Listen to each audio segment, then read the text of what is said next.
The Ares Empire was famous for its chaos. Citizens of the empire wandered carefree around the city. The guards walked slowly through the city, but in turn they were a little puzzled since everything in the city was too calm. The man sighed heavily and said that no one knew when the revolutionaries would begin to act again. He was very angry because he knew that they were ordinary village men, and he did not understand why they suddenly decided to stir up the city with a revolution. The young man smiled and said that things had been too quiet lately, and so he assumed they had realized that the little rebellion had been pointless. The man sighed heavily and told his comrade that he was right. As he thought that the Imperial Knights would deal with them with her ease, he really hoped that everything would continue to be quiet. But at the same time, underground young people wanted to kill the emperor and destroy the empire. The man looked intently at his comrades and said that this was the only way to restore the kingdom. He looked at the young man intently and said that he had the most important task. Logan McLean, in turn, looked at everyone present with a menacing look, but did not answer. The man told the young man that he was obliged to protect the secret manuscript at any cost. Logan looked at him sharply and said that he knew about it. Sometime later, they left the conference room and dispersed. The young man told his friend with a smile that he really was a patriot. Logan looked at him sideways and asked why he suddenly thought that. The young man smiled and said that he was talking about a secret manuscript. Everyone was well aware that many people had sacrificed themselves to obtain and protect it from the empire. He looked at his comrade with a smile and said that since the manuscript was under his responsibility, it was he who would be the first to be targeted by the empire's army, and he would be obliged to take risks to fulfill his duty. Logan looked menacingly at the young man and said that he spoke as if he had conscientiously and voluntarily agreed to such a thing. He said with a smile that he understood that he spoke the ancient language very well, but even so he did not complain, and this is an indicator of patriotism. Logan looked at the young man closely and told him to stop talking so much, as his words were indirectly insulting their other comrades. Logan, as he left, said that it wasn't about patriotism at all. He was furious because he understood that all his actions were only out of revenge. Unfortunately, he was a worthless person. A few years ago, young Mr. Logan lost miserably to his younger brother. Everyone was surprised since the young man had only picked up a sword a few years ago. They shouted that he was simply a genius. They knew that young Master Logan had trained for many years to become a knight. Everyone looked at him with mockery because they thought he was just a fool, so they thought that the future of the family was quite bleak. The man was furious because his son had used a paralyzing poison on his younger brother. He shouted and asked his son if he had intentionally poisoned his brother. Looking at his son, he was burning with rage, but he only silently listened to his father's lectures. The man looked at his son with rage and created wallpaper, shouting at him to go away slowly. Then the young man went crazy with a feeling of inferiority and harmed his brother. The man looked at his son with disdain and sideways glance and said that he was no longer his son. Unfortunately, because of this sin, he was expelled from his family. After leaving home, he became a mercenary. It was only after many years of hard work that it dawned on him what a terrible person he had been before. But by the time he returned home, it was too late. He was leisurely wandering through the city when he heard passers-by discussing the public hanging. He stopped for a moment and listened to them. But at that very moment, he heard the name of his younger brother, and he hurriedly ran to the square. The young people said that the young man had used the aura that he had used to fight against the empire on the front lines. The members of the imperial family scattered in all directions, and they disowned him. Logan was in shock and knew he couldn't let this go because he had something to tell his brother. He ran to the square in a hurry and prayed that his brother was alive. But unfortunately, he came running and saw a terrifying sight. The man with cold fury shouted for everyone to see. He shouted that such an end had befallen the fool who dared to rebel against the empire. The crowd rejoiced, as all the people were glad that the traitor was punished. Logan was furious that he didn't have time to stop the incident, so he vowed to take revenge on the empire for killing his family and for taking away his chance to ask for forgiveness. Sometime later, the man shouted at his subordinates to stop the young man. He was furious and shouted that the young man had stolen the secret manuscript. Logan ran away from the knights in a hurry, but a moment later he stopped because he was cornered. He was furious because he saw that they were catching up with him. At that very moment, the knight pointed his sword at the rebel. A few seconds later, they clashed in a fierce fight. Logan was furious, but he was not about to give up. With lightning speed, he parried the blow, further enraging his enemy. At that very moment, the man rushed towards the young man in order to strike him with a corresponding blow. but it was all in vain, as Logan pierced him with his sword. The knight was in shock because the rebel had killed his comrade. Logan, in turn, had no intention of stopping and immediately rushed to meet the enemy. With lightning speed, he dealt with all his enemies. Logan was momentarily taken aback as he realized he was being attacked from behind. But he wanted to fight to the end, so he struck back with lightning speed. He was furious because he knew he needed to kill more Imperial Knights. But a few seconds later, reinforcements arrived and he was surrounded on all sides. Logan sighed heavily and looked around, wondering if he was really destined to die in a place like this. But a moment later, he looked at everyone present with a fierce grin, because he knew that he had no other choice. At that very moment, he took his last trump card out of his pocket. He looked at everyone present with a fierce grin and said that in that case, they could die together. The knights were taken aback when they saw his fierce grin and the small bomb he held in his hand. But at that very moment, the young man used the weapon, and a few seconds later, a deafening explosion thundered in the castle. His life was filled with regrets, and he existed for the sake of revenge. At least he was happy that he managed to kill many Imperial Knights, but he could not get rid of his greatest regret even after death. He was puzzled because he knew that he should have asked for forgiveness after all. Fortunately, he knew that he would meet his family in the afterlife. Then he intended to apologize to everyone. Sometime later, he opened his eyes and was taken aback. Logan was puzzled because he suddenly felt very dizzy. He was in shock and did not understand how this was possible because he had only recently died. The young man looked at the gentleman in bewilderment and asked if he was okay. Logan froze for a moment and looked at his subordinate with surprise. Rick, looking at the master, he said that everything was correct, and he was his servant, and he also asked how the master was feeling. Logan was shocked because he knew that his servant had died many years ago. He looked at Rick in confusion and asked why he was still alive. Rick was shocked by this question. At that very moment, he shouted that the gentleman had suffered a serious head injury. He was very agitated, so he shouted to everyone else to call the doctors. He shouted to the maid to hurry and call the doctor immediately, as he saw that the master was very ill. Logan looked out the window in confusion and noticed that there were emblems of his house everywhere. He was a little puzzled and wondered if he was dreaming all this. At that very moment, he heard the painfully familiar voice of his brother and froze for a moment from the unexpectedness. Ronyan, in turn, timidly entered the room and in a trembling voice asked his brother if he was okay. Logan looked at his brother in surprise as he was very upset. Ronyan approached his brother timidly. Logan looked at his brother in confusion as he clearly remembered the moment, since it happened after their first duel. Unfortunately, he lost to his brother, and when the latter came to visit him, he angrily shouted at him to get out immediately and threw various objects at him. Logan was furious and shouted at his brother that he was just the offspring of his mistress. Despite all the insults, the boy got used to following his older brother everywhere. But unfortunately, after that fateful day, he stopped coming to him. These memories came flooding back to the young man, and he began to grind his teeth as his head ached violently. Meanwhile, Ronyan cried out excitedly and called his brother as he saw that he was not feeling well. Rick looked at the young master and said that his brother needed rest, so he asked the boy to return to his place. Logan looked at them intently and informed them that he was fine. Rick looked at the gentleman with bewilderment.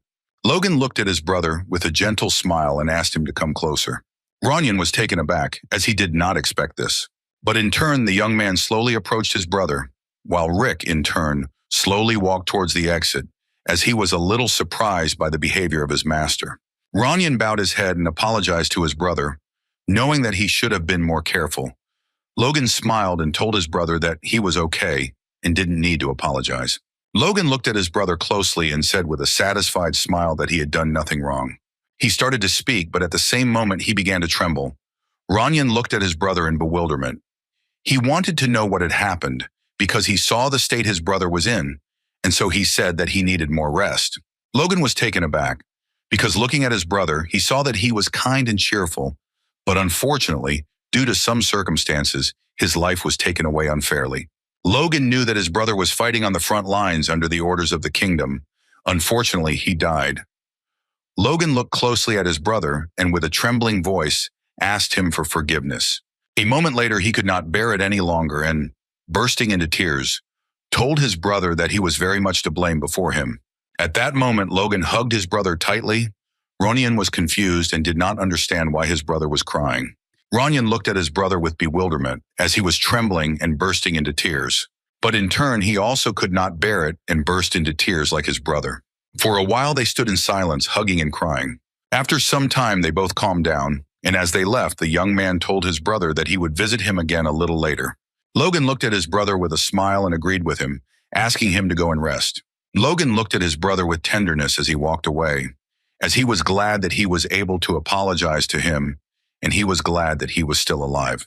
He looked out the window with cold fury and realized that it was not a dream, and most likely he really had returned to the past. But he understood that if everything was exactly like this, then he needed to change his whole life and future. At that very moment, he heard the maid scream. Logan looked at her in bewilderment as he did not understand what had happened, and the maid took her turn, bowed and asked for forgiveness. Logan looked at her with confusion and asked why she was apologizing. Rick flew into the room with lightning speed and informed the young master that Maria had disturbed his rest because he had forgotten to warn her, and it seemed that she had simply mixed up the rooms. He looked at the master intently and asked for forgiveness. Logan sighed heavily as he remembered that in the past he treated the servants very badly. He sighed heavily and, leaving, said that everything was fine because she had not done anything bad, and he also asked his subordinate to bring him a pen and paper. They looked at the young master with bewilderment. Rick, trembling with fear, taken aback, asked the master what he was going to do to Maria with a pen and paper. Logan was in shock. He screamed that he had to take the maid away and later bring him a pen and paper. Sometime later, the young man brought his master everything he asked for. Logan sighed heavily and thanked the young man, and also told him to warn everyone so that no one would come to him. Rick looked at the gentleman in bewilderment and asked if he had just thanked him. He asked the gentleman if he was sure that everything was okay with him. Logan was furious, and so he shouted at his subordinate that he was okay and he should leave immediately. Rick breathed a sigh of relief. As he left, he smiled and told the gentleman that he should take care of himself and rest more. Walking out the door of the office, the man, looking at the maids, said that the master yelled at him, which means he is healthy, so everyone should return to work. Logan sighed heavily. He was furious, but he knew he had to be patient because these were all consequences of his own actions. He understood that it was much more important now to record what would happen in the future. He knew that there would be a war against the Empire in 10 years, a disaster that would destroy not only his family, but an entire nation. He knew that his true goal was to prevent this disaster. He knew that there would soon be a vassal war, which would happen in a year. It would start suddenly and partially destroy his family, and later dark times would begin. He knew that he had to do everything he could to prevent war, and for this he needed to meet his father. Entering his father's office, he said that he had come to see him and talk. The man was surprised because he did not expect to see his son. The young man walked past the servants unsuccessfully, but they in turn looked at him with fear. The men turned around with lightning speed and left. The young maid walked slowly, carrying heavy laundry, but trembled in fear when she saw her master. And at that very moment, she accidentally stumbled and fell with a crash, scattering all the linen. She was trembling with fear and did not know what to do now. She did not understand why she had the misfortune to fall in front of the young master. But the young man slowly extended his hand to her and quietly asked if she was hurt. She was taken aback and thanked him with a smile. He looked at her intently with a smile on his face, but the young maid was frightened by his sinister smile. At that very moment, she fell to her knees with a crash and begged for mercy, since she was very guilty before him. Logan was in shock. He did not understand why she suddenly started to behave like this. He sighed heavily, as he knew that his change in character seemed strange to them all. He understood that it would take a long time for them to get used to the new him. Logan sighed heavily and looked in the mirror, knowing that all he could do was wait and show them that he was different. He smiled at his reflection and realized that she couldn't have reacted that way to his creepy smile. But in turn, he was taken aback when he saw his smile and wondered if she could have done it after all. Rick came to his master and told him that the first young master would like to meet him.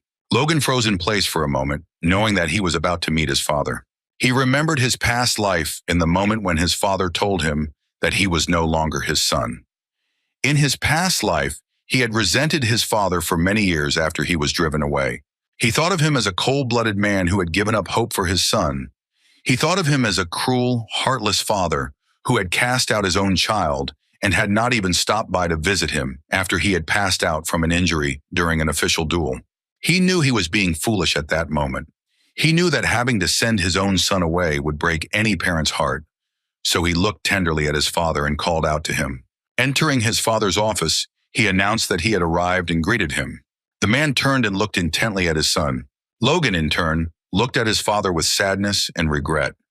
He was shaking and holding back his surge of emotions, but he really felt very sorry for his actions. Patrick looked at his son intently and said sternly that he looked better than he expected, and asked why he had come. Logan had expected this, but he could see that his father was indeed distant. Hurricane said that he had come to his father because he wanted to ask permission to do some solitary training near the family cemetery. Patrick looked at his son in surprise, as he didn't expect to hear something like that. Logan knew that the answer to his question was very simple. Since in order for Togo to win the regional war, he needed to improve all the forces, make the knights and guards more powerful, strengthen and create new weapons. There were still many things to do, and to make it all happen, he needed money. But unfortunately, his great family was poor. However, there was one way to instantly become rich again. He knew that everything was possible thanks to an event that would happen in a few months, and then he would be able to get the amount of the annual family budget. He understood that to do this, he needed to hone his fighting skills and get the right to vote. Patrick looked at his son in surprise and asked if he really wanted to run away because of the one who lost to his younger brother. Logan sighed heavily and said that it wasn't true, and he realized how far behind he was, and albeit late, he drew conclusions. Patrick looked at his son with fury and said that lack of persistence was the only reason for it. He told his son that he still hadn't come to his senses. Logan knew that this was to be expected, and his father wouldn't believe him. He said that he understood everything, that another problem was his behavior. Patrick sighed heavily and told his son that he was very tired, because all he ever did was talk nonsense. He turned around and asked his son to leave right now. But the young man did not want to give up so easily. He shouted that instead of admitting his shortcomings, he took out his anger on others. He sighed heavily and told his father that he had been incredibly stupid and childish. Looking at his father, he said in all seriousness that this training would also help him gain control over himself. Patrick looked at his son closely and said that this time his words did not sound like, but her excuse. He told his father that he wanted his training to last for several months. Patrick asked in surprise if that was enough to match his brother's strength. Logan said that his goal was not to defeat his brother. He told his father that he had set a short term just to get the most out of him. Patrick looked at his son with a smile and said that he was right and he had changed a little, so he was giving his permission. The young man thanked his father with a smile. As he was leaving, he stopped at the door as his father called him. Patrick sighed heavily and said that it was already spring, but the ground was still too cold to sleep on. He asked his son to try not to freeze. Logan was taken aback for a moment, but after a few seconds, he thanked his father with a smile. Sometime later, the young man arrived at his training site. He knew that only close family members were allowed into this place, so no one would disturb him. Besides, he couldn't let others see his teaching methods yet. He happily pulled out a book that contained the secrets of the divine sword. In his previous life, he had memorized and burned this manuscript so that it would not fall into the hands of the Empire. Initially, the cover of the book was decorated with a golden falcon, and the contents described the secrets transmitted by the hero of ancient times, who managed to defeat the golden dragon, ruling the world. He encrypted it using the secret code of the independent army so that no one could read it. He couldn't believe that he would have to rewrite everything again. Logan knew that if the book had not lied to him, then after he had mastered what was written in it, the masters of the ore of the Empire and even the archipelagos would no longer be scary to him. He knew that in his previous life, both his advanced age and lack of talent B had prevented this. But now he had a chance. The life energy that changed the body was called power. It was the basis of the secrets of the divine sword. He had to concentrate this power in his heart and create a core. He knew that this was not an easy task for a person of average ability, and in the past he would have already broken down at this stage. But after returning, he felt as if his power was working to its fullest extent. He knew that a few days and a few nights of hard work would be enough. Logan froze in shock as his core was already created. While it was being born, an extremely dense energy was boiling, which the body absorbed like the earth absorbs rain after a long drought. He was glad because he knew that the contents of the secret manuscript had helped him. A moment later, the young man concentrated his energy to use his new power. He was delighted because he realized that his physique and feelings had completely changed. They had adapted to the need to master the sword. Unfortunately, he had no idea why the power core had formed so quickly. But he was glad about it, because he understood that in a few months he would become much stronger. Logan was happy to continue training immediately. He had been training hard for a long time, and the last day of training had come. Out of the 10 sword techniques recorded in the secret manuscript, the space-time transcending strike was the space-time slash. With only a single one-star core, he can only reproduce the technique. But Logan was confident that he would succeed. A moment later, gathering his strength, he used a slashing wave. A few seconds later, he fell to the ground with a thud and burst out laughing as he saw the aftermath of his blow. He laughed wildly because he was glad that he had succeeded, since this power exceeded his expectations. Logan clearly understood the fact that it was impossible for a beginner to master such a technique, even if he had spent all his strength after the first blow. But he understood that it would be nice to have such an ace up his sleeve. Logan was happy because he had achieved his training goal, so he could proudly report the results to his father. He sighed heavily as he realized that he needed to wash himself well before the visit. Sometime later, he nevertheless returned to his father's house. But a surprise awaited him there, as the knight, with a fierce grin, asked the young master for forgiveness and informed him that the owner could not see him. He mockingly asked the young gentleman to leave. Logan looked at the man with fury and asked if his father was unwell. The knight said mockingly that the law of the family said that even relatives in a direct line could not meet with the owner without prior notification. He asked the Logan if he had forgotten. Rick was taken aback and told the gentleman that this law was already a couple of 100 years old. Logan sighed heavily and said that he had met with him without any problems a few months ago. The man mockingly said that this only meant that the guards were not doing their job properly. At the same time, Logan heard the taunts and other knights. They said he was a coward who ran away after losing to his younger brother. Logan was furious as his reputation had sunk to rock bottom while he was training. So low was his reputation that even the knights of his family mocked him. Logan sighed heavily and told the knight to state his name. Dominion. He was taken aback, but introduced himself. Logan sighed heavily and told the man that he was preventing him from meeting his father, citing a family law that had practically outlived its usefulness. The knight looked at the young master in bewilderment. Logan said that the man humiliated him with his insolent behavior. Rick was shocked, tried to stop his master. Dominion was puzzled, not understanding why the young man suddenly decided to use his authority. A moment later, gloves were thrown at the knight. Logan looked at the knight with fury and shouted that he was challenging him to a fight, so they must duel immediately. The other knights froze in shock. They didn't understand what was going on, says the young gentleman. Logan looked at the man with a fierce mockery and asked if he was really scared because he was silent. Rick was shocked, as he did not expect anything like this from the master. Logan mocked the knight. Did he really tuck his tail in fear at the sight of a coward, as he was called in gossip? Logan mockingly told the man that he believed his best years were behind him. Dominion looked at the young master with fury, but in turn he agreed. He looked with cold fury and malice at the young gentleman, who looked at him with a fierce grin and announced that he accepted the fight. Sometime later, Logan looked at his opponent with a predatory grin, standing on the training ground. The knights looked on in surprise, for they knew that the young gentleman would fight the knight, but they assumed that he would lose. They heard that he had been hiding for several months to avoid his brother's notice. They wondered how long he would last. Logan was furious because no one believed in his victory, and the knights were betting on his defeat. Dominion looked at the young master with a sneer and said that he looked relaxed. He looked at him with fury and asked him to take care of himself a little. Logan looked at the knight with a smirk because he had the audacity to agree to fight him. But he said nasty things in front of the other knights. He considered the man to be very cowardly. Rick in turn looked closely at his master as he finally decided to duel. He was in shock because he knew that their end would soon come. The knight looked at them intently and announced that the duel would soon begin. The knight said that for safety reasons the fight would be conducted with wooden swords. He glanced sideways at the young gentleman. Logan looked at him in bewilderment, but after a few seconds he gave him an angry look. The knight was very scared and wondered if he should really continue. He understood that the young master was very stubborn and he simply had no choice.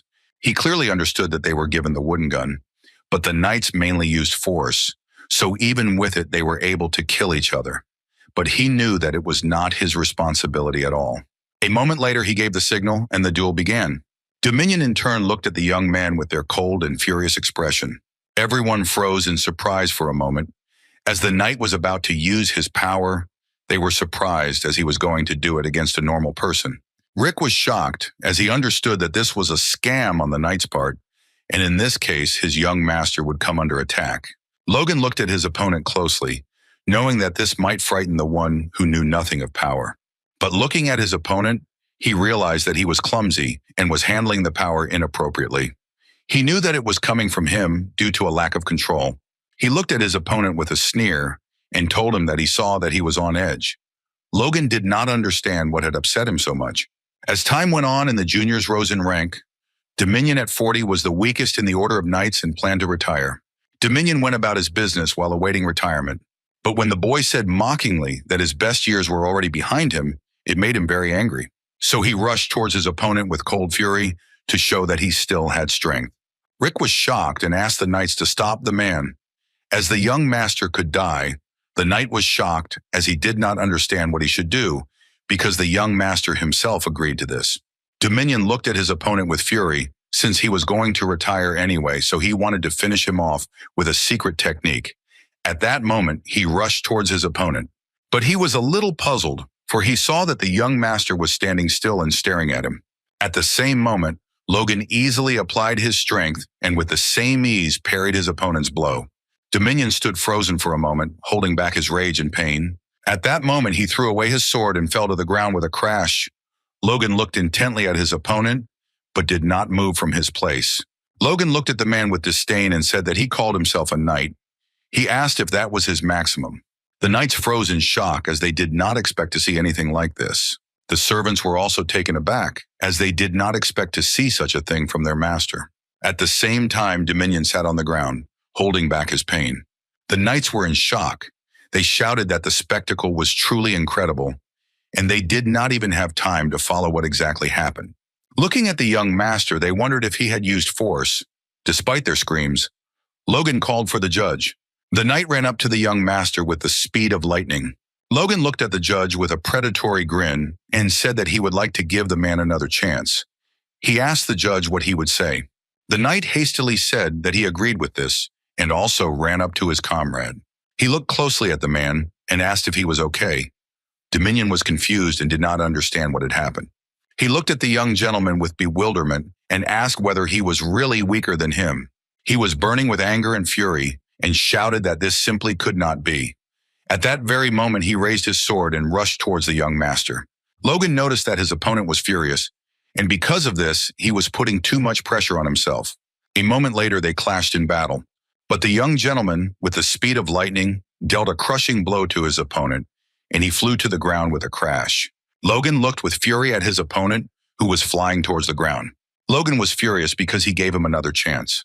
He looked closely at his opponent, who was trembling with fear on the ground, and knew it was time for him to tuck his tail between his legs. The man sighed heavily after coming to his senses and called the young master. A moment later, he sighed heavily and said that he admitted defeat. But at that very moment, he was mercilessly beaten by the young master. Logan understood that he had shown enough mercy to the vassal who was trying to rebel against his master. He looked at the man with cold fury, knowing it was time for him to pay for his actions. For some time, he beat the man mercilessly. Dominion was in shock and begged the young master to stop the beating. Everyone present was shocked because they saw that the young master was very cruel, so they wanted to stop him. The knights froze in shock and wondered if it was really their master in front of them. They didn't understand how he could have changed so much in a few months. They saw his changes in strength. Looking at young Master Yi's actions, they guessed that he must have been a swordsman for several decades. A moment later, the judge declared the young gentleman the winner. After some time, Logan met with his father. Partik sighed heavily and told her son that it seemed like he had awakened. He also asked what happened during training. Logan looked closely at his father as he realized he had been watching their fight. Logan said he was free of self-interest and ready to let go of the past because, while working with his thinking, at one point he felt himself becoming overwhelmed with power. In his past life, that's exactly how he felt. But it was only after he refused to take revenge on his family that he gained strength. He barely managed to awaken the power after 40 years. Partik looked at his son, sighed heavily, and said that he had come to understand. And it seemed that he had really changed. Partik looked at his son with fury and asked if the first thing he did after gaining understanding was to attack the knight. Logan said the man deserved it. He told his father he should have heard the whole story about the guards. The man shouted that he had heard everything, and yet he wanted to ask if there was any need to go so far. Logan looked at his father intently and said confidently that there was a need for such a thing. Partik sighed heavily and asked his son if this was really so. Logan said that the man had tried to deceive his master's son and make him a laughingstock, and if he had not crossed it, he would have undermined the discipline in their house. Hierarchy is the pillar that allows the entire structure to function. If she falters, the balance will be upset. Besides, after many years of living as a mercenary, he realized that when it came to a group of armed men, willfulness had to be nipped in the bud. He knew that today's incident served as a lesson to the other knights. Partik looked at us both hard and said that the man had certainly made a great mistake, for he had forgotten his duties and was trying to fool him. Partik sighed heavily and told his son that he had overdone it and that he should control himself in the future. Logan looked at his father in surprise and wondered if he had really forgiven him that easily. Partik looked at his son in bewilderment and asked if he really wanted to get punished. Logan was taken aback and said with a smile that this was not so. Partik told his son that he did not think what he had done was right, so he should not make such a mistake again, and without his permission, he should not do anything like that. Partik looking at his son, he said that he still hadn't officially received his rank. Logan sighed heavily and said that he would remember his words. The man looked at his son closely and said that he needed to know something. Logan looked at his father in bewilderment. Partik sighed heavily and informed his son that his fiancée would be visiting them soon. Logan was taken aback and trembled for a moment. But a moment later, he was delighted with a predatory smile because he knew that his cash cow would soon arrive. Sometime later, the palace was informed that Mrs. Rena Wolves had arrived. The young lady, in turn, slowly entered the hall, and all the maids froze, amazed by her beauty. The knights froze in confusion as they saw that the master was very lucky. Rena looked at everyone present with a gentle smile and greeted them. She smiled and asked the owners of the house if they had chewed well. Patrick looked at the young lady with a smile and said that she seemed to have become a real lady. Rick looked at the young lady with embarrassment, as he had seen her as a child, but she had grown into an incredible beauty. In turn, the young man turned his close attention to his master. He was shocked because he didn't understand what was wrong with the gentleman, because he should be the happiest of all. Rin said with a smile that she wanted to ask their permission to read the letter that the Count had entrusted to her. A moment later, she began to read the letter, and everyone listened attentively to her. The knights were puzzled because she had been reading the letter for half an hour. They were shocked because they knew it was too long. At the end of this letter, she asked for the engagement to be broken off. Rin slowly handed the letter to the maid. At the same time, a dead silence fell over the hall. Logan glared at the young lady, knowing that the Earl was beating around the bush, but he actually meant something else. The Count thought that Patrick would become an aura user, but he has been at the high-ranking level for many years now. He knew that his son was very bad, so the Count did not understand why they should lower the bar and unite with them. That's why he wanted to break off their engagement as quickly as possible. Patrick was furious because the Count wanted to break off the engagement without proper reason. Rin looked at the man closely and said that she had guessed that he would interpret it that way, so she had asked him to deliver the message personally to clear up any misunderstandings. She said that, remembering how she spent a whole year with them as a child, memorable moments still lingered in her heart. With tears in her eyes, she said that the moments created with the young master in this beautiful and serene place, her young mind preserved as a treasure, and she had no desire to forget such memories. She said that she was related to her family and therefore had to carry out her instructions, so she thought it would be best to personally apologize to both him and the young master. The maids looked at the young lady with admiration, for they saw that her heart was as beautiful as her appearance. They burst into tears looking at the young lady, while Logan looked at his bride with puzzlement. Madame looked at the lady intently and asked what was the reason for their breaking off their engagement, for they would like to hear about these inevitable circumstances. Rin was taken aback for a moment and looked intently at Madame. Mariani looked at the girl with cold fury.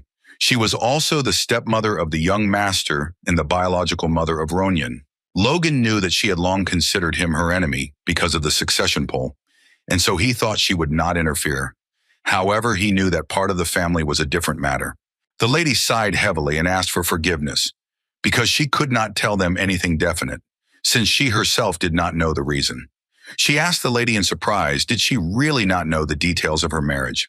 Rin sighed heavily and said that she was destined to marry and become part of another family. But unfortunately, her father did not discuss such important decisions with her. Mariani asked the girl angrily if she had really come to tell them about the break-off of the engagement without giving a reason. The lady looked at everyone present and said that in return, their house intended to pay. She sighed heavily and said that the payment would be decent, namely 3 million gold as compensation. Dwayne Filsner, the house's financial manager, was shocked by the announcement. Logan, in turn, was happy because he knew that everything was going great, and now he could get his hands on the money. But Patrick was furious and did not understand how they dared to treat them like that. He was burning with anger and fury. At that very moment, he used his formidable force. The knights were taken aback as they saw that their master was too strong. At that very moment, the knight rushed to his mistress and asked her to stand behind him. In a hurry, the knight rushed to the head of the house and said that he was calling on him. He begged him to calm down and continue the conversation. Patrick looked at them with cold fury and said that, as they had previously stated, he was a high-ranking knight. He glared at the knight and said that he believed the former rising star of the House of Wolves would serve as fair exchange for the humiliation of the dignity of the House of McLean. The young lady looked at everyone present with a frightened expression and said that they had not tried to buy honor with money, but wanted them to take it as a sign of a sincere attempt to maintain friendship between their houses. Patrick was furious because he knew that if he continued to press, he would become a dishonest man. He was furious with anger and wondered if this was what the Count had wanted by sending the children to them. Patrick sighed heavily and said that a guest is still a guest, even if he brings bad news. He also said that their house would not oppress them. The young lady breathed a sigh of relief, but he also said that they would not accept their offers. Patrick said they would break up on milk, but the young lady must politely apologize to his son, and he would not accept any other compensation. The knights looked at their master with admiration, as they expected nothing else from him. They said that this is exactly what aristocrats should be like. Logan quickly called his father and said that as a man worried about a breakup, he wanted to ask for something. He looked at his father intently and asked him to listen to him carefully. He was furious because he knew that they needed the money. He knew that the money was their house's annual budget. He knew that half of the amount came from his stepmother's family as help. He understood that as soon as his stepmother stopped accepting help, they would go bankrupt. Logan looked at his father, burning with rage because he knew that he didn't know what he was doing. He knew that they had to get the data from the money at any cost. Logan told his father that he would like to accept this offer. Patrick was shocked as he did not expect this. He looked at his son with fury and asked if he really wanted to make him go back on his words. Logan was in shock because his father was pressuring him. He knew that if he couldn't get this sorted out now, he would never move forward. Patrick looked at his son with fury and said that their house was not so poor that they would give up honor for money. Logan sighed heavily and said that it wasn't so, and everything was exactly the opposite. Logan screamed in rage and told his father that they owed the bank that amount right now. He shouted at his father because he knew what percentage they had to give to the bank. Logan said that without third-party support, they would soon go bankrupt. He shouted that they would become a great house of the poor, and in that case, they would come to an end. He sighed heavily as he really wanted to say so, but he knew that this was an official meeting and he would have to restrain himself. Logan said that the reason they should accept the money was precisely because of honor. Patrick asked his son in surprise if it was for her sake that he wanted his father to go back on his words. Logan looked at his father and asked for forgiveness, but said that the Earl's house was superior to theirs, and he also ruled the East. He said that although his forces were stationed there, they were not in his service, and he feared that a simple apology would lead to the spread of rumors that they were trying to please the Count. The young lady looked at them intently and said with admiration that her family was sensible. She said that they have great respect for the honor of their house. Logan looked at her with fury and said that she had come to break off the engagement, and she kept talking about reason. He said that she should not make a fool of herself. She froze in shock as she didn't expect to hear anything like that. In his past life, he believed that the young lady was genuinely saddened by the inevitable breakup. That day, she thanked him for coming, as it was the last time they saw each other. She looked at him with a tender smile and said that she wanted to create last memories with him. Logan, in turn, looked at the young lady with a loving gaze. His life was then destroyed, and the decision to risk everything for the sake of his beloved woman to escape seemed to him to be the best decision. Looking at his beloved, he suggested that she run away, but he froze and did not finish when he saw that she took the dagger. Logan looked at her in confusion, not understanding what she was even doing. But at that very moment, he was taken aback as the dagger flew at him. With lightning speed, he blocked the dagger that was flying towards him. Rin asked with a smirk and mockery, "Could someone like him really own her?" She mockingly said that he should already understand his place and get away. She said that he lost to a little boy, so she didn't understand why he needed a sword at all. She said that he made it easy for her, so she thanked him. Logan was in shock, didn't understand what she was talking about. But at that very moment she screamed, holding her torn dress. The knight flew into the room with their lightning speed. She immediately shouted that Mr. Logan suddenly began to behave aggressively. He was shocked because he realized that she had planned everything in advance and caught him. Then he was guilty of many wrongdoings, and the family no longer trusted him. Eventually, his family apologized to the Count and paid him a huge compensation. He was furious because of her, he could no longer trust women. Looking at the young lady, he was sure that this time she was planning to make some money and run away, having achieved the breakup of the engagement. He looked at her with fury as he knew that she would regret her actions, as this time she would not succeed. At first, the young man planned to change his reputation in the family. It seemed to him that if he slowly showed himself from his new side, it would convince people about him.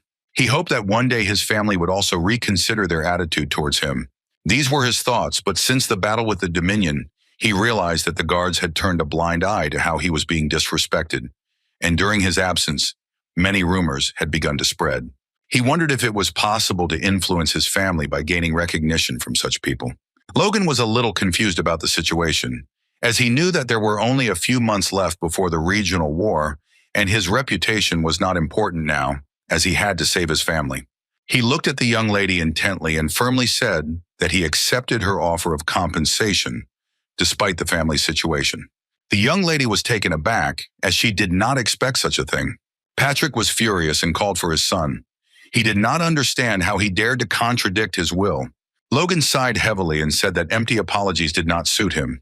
The man looked at his son in surprise, but in turn he was very angry. Logan shouted that if their honor was worth only a few words that would dissolve into thin air, then her value was equally weightless. The young lady was furious. She did not expect to hear anything like this. But a moment later, she said that they obey them. Looking at everyone present, she asked what their final decision was on this matter. Logan looked closely at the young lady, knowing that she was speaking in this manner for the sake of saving her father's reputation.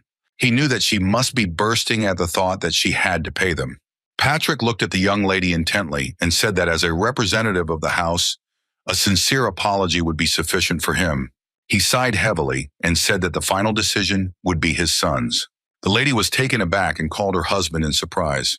At the same time, the young lady looked at Logan with fury. Patrick looked closely at his son and asked him to be a little careful. Patrick told his son that if he sold his honor, then in the future he would be more willing to agree to such an exchange.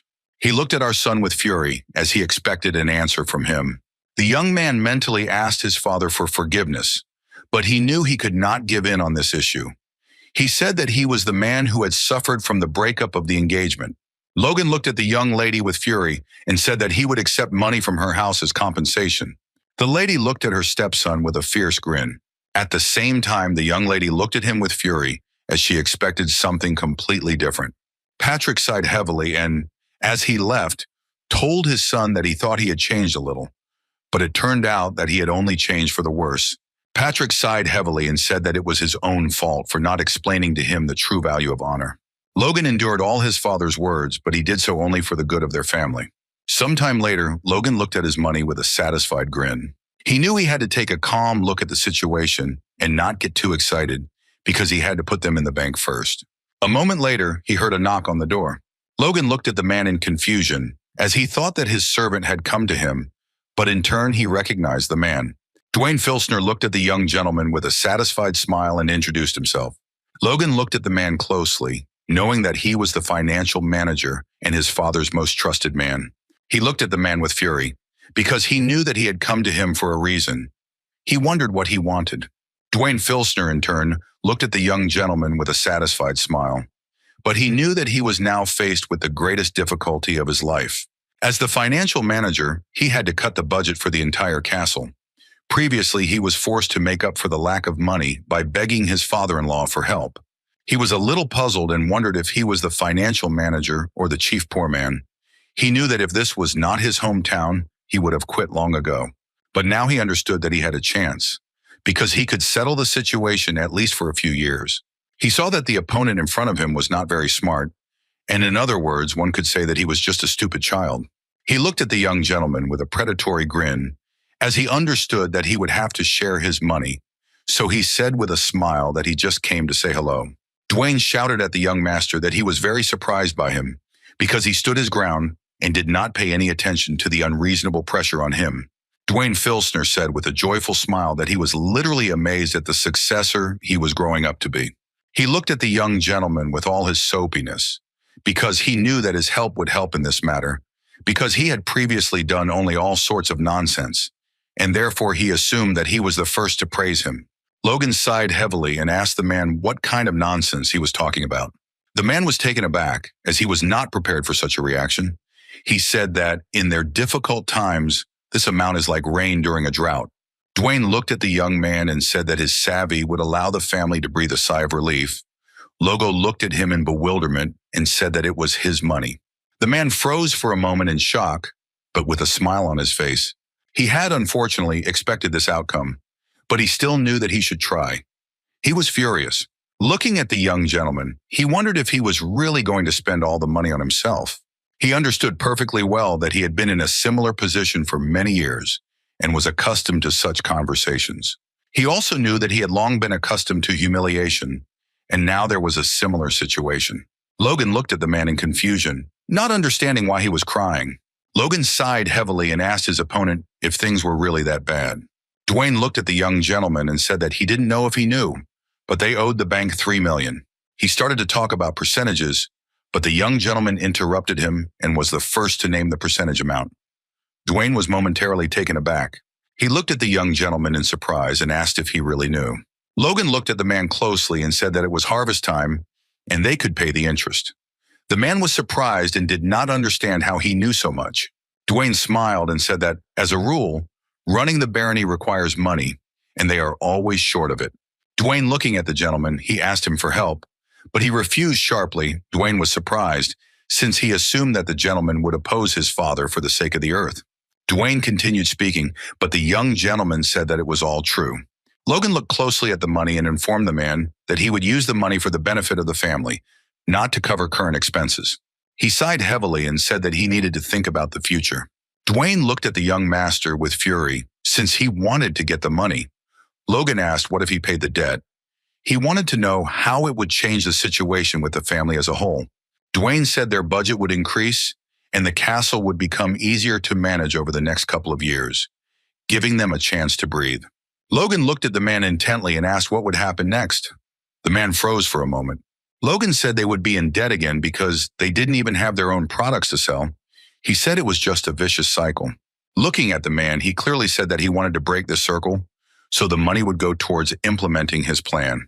Dwayne stood frozen in shock and wondered if this was the bully he knew. The man imagined the young master as a child who did not care about the family's problems.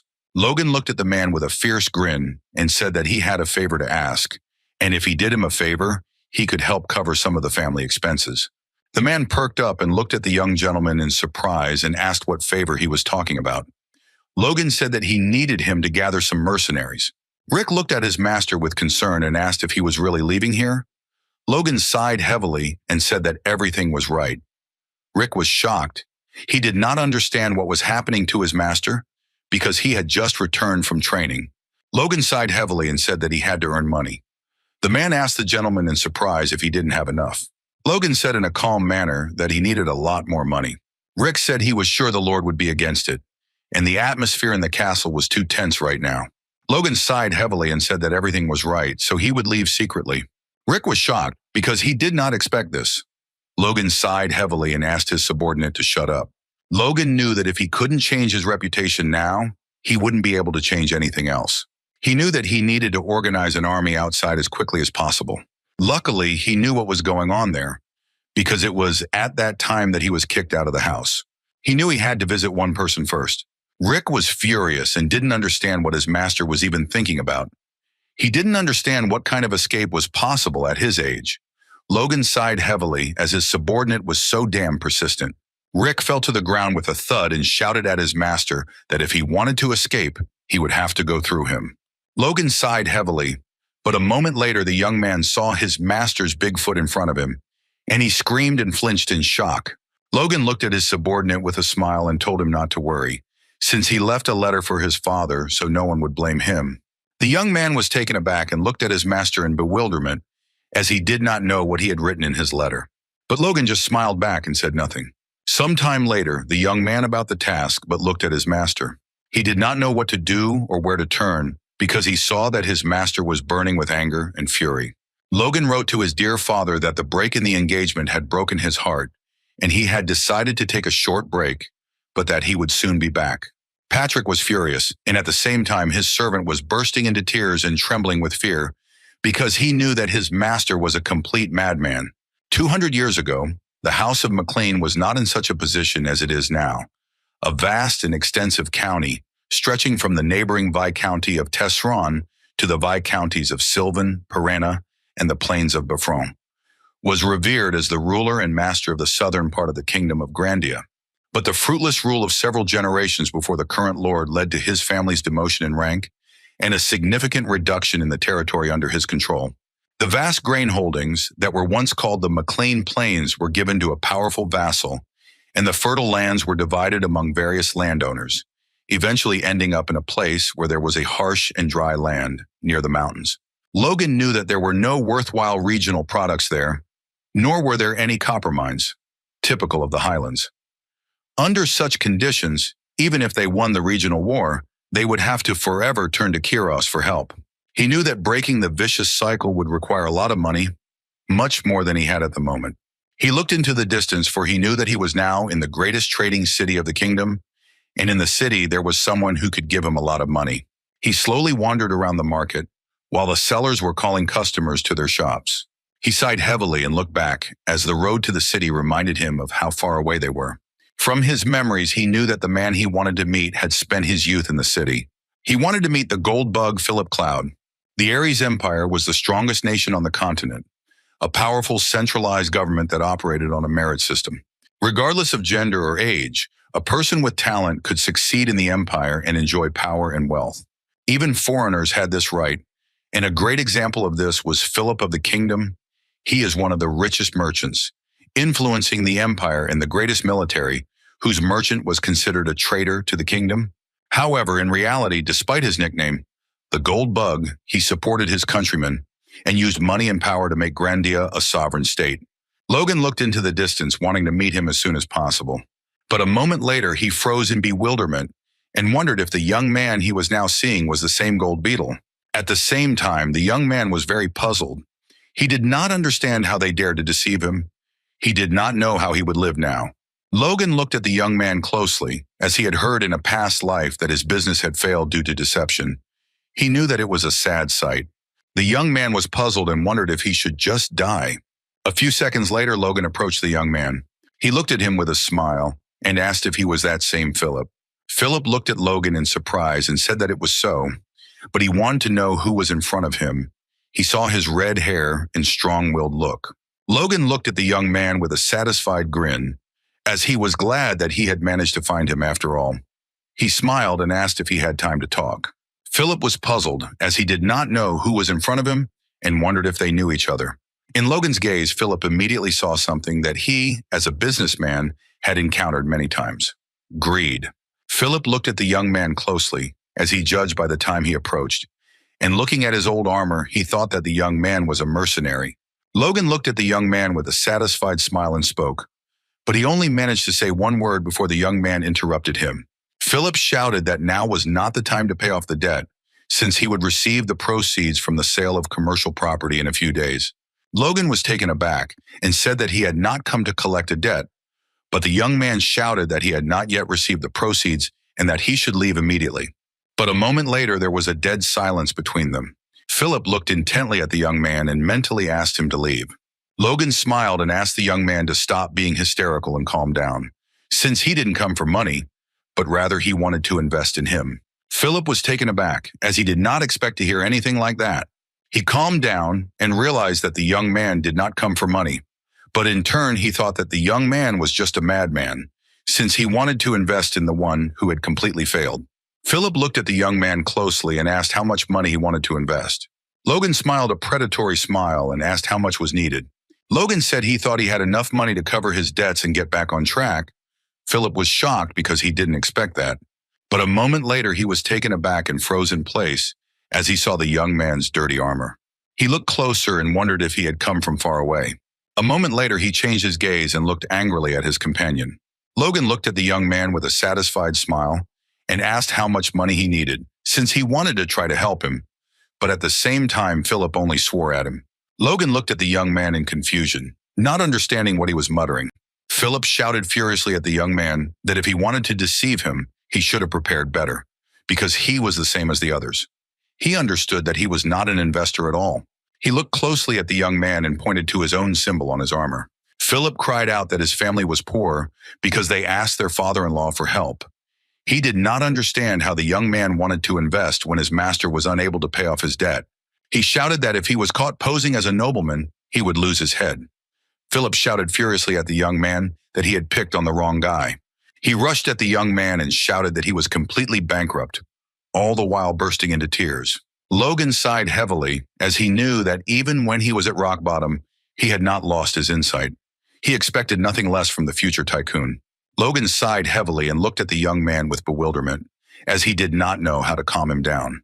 Philip, bursting into tears, shouted that he did not even have money for food. Logan looked at the young man intently as the perfect idea came to him. He looked at the young man with a satisfied smile and called him. Philip was furious. He did not understand what he wanted from him. But at that very moment, Logan showed the young man his strength. Philip was taken aback and asked his companion in bewilderment whether this was really a force or if it was just his imagination. Philip was shocked that the young man had awakened her at such a young age. He wondered if such a genius was trying to trick him.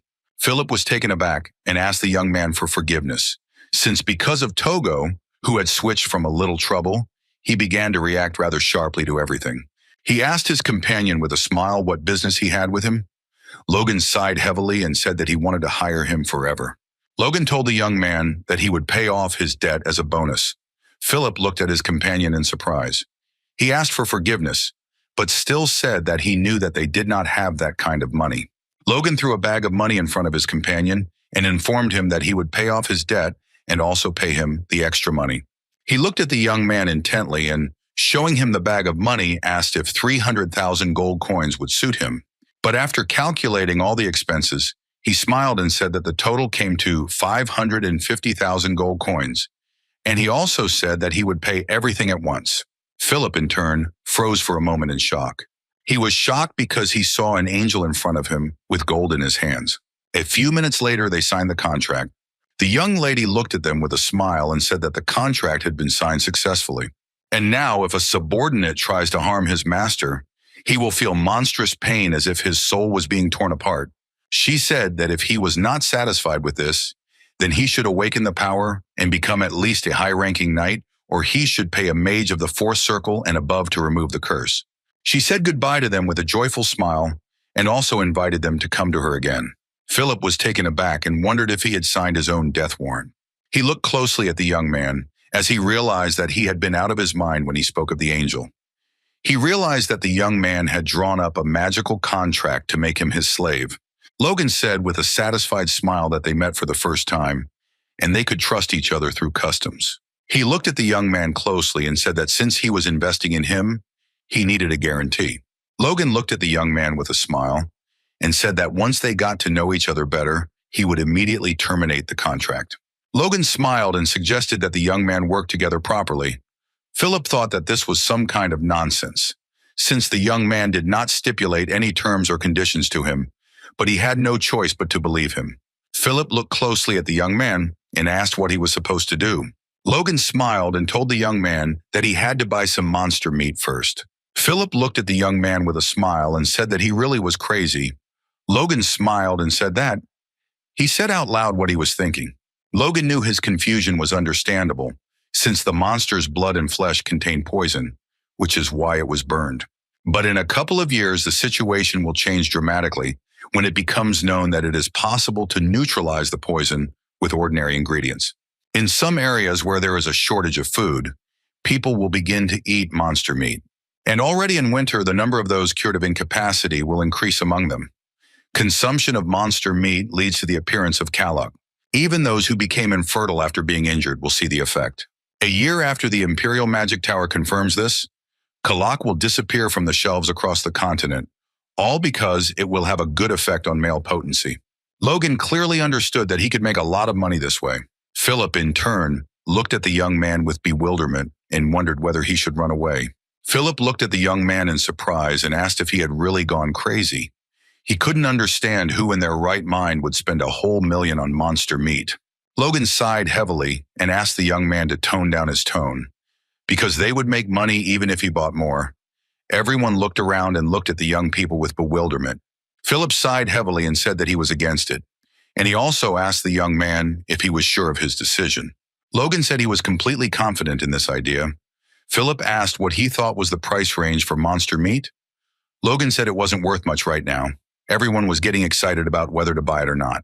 Logan said that therefore, if they simply ordered a corpse from someone, then it would cost them a few gold, taking into account the kingdom's transport fees, and if they brought a lot of monsters at once, then it would be even cheaper. Philip asked the young man if he really planned to hire a guild for hunting and then buy the catch. Logan sighed heavily and said that was exactly it, but Philip said that was completely the wrong approach. He said that everyone is throwing out monster meat now, so it will be enough to buy it back. He said that there were not enough mercenaries willing to bring her anything for a coin, and if they saw someone else trying to get rid of the meat, they would simply buy it for Logan.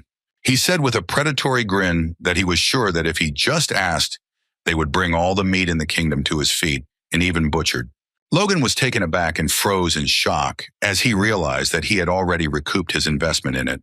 Philip sighed heavily and asked the young man to let him handle money planning from now on, since his destiny now depended on Logan. Logan handed the young man the list and told him to stay while you were in town and buy everything on the list in large quantities. After reading the list, Philip asked in surprise if he really wanted to create a toy for sale. Logan said with a satisfied grin that he wanted to make something better. He couldn't tell him yet that all this was raw material for weapons of war. He knew that in his past life, weapons made from these materials were used to invade the kingdom, and even a pitiful soldier with his power was able to keep the night under control. He entrusted the man to recruit mercenaries to whom he wanted to give the weapons in order to gain an advantage in the regional war. He knew he would first need to find a craftsman to make it and an instructor to teach them how to use it. So sometime later, he went to the young man and offered to be his instructor. Kaisalan sighed heavily and said that he had never done anything like this before. Logan said that it would not be difficult, since he would just have to train the mercenaries he hired. Kaisalan sighed heavily and said that he didn't know what they had told him about him, but he had only been in charge of a couple of kids, so the young man should have sought professional teachers. Logan looked closely at the young man, as he had worked with him in his past life and knew everything about him. He knew that the young man could master any weapon and had excellent horse riding skills. Moreover, his value will increase after he starts working as an instructor.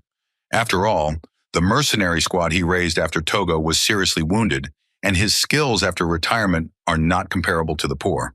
Logan knew he wasn't in the best mood right now, so he wanted to offer him money. The young man was taken aback when he heard how much they wanted to pay him. He calculated how much he could earn in a month, because he was offered several times more than his monthly salary. He sighed heavily because he knew that he shouldn't fall for something like that. Logan smiled and asked if that wasn't enough. He smiled and named a higher amount. Kaisalan looked away from the young man and said that he preferred a mission that involved fighting. Logan sighed heavily and said that it seemed he had no choice. A moment later, he named the final amount. Kaisalan slammed his fist against the wall in anger and asked the young man if he could hear him. He asked Logan if he really thought that you could buy anything with money. But Logan was not going to give in and named a higher amount. The young man blossomed before our eyes and said with a smile that they had the same views. With lightning speed, he bowed and thanked the master in advance for hiring him. Logan looked at him with a satisfied smile. Walking through the city, Logan asked his companion if he was curious why he took a mercenary from a feudal city. Kaisalan, with a smile, asked something interesting: if he pays decently. Logan smiled as he could see that the young man had a clear mind. But a moment later, they turned their attention to the scream. At the same time, the man was beating the slaves with fury. The young men looked closely at the people who were locked in the shackles. Kaisalon, looking at everything that was happening, said to the young master that he must have known that this city was called the city of mercenaries and slaves, so from now on they would see such sights more often. After all, a little further on there was a slave market. Logan sighed heavily and said he knew about it. He was puzzled because he was going to go there and buy one slave. At that very moment, the young man turned his attention to the new guests of the city. He assumed that he was dealing with a stupid country bumpkin, so Sol smiled and invited the gentleman to come over. He said he could offer them air robes at the cheapest price. But a moment later, the young man was taken aback as he saw a painfully familiar mercenary. Logan, in turn, felt calm because he realized that it was not in vain that he hired the young man. He approached a small tent where he saw more guards. The man looked at the young gentleman intently and asked, "Do you understand where he came from?" Logan said that he would like to buy a gnome. The man smiled and said that everything was correct and he had come to the right place, because unusual races were very rare, so they took special care of them. A moment later, Logan stepped into the tent and looked around. He was puzzled because he saw tortured slaves in front of him. The man smiled and said that it was extremely difficult to catch elves. He asked the young master if he had never seen them before. He said with a smile that in that case, he could tell us more about them. Logan didn't want to listen to the old man and told him to bring the gnome to him. The old man was taken aback and remembered that earlier the young man had said that he would like to buy a gnome. After a few seconds, he clearly saw the gnome in front of him. The man smiled and said that he could immediately see what race the dwarf was from, and he assured the young master that the dwarf would be of great use to him, even among the great dwarf masters. This one was one of the few with an expert rank. Logan, in turn, was a little surprised. He knew that by nature gnomes were skilled with their hands. They created and repaired objects, seeing this as the meaning of life from early childhood until old age. The rank of an expert significantly exceeded what he was looking for. He looked at the dwarf intently because he knew that with him he would not have to worry about anything. A moment later, he asked how much he cost. The man looked at the young gentleman intently and pointed out that since the dwarf was an expert, he would sell him for at least 200,000. Logan looked at the man with fury and asked if he really looked like a simpleton. The man froze in place, looking at the young master. A moment later, the man said he would sell it for 50,000. Logan walked away from the man with a happy smile, as he had dropped the price a lot in just a few minutes. The dwarf looked at the young master intently and said that he was simply a ruthless man. Logan smiled and said that it was elementary. He looked at the young man in bewilderment and asked where he was taking him. Lagos looked at him with a grin and said that he was taking him to his estate, which was located in the southwest, because he wanted him to make items for him. He sighed heavily, as he had expected this. Logan knew that the dwarves were skilled craftsmen, but this did not apply to those who were sold into slavery. He knew that despite their natural talent, without passion, they could not create a real work of art. He knew he had to bring back his enthusiasm. Logan said with a smile that if he tried his best to get out within 20 years, then he would send him back to the mountains. Logan said with a smile that this period was nothing for his species. The man froze for a moment as he was shocked by what he heard. He did not expect anything like this. He was in shock and didn't understand how he could do something like that. But a moment later, they heard a scream. The man shouted furiously at everyone else to seize the fugitives. Logan froze in place as a young man and a girl rushed past him. He was shocked and looked at the children as if spellbound. Logan saw rage and malice in the young man's eyes. The young man looked back as they had almost caught up with him. At that very moment, the young man caught up with them, and at the same time, he hit the children, who fell to the ground with a crash. Moments later, the young man told his colleague that he had caught the children. The man looked at the boy with fury because he had injured him when he ran away. He was furious and hit the boy because he dared to bite him. But the boy, in turn, held back, protecting his sister while she cried. With a trembling voice, she asked her brother if he was okay. Kai Solon, looking at his master, said that they were slaves and should not stop. Logan sighed heavily because he knew about it. But he looked closely at the boy, for he saw that he had blue hair and eyes of different colors. He looked closely as if he had seen the young man somewhere before. Logan was taken aback because it was Victor in front of him. Kai Solon looked at Logan with bewilderment, but he, in turn, asked his new friend, but for a few minutes. Logan was shocked. He didn't understand how such things were possible, Because he didn't expect to meet a killer of aristocrats in such a place, he knew that in his past life, an extremely famous aura user lived in the kingdom. At first, he was a slave who ran away, killing his master in the process. He was wanted for the murder of both countless soldiers and knights of the pursuers, as well as aristocrats, and had to hide as a criminal. But after 10 years, he appeared again and already used the aura, thereby proving that he had risen above ordinary people.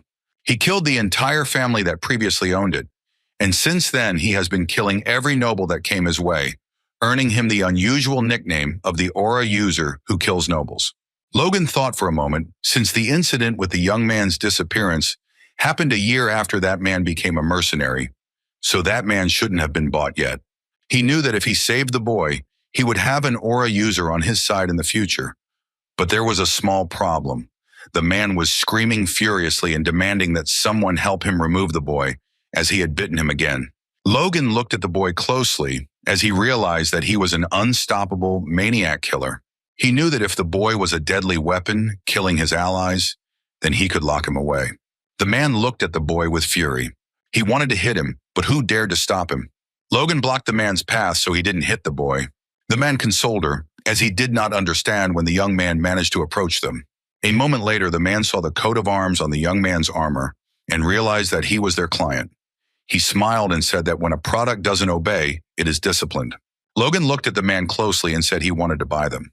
The man looked at the young man in surprise and asked if he was talking about children. He said that they had rare colored eyes, so they were expensive. A moment later, the man named a price. Logan thought for a moment, because he knew how much such children cost now. But he knew that this price for the killer of an aristocrat was very cheap, but no one knew about it. But looking at the man, he did not want to let him get rich. He looked closely at the children and assessed them, as he could see that the child would soon lose consciousness, and the second child had one foot in the grave. The girl looked at her brother with tears in her eyes and called him, but it was all in vain. The man looked at the young man with a grin and said that there was no one else to buy here, and Logan, in turn, named his price. The man looked at the young master intently and said with a smile that it wouldn't even cover their original price. Logan looked at him with fury and asked if he thought he didn't know how much slaves were worth. The man hid and froze in place from shock and fear. He knew that Victor was always nothing but trouble, and he was sure that things would not get better in the future. He froze for a moment, but after a few seconds, he thanked the young man for the good deal. Sometime later, the young man woke up and froze in shock when he saw that someone was carrying him. Kai Solon was surprised that the boy woke up so quickly, because he knew that his wounds should not have healed quickly. Naloga washed himself again and said that he really came to his senses quickly. Logan, in turn, secretly emitted a power that could barely be noticed as they walked. This is better than the magic of most low-level priests. However, he looked back at her intently and looked at the girl. He looked at her in surprise and wondered if she had seen his strength. He knew that even his new comrade had not noticed his strength. He sighed heavily as he thought that it was most likely just a coincidence. But at that very moment, the young boy pushed Kaisalon away. And a few seconds later, he rushed at Logan with the fists because he wanted him to be able to do it. But Logan, in turn, turned away from his blow and at the same moment grabbed the boy by the hand. He pulled the boy towards him, and that's what he decided. With lightning speed, Logan grabbed the boy by the neck. He looked at the boy with fury and said that he did not know whether he was smart or just stupid. Rhea shouted to her brother, but he begged her with all his might to run. Logan looked at the boy with cold fury and asked if he didn't understand the situation he was in. He asked with fury if he looked like a slave owner. Victor was taken aback for a moment and stood frozen in place.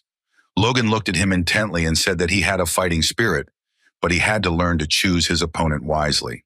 Logan, looking at the boy, said that he really hoped that next time he wouldn't have to warn him. He said that if the boy would obey him, then he and his sister would be safe. Logan sighed heavily and told Victor that if something like this happened again, he would get rid of him and, of course, his sister. A moment later, Logan released the young man, who fell to the ground with a thud. Logan glared at the boy, knowing he had had enough of this. A moment later, Logan informed them of Victor that he planned to make him a knight. Victor was taken aback and looked at the young man in surprise and asked if he was talking about him. Logan said that it was exactly like that, and he knew for sure that the knight was the aristocrat's subordinate. Logan smiled and said that, as a slave, he could get around that condition. He looked at the boy closely and said that his sister could do it too. Victor looked intently at his sister and at that very moment he shouted furiously that he agreed. Logan looked at the boy with a satisfied smile, since he was not mistaken about him. He understood perfectly well that his cruel nature could be controlled through his sister. Logan said with a smile that that was good and they would start training when they got home. A moment later he called out to Hamar. Logan looked at the old man closely and suggested that he step away for a few minutes. Logan told the man that he would write the contract. Hamar looked at the young man in surprise. Logan said the contract would be magical, and it would say that if Hamar served him for 20 years, he would send him back to the mountains. Hamar was taken aback by the shock and asked the young master if he would really return him to his comrades in the mountains. Organ smiled and said that he understood perfectly well that it was difficult to believe his words. But a moment later he asked his new friend with a smile if he really didn't want to. Hamar Vitoropia shouted in a hurry that, of course, he agreed. Hamar looked at the young man intently and said that he would do everything for him, but he could not bear it and burst into tears. Hamar was shocked and simply could not believe that the young master was telling the truth. Trembling, he thanked Logan. Logan looked at him closely. He knew that if the contract was enough to get him motivated again, then that was only a plus for him.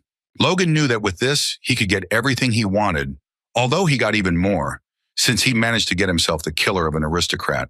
Unknown to Logan, rumors of his strange behavior had already spread throughout the domain, since he was absent. Unfortunately, his reputation had hit rock bottom and caught up with him. And at the same time, his faithful servant was drowning in troubles, trying to change something. He was furious, did not understand what his master was doing at all. Sometime later, he greeted his master with a joyful smile as he had finally returned. Logan looked at his loyal subordinate with a smile and asked how he was doing. Rick ran up to the gentleman and called him. But a moment later, with suppressed rage, he asked the gentleman if he really cared. Logan smiled and said that he was very glad to see that Rick was smiling. Rick, in turn, could not resist and asked the gentleman what he had been doing all this time, because people had said a lot of things about him, and they had called him a moron who simply spent gold coins on monster meat. A few days earlier, Philip had gathered a great many people and asked them to buy the monster's meat. Everyone present was shocked. They did not expect to hear anything like this. They couldn't understand what kind of idiot would decide to buy something like that. Philip smiled and said that young Master Logan wanted to buy meat. Everyone present began to whisper, as they had previously heard that it was he who had ruined his engagement. Philip was puzzled because he thought that spreading rumors about the monster meat would increase his sales in the market, but he did not know the details of the master's past. Philip thought the gentleman was just crazy, but he turned out to be a scumbag despite such thoughts. Philip's instincts screamed that he should not miss the opportunity, so looking at everyone present, he named his price. Everyone was shocked, as they did not expect to hear anything like this. No mercenary would refuse to sell trash, even to a scoundrel, if he is ready to pay. Philip looked at everyone intently and shouted, asking if they wanted to make money. He shouted that in that case, they should bring him all the meat they had. Aggressive sales moved with the feet of mercenaries to bring meat. Rumors about Logan spread throughout all the feudal lords. Logan's nose and said that Philip had done his job just perfectly. Rick was shocked, because he did not understand how his master could laugh. And at that moment, Rick looked closely at everyone present and told the gentleman to look at them himself, as he saw that they had heard a lot of gossip since they stood there with such expressions on their faces. Logan smiled and told his loyal subordinate not to worry about it. It would all be over soon. Rick sighed heavily and told his master that he shouldn't be so calm.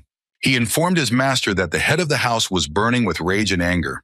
Sometime later, Logan met with his father.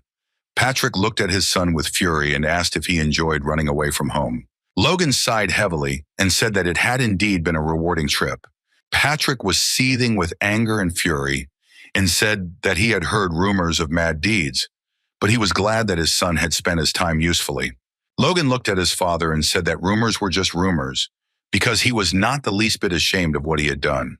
Mariani looked at the young man with fury when she heard this. She shouted to her husband that the young master did not at all realize where his place was, and his actions could affect their honor. Logan looked at his mother and said that it was unnecessary.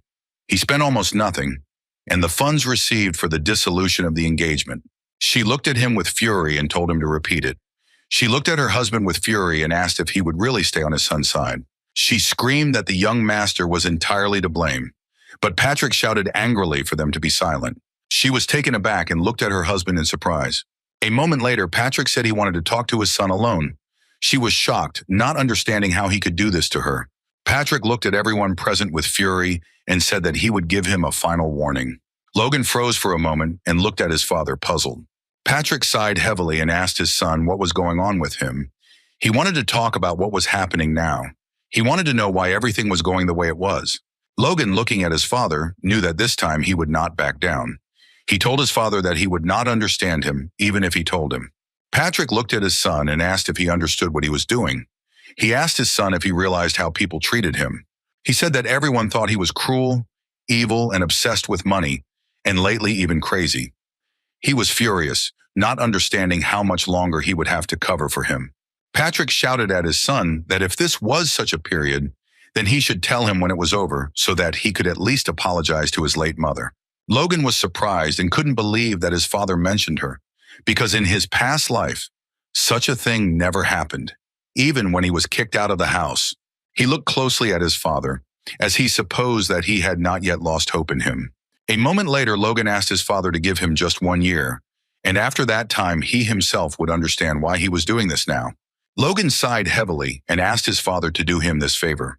Patrick froze for a moment in surprise. Sometime later, he was left alone in his office. He thought about the favor.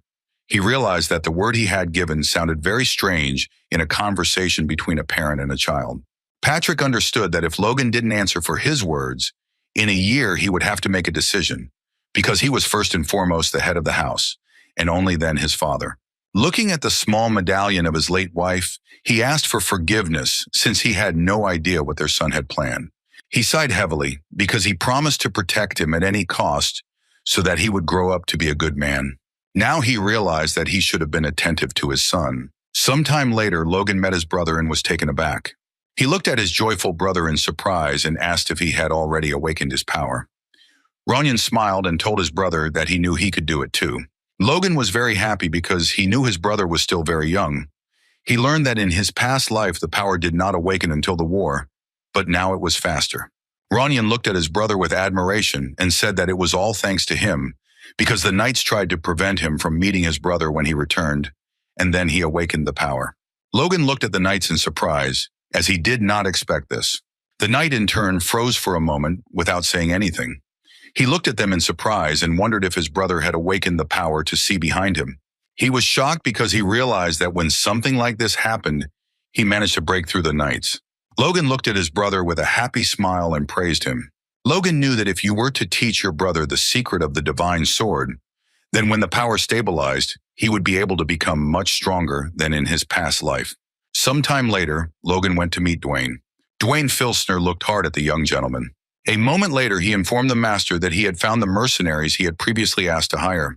Everyone present was a little puzzled when they saw the young master, as they had hired them and then forced them to sit locked up for a long time and wait for the master.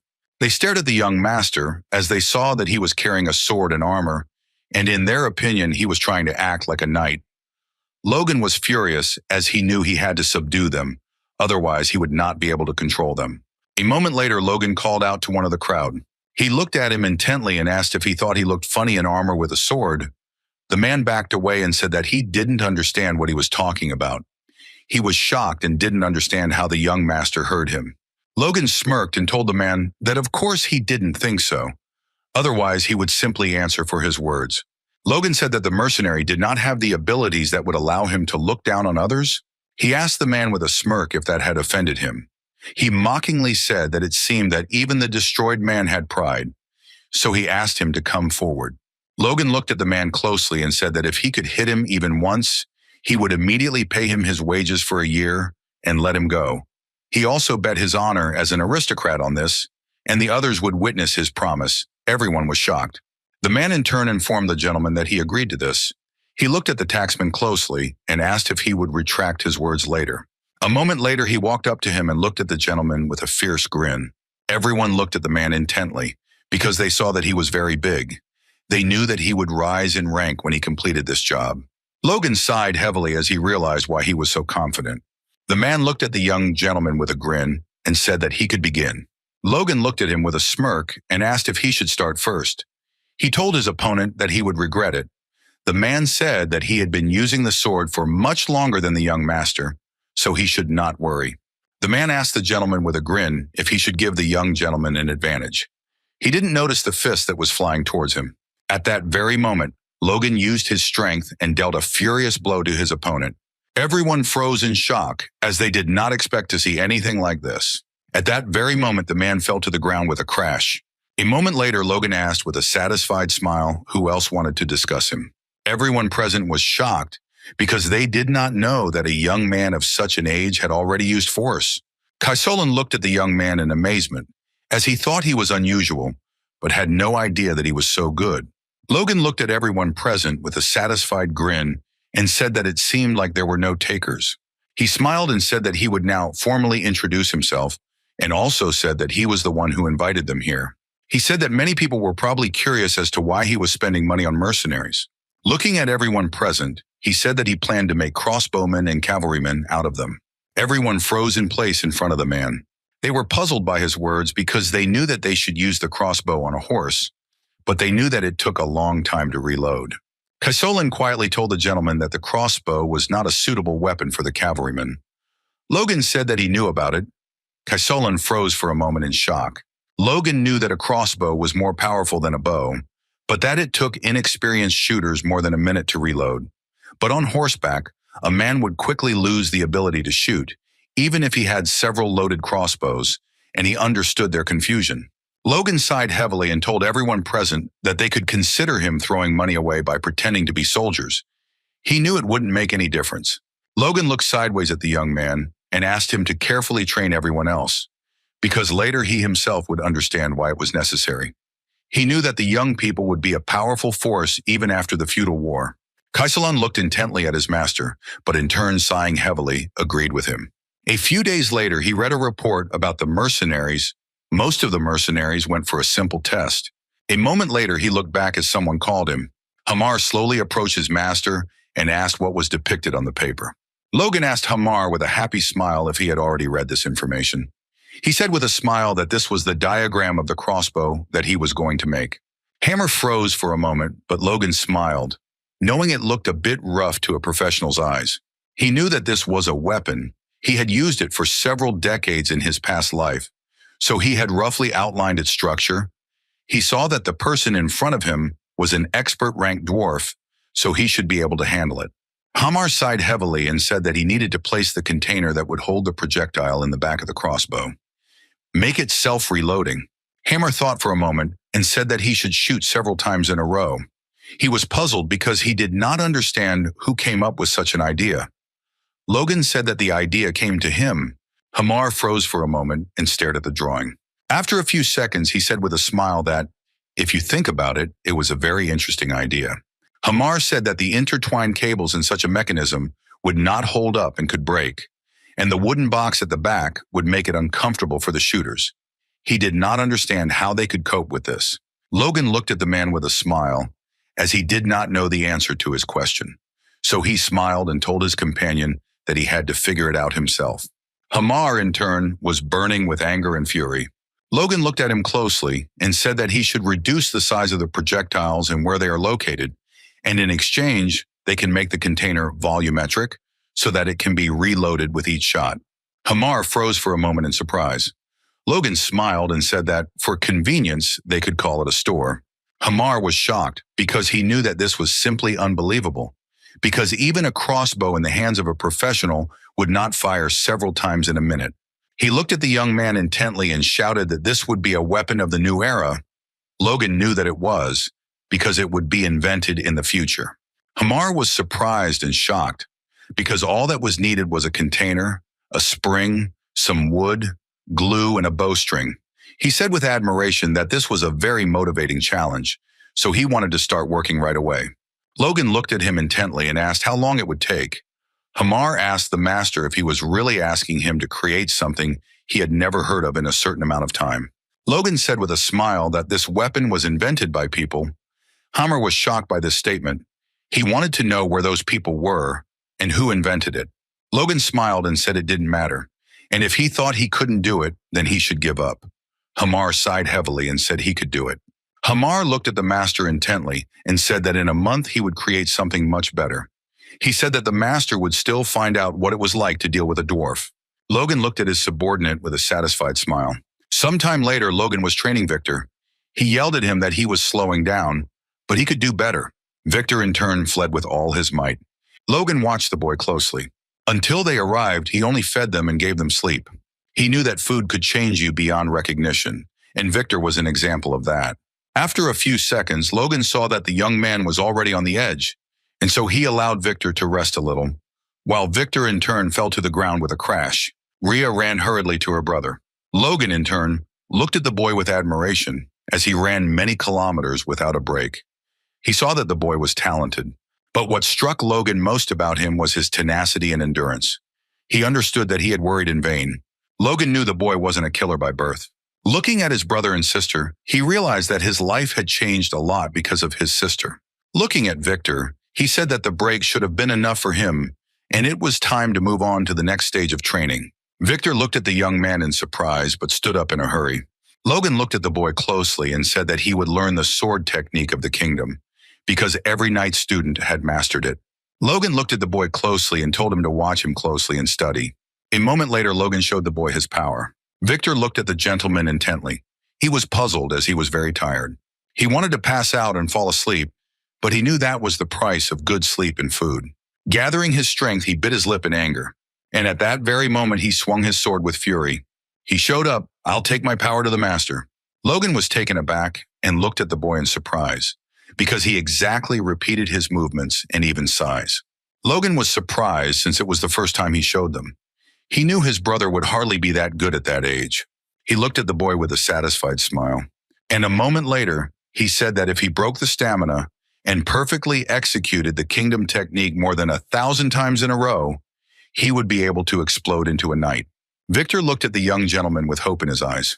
Logan smiled and asked the boy if he could handle it. Victor looked closely at the gentleman and said with confidence that he could handle everything. Logan smiled and told the boy that if he needed anything for training, he should tell his subordinate, and he would be able to get him anything he wanted. At that moment, Victor said that he didn't need anything else. Logan looked at him in surprise and asked if he was sure. Victor looked at the gentleman intently and said with confidence that he should continue to look after his sister, and that would be enough. Logan could clearly see the confidence in the young man's eyes. He knew it was just perfect. He knew that Victor would not be able to go to war, but in the future he would become a huge support for his family. The army of mercenaries and the new weapons would become a formidable force. He knew that he shouldn't rely too much on them, since Hamar might not be able to make a good crossbow, and even if he did, there was a chance that the mercenaries wouldn't be able to get hold of it. Logan knew that since he was essentially serving everyone else, he needed to come up with a backup plan. Sometime later, Logan met with his father. Patrick looked at his son in surprise and asked if he really wanted to join the knight's training. Logan looked at his father closely and said that it was correct. The captain of the knightly order, Heinkel, looked intently at everyone present and shouted so that everyone could hear him carefully. He said that today the first young master Logan would join the training of their knightly order. All the knights present were surprised by this statement. They were puzzled and wondered if he really thought this was a joke. Heinkel looked closely at everyone present as he saw that they were dissatisfied. Some time ago, he asked his master in surprise if he was really going to send the young master to train with his knights. He was shocked by the statement and said that all the knights would not be happy about this at all. So he sighed heavily and told his subordinate that he was not asking to be treated specially. Patrick wanted them to give him a hard time as a recruit. Heinkel was puzzled, although he understood that his master had said such words. But still the young man was his master's son, and he knew that he had better treat the young master more easily. Logan looked at the captain with a smile and told him not to worry. He smiled and said that if he didn't catch up with the others in terms of grades during this week, he would pretend that nothing had happened and leave them alone. Heinkel froze in place in surprise and shock.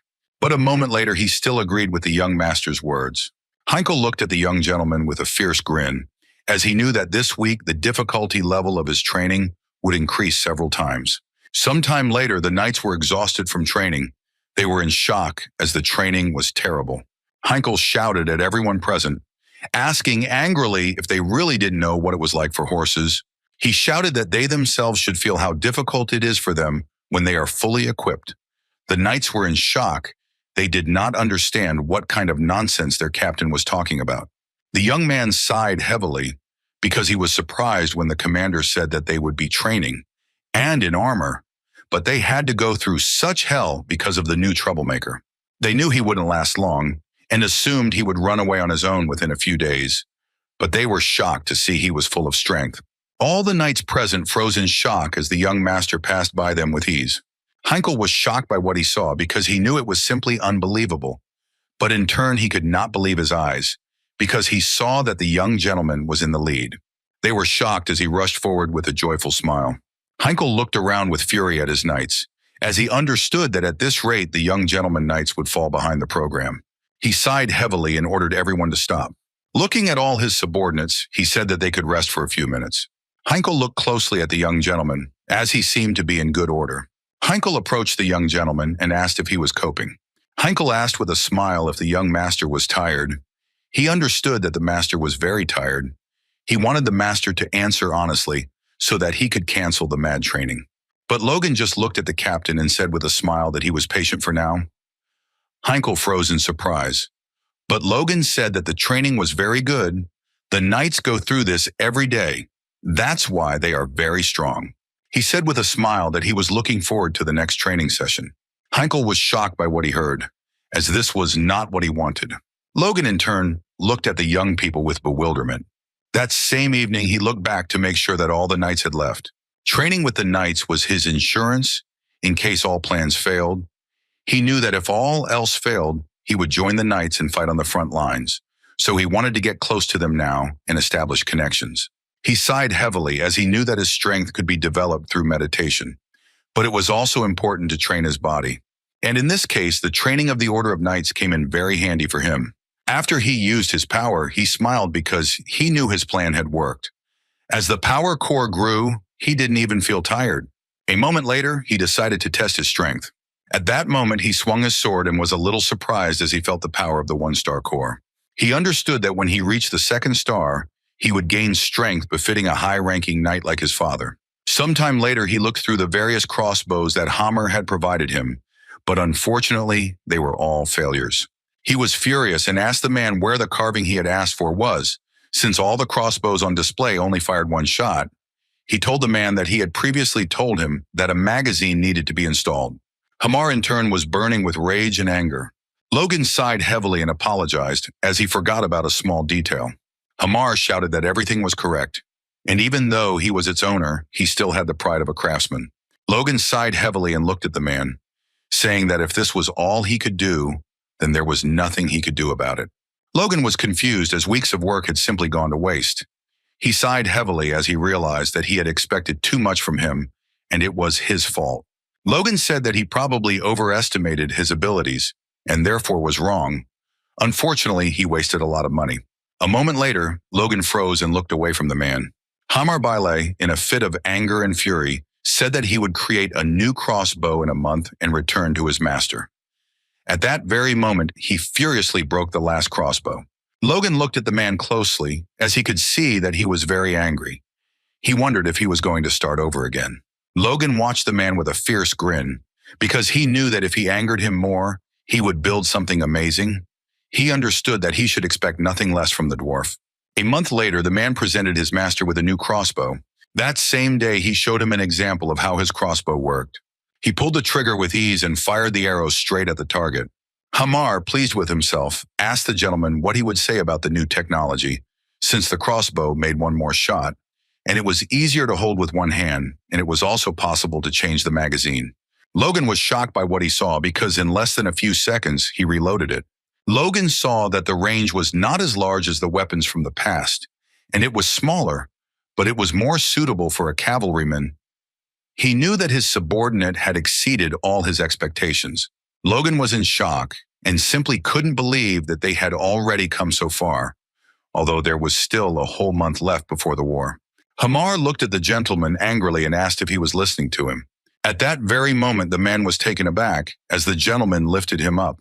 Logan looked at the man with a satisfied smile and praised his excellent work. He shouted at him that he tried hard. Logan was quite shouting and praising his great master. Hamar was pleased with such a reaction, but still shouted that they could be seen and he was not a child who could be easily lifted. Logan, in turn, looked at the man with joy, not listening to him. Hamar looked at the gentleman with embarrassment and tears in his eyes.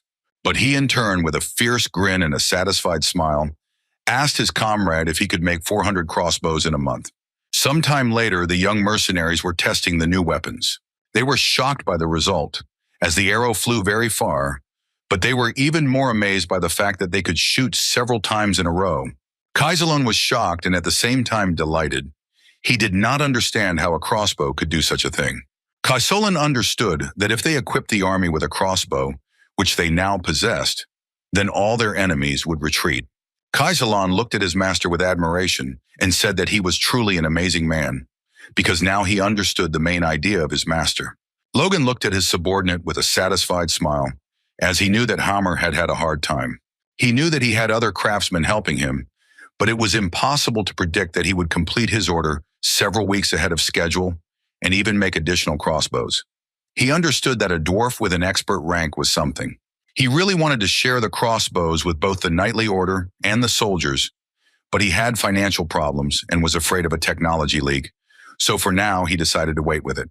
Logan looked at the man intently and said that, from this day on, the mercenaries were to take their crossbows and go defend the mountains outside their territory. Kaisalon was surprised. Logan looked at the young man with a smirk, asking if he really meant to say that it was impossible. Kaisalon looked away from his master for a moment but said nothing. But after a few minutes of watching his subordinates, he said that they could do it. Logan looked at everyone present and told the young man that he had to make sure that everything worked out for them, or it would all be for nothing. Kaisalon looked closely at his master, knowing that he would not develop such a weapon to kill monsters. Kaisalon, looking at his master, wondered if he was preparing for war. Sometime later, the young master returned to his training with the knights again. The knights were shocked as they saw that the young master had tremendous stamina. They knew it was just ridiculous and wondered if it was all in the genes.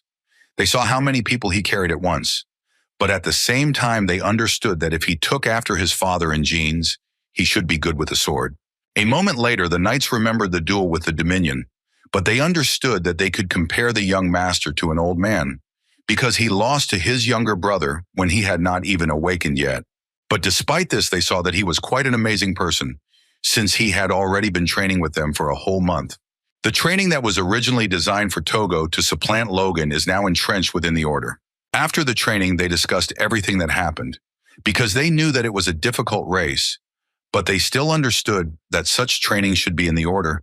They unexpectedly became an incentive for low-ranking knights who usually did everything after the sleeve. The knights also realized what their horses were going through and began to empathize with them. The man sighed heavily and told his partner that he was very heavy and had overeaten in the evening. But the young man said that it didn't matter. He told his partner that he was one of them, so there was no need to worry about such things. The man was shocked. He didn't understand what to answer to such a sudden statement. The captain saw that the bond between the knights had strengthened, and this was a pleasant bonus. He continued to train them in this way because the first young master did not leave, but the results surprised him very much. At the same time, Logan flinched as he felt someone looking at him with an intent gaze. The captain looked closely at his lucky talisman as it came to him on its own. Logan in turn looked around in confusion, as it seemed to him that someone could not take their eyes off him. That same evening, Logan was quietly sitting in his room as he wanted to develop his strength a little. Having exhausted his body with training, he began to stimulate inner awareness through meditation. He knew that repetition and coordination of this bore fruit. Recently, he noticed signs of a change in strength. He knew that if he could improve her as he planned, then the Superman, or a master, in Supreme Mac would no longer be a threat to him like in his past life. He sighed heavily and began his training. He breathed slowly and repeated his exercises. A moment later, he felt a surge of his power, but after a few seconds, all his power spread throughout the room with incredible speed. He was happy because he moved to the next stage and received a 2-star core. He knew that he now had a base to learn the next secret sword technique. Considering the power he had gained from the first technique, he was confident that the second one would exceed his expectations in terms of its power. Logan was a little puzzled, as he wanted to master it before the war. He understood that in that case, even high-ranking knights would not be scary to him. Sometime later, they went out to hunt monsters. The monsters noticed the approach of people and were taken aback. At that very moment, The monsters rushed to run away in a hurry. Kaisalan immediately gave a signal to his men, and they dispersed. They loaded their weapons and prepared to fire. After a few minutes, they shot at all the monsters, and the arrows pierced their enemies. The monsters screamed in pain and fell to the ground with a crash. Everyone present was surprised. They did not expect this. They were shocked because they saw that the crossbow had almost no recoil. They saw that their shots pierced the monster's head and hit the head of another one who was standing behind. At the same time, Logan was closely watching everything that was happening. He stared into the distance as he saw that the pack of monsters had been destroyed in more than a few seconds. He knew that their old habits of using regular crossbows were kicking in, but he noticed that the mercenaries were starting to reload their weapons faster. He looked at everyone present with a satisfied smile, as he understood that it was not in vain that he had traveled so far to hunt. Kaisalan looked at his master with a smile and asked if he was pleased. Logan said that he was very pleased, and during his first hunt, they showed themselves terribly, but now they have become much better at handling weapons. Kaisalan looked at his master intently and asked for forgiveness for his curiosity. Kaisalan sighed heavily and asked the master why he was doing all this. He said that he had never heard of a mercenary army with such power. He asked the master if he really planned to kill all the monsters on the continent. Logan hesitated for a moment, not knowing what to answer, but after a few seconds he heard someone calling him. A man approached them and hurriedly called out to the master. Logan looked at him in surprise and asked what was the matter. The man shouted that he had been sent by a man named Rick. Logan looked at the man in bewilderment, as he did not expect this. A few seconds later, the man shouted that the Viscount had declared war on them yesterday. Logan froze in shock as he didn't expect to hear anything like that. Vidicon screamed and accused the McLean house of insulting his ancestor and wrongfully taking his life. Patrick froze in shock as he didn't expect this. Everyone was puzzled because they knew that this happened in the distant past, and he decided to get even now. Everyone was alarmed and asked the Lord what they would do as they understood that a war would begin. Heinkel looked at the gentleman intently and said that the number of the Viscount's knightly order alone exceeded theirs. They knew that they should request support and send knights to guard the city, but they also all knew that if the knights who had the power to displace were driven out, the city would fall into chaos. Patrick calmed everyone down and said that although his family's power was not as great as before, however, people constantly declared war on them without any particular reason. He said with fury that it was obvious that they had planned this on purpose. He looked with fury at everyone present and asked if they had thought about peace before they mentioned it. He shouted that everyone must prepare for war, and they must also make a plan to win it, and he accepted no objections.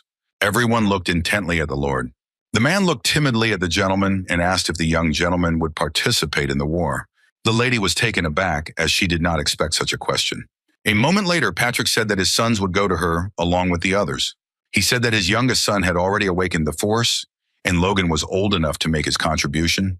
He said that he heard that the young master had trained with the knights, and since they could both use their strength, they would be a great support to them. Rick was shocked because he knew the situation was very bad, since he knew the young master was away at the moment. With lightning speed, he rushed into the distance, for he knew that he must inform his master of what had happened immediately. The man looked at Logan intently and told him exactly what had happened. Logan was seething with rage because, according to his memories from his past life, the war was not supposed to start for several months. He was furious because he didn't understand what could have influenced this. The man looked at the young gentleman with alarm and asked him to hurry, because he knew that they would undoubtedly ignore all customs and go straight to war. He said that the gentleman needed to leave right now to make it at least to the middle of the battle. Logan was furious, as he knew there was no time to think.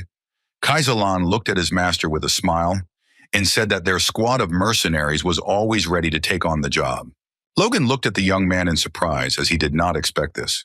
He looked at him closely and said that he didn't seem to be very surprised by the news. Kaisalan said with a smile that they were now in such a state that they themselves were ready to start a war. Logan sighed heavily and said that it sounded terrible.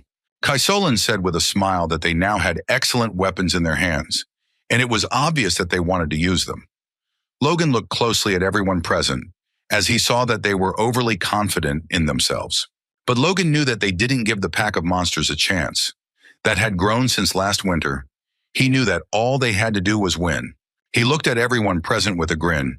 Since now their strength would be enough for this, He knew that his house was in a fever from the news of an unexpected war, but his mercenaries were confident of their victory. The war began earlier than Logan had planned. The day after its declaration, the Viscount's troops appeared on the territory of his house, their numbers exceeding the expectations of the vassals. Sometime later, the knight told the lord how many warriors were coming to their house. He shouted that this was just a full-scale war. Patrick was shocked and thought the Viscount had simply gone mad. He was furious because he knew that they would have to face not only the forces of knights, who were like supermen to ordinary people, but also cavalry, and he wondered if this was a war between nations and not feudal lords. He was burning with rage and did not understand why he had to go so far. The knight looked intently at his master, and a moment later he reported that the Kurosov house reported that they would not send them help. Madame froze in shock on the spot. She was in shock and screamed that this simply couldn't be. She gave a speech. I believe that he was probably mistaken. The knight informed the madam that they had approached them several times, but all in vain. Mariani was shocked by this news. She said that this was not so, and she had to see for herself. Patrick was furious. He shouted at the knight to immediately gather all the men who were able to bear arms, because they had to answer them with all their strength. The knight shouted that he would immediately take care of this matter. Patrick was furious that the trusted man of the House of Kairos had turned against them. Trapped, Patrick gathered as many men as he could to fight the Viscount. Sometime later, they came out onto the battlefield, and among them were 53 knights, 552 soldiers in the regular army, and 4,418 conscripts, a total of 5,023 people. But they still froze in shock when they saw the enemy army, because they understood that it was not even half of the number of the Viscount's men. Patrick was burning with anger and fury as he understood that they were facing an unequal fight. The knights, in turn, whispered among themselves, since they did not know where the first young gentleman was now, but in turn they knew that he had left long ago and had not yet returned. The young men were puzzled, as he left at such a time, so they understood that he should not be expected and assumed that he had fled. When he heard the news of the war, Ronyan looked at the knights with fury and asked what they were talking about. Ronyan shouted that his brother would never do such a thing. Ronyan knew full well that his brother was aware that war was coming. He remembered Logan smiling and saying that he would soon teach him the secret technique. He wanted to save their family together. Ronyan screamed that his brother could not have escaped. A moment later, the knights began to whisper that the rumors were true and the Lord's son had escaped. Ronyan froze in shock as Patrick looked at his son and informed him that he was to replace his brother. Patrick told his son that he had to remain determined no matter what happened. Patrick simply could not believe that his son had escaped, but he knew that something else was important now, because they had to win the war. A moment later, he shouted to all his warriors that they should prepare, because he wanted to defeat his opponents with all his might. A moment later, the knights were ready for battle. They were determined. The Viscount looked at Patrick with a smirk as he finally took up his sword. The Viscount looked into the distance with a fierce grin and shouted that his knights were his sword, and Patrick would now face them. Patrick looked closely at all his enemies, as he knew he had to get through the vanguard first. Gathering his strength, he rushed towards his opponents with fury. But a moment later, he was frozen in shock as his opponent blocked his blow. Sometime later, Rick was breathing heavily and shaking with fear as he saw what was on the battlefield. He froze in place because he saw that they were losing, and this was very bad. He was shocked because he knew that their army was so outnumbered that even a servant like him was sent to fight. He knew that if they surrounded them, it would definitely be the end for them. Taken aback, he didn't notice how he was attacked and knocked down. He froze in shock and fear, but when he raised his head, he saw his enemy in front of him, who wanted him dead. But in turn, the young man managed to dodge the deadly strike. The knight, in turn, looked at the young man with fury. At that very moment, he was pierced through by a spear. The knight looked intently at the young man and shouted for him to immediately stand up and grab the spear. Rick breathed a sigh of relief while trembling with fear. He was glad that an ally came to his aid. With tears in his eyes, he thanked his savior and reached out to him. But at that very moment, he froze, as he saw a truly shocking sight. A few seconds later, the young man fell down, having been pierced by an arrow. Rick was taken aback by shock. He was very scared and understood that he needed to quickly run to the rear as far away from the enemy as possible. He ran as fast as he could, but saw his comrades falling dead from a hail of arrows. He stopped and looked into the distance, trembling. He was shocked because he saw that his enemies were already here. Rick was taken aback by fear as he understood that they were all going to die now. At the same time, Patrick fought with his enemies, sparing no one in his path. He killed with fury everyone who came at him. The knight looked at Patrick and said with a grin that he lived up to his name. He said that they had prepared hard, and now he couldn't believe what was happening. Patrick, in turn, looked at the young man with fury as he survived his blows containing power. He was shocked and didn't know that the Viscount had a high-ranking knight. He saw that the rest were at least of average rank. Patrick wondered if that was why they were so confident. He looked at them with fury and asked if they were the ones who were preparing to deal with him. The young man looked at Patrick with a fierce grin and asked how he liked their training. Patrick looked at his enemies intently but said nothing. He understood that if he couldn't get through further, then the knightly order wouldn't be able to either. A moment later, he changed his weapon and charged at his enemies with fury, for he knew he could not allow the battle to end this way. Burning with rage and fury, he struck at his enemies. The young man was taken aback as the blow was very strong. He froze in shock for a moment when he saw Patrick, who was burning with rage and anger while he was rushing towards him with lightning speed. Patrick was taken aback as he realized that there was someone behind him. He looked back and saw a knight running towards him with a spear in his hand. The knight, in turn, with their lightning speed, struck his enemy, but Patrick managed to dodge, and the spear only grazed him. At that very moment, Patrick began to fight back against the knight who was wielding a sword. He was burning with anger and fury because he understood that they were not at all familiar with knightly honor. They looked at Patrick with disdain and a smirk because they did not understand what he was talking about at all, but they did not want to pay any attention to him because they knew that these were his last words before his death. Their leader told them with a smirk that they should not forget that Patrick was a trained high-ranked knight. At that very moment, Patrick jumped off his horse with lightning speed and rushed towards his opponents. The knight froze in shock on the spot, as he did not expect anything like this. Patrick, gathering his strength with fury, dealt a crushing blow to his opponent. But at that very moment, he was taken aback, as another knight pierced him with a spear. The knight looked at his opponent with a fierce grin, and at that very moment, he pulled out his spear. Patrick screamed in pain and rage. Patrick cursed threateningly, but in turn began to hold his wound so that it would not open. He was furious because he understood that while the high-ranking knight was blocking his blows, the others were attacking. He clearly understood that this was an obvious trap, but unfortunately, he was unable to get around it. He saw that they even transferred people from the rear. He was burning with anger and fury, but he stood with all his might. Patrick sighed heavily as he realized that Logan had done the right thing by running away. He looked closely at his enemies as he hoped that his son would be able to continue the family legacy after he died. At the same time, the Viscount was watching the fight with a fierce grin. He knew perfectly well that he had done the right thing by not telling anyone about his high-ranking knight. He looked at the fight with a fierce grin because he knew that now all they had to do was defeat Patrick and take the castle. He knew that once the castle was in his hands, everything would change. But a moment later, his face changed as he heard the clatter of cavalry. He looked around as if he didn't understand what was going on. At that very moment, he saw a knight rushing towards him in haste. The knight informed his master that they had discovered a cavalry detachment in the rear. He gave an approximate number.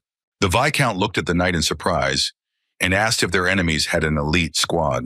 The young man shouted in a hurry to his master that what was unusual was that they were all without a copy.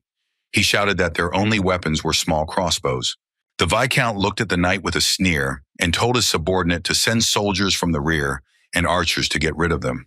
He mockingly said that they were not an elite squad, but just some worthless warriors.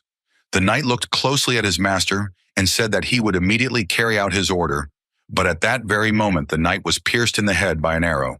The Viscount froze in shock as he saw the body falling in front of him. He was in shock and did not understand how something like this could happen. He turned around hastily as he was a little scared and excited.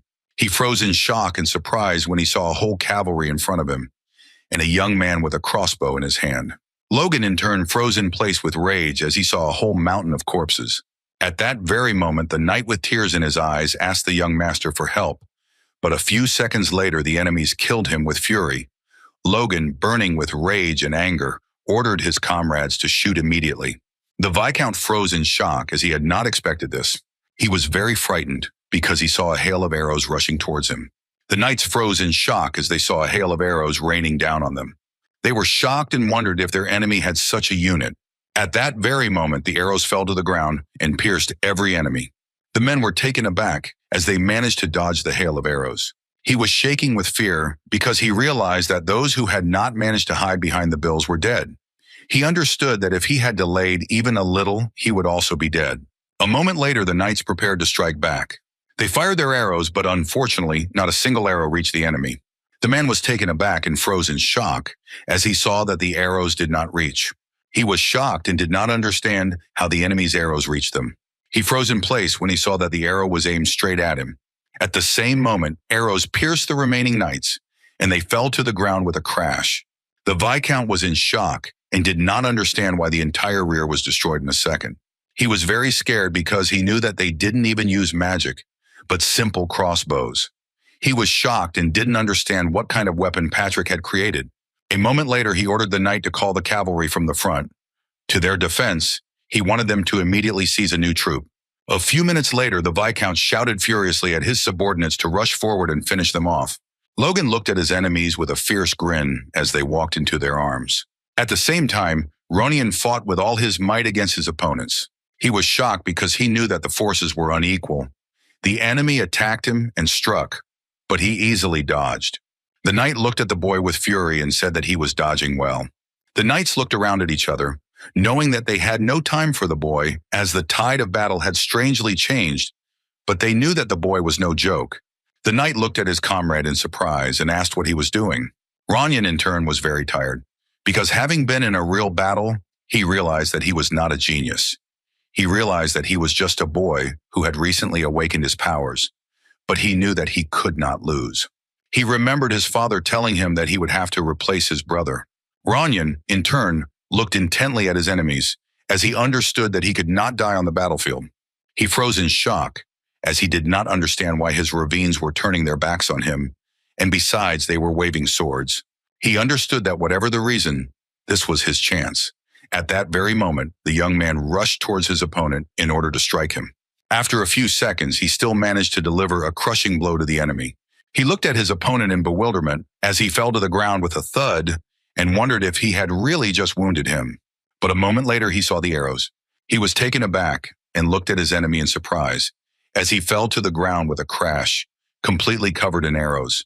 Ronion was very surprised and did not understand what had happened at all. But a moment later, he turned around and looked into the distance.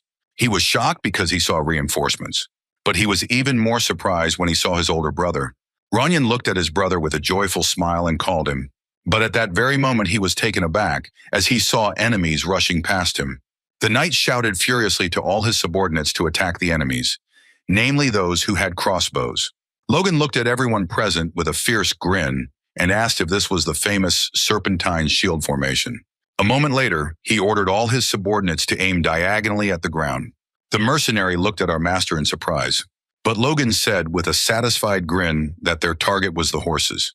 A moment later, the mercenaries looked at each other with the same grins as their master. A few seconds later, they gave their enemy a hail of arrows. The knights were shocked as their horses rebelled. In turn, Logan looked intently and with a satisfied grin at his enemies, who fell to the ground. He was glad that everything was going the way he wanted, but in turn, he understood that they were just fools.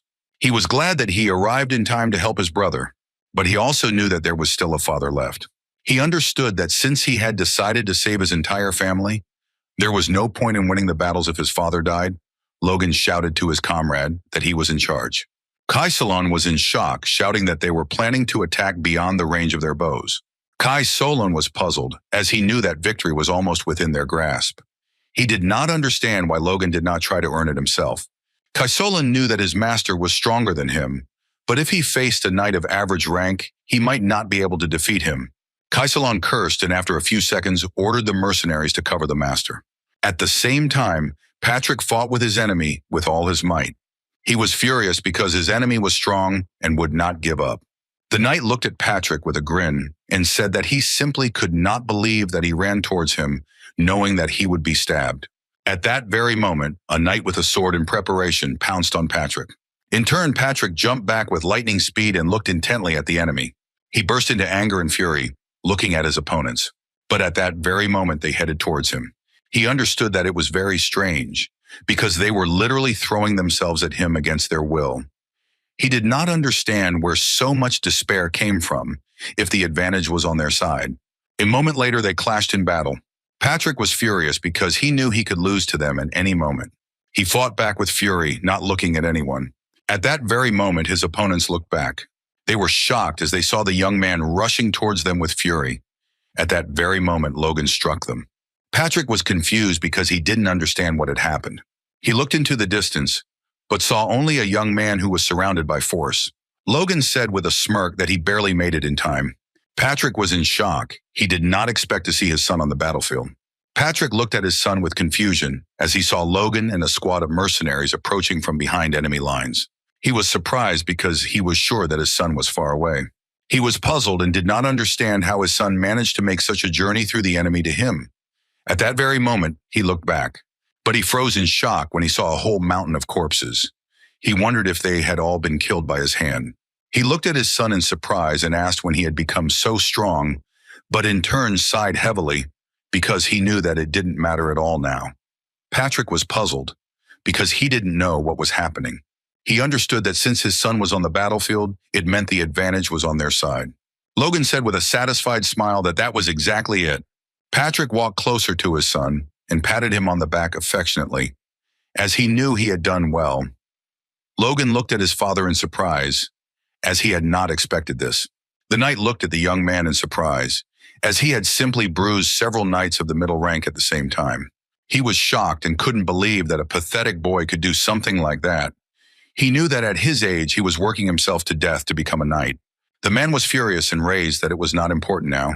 He was burning with anger and wanted to immediately kill him on the battlefield. He looked at his subordinates with fury and asked what they were doing at all. He shouted that they should take the potion immediately, but the young men lying on the ground only sighed heavily. Patrick looked at his son closely, as this attack was enough to make him realize that even though Logan was a low-ranking knight now, he was strong enough to handle most mid-ranking knights. Patrick knew that if his son dealt with those of average level, he would take on a high-ranking knight. But Logan blocked his father's path and told his father that he would fight him himself. Patrick was shocked. He said that his opponent was too strong for him. He understood that his son had advanced significantly, but he had not yet reached a high rank. At that very moment, Logan hit his father in the stomach, and his wound opened. Patrick was shaking with pain, but his son said that he was now in serious condition, and he would be able to defeat the enemy. Logan asked his father to trust him and give his permission. The finished one was able to fight the knight. He looked at his father intently, waiting for an answer. Patrick in turn sighed heavily and reluctantly agreed. Moments later, Patrick asked his son to be a little careful. Logan smiled and told his father that they had to finish off the enemies quickly. At that very moment, each of them rushed towards their opponent, Boyko. The man was taken aback and froze in shock. He saw that it was a young man who was advancing on him, not a high-ranking knight. He was burning with anger and fury and could not understand how the boy dared to fight him. But Logan did not answer his opponent and rushed at him with fury. At that very moment, he used his strength and pointed his sword at the enemy. A few seconds later, they clashed in a brutal battle. The man was in shock because his opponent's blow was very strong. While his opponent was writhing and barely standing on his feet, Logan looked at him with confidence and struck. The young man couldn't stand it and jumped back. He was furious and did not understand how the boy had managed to inflict such a blow on him. He looked at his opponent, burning with anger. He understood that although he was wounded, he did not feel any remarkable strength or high level from him. But in turn, he understood that if his opponent managed to push him back, it meant that he was giving it his all. He understood that it could not be otherwise, and at that very moment, gathering his strength, he rushed into battle against his enemy. The knight screamed in rage as he wanted his opponent to leave this world. But Logan, in turn, did not pay attention to his cries and stood steadfastly in order to repel the blow. He saw his opponent galloping from place to place, but at that very moment, the knight, with fury, struck his opponent a blow. Logan stood firm against his blow. The knight was shocked by it. He was furious because he knew that if it weren't for his wound, he would have dealt with the enemy long ago. Logan noticed that his enemy was wounded, so he struck accordingly. The man was taken aback as the wound opened up and caused him incredible pain. He jumped back from his opponent and looked at him with fury as he realized that he had not exposed himself even once. He glared at Logan, knowing he had to time his attack. But a moment later, he was taken aback and looked at his enemy in surprise. A few seconds later, he looked at his opponent with a fierce grin, as he understood that he had another, very good option for winning. Logan, in turn, was taken aback, as he felt an unknown feeling. He looked at his opponent in surprise as he realized that he was absorbing the power of his sword. The young man looked at his opponent with a fierce grin, as everything was going according to his plan, and he saw that Logan was taken in. A moment later, he gathered his strength and headed towards his opponent in order to strike him. Logan glared at his opponent as Thoth controlled his sword. The knight looked at Logan with a fierce grin, since everything was going according to his plan, and Logan's center of gravity shifted. He was glad because he understood that in this way, he could deal him a crushing blow. Looking at his opponent, he knew that this was the perfect moment for a crushing blow. But after a few seconds, he was taken aback, because everything did not go as he had planned. He was furious because he had only managed to catch a scrap of his opponent's clothing. He looked back and wondered if his opponent was really that fast. Panic began to creep up on him as he knew that it simply couldn't be. He was shocked as he realized that it was not his opponent who was fast. It was he who was slow. A moment later, Logan used the secret of the divine sword. The man in turn froze in shock on the spot. He understood that his affairs were very bad and he needed to get away from his opponent. But unfortunately, Logan was not going to let him go so easily. Therefore, he used the first form, namely the cutting wave. The man was shocked by what he saw. He understood that you were simply impossible. But at that very moment, Logan, with fury, dealt his enemy a crushing blow, which consumed him completely. Everyone froze in shock when they saw the truly enormous power. At that very moment, a huge explosion thundered, which made everyone on the battlefield freeze in stupor. After this blow, Logan sighed heavily. He looked intently at his opponent. Logan sighed heavily and asked if a high-ranking knight really relied on cheap tricks. A moment later, he shouted that he had killed the enemy general. Everyone was shocked and very scared. As they saw that a high-ranking knight had fallen, they understood that this simply could not be. In a hurry, the knights asked where the Viscount was now, as they had not seen his flag for a long time. At that moment, the man threw the sword out of his hands. His comrade was shocked by his introduction, and so he asked him if he had gone crazy, but the man only shouted that they needed to surrender in order to save themselves because he did not want to die. The man was shocked and did not understand how his friend could do this. But at that very moment, all the others threw their weapons out of their hands and, as one, declared that they surrendered. A few seconds later, Rick shouted with a joyful smile and greeted the young master. He called out to his master with tears in his eyes and a joyful smile. The knights looked at each other and also joyfully shouted the name of their master. They were glowing with joy because he had saved them all, but they were well aware of the fact that the battle was not over yet. On that fateful night, the Viscount left the battlefield with a bang.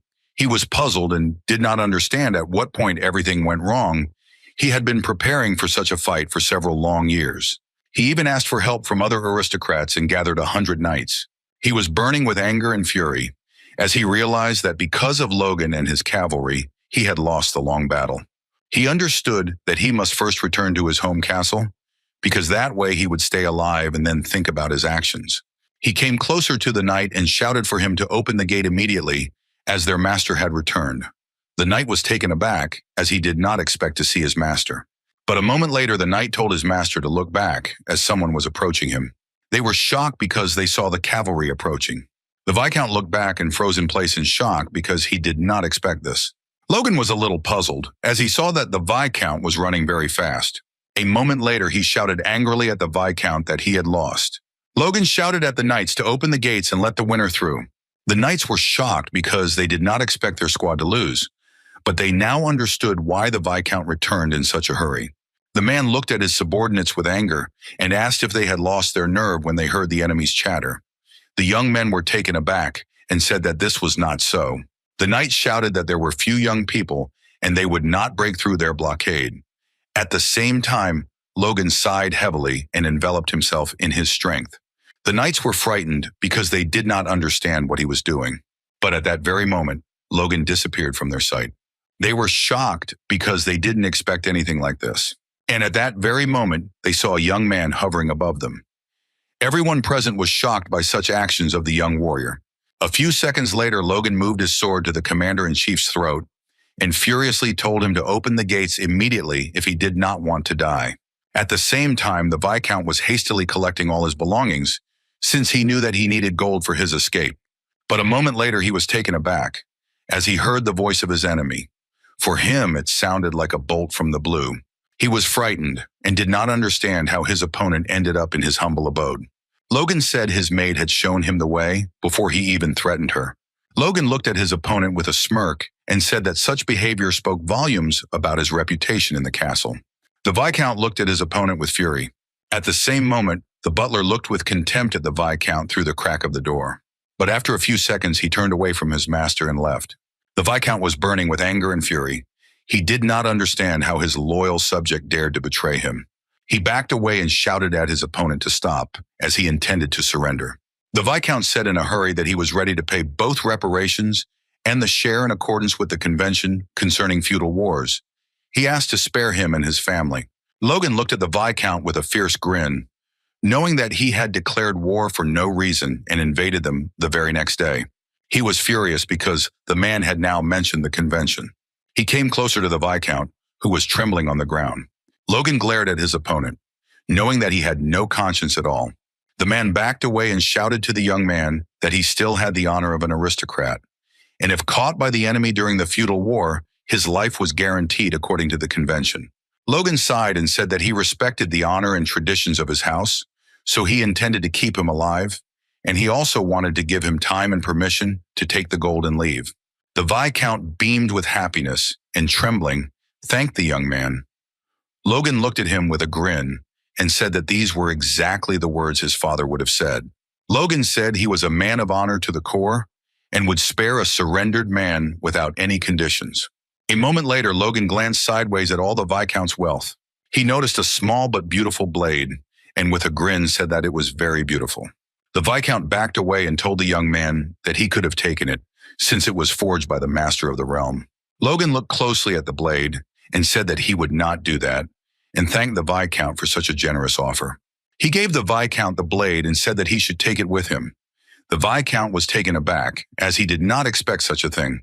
But Logan only looked at his particular opponent with a fierce grin. A few seconds later, he pierced his enemy with his own blade. The Viscount was shocked by everything that was happening, as the young man had previously said that he would spare him. Logan, without showing emotion, informed his opponent that he said that his father would have done so. Logan knew that he and his father were not alike at all. The Viscount was shocked, as he understood that the young man knew nothing about the honor of an aristocrat. Logan looked at his opponent with a fierce grin and asked if he was really talking about honor now. He looked at the Viscount with fury and asked if he understood how many people had died because of him. Logan glared at the man and told him that his miserable life would end there. At that very moment, the Viscount fell to the ground with a crash. Logan looked closely at the dead body and told him to thank God for a quick death. Logan was jubilant as they finally survived the disaster.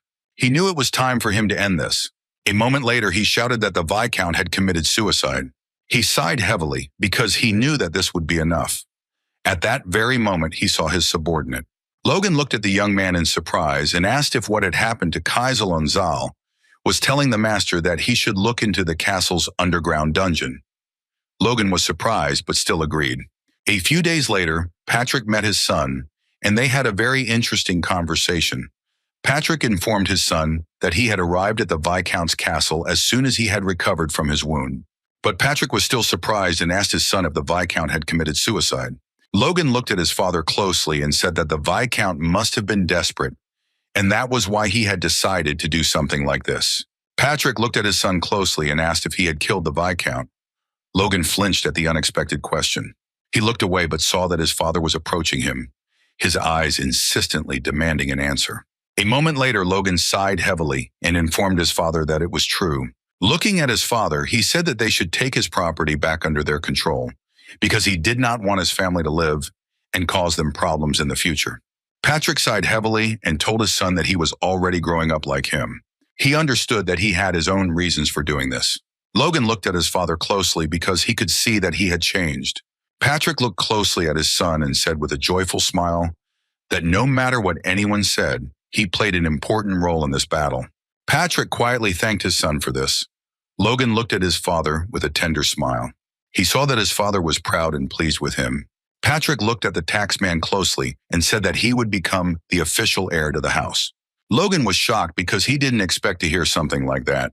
But Patrick only smiled tenderly, looking at his son, as he was confident in his decision. Logan smiled and asked his father for forgiveness as he was forced to decline the offer.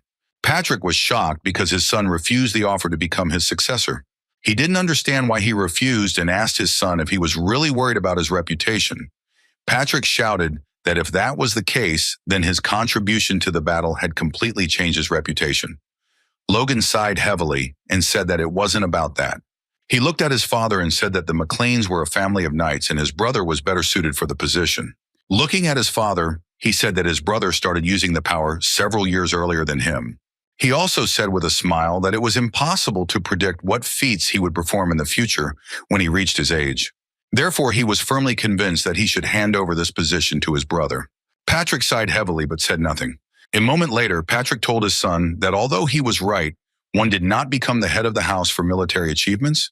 Logan knew that this was probably true, but judging by the fact that he was not allowed to enter today, his brother, just like in his past life, would receive the title of the youngest power user. He knew that if his brother received this title, then there would be no more problems. And more importantly, if he became the heir, he would gain no advantage. Logan knew that he had no time to learn how to be a baron. He looked closely at his father and said that as an older brother, he wanted to give his younger brother a chance. Logan said he really hopes his father will support his brother when he reaches the right age. Patrick sighed heavily and told his son with a smile that he had not expected him to be so attentive to his brother. Patrick said that he would accept his request and postpone the choice of a successor for a few years. When his brother became an adult, Logan smiled and thanked his father. Patrick looked at his son closely and said that he would receive another reward. He said that as soon as they returned home, he would count their earnings from the war. Logan looked at his father closely and asked with a smile if he could choose his own reward. Sometime later, they returned home. All the citizens of the city joyfully welcomed their saviors. They were surprised and at the same time delighted. As their knights returned from the war only a week later, they heard that the war lasted only one day. The young men were surprised and did not understand how this was possible. They wondered if their knights had always been so strong. The young man looked at his comrade with a smile and asked if he hadn't heard that it was all thanks to the first young gentleman. He told his comrade that, according to the returning soldiers, the young master's mercenaries had turned the tide of battle. He said that they had flanked the enemy from behind as if they had known what would happen in advance, and he had heard that they had defeated their opponent with a mysterious weapon, and he had even been able to single-handedly deal with a high-ranking knight. The young lady looked at our comrade in surprise and asked if the young gentleman was really such a great person. The young man was a little puzzled, as he had previously thought that the gentleman only brought trouble. They talked among themselves and assumed that perhaps the young master had brought a lot of monster meat for a reason. They assumed that he had something in mind. They looked at the young master with admiration, because they knew that a genius was different from ordinary people. Logan, in turn, felt awkward after hearing this. Ronyan looked at his brother with a smile and asked what he would say about all the villagers since they were praising him.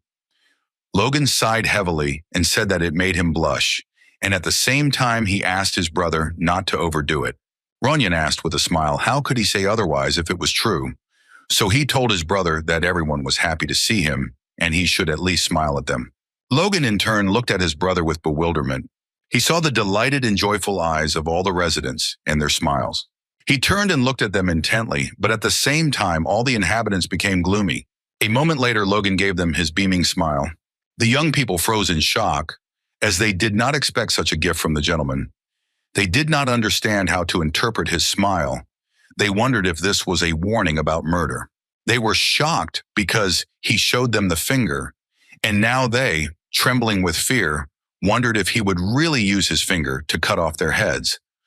Logan was shocked, did not understand what he had done. Ronan sighed heavily because he knew that his brother was simply incorrigible. Looking at his brother intently, he said that it was just a failure. Logan was confused and did not understand what was going on. Patrick, in turn, looked at his sons with a tender smile, as he was glad that they were so friendly.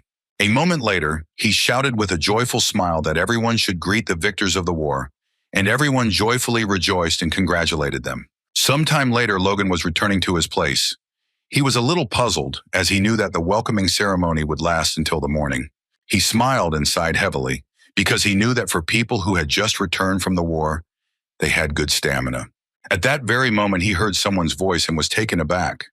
Mariani furiously asked Logan what he was planning. Ranyan Vai tried to stop his mother. She was furious and screamed that she heard everything, because Logan refused to become the heir. She gave in from rage because she did not understand what his true plan was. She screamed that he could fool others, but he would not be able to fool her. Ranyan was shocked and shouted at his mother to stop. He asked his brother for forgiveness, and he also told his brother that she was very upset about the problem with the family. Logan looked at his brother closely and with a snowy smile said that everything was fine and he understood everything. Logan looked at Madame intently, knowing that she had never been happy to see him. He was puzzled because he knew that after the betrayal of the House of Kiros, she had lost all her power. He understood that she had no reason to fear her. Logan was aware of the fact that if he apologized now, she might accept it. He looked closely at Mother and said that he realized that his actions in recent months had not been trustworthy. He regretted that he had been driven by envy and a sense of inferiority. The madam looked at her son with fury and shouted that his brother himself confessed everything.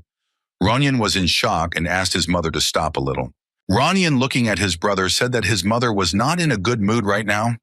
Logan looked at his brother closely and asked him to listen, because it was his brother who he had to apologize to. Ranyan looked at Logan in surprise, not understanding what he was talking about.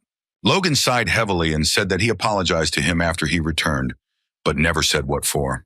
Logan sighed heavily and said that the regret and cowardly nature he had cultivated over the years was hard to overcome. Logan looked at his brother closely and said that he knew it himself, so he asked for forgiveness for hating him all these years. The boy froze in place in shock, as he did not expect to hear anything like that. Logan said, looking at everyone present, that he was trying to cover up his own incompetence with hatred. He looked at them intently and said that he now sincerely regretted his behavior. Logan asked his brother for permission as he wanted to formally apologize to him now. He sighed heavily and said that he was truly sorry. Ranyan looked at his brother intently, but said nothing. Logan knew full well that good deeds could not cover up bad ones. And unfortunately, he knew that he had been naive until now. Ranyan sighed heavily and told his brother that everything was fine. Logan was taken aback and looked at his brother in surprise, as he did not expect this. Ranyan looked at his brother with a smile and said that he believed that as long as he treated him well, one day the brother he knew would return to him. He looked at his brother tenderly. Logan was shocked by his brother's words, but now he realized that he should have been wrong not to do it earlier. A moment later, he looked at Madame and called her. Logan smiled and said that he truly cared about his brother, and he hoped that his brother would become the heir. Logan looked at her hard and said he knew he couldn't ask her to trust him right away, so he wanted her to watch everything he did from now on. Logan looked at his family with tenderness, knowing that this would be enough for now. Sometime later, he was walking slowly through the forest with Hamar. Hamar looked at the gentleman intently and asked where he was going. Immediately after his war returned, Logan smiled and told his comrade that he had rested enough and it was time for him to get to work. Hamar, in turn, was a little irritated by this answer and said that he was simply worried because the gentleman again intended to squeeze all the juices out of him. Logan looked at his comrade with a smirk and said that he shouldn't worry because he would definitely enjoy the task. Hamar sighed heavily as his master was sure he knew what he liked.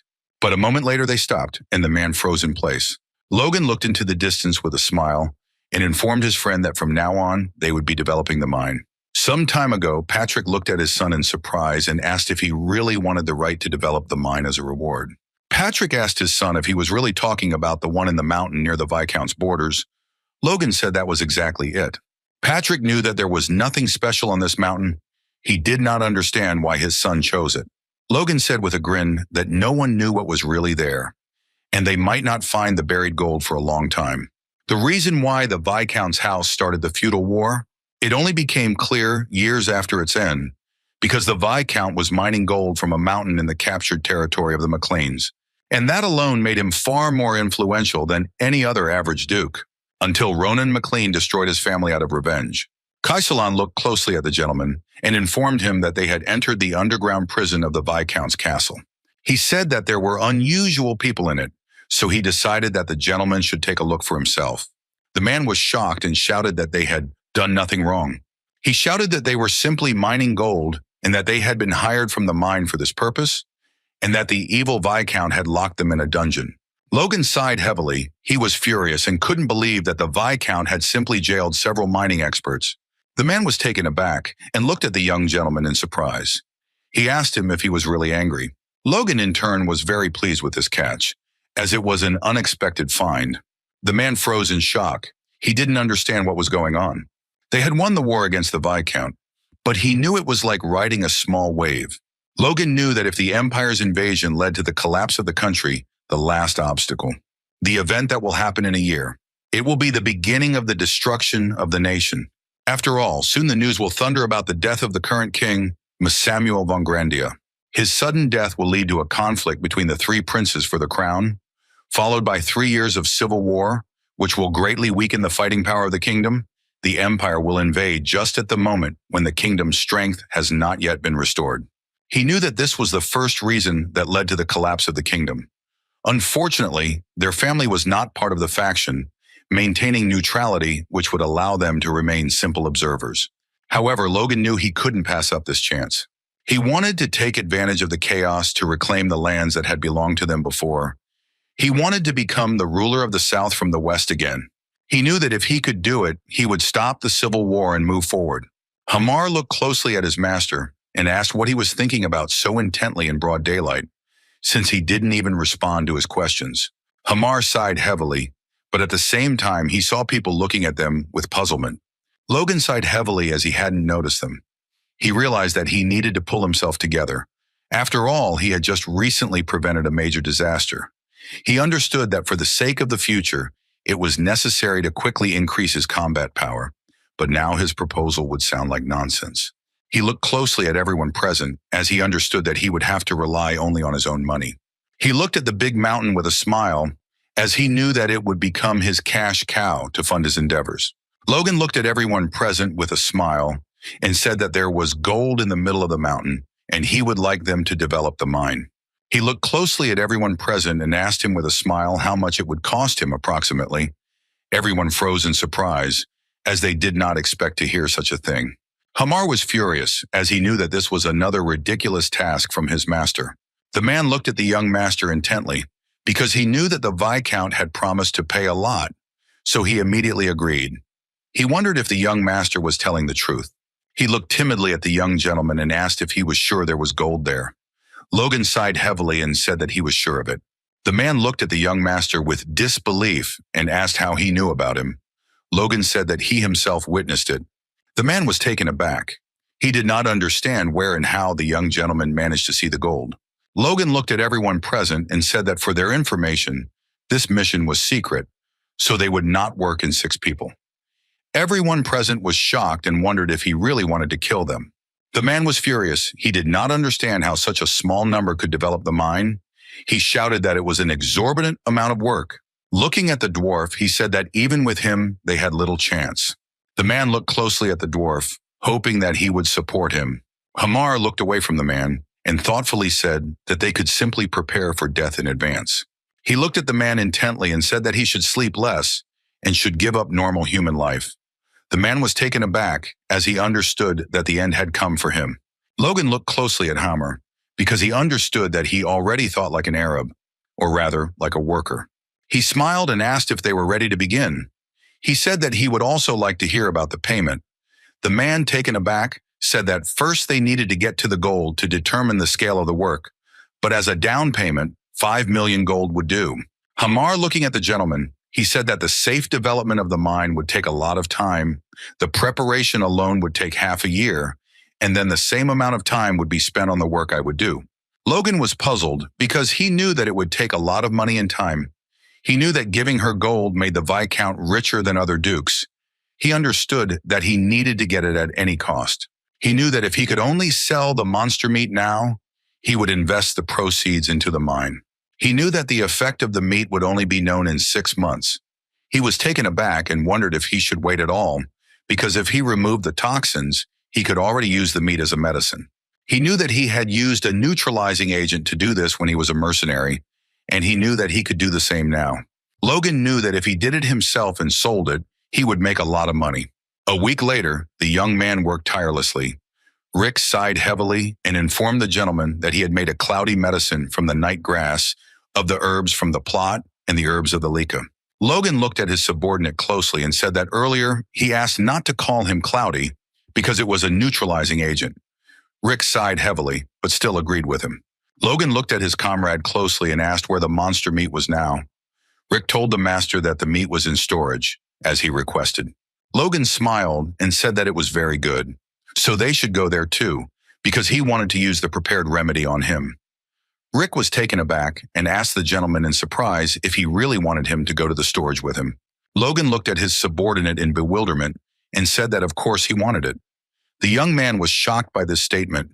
He shouted that he did not hear him and did not want to do it at all. He shouted at his master that he had never been there, so he didn't know anything. Logan looked at the young man with fury because he didn't understand why he was suddenly fussing. He understood that he couldn't even hit him to calm him down. But after a while, Logan realized what they were talking about. He was shocked and did not understand what kind of foul smell was coming from around the area. Logan knew that there would be an unpleasant smell, but he did not expect this. He saw that his comrade was already discouraged by this smell. But after a few seconds, he still used his power, and at that very moment, the smell evaporated. A few seconds later, he told his subordinate that it was time for them to go. Rick was in shock and did not understand why he felt bad, but his master did not. Logan told his comrade that he had paralyzed olfaction by force. Rick was in shock and shouted that his master was just an egoist. Sometime later, Logan handed his subordinate a small handful of antidote and told him to sprinkle it on the meat. He said that he should not spare it, the meat should be covered in this powder, and he also told his subordinate that the black spots were poisonous, so he should be more careful. The young man then made mincemeat out of all the meat. After a few seconds, he rolled the meat into a ball. Logan smiled and asked if it looked like medicine. Rick looked at the gentleman in bewilderment and said that it probably was. Logan smiled and said that it was good because they would be trying it. Logan told his subordinate that he would be creating the medicine, so he should remember how and what to do. Rick was shocked and screamed that he would never do this. Logan said he would pay 100 gold for each pill. Rick instantly changed his mind. Logan sighed heavily as he had expected to get by without any expense. Logan looked at the young man closely and said that now they needed to test its effectiveness. Rick looked at the young gentleman in surprise and asked what the medicine was for. Logan smiled and said that this medicine was for men's health. Rick looked at the gentleman in surprise and asked what he meant by that. Logan was furious and shouted at the young man not to disappoint him. He said that he would only explain it once, so he should listen carefully. Logan, in turn, began to explain to his subordinate in a sweet allegory, in the form of a rabbit who was a little tired. But after he took a small pill, the rabbit increased his strength and became incredibly resilient. Logan looked at his comrade with confusion. He didn't ask if he understood. Rick was also very confused by these explanations, but he understood everything. Rick, looking at the gentleman, he said that there was one person on whom this pill could be tested. Logan was surprised by this statement. Rick said with a smile that it was Mr. Duane. At the same time, Duane was slowly returning to his office, but he was a little worried because he did not understand why his ears were suddenly burning. Sometime later, Duane came to his master and knocked on the office door. Duane came in and apologized and said he had been told that the gentleman wanted to see him. He was surprised and looked around since he did not see the gentleman in the office and did not understand where he had gone. A moment later, the man was taken aback and stood frozen in shock as the young gentleman suddenly crept up behind him and said in an ominous voice that he had been waiting for him. At that very moment, he screamed and jumped away from the gentleman. Duane was very scared and shouted, "Gentlemen, you can't jump out from behind so suddenly."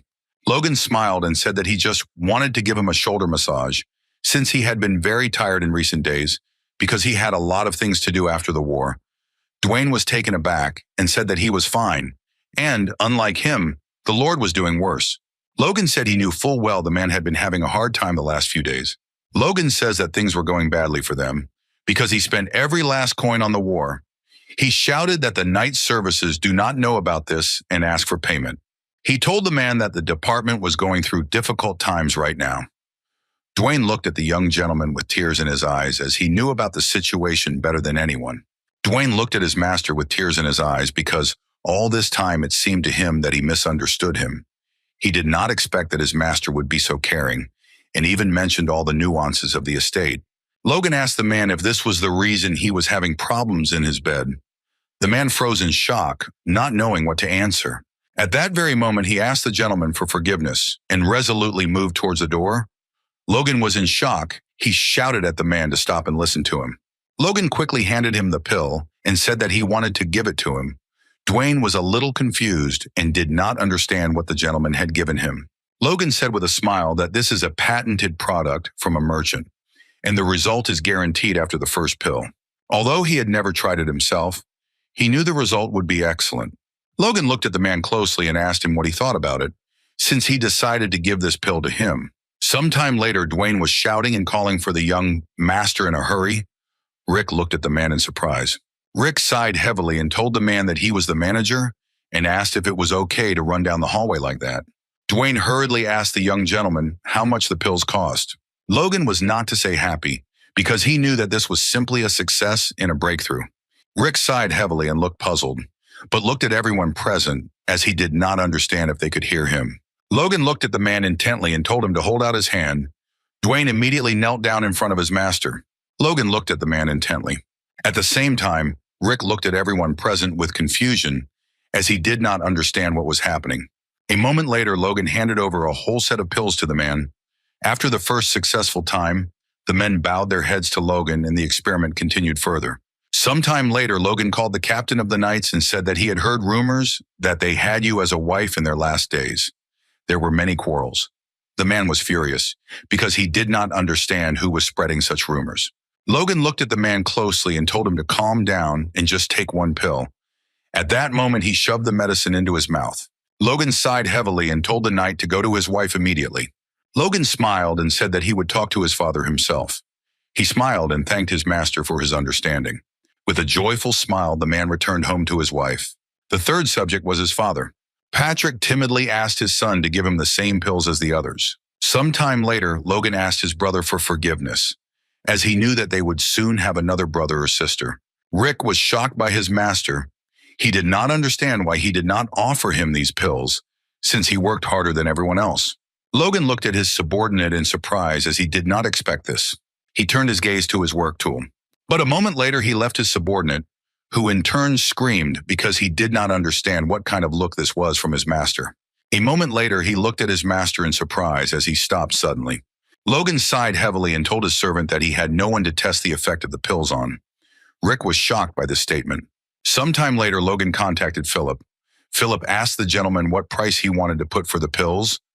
Logan said that he wanted to sell them for 100 gold coins per piece. Philip sighed heavily and asked the gentleman if he thought that the aristocrats in the capital were simpletons. Logan smiled and said that of course he didn't think so, but he just had confidence in his product.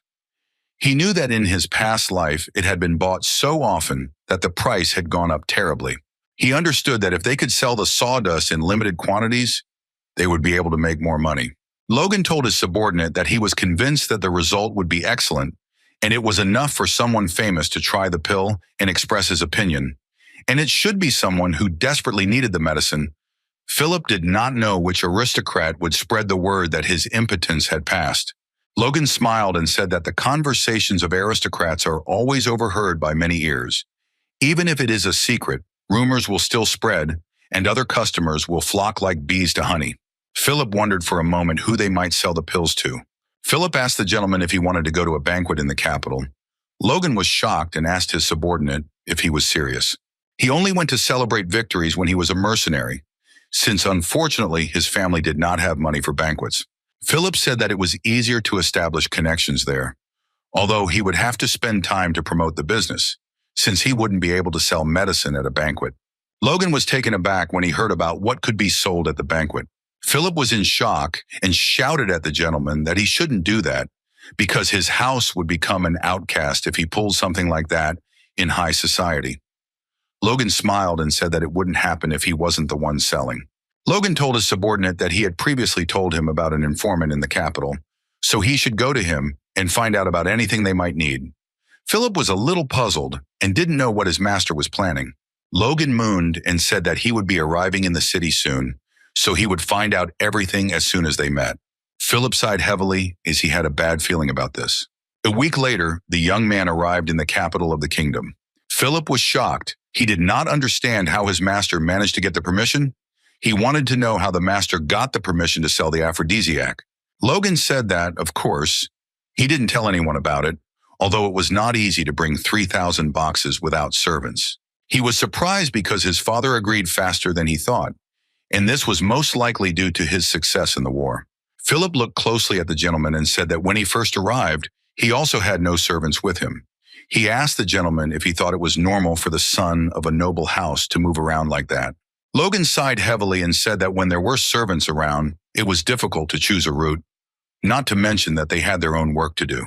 He thought about work for a moment as he had loaded his subordinate with a large number of tasks. He remembered his faithful subject because in this life and in the past he had always been faithful to him. He knew that the young man did everything for him, so he was really very grateful to him, but he also wanted to thank him not only verbally, but also financially. Logan looked at his subordinate intently and said that he had decided everything. Philip was taken aback as he saw a familiar expression on his face. Logan smiled and said that as a token of gratitude to Rick for doing such a great job, he would name the cure Emporic. Philip looked at his master in bewilderment, for he knew that there was no doubt and he was completely mad. Philip looked at his master closely and said, "Something must be wrong." He was tired after a long journey, and it would be better for him to recuperate in the bar. Logan asked if he shouldn't talk about aristocrats who had problems. In a place full of snakes, Philip said that the room was clearly a more appropriate place to discuss such a topic. Philip looked closely at the gentleman and said that he had gone to the informant and found out everything that his gentleman had asked for. Philip looked closely at the gentleman and asked if he was sure he was going to pay him 90 gold pieces for each document. Logan smiled and said that he charges a lot, but he does quality work. Logan told his subordinate that if he relayed his words correctly, they would get the information they needed. Philip said that he had told him everything word for word. Logan said he needed the names of aristocrats who had been married for the last 10 years, but had not had children. He needed the names of aristocrats who had remarried or had mistresses. Philip said that he also asked to get the names of the aristocrats who ate stamina-boosting food. Logan thanked the young man with a smile for the work he had done. Philip said that the real trouble happened on his day when news reached him about the war with the witch. The gentleman could not even imagine how worried he was until he found out that she finished with that same evening. Logan smiled because he understood that Philip was worried about him as an employer. Philip said that when he thought about the mountain of monster meat he would have to deal with, he lost all appetite. He knew that no one would buy it. A moment later, Logan tossed the document to his subordinate and told him to stop talking and get down to business. Or he was in shock, not understanding why the paper was breaking so painfully. Logan looked at him closely and asked who on the list he thought would be suitable for their first client. Philip looked closely at the documents, studying the entire list. A moment later, he pointed to one name. Logan approached to see who they were talking about. But at that very moment, he was taken aback because he was surprised. Sometime later, a ball took place in the capital. The Count communicated with the young ladies with a joyful smile. Count Davis turned around as he heard someone calling him. He froze in place for a moment in surprise. Logan looked at the Count intently and asked for forgiveness with a smile, and he also introduced himself. Everyone looked intently at the young man, barely holding back their laughter. The Count looked intently at the young man and said that it looked like they had a new guest. Everyone looked closely at the young man as they understood that his outfit was simply tasteless. Logan, in turn, put on what Philip recommended him, and, as expected, no one liked this outfit. He understood that this was an excellent choice. He had no time to cultivate useless connections at a useless banquet like this. His only goal was the Count, Count Davis.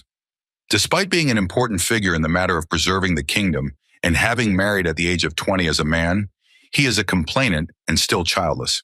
Logan was very surprised when Philip pointed out his name on the list, since he had become quite famous in his past life. Unfortunately, the Count committed suicide because of his wife. She was constantly making dust out of him, and they had arguments. But the last straw was when she called him a feeble bastard at the banquet. The insult his wife inflicted on him at the banquet drove him to suicide. Logan knew that his reputation and the opinions of others were very important to him. He knew that the Count fit all the points he had mentioned to the informant, and that he was the ideal first customer.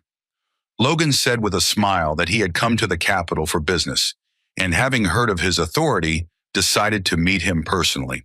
The Count smiled and said that there was already a lot of everything in their city. He looked closely at the young man and said that since he had come from the outskirts, many of the capital's goods had shocked him. At the same time, June food, we whispered among ourselves. Logan smiled and said that of course that was true, but he was sure that nothing like his product was here, so he was going to sell it. He came closer to the man and said that this medicine was specially designed for men because it increased sexual desire. Count Davis stood frozen in shock for a moment, but after a few seconds he asked angrily if he was the son of an aristocrat and he sold such things. The young ladies whispered among themselves. Count Davis looked askance at the young man, as he did not understand how he dared to speak in such a place. He understood that he would now wallow in humiliation alone. Logan sighed heavily as he understood what the Count was thinking about. Count Davis looked at the young man in surprise and asked if he had anything to say. Logan said with a smile that, as a courtesy, he had brought a gift for an influential person in the capital, so he wanted him to accept it. At that very moment, Logan handed over a small box and informed the Count that he would like him to accept his goods, which would be sold for 100 gold pieces each. Logan said that he had specially put some in as a gift for him because it was a wonderful medicine and it had no side effects. Logan said with a satisfied smile that he could swear to it on his honor as an aristocrat. The man froze for a moment. A few days later, Logan's butler came to him and said that his master had instructed him to purchase the drug. Logan said with a smile that it looked like the Count had sent him. Philip bowed and thanked the buyer and asked him to come again. Philip looked at his master closely and said that he had done a good job the first time. Logan said with a smile that they would earn even more, because the rent for the tiny shop itself cost 10,000. But this was expected, because this was the center of the capital, and he barely managed to negotiate the rent. Philip sighed heavily and said that they needed a room, and it would be more useful if people could come in and inspect the goods themselves. Logan told the young man that he was absolutely right, but it was time for him to go to the banquet. Philip was surprised because he knew that his master went to banquets almost every day, and sometimes several times. Logan smiled and said that one client wasn't enough for him. Logan said with a satisfied grin that they needed to advertise the product to as many people as possible. A week later, the man went to the small shop again. He simply could not believe that the Count was asking him to buy medicine again. He was surprised because no healthy food had such an effect on the Count. But a moment later, the man froze as he saw a crowd of people. He was surprised as the line that had formed outside the store was no joke. The man was a little puzzled and did not understand why the line was so long. He was surprised because everyone was familiar to him. He saw the Viscount's steward, and he also saw the Count's butler. He understood that this could spread unnecessary rumors, so he wanted to buy the medicine and leave as soon as possible. A moment later, Philip came out onto the street to meet everyone. He asked for forgiveness and said that unfortunately, they had sold everything they had prepared for today. Everyone present was shocked by the statement. The man was surprised and shouted that this had never happened before. Philip smiled and said that he was really sorry because this drug is very popular, but there is not enough supply, so they set a limit of 50 boxes per day. The man begged Philip, puzzled, to give them some of the drug, while the other man shouted, "Stop! If he comes back empty-handed, the master will kill him." The man stopped and looked at everyone in surprise, but at the same moment he told his subordinate to immediately find out what was going on. Logan looked at everyone present with a fierce grin, because he knew that the introduction of restrictions would stimulate buyers, and other people, seeing the crowd, would also be interested in his drug. He was glad because he knew that everything was going according to his clear plan. At the same time, Philip shouted with a joyful smile that there was no more goods for today, and he asked everyone to come tomorrow. He shouted that he was sold out for today. The man was furious because he had been coming for several days in a row, but everything had already been sold. Philip looked at his master with a joyful smile and said that they had been fulfilling the sales plan every day for a whole month. He knew that today everything was sold out immediately after the store opened. Looking at the gentleman, he said with a joyful smile that this way some would be able to earn $4.5 million a month. Logan smiled and said that they could not even imagine that there were so many incapacitated men in the city. Logan said with a smile that they had raised the price several times, and there were still people willing to pay more. He said with a smile that he would soon begin to worry about the future of their kingdom. Philip looked at the gentleman with a satisfied smile. A moment later, Logan twisted his subordinate and shouted with a smile that he was a good boy, as he had done very well. Philip sighed heavily and said that, unfortunately, it was hard for him to breathe, and also told the master that it was all thanks to his efforts. Logan looked at the young man with a smile and said that starting next month he would receive a percentage of the profits. Philip froze for a moment, as he did not expect anything like this, but at the same moment he thanked the gentleman and shouted that he would try his best. The young people were taken aback when they heard a scream from the office. Logan covered his family with his hand, as he was very emotional. He looked closely at his subordinate and asked if he was seriously talking about such sums. Hamar sighed heavily and said that everything was exactly like that. And judging by the miner's words, there was a high chance that the gold nuggets were in the deeper layers. Logan was amazed because he realized that 10 tons of gold, even with a rough calculation, was 100 million gold. He was amazed because he realized that he had won a much bigger lottery than he had previously imagined. Hamar was well aware of the fact that the price of the loot was not a joke. He asked the gentleman if Togo had the means to pay. Logan was taken aback, but said that of course he had everything. He looked at the man with a satisfied smile and told him to wait a little, since his master would get all the money he needed and the workers in one moment. Hamar sighed heavily and looked at his master with a puzzled expression, as he, in turn, wanted their master to be gentler with them. Logan walked slowly about his business. He knew that the initial investment cost for developing the mine would be about 5 million. He understood that if the sales of his medicine remained the same, he would be able to collect 4.5 million in a month. He was clearly aware of the fact that within a few months of selling the drug, he would have a lot of money. He knew how many boxes of medicine he had left, so he needed to go home and send more medicine to the city and then start developing the mine. He froze for a moment as he sensed that someone was hiding behind the house. At that very moment, he ran towards the man because he thought that he was a thief. He burst into the store but didn't notice anyone. Looking back, he wondered if he had left. Logan knew that this was not the case because there was only one way out. He knew that the uninvited guest was still in their store. Unfortunately, the man was very fast, and at that very moment, he passed Logan. Logan was shocked and immediately used his sword. He wanted to know who broke into their store, but he froze for a moment in surprise when he saw that there was no one there. He was very shocked because he didn't see anyone, but he clearly felt that someone was in the store. At that moment, Logan clearly felt the force that he had felt a few minutes ago. He turned around with fury, and at that very moment, he saw an uninvited guest who was on the roof. A few seconds later, he pushed off the ground and flew onto the roof. He saw his opponent standing on the roof, straight and confident, without moving.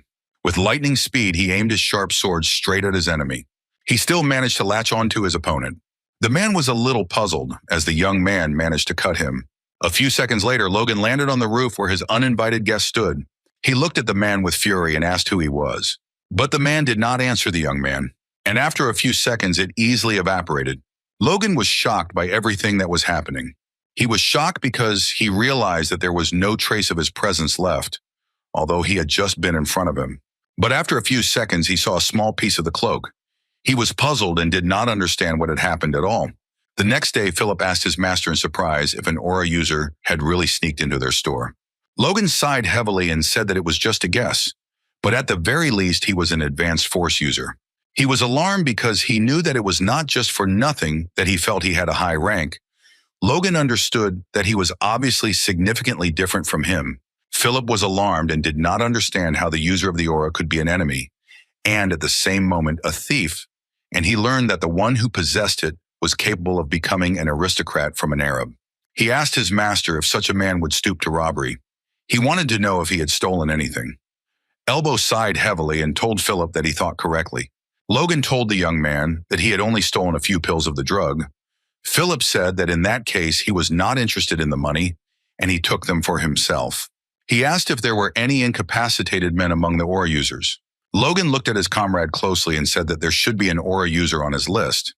Philip said that it was not so, because he was asked for an additional fee because it was incredibly secret information, but he refused. But a moment later, Philip said that he remembered, and there was one person. He said that the man was, unfortunately, a childless aura user who lived in the capital.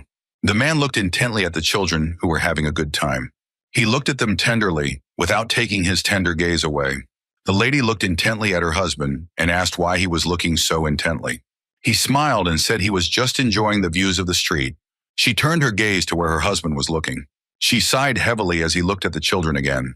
He smiled and said that he just liked the cityscape and she shouldn't have stupid thoughts. He looked at her with a gentle smile and suggested that she return home. The lady hugged her husband tightly and said with a smile that she was very happy to have met him. He looked at his wife with tenderness and longing, but a moment later he hugged her tightly and said that he was also very happy. The best swordsman in the kingdom of Felix Esperanza, in his heart grew sadness and regret, because it all started with a simple wound he received in his youth. While fighting for his country, he was injured in the groin area. As a young man, he had not cared about yet another honorable wound received while performing his knightly duty, but now he wondered what the point was in the title of Duke and the glory of being the strongest on the entire continent. He knew it didn't matter, because he had no child to inherit his achievement. Madame looked closely at her husband and said that for him, it was most likely Mocha. With tears in her eyes, she said that if he didn't mind, she would like to stay by his side. She was very sad that they couldn't have a child, but she didn't want to leave him. Felix looked at his wife closely and wondered if there was any way he could ever repay her for the boundless love he received from her. The man looked at his master intently and said that a family meeting would soon begin. He asked the master if he was sure that there was no need to rush. Felix sighed heavily, as he saw no reason why he should come earlier, since they were only pressuring him to have heirs. The man looked at his commander intently but said nothing. But a moment later he said that he would try to express himself more carefully. But recently, a very effective medicine had appeared in the capital. Felix sighed heavily and asked if this was true. The man told his master that it even healed physical wounds. Felix was taken aback and froze for a moment. The man looked at the gentleman intently and said that he did not know if he would believe him, but there were a lot of reviews about his effectiveness. Felix was furious because he had already tried the drugs after he stole them. He was puzzled because he did not expect that he would decide to rob. Even if he was troubled by his wife's tears, he understood that it was a disgrace for all his disciples, not to mention the fact that it did not show any effect. Felix told his subordinate that rumors should be treated with distrust. He understood that rumors were just rumors, and medicine could not cure what the aura had not helped him with.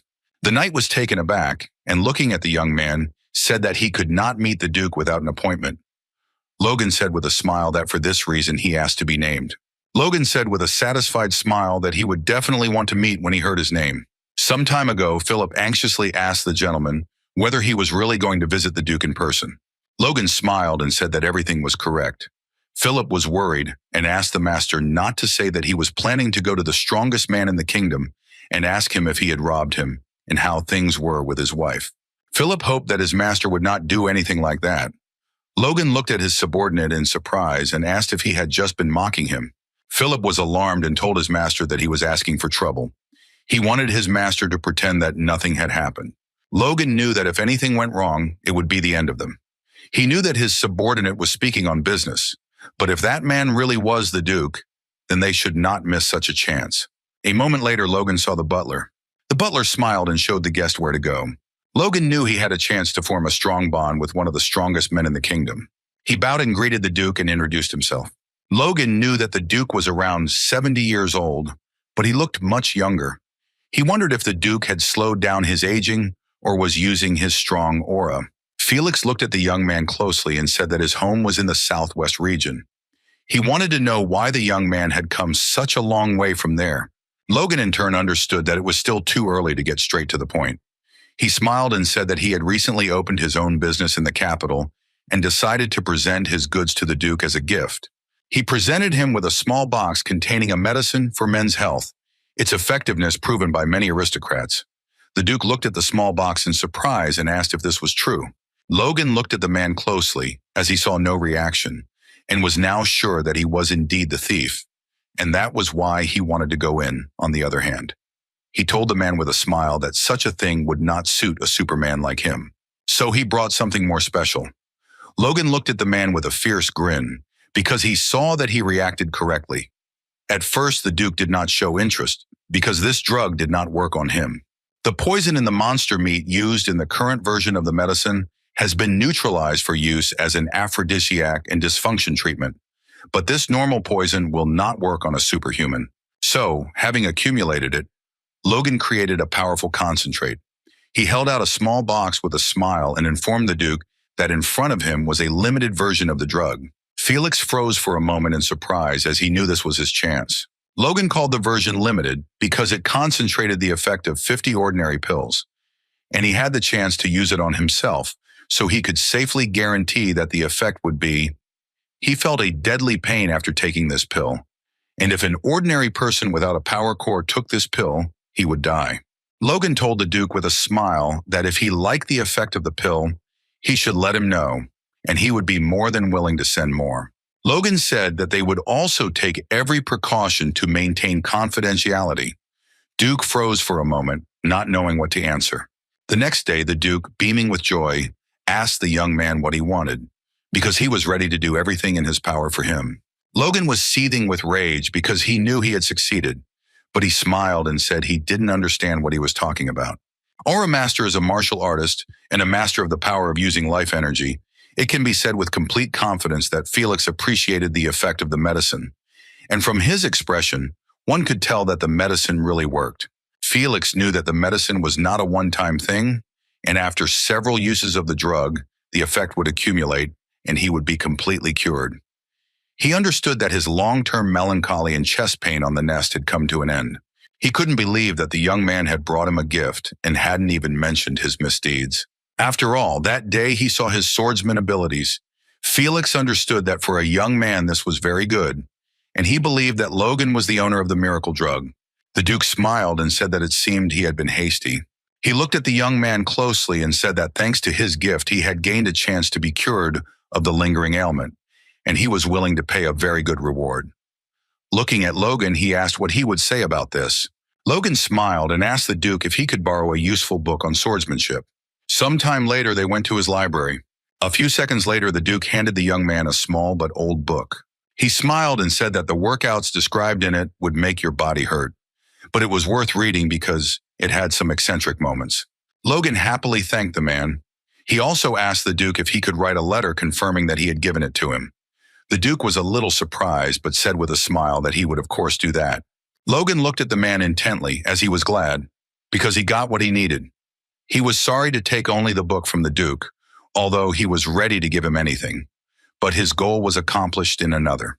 A moment later, the Duke said that he still felt that it was all wrong. Logan looked at the Duke in surprise and asked what they were talking about.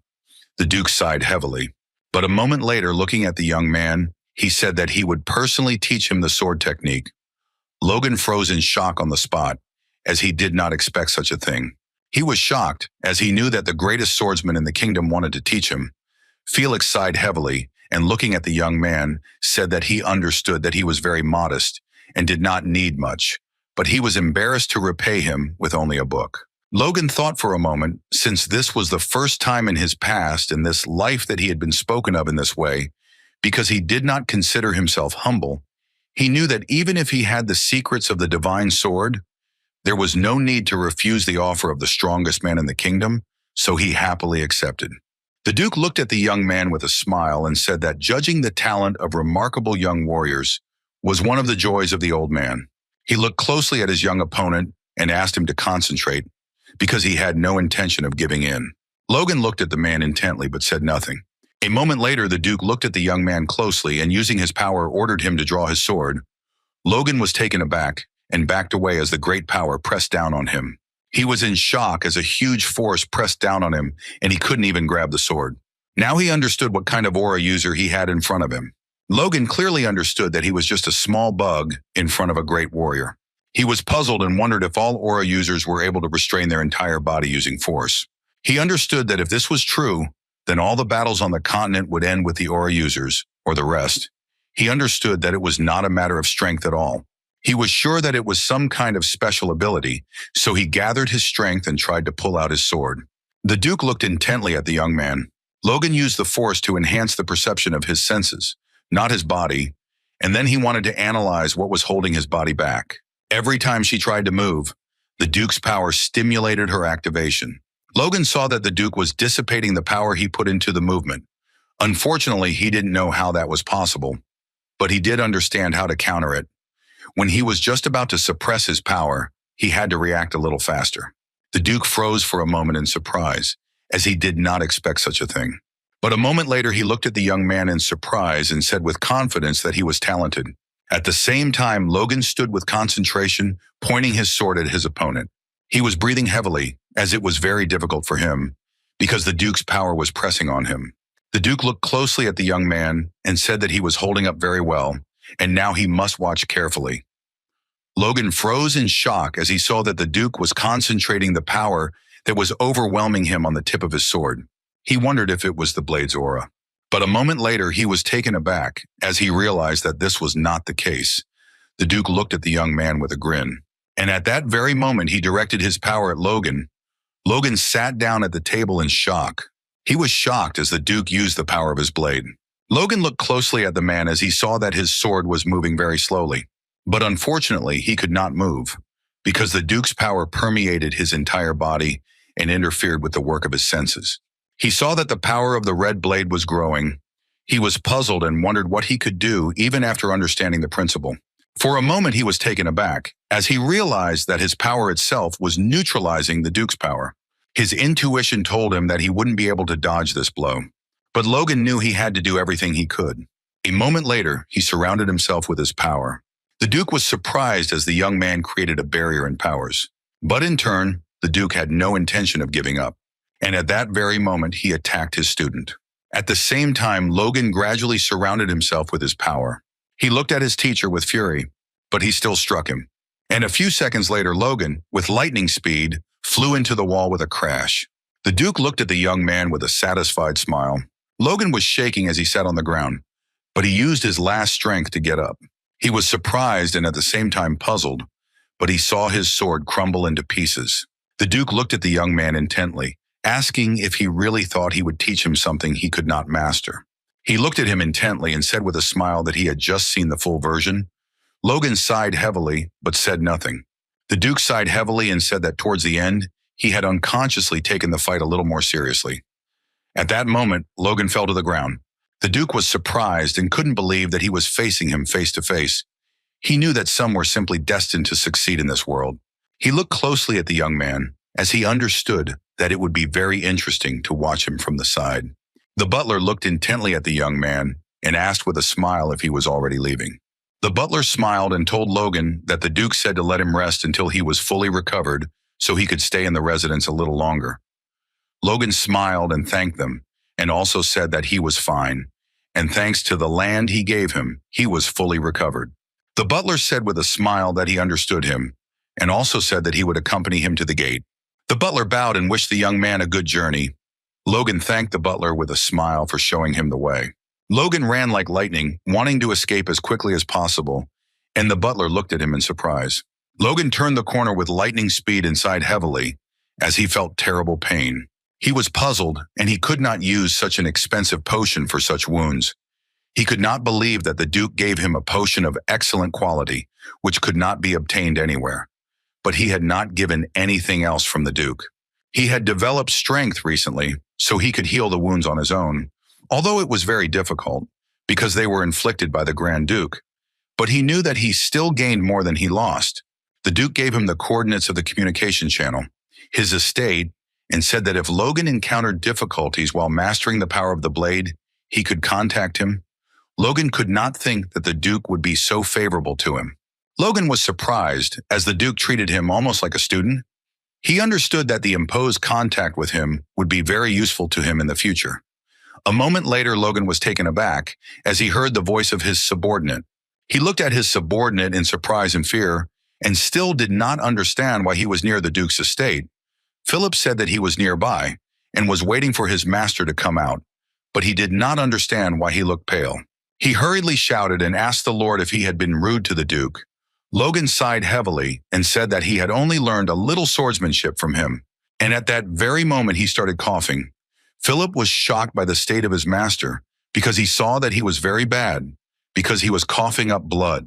A week later, the young people read the total income from the sale of the drug. Logan was pleased with the profit. Philip looked closely at the gentleman and said that if sales remained the same, then it would not be difficult for them to earn this amount in a month. They looked at each other with satisfied grins. Logan looked closely at his subordinate and asked with a smile if he was really so happy that he didn't mind not getting a bonus this month. Philippa, with tears in his eyes, asked the master not to interfere with his fantasies. Philip looked closely at the gentleman and said that he had established the process of purchasing monster meat. He also asked the gentleman if he had thought about buying a house in the capital. Considering the cost of living, it would be profitable. Logan said that he did not intend to do this, since he would stay in the city for a year, maximum 1.5, and until then, they should focus on selling the medicine, because after that, he would have to move, even if he wanted to stay. Philip was puzzled because he did not understand what the gentleman's words meant. Philip sighed heavily and said that the gentleman should take care of his health so that the business could continue to flourish, because he was coughing up blood and it scared him to death. He sighed and said that for this reason, he had been locked in his room for a whole week. Philip asked the gentleman if he was really focused on recovery, because when he came, the gentleman was always busy with something. Sitting at the table, Logan sighed heavily and said that it was true, but he did not need to worry about it. Philip looked at the gentleman intently and asked if this was another secret. Logan smiled but said nothing. He liked that Philip didn't try to find out more, even though he grumbled, but in his place, his faithful servant would have definitely gotten to the bottom of it. Philip asked the gentleman if he was going home now. Logan said that he was, and Philip had to reassure the customers until he sent a new batch of medicine. He looked at the young man closely and said that every month, Toth was to send food rations worth 100,000 gold pieces to Tesseron and McLean. Philip was shocked by this statement. He looked at the gentleman in surprise and asked if he really planned to feed all the residents of those regions. Logan sighed heavily and told his subordinate to calm down, because they would be doing this for a year, so he had to find a supplier. Philip was surprised and asked the gentleman if he was serious, because he didn't know that Logan valued his people so much. Logan, in turn, did not answer, because he simply did so because it was necessary. He knew that their chronic shortage of food supplies would end in a year. Logan knew that even if they had planes because of the infertile lands, they would still be in the red. He knew that people's labor was important to his plan, so he couldn't let them starve. As he was leaving, he said that he had some business to attend to, so he needed to get it done quickly. Philip asked what business he had, but he knew that the gentleman would not answer anyway. Logan smiled and told his subordinate that he was a quick learner. Sometime later, Logan came to a small guild. He looked closely at the young man, handed him a small list. The man looked at the young gentleman in surprise and asked if he really wanted them to find the people on the list. He was puzzled because the young man wanted them to find people by name and a couple of external signs. He was puzzled because the gentleman did not know where they lived and understood that they would have to search the entire continent. Logan looked at the man closely and said that he should simply answer whether he could handle it or not, since he intended to pay them a generous fee. The man paused for a moment and thought, but after a few seconds he finally agreed. The hassle of returning back hastily, unfortunately, he was deep in his thoughts, as he knew that it would be difficult to find them, because even the names he knew could be fake. But he knew that he simply had no other option, because he had to gather all the independent superhumans at any cost. He wanted to gather those who had reached a similar level in their past life and had not joined any organization. He knew that each of them would be of great help in the war against the Empire. Logan stopped, not understanding why he was in such a hurry. He was confused because he was too anxious, despite the fact that things were going well in their capital. He realized that he was too obsessed with the future, and he knew he needed to calm down. The man looked at the elder with concern and asked him to calm down. The elder was furious because he knew that he was simply chasing his followers away. He wondered if he didn't have any other workers. The man asked the elder to calm down, as he had only come to convey the words of the tower head. The elder looked at the man intently and asked why the tower leader had called his followers this time. The man backed away, not knowing what to answer. But a moment later, he said with a smile that they would be sent to the rural southwest, to the McLean territory. The man was taken aback and froze for a moment as he saw that the elder was angry. The man, trembling with fear, told the elder that they would be sent on a 6-month mission. The elder was burning with rage as he knew he could not allow this to happen. He looked at the man intently and said that it was time to settle the matter once and for all. He was furious because he knew he couldn't just let his followers go. Sometime later, Logan came to the Tower of the Magicians. At the same moment, the young man shuddered and greeted the guest with a smile. He looked closely at the young guest and wondered what business he had come on. Looking at the tax, he assumed that it was an aristocrat, but his suit was too simple. Logan said that he needed a pair of magic scrolls. The young man realized that such a person would never come to meet a high-ranking magician, and he probably just wanted to buy scrolls that were not particularly different from each other. Logan looked at the young man intently and said that he would like to buy 150 magical scrolls of destruction. The young man stood there in surprise. A moment later, Logan showed his user certificate issued by the bank. The young man froze for a moment, looking at the scroll. After a few minutes, he was taken aback, as there was a very large sum of money there. He was shaking like he had never seen anything like it before. A moment later, he said hastily that he would accompany the young man upstairs. Resolution magic is a fourth circle, long-range earth magic spell. Depending on the mage's potential, this magic can even cause a cliff to collapse.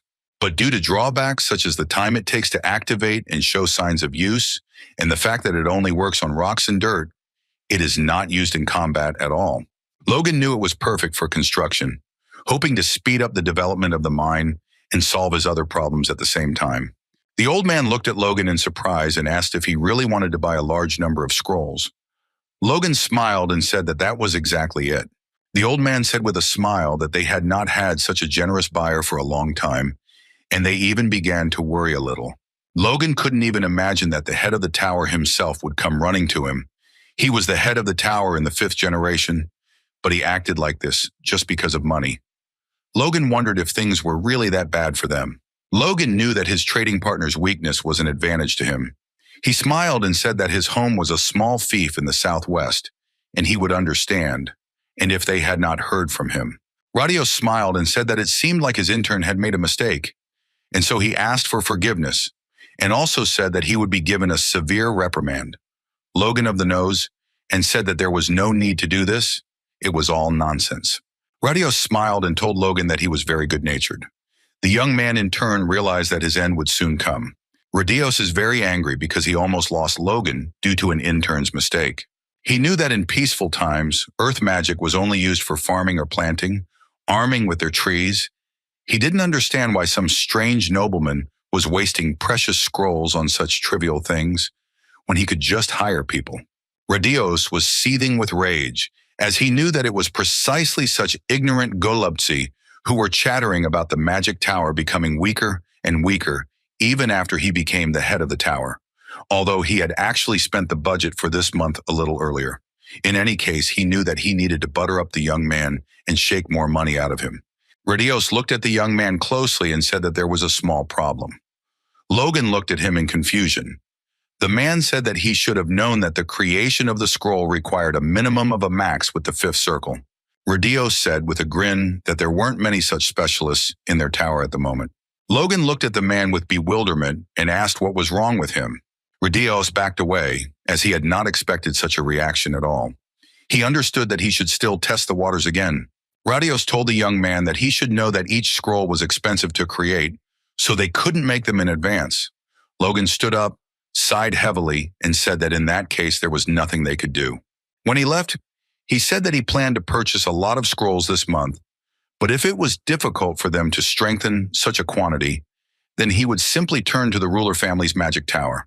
Radios rushed to the exit in a hurry and blocked the young master's path with his body. Radios asked the young master if he really intended to buy this amount of scrolls every month. Logan said that was exactly the case. He looked at the man intently and said that in 6 months he would ultimately need 900 scrolls. Radios, in turn, beamed with happiness. At that very moment, Logo said that since it was already difficult for them to make this amount, they should not make a deal. Radios quickly grabbed the young master and stopped him. He shouted that they would handle his good order. Logan asked in surprise how they were going to do it. The man smiled and said that of course they could definitely do it. Radios happily said that the scrolls of the 4th circle cost 10,000 gold each. Radios, anticipating real money, said that 150 scrolls would cost him 1.5 million. He shouted that in a year and a half the sum would be 9 million. Radios looked at the young master intently and said that this was a very attractive price, but he also asked the young man how about they find a mage so that he would not buy the scrolls. Logan looked at the man in confusion, as he knew that the magicians she had decided to use hated doing dirty work, so they usually sold scrolls. He understood that the mage was as effective as several scrolls. He asked the head of the tower if they really had a person who would be willing to send him to a construction site in the countryside. Radio smiled and said that it seemed like they misunderstood each other, since he couldn't even order a mage of that level. Logan sighed heavily, since he shouldn't even have hoped for something like that. Radio said with a sly smile that instead he could offer him 9 magicians with the second circle and 1 with the third. They are students who have been working as a team on various construction sites for a long time. Logan looked at him closely, knowing that this sounded good. He knew his construction had been going on for a long time, so this would be even better. But he was puzzled and wondered what kind of magicians specialized in construction. He really wanted to see what kind of people they were. Sometime later he saw young, but at the same time tortured people. Grick greeted the young gentleman, and also said that he was a magician of the third circle. Logan also introduced himself, but in turn he was puzzled by their appearance. Radios, with a smile, said that they greeted each other, and now they can go. The young people turned around at the same moment and walked towards the exit. Logan was shocked. He screamed. But the man, because he knew that they looked like they were going to die soon, the man smiled and said that they were independent from appearance and not young employees with the most experience in the construction industry, so they are real experts. Okay, he thought for a moment, because he knew that they actually seemed reliable when he superficially examined them with his senses. Among them were second circle mages and 1 third circle. Besides, they were very young, and they were already considered talented specialists. And yet Logan had a vague feeling, as he did not understand why the tower master agreed to send them to the countryside. He wondered if he should check everything out. Logan looked at the man closely and said that this situation is not a very clean exchange. The man looked at him in surprise and said that 10 mages would be enough instead of all the scrolls. Logan looked at the man closely and said with a grin that in that case, for 120 scrolls and 10 mages, he would pay 1,200,000. The man was a little puzzled, but did not answer. Logan knew it was a damn low price considering the mage's talent, though he wouldn't mind if they agreed. Logan was clearly aware of the fact that no one would send normal magicians for such a price. But a moment later, he froze in shock when he heard that the tower leader agreed with his proposal. Radios looked at the man intently and said that in that case, they should sign the contract immediately. Logan was confused and shocked at the same time. He wondered if he really agreed. Logan was surprised that the tower leader was in such a hurry and did not understand when he had time to prepare the contract. Logan clearly understood that something was fishy in this situation, but at that very moment they heard a scream, as the elder shouted that he needed to talk to the head of the tower immediately. The young people tried to stop their mentor. Logan turned around and froze for a moment as he saw the man who had the 5th circle. Clayton asked the tower leader with fury if he really wanted to send his followers away again. The tower leader said that it was for the good of the tower because his followers were the most talented. Clayton, in turn, puzzled, shouted that that was why he asked. He did not understand why only his followers should do the most difficult work. He shouted that they were not just anyone, but children who had just returned from work. The head of the tower shouted that love and work were not a problem for young people, and that it was necessary for the good of the tower and for themselves. Clayton shouted at the head of the tower that he knew that he had been oppressing his students ever since he had received the 5th circle and become an elder last year. Radios was puzzled and shouted that this was not true, and also asked the elder how he was behaving in front of their guest. Logan sighed heavily as he now understood what the matter was. He saw that the man had attained the 5th circle at a relatively early age and had become an elder. He clearly understood that he was in the tower. It was very frightening, because he had no opportunity to conflict with the elder, so he took it out on his followers. Logan looked at everyone present with a smirk, as the internal conflict in the tower would play into his hands. He couldn't believe that he had received such a lucrative contract. Radios. She shouted at the elder that if he did not want to obey the orders of the head of the tower, then it did not matter to him, and he could leave with his followers. The man was furious and asked the head of the tower if he was really serious about saying something like that now. At the same moment, he furiously applied his force. Radio shouted furiously at the man that if he wanted to leave, he could do so right now. Grick, watching everything that was happening, shouted to his comrades that things were bad and they needed to stop the men. Clayton shouted to the tower leader to prepare for battle. Radios glared at the man, but he had no intention of stopping. At that very moment, everyone was taken aback and looked at the guest of the tower in surprise as he signed the contract. They were taken aback and looked at him in surprise, not understanding what was going on. Logan looked at everyone present with a fierce grin and said that the contract was now signed. Logan looked at everyone present and showed them the contract.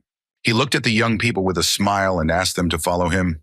A moment later, he looked at the higher men and told them to handle it themselves. He knew that the contract would remain valid even if the head of the tower changed. The tower leader sighed heavily and said that they had shown themselves in a worthless way in front of the guest. He also said that he would send them the scrolls as soon as they were ready. The elder shouted that he had not finished yet. Redios asked the elder if he really wanted to break the contract with the Tower of Earth Magic. He shouted at the man to know his place. Clayton shouted angrily that if they were behaving like this, he would leave with his followers. Everyone froze for a moment in shock. The tower leader shouted at the man that he was an elder. He didn't understand how he could waste time in the countryside.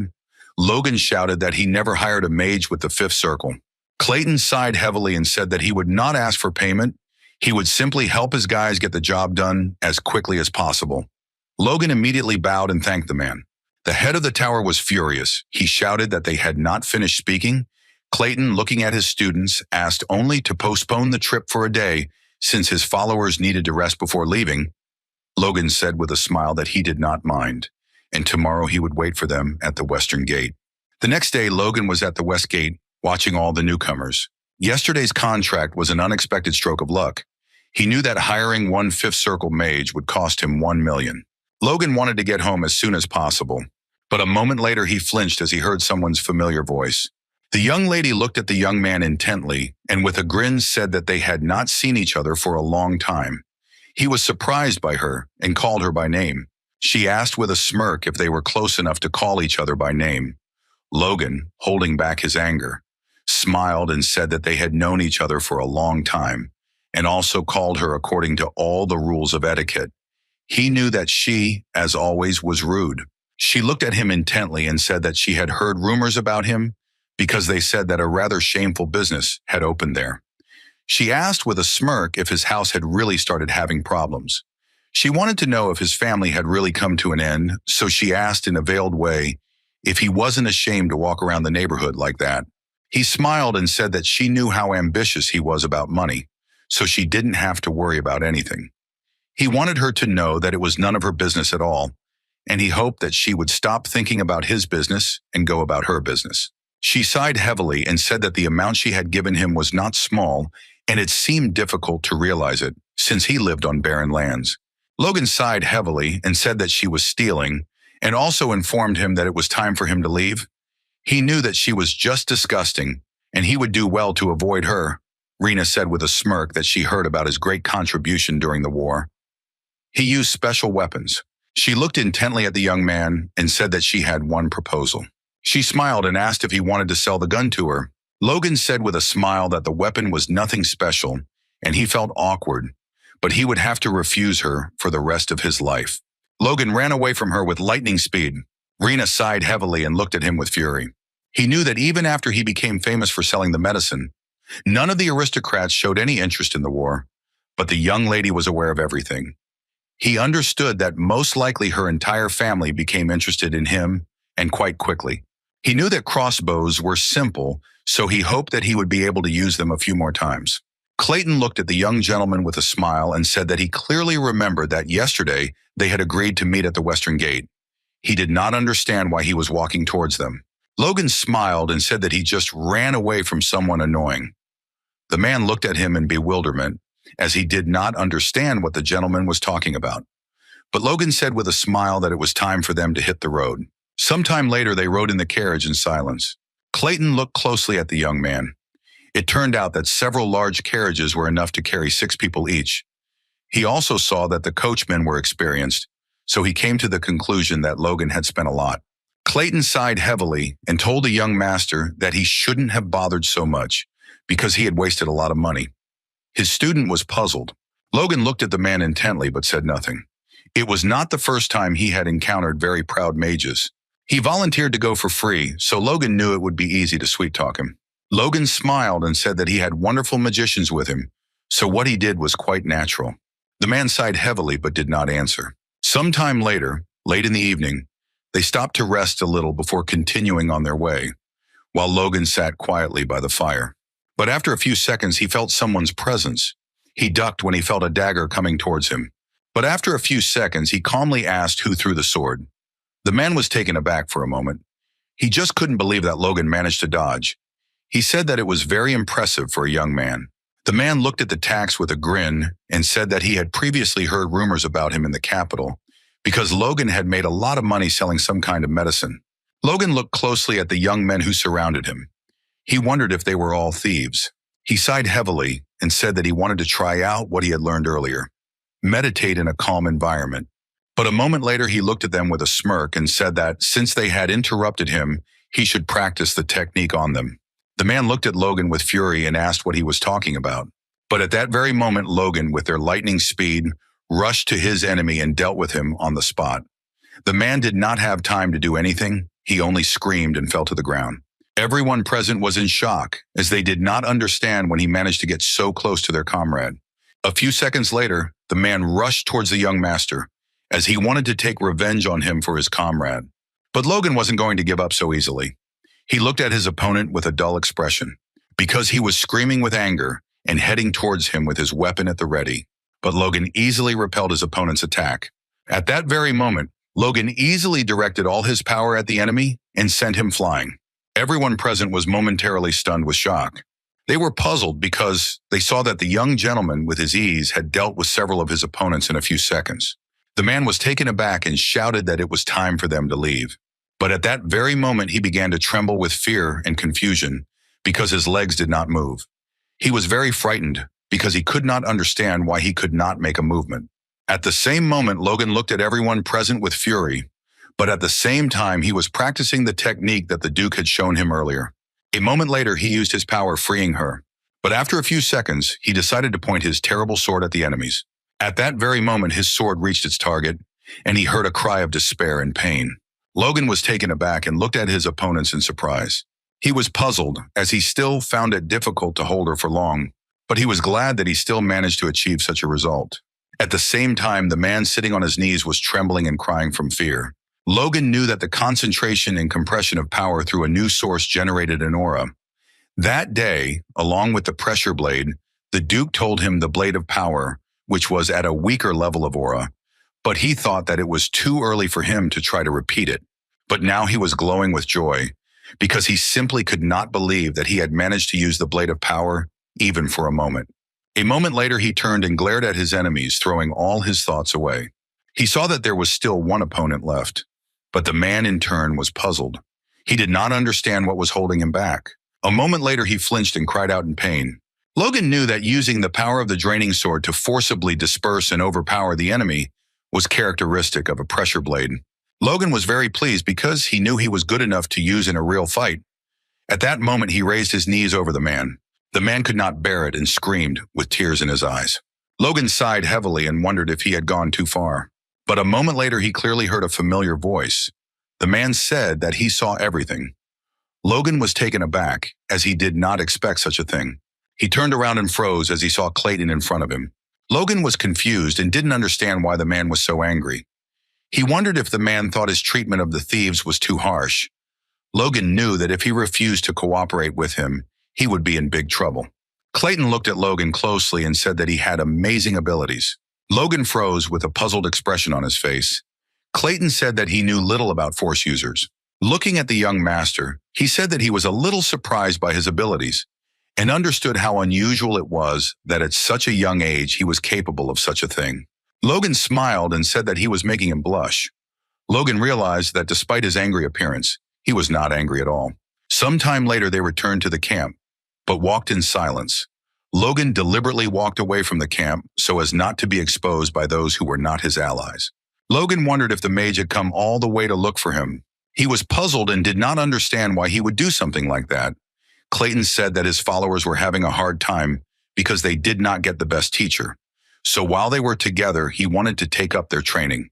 Logan smiled and told the man that he could cope without it. He didn't understand what all this was about.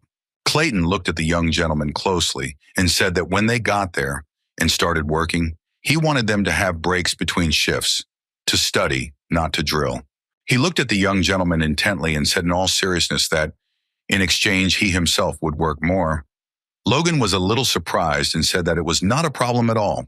Logan looked closely at the man, as he could see his mana was coming from the ground, but he didn't understand where it was going. After a few seconds, he clearly saw where she was heading. He looked at the tent in surprise and wondered if the earth mages were sleeping in it.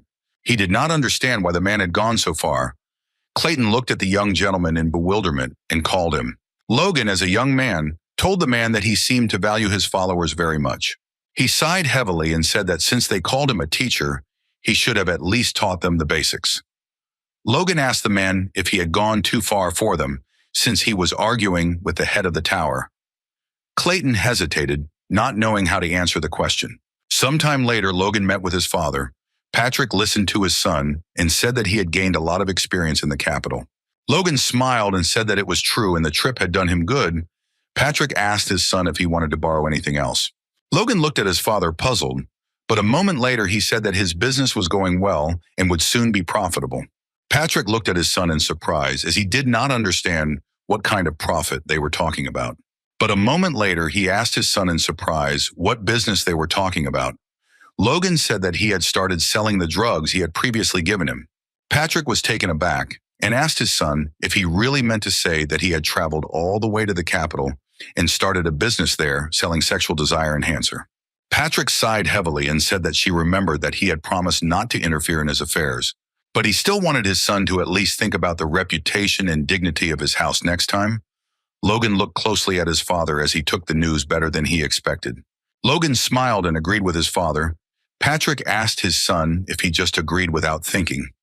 Logan said with a smile that it was so. Logan already felt how his reputation was being restored. He looked at his father intently and said that he also had the chance to meet the Duke of the Sword and establish contact with him. Patrick was taken aback and asked his son if he was talking about Duke Felix now. Patrick angrily asked his son if he had really sold him his medicine. Logan happily shouted that it was indeed so. Patrick was seething with rage and asked his son how much he wanted to ruin the reputation of his house. Logan smiled and said that in return he gave him a good secret technique of a mid-level sword. Patrick froze in shock on the spot, as he did not expect such a thing. But at the same time, Logan said with a smile that he actually gave the full iron blood sword technique. Logan, of course, knew that this was all a lie because he himself wrote the book while he was at the Duke's estate. An imperial merchant discovered it in some ruins. It described a mid-level sword technique. The merchant first copied the book and sold several copies. However, their contents leaked out en masse and began to roam the market. And soon the technology became public property, and all the knights of the continent could study it. Logan knew that this event would take place in 10 years, but if their knights could learn this technique, the power of his house would increase. He knew that if he added sword chi and divine sword secrets, it would be an explosive mixture. And he knew that he had to do this so that his father and brother would have the upper hand. However, the iron blood sword technique accelerated the power, which could cause damage to the insides during training. He knew that his father would not allow such a thing, so the Duke's involvement would make him change his mind. Logan watched his father closely, who did not take his eyes off the book. Patrick was very happy because he saw that these records were an order of magnitude better than what they had. He understood that the level of the records was much higher. The reality is that it is difficult for aristocrats to obtain decent techniques. For a while, he even thought that this was the reason why he had not made any progress for a long time. He said that once their knights mastered it, the average level of the entire order would increase. He did not know how they could repay the Duke for his kindness. Logan said with a smile that he had one suggestion. A moment later, Patrick said that he had to have her to somehow repay him. Logan was taken aback, as he did not expect such a thing. He looked at his father and said with a smile that he didn't mean it. But at that very moment, Patrick shouted that they didn't have much time. As he left, he shouted that mastering this technique was his priority, and he also informed his son that he would take care of things for now. At that very moment, he threw the seal to his son. Logan was in shock and did not understand what his father was saying. He froze teacher when he saw the seal of the house. Patrick, with a joyful smile, shouted to his son that he should help Dwayne with the chores, and he would return as soon as he mastered the technique. He smiled and thanked his son. Logan was shocked because he knew he had something to say to his father, but it was all in vain. Logan looked closely at the seal as he realized that since it was in his power, he no longer needed his father's permission. He was very happy about this, as he understood that he would have to settle all the affairs while his father was training. At that very moment, Dwayne burst into the office and shouted to the young gentleman that he had heard about his successes in the capital. Dwayne shouted at the young master that he had urgent business and he should help the family with his money. Logan asked with bewilderment. Didn't they receive money after winning the war? Dwayne shouted that the amount was not enough to maintain several fortresses because due to the war, they had a reduced workforce, and this year the food supply would be much less. Dwayne on his knees begged the gentleman to give him money, as he had previously heard that his journey had been successful. Logan smiled and apologized because he spent it all. Dwayne was taken aback and told the gentleman that he had earned several million. He did not understand when he had managed to spend so much in such a short time. Logan smiled and looked at the man intently, but he in turn said with a smile that it was no longer funny. Logan smiled and said nothing. The man was taken aback as he realized that he had no hope. He looked at the gentleman with puzzlement and asked if this was true. Logan did not answer. Dwayne sighed heavily and asked the gentleman what he spent all the money on. Logan said with a smile that he spent the money on scrolls and mages, and also bought building materials and food to support their people, and therefore he had nothing left. Dwayne looked at the young gentleman with bewilderment, not understanding what he was talking about. Dwayne sighed heavily and said that a little food would not make a difference to the well-being of the people. Logan looked at the man closely and said that he spent 1 million gold on food. Dwayne froze in shock as Logan said that food for that amount would be sent to their people every month for a year. Dwayne hastily asked the young gentleman if he had gone crazy. Logan sighed heavily as Ogo had the expected reaction, since his opinion of him had not changed much after he became a war hero. Logan firmly said that he was sane, and also asked if it was enough to feed the people. Dwayne was taken aback and said that it was, but he still asked what the count of building materials and magic scrolls was. Dwayne looked at the young gentleman in surprise and asked what they were going to build here. Logan said with a smile that they would soon be leaving the dam. After a few weeks, all the inhabitants were called to their labor duties. The men were furious because they realized that this had finally happened. After all, the aristocrats had exploited them to the fullest. They were burning with anger. Because they were called to work in the middle of the busiest season, they understood that if they went, their children would die of hunger. They barely managed to get out of the battlefield alive, and now their fief itself was trying to finish them off. They understood that they had to make a choice, either die while running or working, or die of hunger.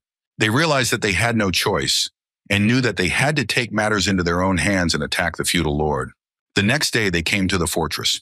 The man looked at the old man with alarm and asked if they had really decided to do this. The old man said that they were chasing them like dogs, feeding them grass for dinner, while they themselves were living happily. The man wondered if they should start a fight with so many people, but he understood that it was better to take advantage of the opportunity and get out all the aristocrats. A moment later, they looked into the distance with fury as they saw the gates opening. The men looked intently at the knights and at the same time prepared for battle. The knight looked closely at his subordinates and shouted for them to get ready for distribution. Everyone present froze with bewilderment on their faces. They did not understand what was going on and what kind of distribution the knights were preparing. The man shouted angrily that this was all nonsense, because they knew very well that you were aristocrats. But a moment later, the man was taken aback and looked in bewilderment at the knight, who handed him a small bag. The knight, looking at the old man, said, "By order of the young master, those who participate in forced labor receive a month's supply of grain for the whole family." He looked at all of them present and said that they would start handing everything out right now, and they should stand in line. The people pounced on the knights because they realized that it was indeed grain, and they were shocked because they realized that they would no longer have to go hungry. The man in turn froze in place with bags in his hands. A moment later, he could not bear it any longer and burst into tears, all the while praising the name of the young master. He looked intently at all those present and glorified the name of the young master before them. After a few seconds, everyone present began to glorify the name of the young master. Dwayne asked in surprise if it was necessary to give a forced order to gather everyone, since the young master could have simply asked them to come. Logan smiled and said that then very few people would come because they don't trust aristocrats. Logan knew that the aristocrats considered their people as property, and those who had feelings did their duty to protect them.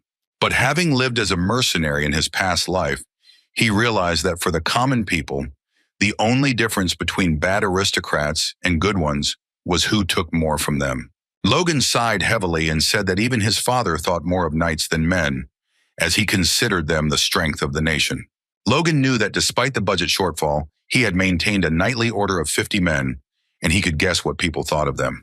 Logan said that he forced them to come and see for themselves how he treated them, so that they could be sure.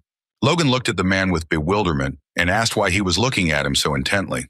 Dwayne told the young gentleman with a joyful smile that he was simply surprised, as he never ceased to amaze him. Logan smiled and told his comrade not to be stupid, because as long as he trusted him, he would be able to move forward with the construction. Dwayne was taken aback, and the player, well, the gentleman should think it over again. He did not understand why the gentleman was spending a lot of money on such an undertaking. He didn't understand if it was even possible to finish it. Logan sighed heavily and said that he was now talking like those two. Clayton and Hamar were shouting and asking the master in a hurry if he was really going to drill a hole in the mountain. The men were puzzled and asked the gentleman if he really wanted to drain the water from the river and then build a sluice. Logan sighed heavily and said that it was entirely possible, and they should do as he said, since their territory was surrounded by mountains and wastelands on all sides, and they had barren lands. He knew that even the low mountains in the north blocked the river from entering, so they had to cut a huge hole in the northern wild mountains for the river water to pass through them. Hamar, looking at the gentleman, said that it would be more convincing to tell them to dig a tunnel under the mountain. Logan sighed heavily and told the man to listen to him carefully. Logan said they would make a tunnel 30 meters in diameter with an outlet directly to the river at ground level, which would serve as a sluice. This method was used in the West and was called a reservoir. Logan knew that this method of controlling the flow of water would actually become popular in the Empire many years later, but he didn't know how it worked. But looking at the man, he understood that he was with great masters. He understood that if they could cope, then they would manifest you. You would release him into the Western Territory, into the arable plain. Clayton, in turn, understood that this would all be very difficult, and Hamar, in turn, began to think about how to do something like this correctly. Hamar began to give details of what they needed to do and how. Clayton, in turn, asked in bewilderment if this was really possible to implement. Hamar was taken aback as he realized that he had spoken out loud. Logan looked at them intently and asked if it was possible. Hamar sighed heavily and said in a puzzled tone that he had a lot of work to do right now. Logan smiled and said that for that reason, he had prepared magic scrolls and mages. Looking at his comrade, he said that he should choose which mountain would suit them. Hamar was very irritated, as he guessed that something was wrong, since he treated him to delicious food for no reason. Clayton, for his part, wondered if they could handle it. Sometime later, they prepared to put the plan into reality.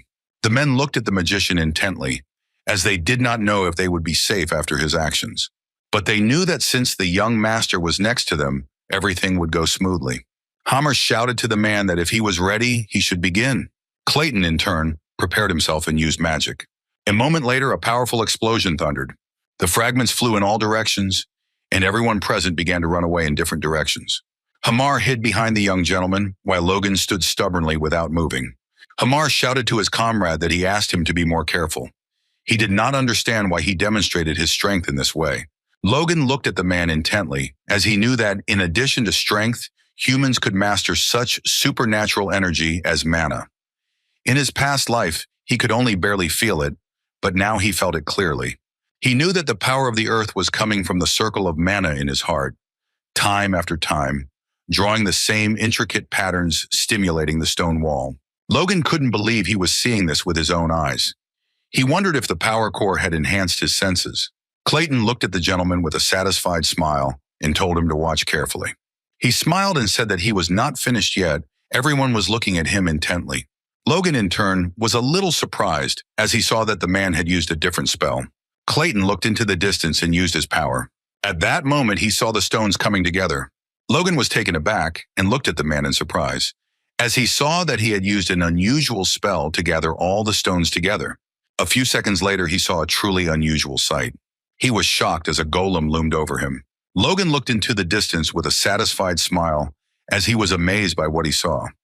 He didn't expect that it was possible to create a golem of such a size without tools.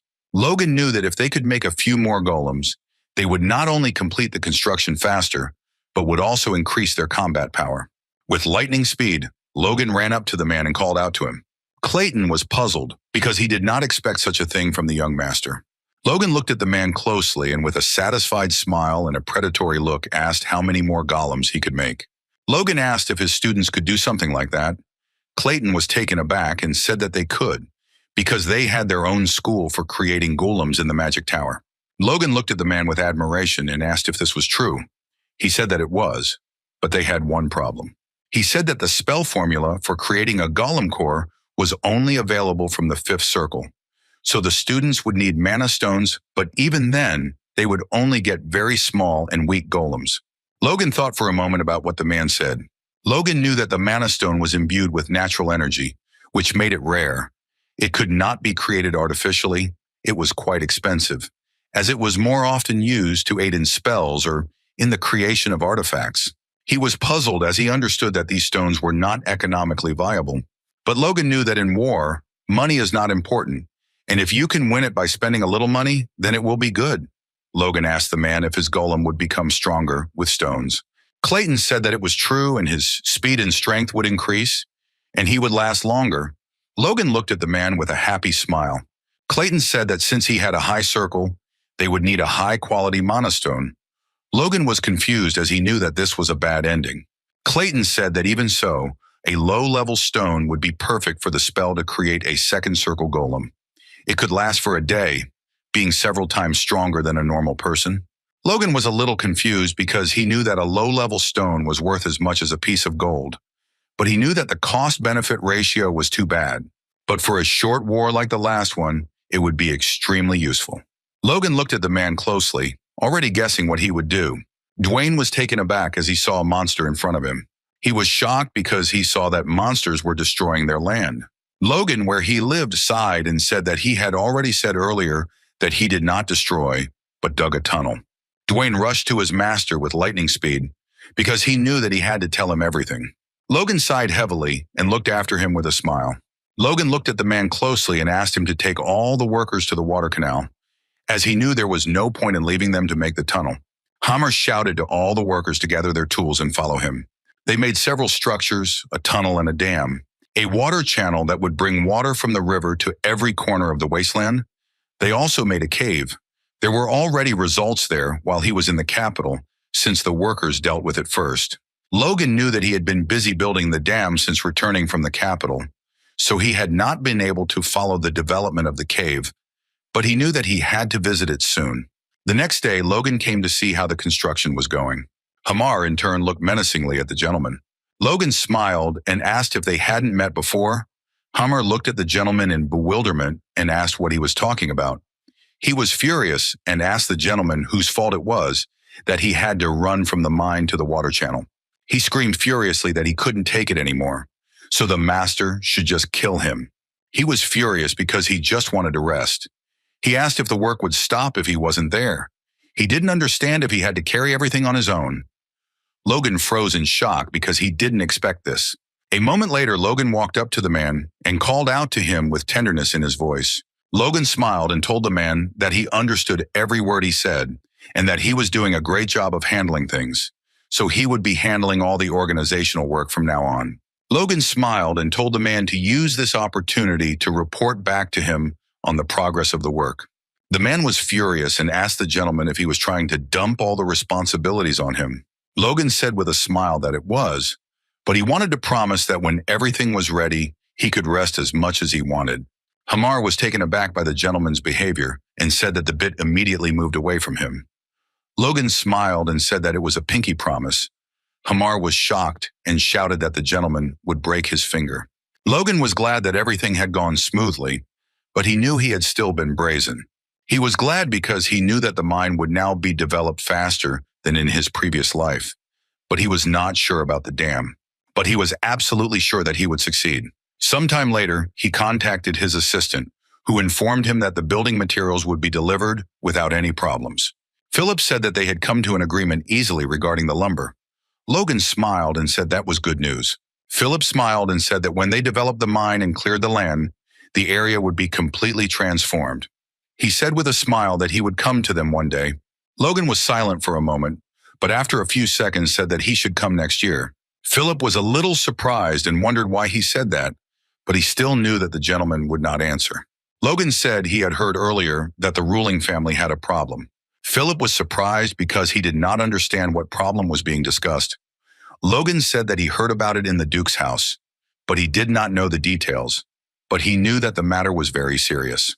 Logan asked his subordinate to try to scout out the situation while he was busy with business. According to his memories from his past life, the king would suddenly die next winter and a civil war would begin. But he knew that the information he had as a low-grade mercenary might not be relevant. If the death was really sudden, then everything would happen like in his past life. Otherwise, the time frame would change. Like during his war with the Viscount, he couldn't change the timing of the Civil War because he didn't know the reason. He knew he just had to prepare in advance because his house would be taking part in a war that would turn the order of the kingdom upside down. Logan told his subordinate to put money into a reserve fund and buy a lot of weapons and armor for 1,500 soldiers. Philip was puzzled because he knew that this was not a trivial request. Philip was surprised by this figure because he thought that Logan had no more than 100 knights. Logan said that this was not for knights. Looking at his comrade, he said that all this was for the soldiers. Philip was shocked and asked the gentleman if he had really gone out of his mind. He shouted that in war no one equips soldiers fully. Logan knew that might seem strange, but unfortunately he knew that many of their people had died in the last war, and because of this, the productivity of the farmers had dropped greatly. He knew that he needed to minimize the warrior conscription and strengthen their knights and common soldiers. Logan asked his subordinate if he had ever been wrong. Philip sighed heavily and said that it was not so. Logan smiled and said that in that case he should do it. Philip was puzzled, but he still agreed. Logan was pleased as the main preparations for the push forward were slowly and surely progressing. Sometime later, Logan sat and looked at a whole mountain of documents in confusion as he had to read and sign everything. Logan was confused. He didn't realize how long he had been sitting over the documents.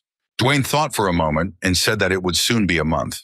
Dwayne asked the gentleman with a smile if he really thought that a lord's work took several days. Logan sighed heavily at his task, but said that he had never seen his father just work. Dwayne smiled and said that was true because he was the one who dealt with most of it. Logan was taken aback. He glared at the man and asked why he was dumping everything on him now. Dwayne Stala sighed and said that Logan as the heir should fully understand what issues needed attention. They discussed the matter for some time, but after a few minutes, Kaisolon entered and informed Logan that they had urgent business. Kaisolon was taken aback and, turning pale, called out to his master. He reported that Hamar was stuck in a collapsed mine. Logan at the table, better than a century in place. Logan was shocked by what he heard. Kaisolon informed the master that everything was exactly like that, and one of the tunnels collapsed. Logan was confused and wanted to know the extent of the damage, and he also wanted to know if they had found Hamar's location. Dwayne, in turn, was surprised and did not understand where they got the mine from. Kaisolon told the gentleman where the man was approximately, but unfortunately, due to the fact that the tunnel had collapsed, they could not determine his location with precision. At that very moment, the young men rushed into the mine. Dwayne tried to stop them, but it was all in vain. He was puzzled and did not understand where they got the mine from. The young people looked around hastily. They were surprised, but at the same time glad that the young gentleman had arrived. Logan looked at everyone present with alarm and asked where he had collapsed the tunnel. The man began to take off both of them and tell the gentleman where he needed to go. He was taken aback and looked at the young gentleman in surprise, as he knew that it was quite dark inside, but he still went. Logan was alarmed and confused by this situation, but he still hurriedly walked deeper into the tunnel, using his strength. He froze for a moment when he saw such a sight. The man turned around and called out to the young master. At that very moment, he shouted for everyone to immediately move towards me. He did not successfully approach the big dam. A few seconds later, he used his power and saw who was under the rubble. He was puzzled because he knew they had escaped the worst but were still hurt. He reported who was under the rubble. The man was shocked and at the same time surprised because he did not know how the gentleman knew about such a thing. Logan said it didn't matter and also asked how long it would take to rescue them. The man was taken aback and said it would take a few days to clear all the fallen rocks if all went well. Okay. Logan was confused and angry because he knew that even the strongest dwarf would not survive under the rubble with injuries for such a long time. He knew that the more time passed, the less chance there was of survival. He knew that he had to do everything possible and save them as soon as possible. He sighed heavily and said that he was their only hope. Those present looked at the gentleman in surprise, not understanding what he was talking about. Sometime later, Logan met with the magicians. Clayton looked at the gentleman in surprise and asked why he had called them. Logan looked coldly at everyone present and said that he would like to get straight to the point. He asked them to save all the workers who were stuck in the mine. Logan looked at the man closely and said that he would compensate him generously. Clayton was surprised that there was a mine nearby and they were stuck there. Now he understood why the gnome was so busy, because he was scurrying between the cave and the dam. At the same moment, he agreed to help because people were in danger. Logan thanked the man with a smile and also said that he would definitely repay the favor. Clayton still couldn't understand why Logan brought the magical scrolls of destruction and didn't use them, but now he realized that it was in the mine. He understood that since the young master kept it a secret, it meant that it was quite a valuable place, but he still told about it. Clayton was surprised as the young master revealed his secret in order to save the Arab and a couple of workers. Sometime later, the man descended into the depths of the cave with him in order to save people. He used his power and shouted that he would hold the tunnel while his disciples used golems to clear the rocks. Logan looked closely at the young men, hoping they would help. A moment later, he froze in surprise as he saw the mana stones.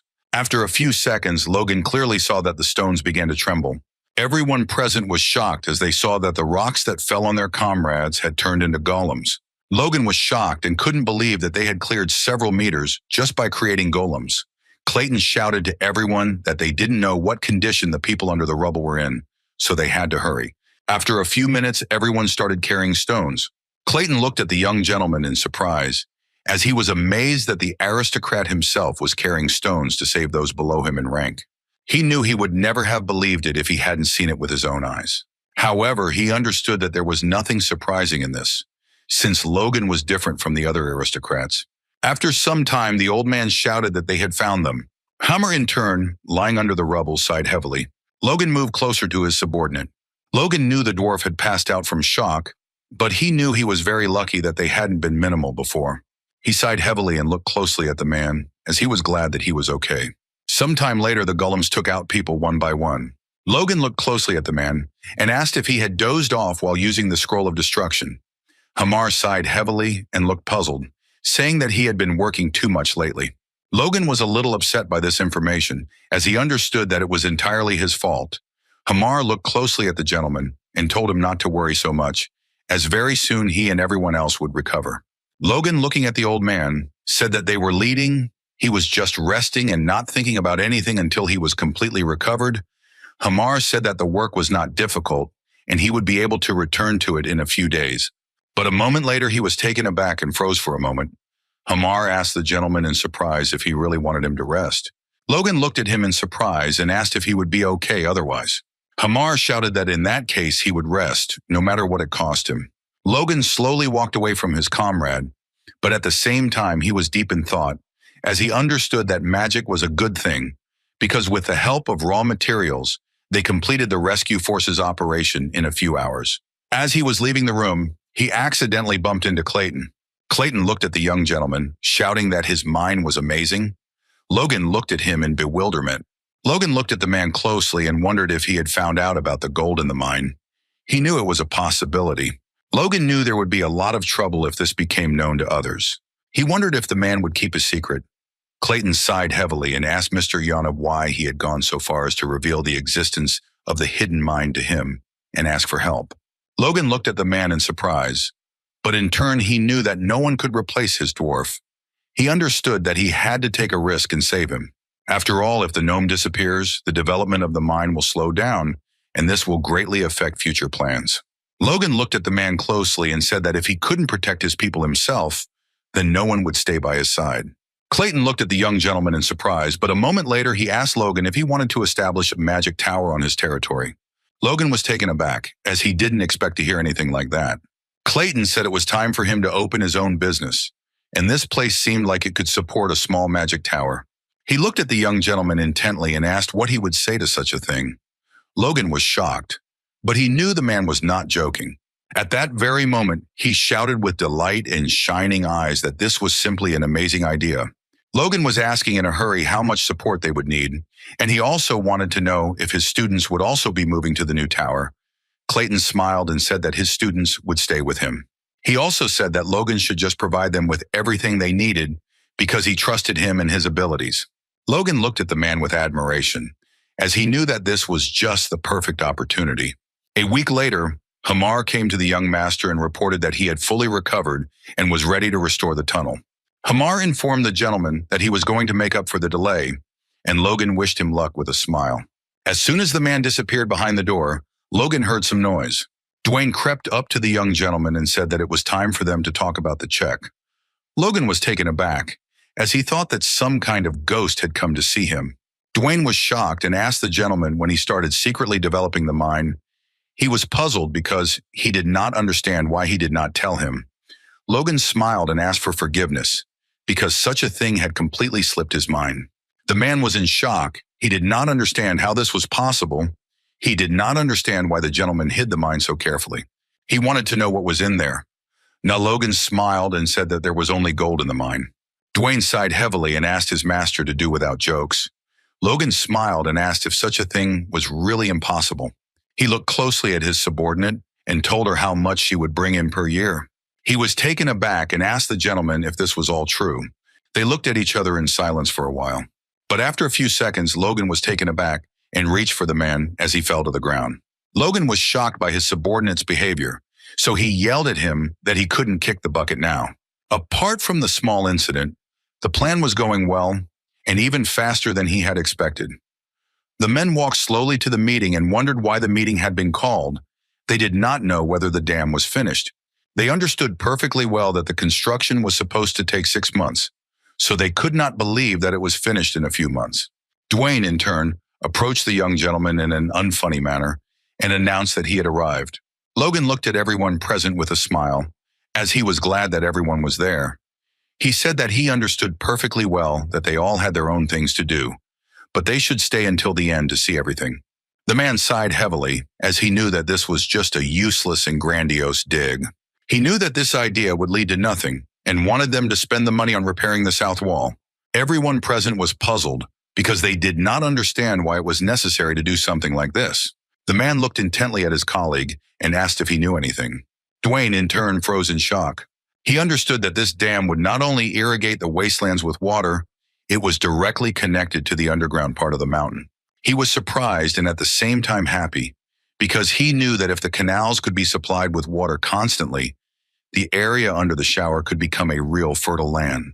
He looked sideways at everyone present. He understood perfectly well that everyone from workers to magicians participated in the construction, and even the managers came to him. Logan looked at the man sharply and asked if they were starting. Hamar sighed heavily and asked if they really needed to do this. He said that they had everything set up and the workers could open and close the dam themselves. Logan said with his satisfied smile that the first time should be grand and memorable. He said that they were all now on his family's territory, and they had to show what exactly they had created with their own hands. Everyone present was shocked when they saw such a sight. The man shouted to everyone that they should see that there were monsters in front of them, but the simple workers looked at him in bewilderment since they had already seen similar ones. The man was taken aback and said that he had seen similar magic quite often. Clayton immediately shouted and ordered his subordinates to open the gate. A few seconds later, the golem reached for the gate to carry out the order. Logan watched everything that was happening intently. Everyone froze in surprise. They didn't expect anything like this. The workers looked at the golems in surprise because they did not understand why they were frozen. They were imprisoned. They did not understand what was happening at all. Clayton looked at his comrade with suppressed rage and asked what he was doing. Hamar was taken aback and said that he had definitely ordered them to open. He did not understand what was going on at all. Logan was furious because he knew things weren't going his way. In fact, the power of the golems is needed for the spectacle. In reality, about 100 workers are needed to cope with them. He was furious because he knew this was not part of the plan, and he didn't know what to do. Clayton looked at the dwarf intently and said that if the honor and reputation of his golems were to be tarnished, he would be very angry. Hammer said that they really were not able to lift the gates. A moment later, Logan ordered the man to simply break them. Clayton looked at the gentleman in surprise, as he did not expect such a thing. Logan shouted that they would build new ones later, but these ones had to be torn down. Clayton was puzzled by this order, but in turn gave the order to his naked man at the same moment. A few seconds later, the golem delivered a crushing blow to the gate. Everyone present was shocked, as they did not expect such a thing. After a few minutes of hard work, the gate was broken and water gushed out. Everyone was shocked because they didn't expect to see anything like this. The men in turn looked at each other in bewilderment. Logan looked at his creation with a satisfied smile. Everyone present shouted and rejoiced with tears in their eyes as they now had water. They couldn't believe what they saw, but now they had water. They were as happy as if they had made something like this with their own hands. Logan was very happy because he knew that now the food problem during the Civil War was solved. He knew that there was no need to rush into recovery, and he wanted to start farming the following spring. He was lost in his thoughts and didn't notice how someone came up to him and hugged him tightly. He was surprised and did not expect such a thing from a man. Dwayne, in turn, with tears in his eyes, shouted to the young master that he was wrong and therefore asked for forgiveness. Logan smiled and said it was nothing and asked the man why he was so big and crying. At the same time, Hamar was puzzledly calculating how long it would take to comfortably build a new gate. Clayton looked at his comrade with a smile and told him not to worry, since he would help. Logan smiled and said that they didn't need them urgently, so they could rest for a week or two, and after finishing work in the mine, they would have another long weekend. Hamar looked at the gentleman with joy and asked if this was true. Logan smiled and said that of course that was true, but in turn he knew that after all this, they had new things to do. Logan knew that many farmers would come to work the fertile lands, and it would be difficult for them to travel from the city every day. Therefore, they must build a new village in which the laborers will settle. Logan reached out to his subordinate and said that he had done a great job of arranging it, but at that very moment Logan stopped, because he realized that this was not the way he should ask. He looked at the man intently and called out to him. Logan's nose and told the man that he thought even he had trouble with construction. He said that made sense, since he had never heard of gnomes being good at it. Hamar was very angry with this statement and did not understand what the gentleman was talking about. He shouted that the building of weapons was supposed to prove to him that the gnomes are the best in this area. Logan looked at the man with a satisfied smile, since here he fell into his trap. He smiled and said that it was really impressive and he respected him for something like that. Hamar, with a satisfied smile, said that the master could praise him, but he would not give him anything. He was puzzled because he did not understand why his master suddenly started talking about construction. Logan smiled and said that he was just curious and that he shouldn't pay attention to such things. Logan knew that he could enjoy himself for now. Logan looked at his comrade with a predatory grin, knowing that he was about to have a frightening experience of building houses. After a few minutes, Logan looked at everyone present and shouted for them to pay attention to him. When they gathered to open the floodgates, he made several promises to the workers. Firstly, that anyone could work in the plains. Secondly, they will receive the right to rent land corresponding to their occupation, and the tax for them will be small. After saying all that, he looked at everyone present with a satisfied grin. He knew that if he announced this, even the vassals would object. After a few weeks, Logan was a little surprised, as they had almost finished planning the city and modeling the houses. He was happy, as he knew that he had chosen the right gnome to be his assistant. Rick smiled and said that it was really amazing. He said he hadn't expected the dwarf to take on the job when he came to him a couple of weeks ago. Logan paid the fee and said he was hesitant at first, but once he started, the job showed excellent results.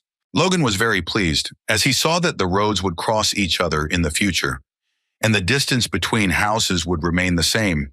Each section would have common wells and toilets, and outside the city there would be sewers to get rid of garbage.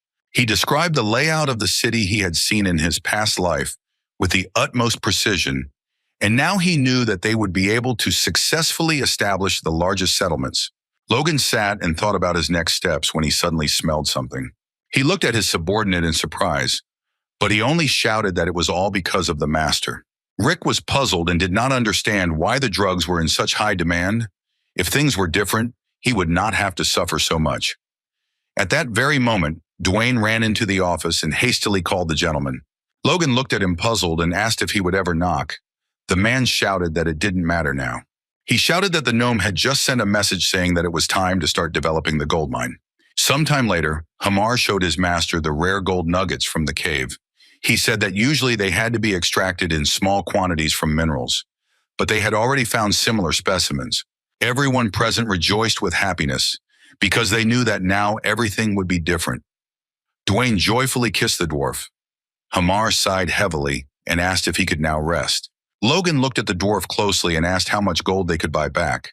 Hamar sighed heavily and said that they could dig up about a ton a month, because even by a conservative estimate, the mine would last for 10 years. Logan smiled and said that they had just started building the city, and more crossbows would be needed, and the knights would also need new weapons. He asked the dwarf if he could organize everything.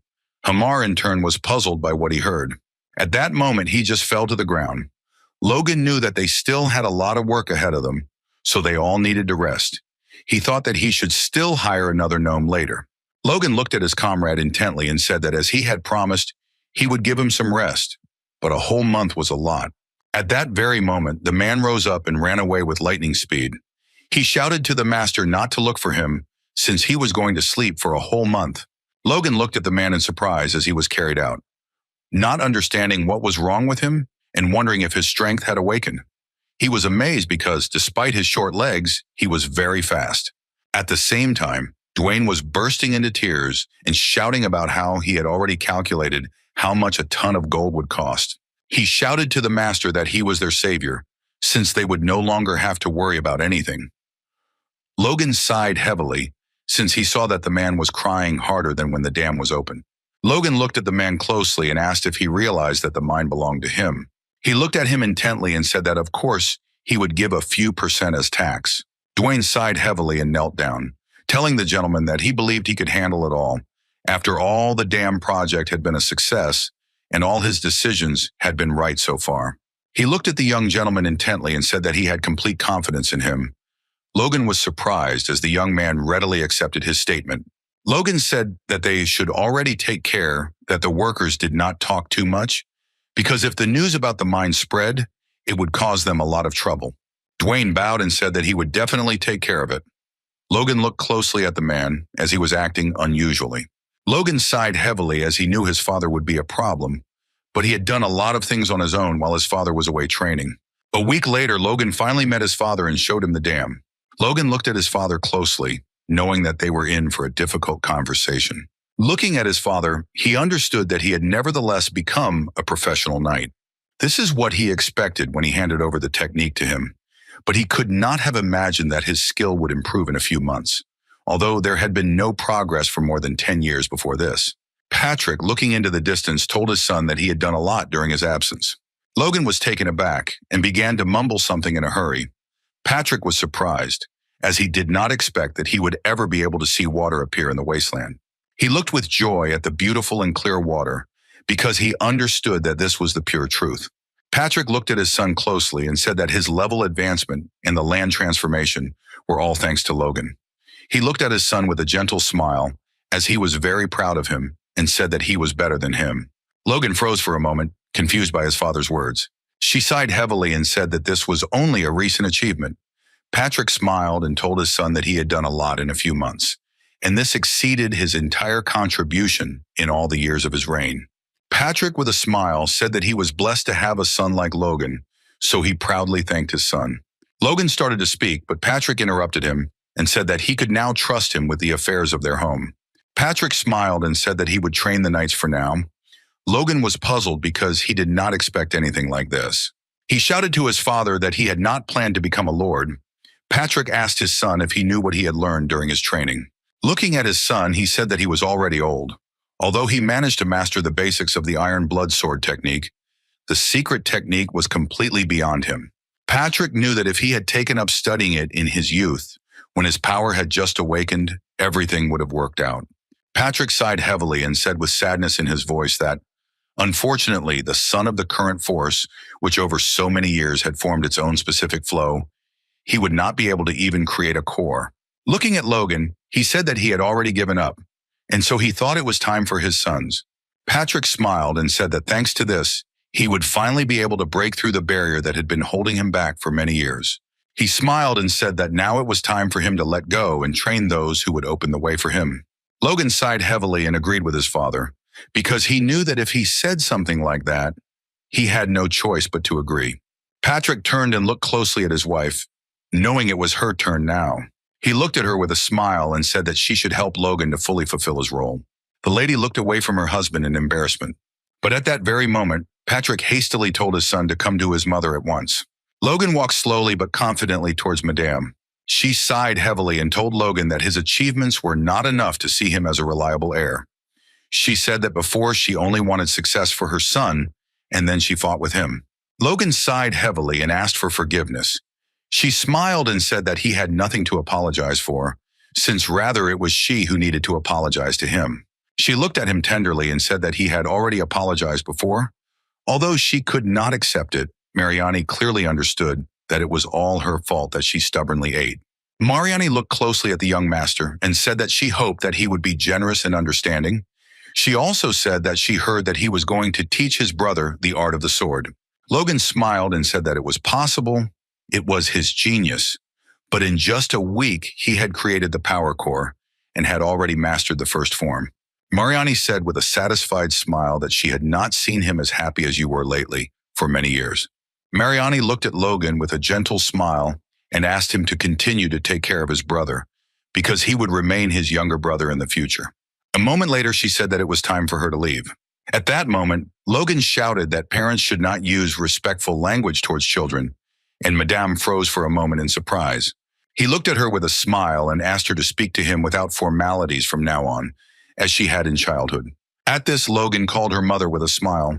Mariani froze in shock, and at that very moment, tears began to flow down her cheeks.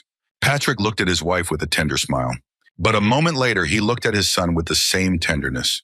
Logan looked at his parents with a tender smile. He stared after them for a while. Sometime later, Logan informed his father that once the city was completed, they would begin growing cheesecakes and restoring the land to plowing before the next spring. They also hoped that the harvest would greatly exceed that of their ancestral lands. Patrick was a little worried because he didn't know if the residents would agree to come. Logan smiled and said that they would come because they planned to give ownership rights to those who came, and also the new houses would be better than the broken ones that most of them currently lived in. And he also decided to place an advert for recruitment for knights. He asked his father if they would agree to join the regular army later. Would he be able to train them? Patrick said that he would train them, and they were future candidates for knighthood. He sighed heavily and told his son that he had done a great job. A moment later, he told his son that he was too hopeless. He didn't understand since when they had several orders of knighthood. Logan looked closely at everyone present, as he saw the knights and those who deserted after losing the war between the fiefs. They had been in the same order for some time, but still behaved as opponents. Patrick looked at everyone present and said that he understood perfectly well that it was difficult to get close to those with whom they had once fought to the death. But he believed that they would find their way by realizing that a knight's duty was to protect. He sighed heavily and said that he would train until he lost his pulse to become stronger, and his son worked tirelessly for the benefit of their territory. He said furiously that while they, the so-called knights, were fighting for their pride like little children, he shouted that he had been too indifferent to them, so now he was taking full responsibility for it. All the knights looked at the Lord intently, but later turned their gaze to the commander, as they hoped that he would do something. A moment later, the knight commander looked at his lord intently, as he had a great idea. He looked at the lord with admiration, as he knew that his condition had become much better. So he asked the lord if he was now an advanced knight. Patrick was embarrassed for a moment, but he looked intently at all those present and said that first he would put their behavior in order. He wanted them to taste and know the power and art of the sword. At that very moment, all the knights ran away from their master with a cry. He knew they wouldn't have time for stupid thoughts if he drove them like dogs. He wanted to discipline them and hand them over to Logan's hands to cancel the knightly order. Sometime later, Dwayne signed the documents with a happy smile and no worries about the budget. He just couldn't believe that something like this would make him happy. At the same time the men were talking to each other, they did not understand what was happening to their young master in recent days, since he almost monopolized the budget. Dwayne screamed with fury that he had his own reasons for this. Dwayne was puzzled and did not understand why they all doubted the young master so much. He asked if they were blinded by the glitter of money. As he signed the documents, he sighed heavily and asked where they thought they came from. Dwayne sighed heavily and told everyone present to just do what the young master told them. But a moment later, he was taken aback and looked at one document in surprise. A few minutes later, he ran up to the young gentleman and hurriedly asked him where he wanted to spend gold bars worth 10 million. Logan looked at the man intently and said that he was going to buy about 100 kilograms of mithril. Dwayne was shocked by such statements. Logan was yelling at the man to just sign the paper, since he had previously said that he believed him. Dwayne was confused by everything that was happening and was yelling that he couldn't do this. He didn't understand what the gentleman was going to do with something that was several thousand times more expensive than gold. Sometime later, Logan contacted his subordinate. Philip looked at his master in surprise and asked if he really wanted to buy mithril to equip the knights. He said with complete confidence that it was simply impossible. Logan was shocked by this statement. He did not understand why this was impossible. Philip said that this material could not be purchased simply by borrowing money. He said that this material contains mana, and it is several times stronger than steel and several times lighter, which is why it is often called the silver of the gods. He sighed heavily and said, "The gentleman cannot buy such a thing simply because he is rich, because even wealthy people cannot get it, especially such a large volume that the gentleman wanted to buy, because for such an order, he needs not only money but also influence." Logan listened to his subordinate and said with a smile that in that case he had an excellent idea. Sometime later, the young people sitting in the office looked at each other in bewilderment.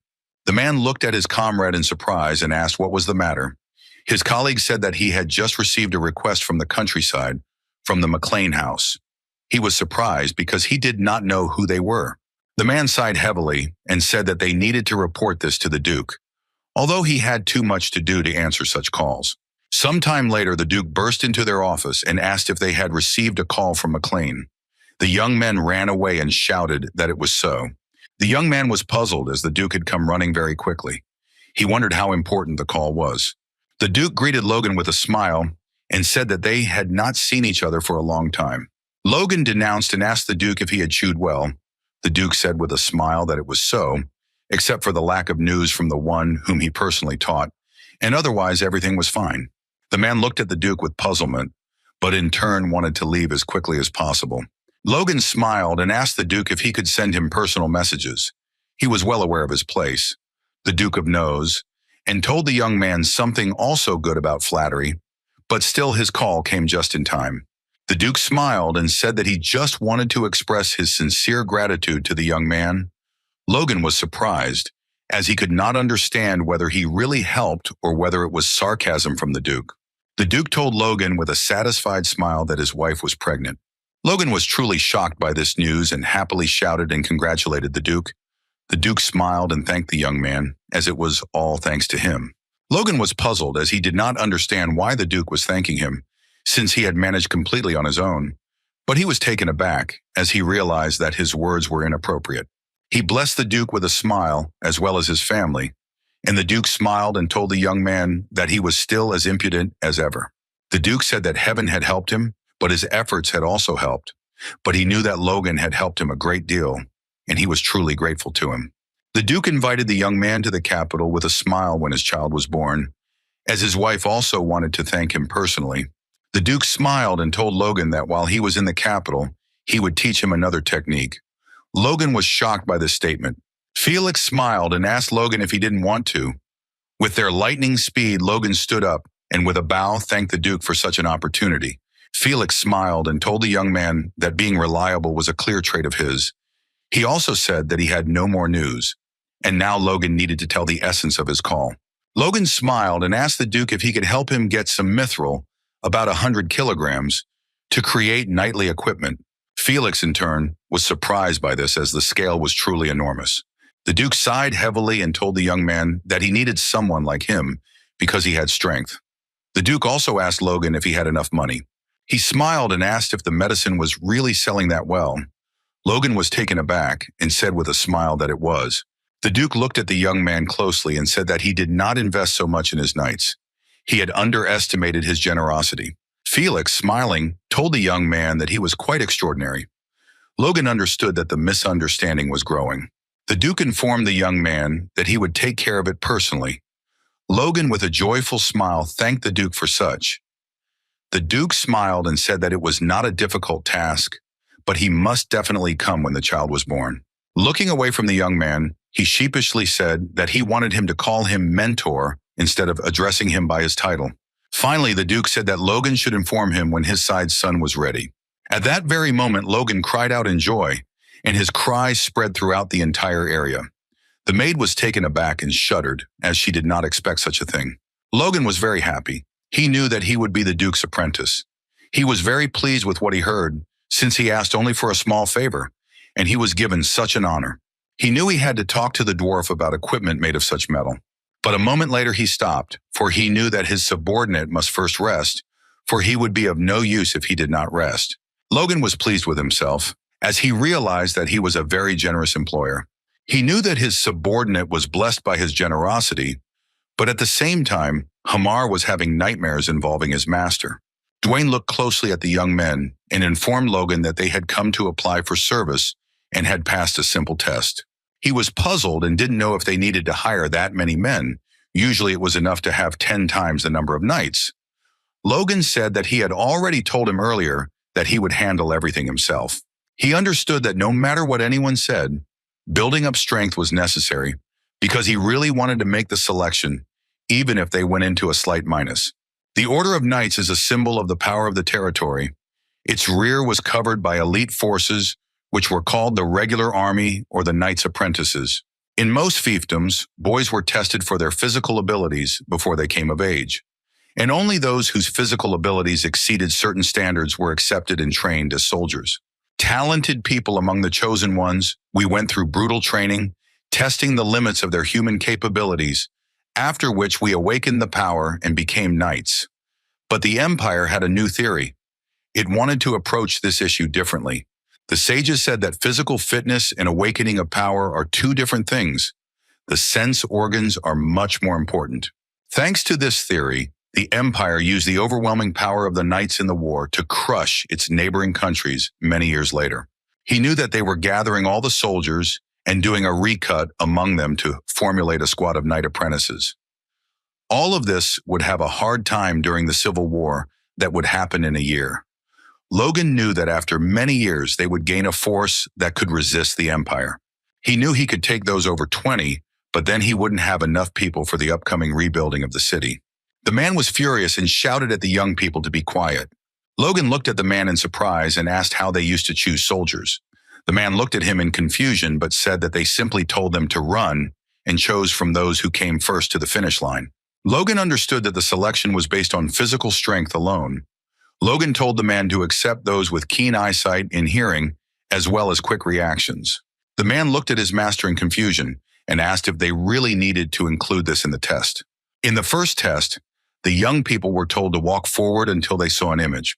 Some of the boys saw the painting, while others only complimented the gentleman. Logan sighed heavily and said that he didn't need to compliment him in the first place. A moment later, one boy raised his hand and said that, judging by the comb, the drawing depicted a rooster. Logan was surprised because the boy was able to see the ridge from a great distance. In the second test, they said the same word. The young people had to walk forward until they heard it. The young people, unfortunately, did not hear what he was shouting and said that he was shouting at different volumes. At that very moment, one of the boys shouted that Dwayne had been screaming all this time. But also looking at the young gentleman, he said that a little. Earlier, the man called him a bastard. The boy asked if this was also part of the test. Dwayne was taken aback as he was talking to himself. He was surprised that the boy heard such a thing.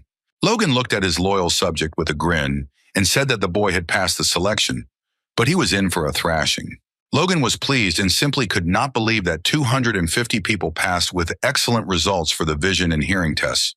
He knew that he needed to recruit, alas, 500 people, so that together with Tesron, it would be 1,000. Logan was a little upset, as he knew there were a lot of obviously small and skinny children among them. He knew it was all due to lack of nutrition. He knew it would take a long time to make them into something like Victor, but they could feed them and train them until they were strong enough. Thinking about this, he remembered Victor and realized that he needed to visit him as soon as possible. At the same time, Victor was training on the court. The knights watched the young man closely, as they saw that he was very diligent, but in turn they wondered if his style was too aggressive. Victor knew that Mr. Logan had previously told him that if he performed the technique perfectly, he could become a knight. But more importantly, he wanted to awaken his powers, because he knew that he had to become a knight faster. Victor did not know how long the gentleman would wait for him. Rhea slowly approached her brother and called him. A moment later, she turned around because she heard some noise. Rhea was taken aback and screamed because she did not expect to see the master. Logan looked at Victor closely, knowing that he definitely had talent. He saw a 16-year-old boy who had only been studying swordsmanship for a year, yet he maintained the correct basic stance even when swinging his sword sharply. Logan looked at the young man with a smile, as he knew that the speed of the sword with this swing was actually faster than when he used standard sword techniques. Logan knew that his martial arts still lived up to the nickname of the aristocratic killer, despite the fact that his character was completely different. He knew that Victor would not be able to hone this style of fencing by practicing alone. He understood that soon he would need to find him a partner. Victor looked around in surprise and looked at the gentleman, as he did not expect to see him. Logan said that tomorrow he plans to leave the castle and go train soldiers, and most likely everything will last until winter. Logan smiled and offered the young man to go with him while he discussed everything with his sister. Victor froze in place for a moment in surprise, but at that very moment he asked the gentleman if he could take his sister with him. Logan looked at the young man in surprise and asked if he really wanted to bring a girl to a training camp that was full of men. Logan asked if he was sure that this was a good idea, but Victor in turn shouted that he wanted to take his sister with him, and this was not discussed. Logan sighed heavily because he saw that the young man was an adult, but when it came to his sister, he was a little child. Logan sighed heavily, but still agreed with the young man. But in turn, he looked intently at the boy and said in a menacing tone that if something happened to the girl, he would take full responsibility. Victor thanked his master and immediately said that he would take care of his sister. Logan sighed heavily and said nothing. A moment later, he looked at the boy closely and asked if she was really that valuable to him. Victor looked at the gentleman in bewilderment, but said that he had no other family. Logan asked if that was the only reason. Victor sighed heavily and told Logan that their parents died because of him. He was puzzled because he knew that his sister had lost them because of him. For this reason, he had to protect her, his only family. Logan looked at the young man intently but said nothing. A moment later, he finally agreed with him and asked him to work harder. A few days later, Kai Salon was conducting a training session. He also informed everyone present that after the 100 finishers, the rest would run a few more laps. The young people were surprised by this statement. He shouted angrily and asked if they had come to play. He shouted for them to run away immediately. At that very moment, the young people ran as fast as they could. Logan looked at the young man with a smile and said that he was pleased to work with experienced people. As he saw that the young man had done a very good job as a training instructor, Kai Solon sheepishly told the master that he had treated him like a knight, and he had accepted his offer, so he knew that such a job was made for him. Kai Solon, looking at the gentleman, he said that he was surprised when he offered to renew the contract. Logan smiled at him and the other mercenaries and said that they should not allow information about the crossbows to leak. Kai Solon quietly asked the gentleman if he really planned to start a war within a few years. Logan smiled and said that he was not one to start a war, but in turn he knew that sometimes it was impossible to avoid. A moment later, the young people turned around as they heard a noise. At the same time, the boys were screaming because they saw Victor's incredible strength. Everyone was shocked and did not understand what he was made of. Since he was very fast, they also knew that he was the young master's slave. The young men were furious, as even a slave was capable of such a thing. The boy looked at Victor with fury, as he knew that he had to bypass him. At that very moment, he shouted that he would not lose to Victor and ran forward as fast as he could. Kaiserlon looked at the young people with surprise, but said to the gentleman that the effect of Victor's presence was, as he had said earlier. Logan smiled and said that he did not expect that they already had outstanding physical abilities. He was surprised that they had the will to fight, but he knew it was enough. Looking at Victor, he realized that he was clearly absorbing power. Logan understood that he did not have much time left.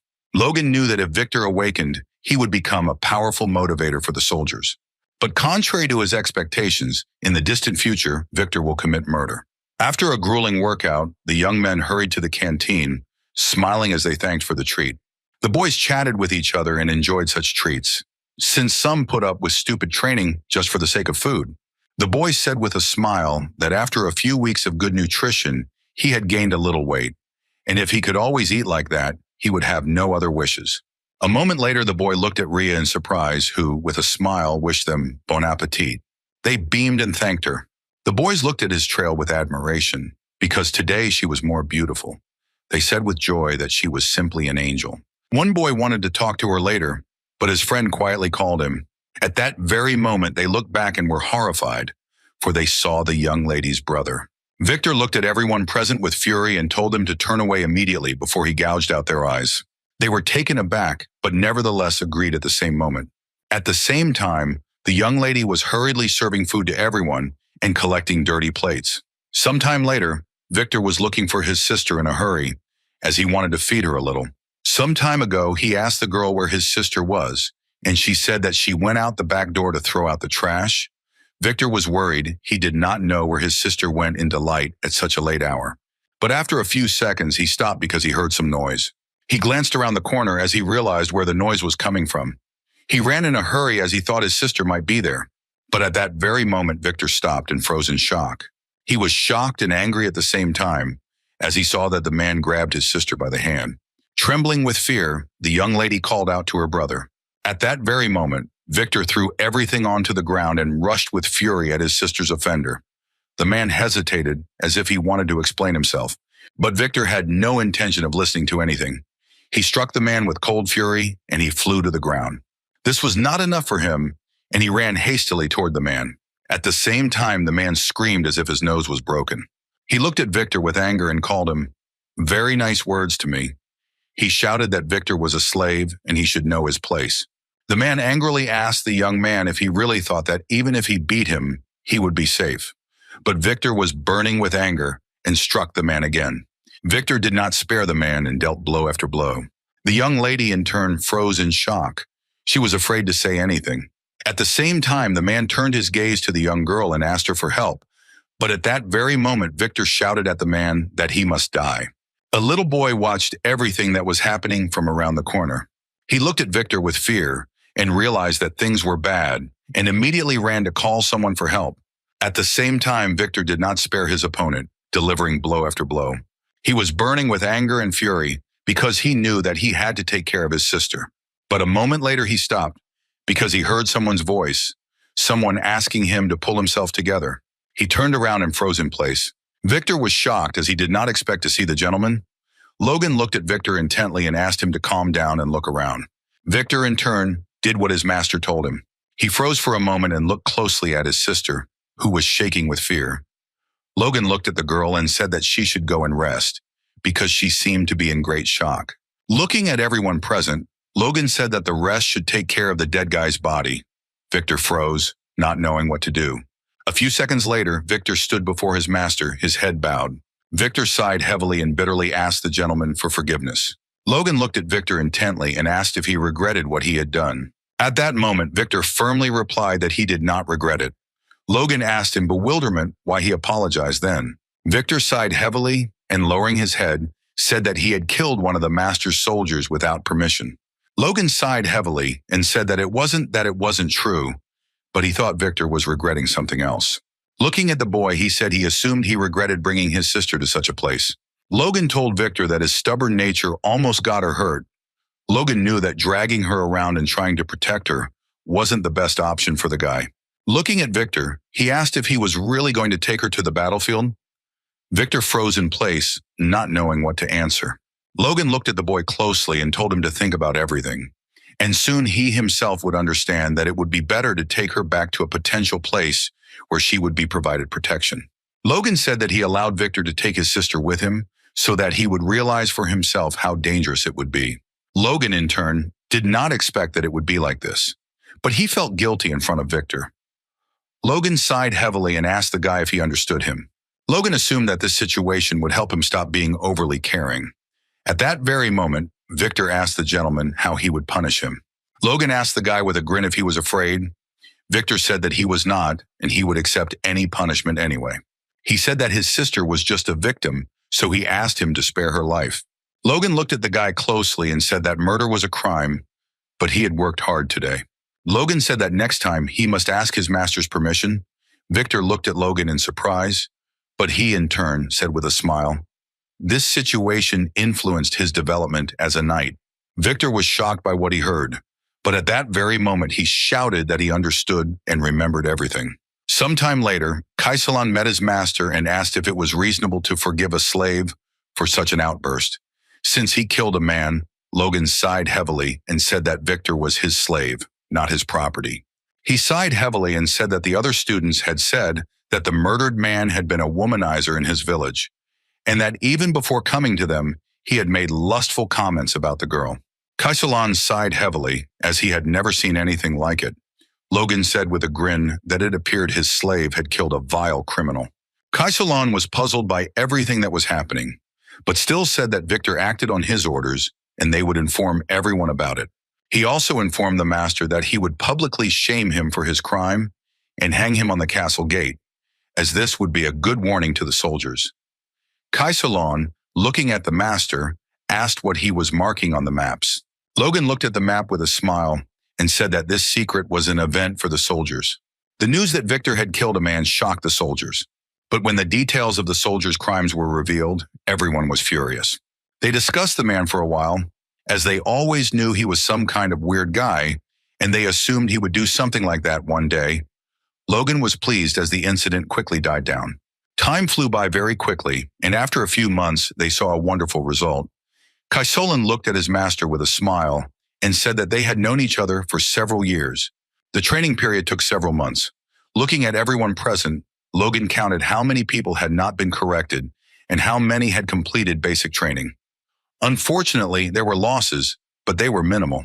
Kaisalan looked at everyone present with a satisfied and joyful smile because he knew that they were now coping.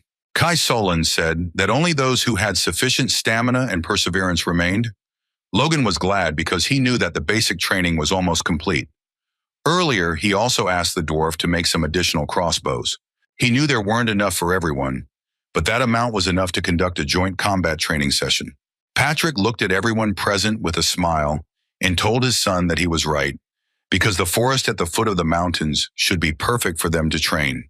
Patrick said that the time had come, and soon their knights would need practical training. Logan looked at his father in surprise and asked if he really meant to say that they had mastered the iron blood sword. Patrick looked at his son closely and said that they had learned the basics, but true skill came during real combat. Logan looked at his father with a fierce grin and said that he was right, because the abilities improved when they used them in battle. Kaisalan, in turn, looked at the father and son with bewilderment, as he was alarmed by their sinister grin. He sighed heavily as he realized that hard times were ahead for them. A few days later, in the forest at the foot of the southern mountains, Patrick shouted for everyone to raise their swords. He shouted and ordered them to control their breathing. A few seconds later, he gave the command to hit the target. At the same moment, the knights were cutting down the trees. Patrick stared at the young knights as they knocked down several trees with lightning speed. The knights looked into the distance with admiration, because they saw that their training was not in vain. They could not believe that with just one blow they had killed a tree. Now they were completely sure that all their training had paid off. They felt the true power of the iron blood sword. Logan and Patrick looked at the knights intently, as they were pleased. The boys looked at the knights with admiration, because they knew that they were still far behind them. They were amazed and could not believe that they had cut down a tree with one blow. Logan glared at everyone present and shouted at them not to relax. He looked menacingly at everyone and said that they were not in an ordinary forest. He shouted and informed everyone present that there were monsters in the forest. The knights were surprised, as it was the first time they had come to such a place, and monsters were waiting for them there. At that very moment, they began to fight with their opponents. They shouted with fury and asked the goblins if this was all they were capable of. One after another, the knights struck their opponents. At that very moment, Logan shouted that the goblins had scattered. He shouted to his subordinates to get your crossbows ready. Looking at his subordinates, Logan shouted that they had to kill every goblin that ran away. A few seconds after the master's cry, the knights launched a hail of arrows at their opponents. At that very moment, every goblin fell from the arrow intended for him. The knight, in turn, rejoiced as they easily killed the goblins. Now they did not understand why they were so afraid of them before, but at that very moment the knights were taken aback as they heard a terrible roar. A few seconds later, new monsters rushed at them. Everyone present was shocked as they saw horned wolves on their way. Logan shouted and told his subordinates to immediately group up. At that very moment, the wolf attacked the knight and squeezed his sword with its menacing teeth. The knights were not going to give up so easily. They fought off the enemies. Kaisolan shouted and ordered the cavalry to get ready with their crossbows. A few seconds later, he shouted for them to shoot immediately. The knights obeyed his order and immediately released their arrows. The wolves were furious, but the arrows flew away from them. The knights were shocked because the arrows worked. At that very moment, Logan shouted to the swordsmen to get into formation. He shouted that they must not let a single one pass by. At that very moment, Victor was the first to rush toward the formidable enemy. He struck his opponent with fury. A few seconds after his blow, the wolf recoiled. At that very moment, Victor saw his opponent fall to the ground with a crash. But after a few seconds, he turned around because he heard some noise behind him. Victor was taken aback when he saw that the wolf had bitten his comrade on the leg. At the same time, the boy was trembling with fear, looking at his formidable opponents. But at that very moment, a gentleman appeared before him who easily dealt with the formidable wolf. After Logan's blow, Wolf fell to the ground with a crash. Logan turned around and looked at the boy, telling him to get ready, and he also ordered him to take the wounded and retreat. Logan glared at everyone present, as expected. Most of them could do nothing when the unexpected skirmish happened. However, he noticed that some of the best boys who had shown good results in training were now honing all their senses. At that very moment, the boy turned around because he heard the sound of Grozny Moat behind him. He was furious as several opponents were attacking him at once. But after a few seconds, he saw that his comrade was flying furiously towards the wolf. With lightning speed, Victor dealt a crushing blow to his opponent. At that very moment, he looked at his sword with admiration, as he felt an unprecedented power. The young people looked at Victor with bewilderment, as they understood that he had simply colossal strength. Logan was pleased, as Victor had clearly already broken free from his cocoon. Logan knew that he would soon enter the realm of an aura user. After a short fight, Patrick sighed heavily, as he had killed the last one. The Titan Knights informed the master that there was no one left on their side. Patrick sighed heavily and said that it had been several months since the training began. Heinkel smiled and said that they had found several cities where there were monsters. Heinkel. He stared at the monster, as the mere thought that they could have teamed up and attacked the castle gave him goosebumps, and he was glad that they had managed to find the monsters and neutralize them. Looking at the gentleman, he asked if everything that the young gentleman had predicted was really true. Patrick thought for a moment. At that very moment, Logan shouted to everyone present that they must hold out until the last century. There was still a little time left. He shouted that they just needed to cut down the trees and they should carefully carry the trunks to the building in the city. The knights, in turn, were a little dissatisfied since they had been chopping down trees and killing monsters for several months. They were a little puzzled since this was not why they had mastered the new technology. Logan looked at everyone with a happy grin as he couldn't believe that there were so many trees left untouched by the monsters, which were beautiful. He looked at everyone present with a satisfied grin since he had trained the soldiers and gotten wood for the city. He was glad that he had killed several birds with one shot. Patrick sighed heavily since he realized that the trees were more important for his son. There were more monsters than they expected, so they were a little delayed, but Logan was glad that they were able to get a lot of information. Logan saw that some of the candidates, when testing their senses, absorbed the power, albeit weakly, and those who desperately swung the balls to survive in any situation, and those with a particularly strong survival instinct survived and fought to the last. Logan knew very well that awakening the power required personal work of the senses, instincts, survival, and even fighting spirit. He understood that if they achieved the expected result in the Civil War this winter, they would be able to rapidly improve their powers for the war with the Empire. Hamar looked at the gentleman with alarm and asked why he was laughing. Logan waved his hand but didn't really answer. He looked at his comrade with a smile and said that there was enough wood and they needed to finish building the city because there was only 1 month left until spring. He wanted to know if his comrade would be able to finish it by the sowing season. Hamar sighed heavily, but in turn said that he would do everything.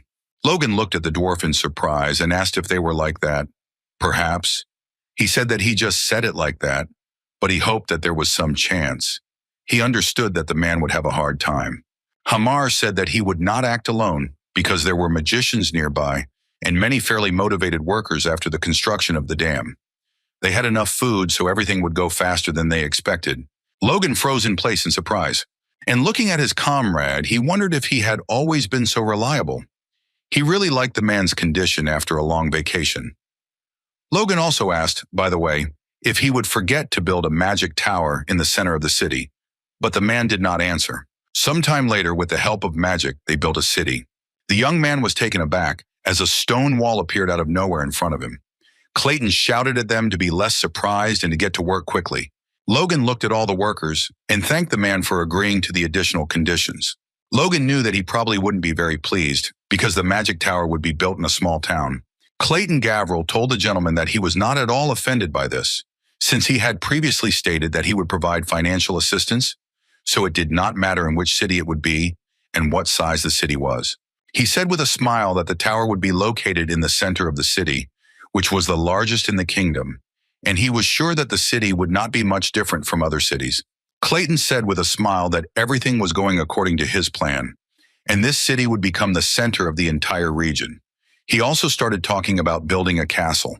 Logan sighed heavily and asked with a smile if he was needed at all, because it was enough that people would have a place to live and where to grow food. Logan looked around and said that since the city would be a large gathering of people, it would also increase, which increased the risk of an uprising. Logan said with a satisfied grin that this would not happen unless the inhabitants were exploited. Clayton froze in shock as he saw an aristocrat who did not exploit others, but built a city for the people. He was shocked as he realized that in front of him was the most reliable young master. Clayton, with a satisfied smile, turned his gaze away from the gentleman and said that he was completely on his side. Logan looked at him in surprise, so they did not understand what he was talking about. Clayton asked the gentleman if he was sure the land wall was good enough. He was worried that they might be invaded. Logan smiled and said that it would cover it, because this place would never be a battlefield, because he did not want to allow that. Clayton looked at the gentleman intently but said nothing. Logan knew that they themselves were planning to invade the others. Sometime later, Logan was training in the forest. He concentrated on honing his technique. A moment later, he swung his sword with lightning speed. A few seconds after the swing, he delivered his blow, O stone.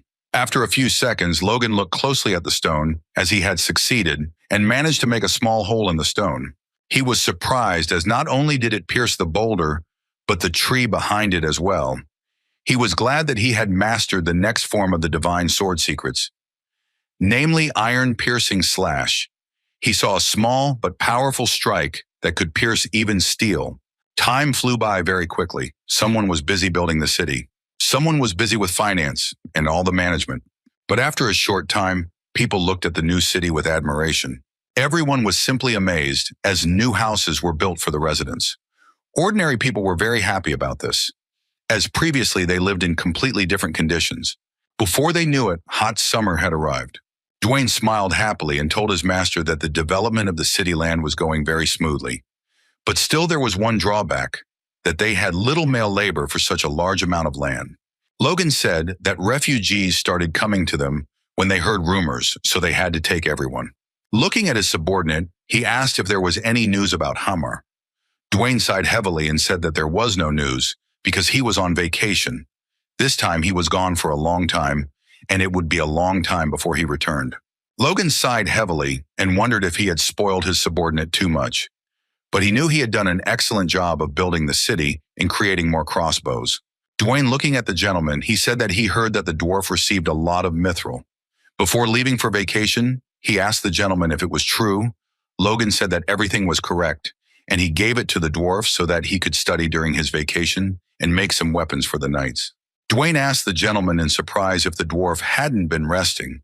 Logan looked at him in surprise and asked what he was talking about, since getting a rare metal was the dwarf's dream. In any case, they were glad that the city's construction was completed, and there were no problems with its restoration, but he knew that there was only one problem left. At the same time, the Viscount was burning with rage, as the McLeans were reclaiming the wasteland in a harsh land where nothing grows. The man told his master that he was curious, and that was the only reason he went to look. But it seemed that they had cut through the mountain to bring water from the river. The Viscount was shocked as he realized that they had gone to such madness to revive the wasteland. He did not understand where they got the money from. The man told the gentleman that there were rumors that the first young gentleman had made a lot of money in business and had also found a gold mine. Max Pareda screamed with rage that he didn't care about the absurd rumors and that his subordinate should focus on the facts. He looked closely at the man and asked what he thought the harvest would be on those lands. The man was taken aback, but still said that, according to his modest calculations, it would exceed their harvest several times. Max Peretta was shocked because the neighboring territory suddenly became rich. He knew that he could not sit idly by. Looking at his subordinate, he asked if he could find an excuse. The man said with a grin that there was no need for that. He informed the gentleman that some of the inhabitants of their lands had gone to the neighboring town, and they could use this as a pretext to enter there. He said that they could take this land or the neighboring plains as compensation. The Viscount knew it was too dangerous for them to do everything themselves. He was furious because he knew that Soto Sylvan would be a big hindrance. Looking at his assistant, he said that he should contact the Viscount because they had the same taxes as them, and surely some of the residents had already left there.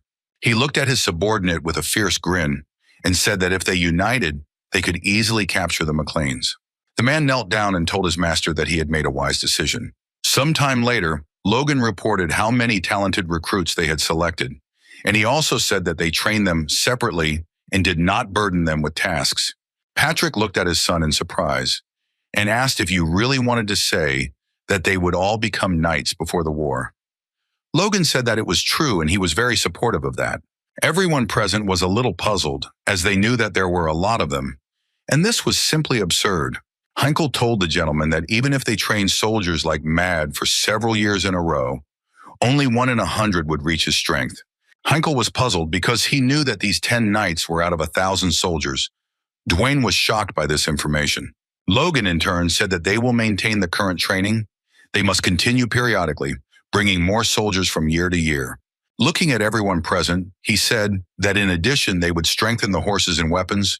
Dwayne was shocked and did not understand why he would spend money on this in such a peaceful time. Patrick said that their family is now at a stage of significant development, and excessive expansion of the army could provoke neighboring territories.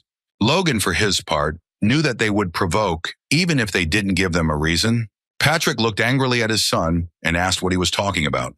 Logan said with a smile that their city had fallen to the point of being ready for exploitation. The wasteland had turned into plains. He asked his father if he thought that the greedy families would be left out. He managed, as he said, that they had plenty of excuses. The men were shocked because they knew they had done nothing wrong. Looking at the gentleman, they asked if this was all because of the refugees. Logan looked at them with a grin, but did not answer. A moment later, he said that they should remember how many refugees they had taken in since then. He said that many people had come from different viscounties, and in their place, he would have used that as an excuse. Dwayne was shocked by his master's words. He shouted that since he had foreseen this, then he should have prevented the disaster. Patrick looked at his son closely and asked if he had planned to start a war all along. Logan said in all seriousness that they would have had to deal with these enemies eventually anyway. Everyone present was shocked and could not believe such words from the young master. Patrick sighed heavily as he realized that he had handed over power to his son too early. At that very moment, a servant rushed towards them and called his master. The man, alarmed, shouted that the lady had sent ambassadors, several viscounts. Everyone present was shocked by this information. Logan, in turn, said with a grin that it looked like it had already started. He looked at everyone closely and said that they should immediately discuss how to deal with them, because they had to move on. Sometime later, the ambassadors walked slowly into the city. They looked around in surprise, as they had never seen cities like this before. They were shocked because they saw that the houses were neatly arranged along a wide road. The town did not have the sophisticated charm of the big cities, but it felt fresh. But more importantly, they saw ordinary people who were unusually pure and joyful. The men looked around with grins, knowing that they had to take the city no matter what it took. The man looked at the knight with a smile and said that this was a very nice place, and he didn't even know who came up with such a great idea, but he knew that such a city was simply wonderful. The knight, with a satisfied smile, told the messenger that he was right, and it was all thanks to the young master. The man asked in surprise what the knight was talking about, as he knew that the young master was very young for such a thing. He looked at the knight in surprise and asked if he really wanted to say that the city was designed by the young gentleman. The knight said with a satisfied smile that it was exactly like that. The knight in turn praised his master with admiration and a satisfied smile. The men were a little puzzled, as they did not expect to hear such a thing. The knight smiled and offered the men to tell them a wonderful joke on the way to the castle. They were puzzled and hoped that he would soon shut up. Sometime after they arrived at the castle. Patrick looked at them closely and thanked them for coming such a long way. He looked at them in surprise and said that they looked tired. He asked if they were okay. They said that they were okay, but also praised the young master, since he had excellent soldiers. Logan looked at them in bewilderment, but in turn thanked them. The man looked at everyone present and said that they couldn't keep them waiting for long, so they wanted to get down to business right away because they were demanding the return of the missing refugees and to avoid a repeat incident. So they were demanding that control of the plains be handed over. They also wanted to return the southwestern part of the restored wasteland adjacent to the territory of the Perret house. Patrick and Logan looked at the men with fury. Logan understood that, in other words, they wanted them to give up the entire castle and half of the developed lands. He was furious because he understood that they were clearly asking for war. Logan turned his gaze to his father as everything happened as he said earlier. Patrick sighed heavily as he now understood everything. At that very moment, he gave a sign to his faithful knight. Heinkel looked at the messengers with fury and asked if their houses really wanted to start a war immediately. Everyone present was screaming because they knew that the men were simply crazy. They did not understand how they dared to come to them. The men were puzzled as they did not expect to see such a thing. The man shouted that they could not simply intimidate with words. He shouted that if they did not wish to start a war, they should call off the knights. Patrick looked at the ambassadors with fury and said that they were the ones declaring war on them. But they, in turn, were not afraid to start a war. The man said with a grin that their house would be reduced to nothing but a pile of dust. He asked with a grin if they really wanted to be destroyed. Logan was momentarily taken aback by this. He was burning with rage and anger and did not understand how refugees who were fleeing tyranny could be bargaining chips. Logan looked at his father with fury and said that it seemed they had forgotten their obligations as aristocrats. At that very moment, he shouted that there was no need for negotiations, and a few seconds later, the knights surrounded the ambassadors. The men were surprised and at the same time excited, as they seriously wanted to start a war. The ambassadors shouted that it would be a total war. Logan walked down to them slowly and said that they were behaving very impudently. He was furious, not understanding how they dared to point fingers and use abuse toward the ruler of the lands. He said furiously that they seemed to be out of their minds. The man was taken aback because he did not understand what the young gentleman wanted to do. He froze in shock and trembled with fear. Turning around, he looked at his defenders, as he did not understand what they were doing. He shouted that they must immediately stop the young master, and at that very moment the knights rushed to meet the young Logan. Logan, in turn, looked intently at the approaching knights, but at the same moment he rushed towards them, striking blow after blow. The knight did not expect this from such a young man, as his blow was too powerful. The knights froze in place as their comrade fell to the ground with a crash at the same moment. With lightning speed, Logan struck blow after blow and dealt with all the knights. He easily overcame the human shield of knights and approached the men. He looked at them with fury and said that since they dared to draw swords on foreign territory, they should be sentenced to death immediately. The men were taken aback and at that very moment shouted at the young gentleman not to come near them. He screamed furiously and asked Logan if he really thought that their family would remain safe if he attacked them. The man was furious and shouted that he was an ambassador. But before he could finish speaking, Logan dealt him a crushing blow. The man froze in shock as his comrade fell to the ground dead. At that very moment, he knelt before the young master and said that if they were dismissed like that, he would hand everything over to his master. He prayed for forgiveness and salvation and also asked for forgiveness for his obvious rudeness. Logan glared at the man who was shaking like a leaf, but he still knew it was a wise decision on his part. A moment later, Logan turned his gaze to his father. Patrick looked closely at all his subordinates and shouted to the knights to immediately prepare for war. On the very day the ambassador was killed, the MacLeans sent a magical message to the two Viscounts. Viscount Soto Sylvan was burning with rage and anger as his opponents simply killed the ambassador. The man informed the gentleman that they insisted on compensation for the damage caused by the ambassador's insolence. He was puzzled and asked the gentleman what they should do. The Viscount, burning with rage, asked if the beggars had really begun to feel a little better and were now showing off fearlessly. He knew that they did not have the strength to win this war, and he intended to show mercy once. Logan was a little puzzled, as the Viscount ended up demanding the return of the runaway serfs, several million gold pieces in compensation, and the transfer of the plains to them. Logan was a little surprised because they gave an answer after a few days, and they in turn went to the fortress immediately after sending the ambassadors and sent the message on the same day. Patrick sighed heavily and asked why they were in such a hurry. He also said that their opponents might not know that they had enough strength to crush the Viscounts. Logan looked at his father intently and said that they needed to capture the Sylvans as soon as possible, because the more they showed their strength, the less of such petty taunts they would hear in the future. Logan looked at his father and said that there was no need to mobilize soldiers. If the Sylvanians were quickly captured by the regular force, the Perez would not dare to act rashly. Kaisolon. At that very moment, she knocked on the door and called the master. As he led them into the room, he asked for forgiveness for disturbing them. Kaisolon, looking at the gentleman with a grin, said that the soldiers of the regular army, as well as the mercenaries, were ready. He also specified the number of everyone. Logan, with a fierce grin, praised his comrade, and also asked what state of the soldiers' weapons were.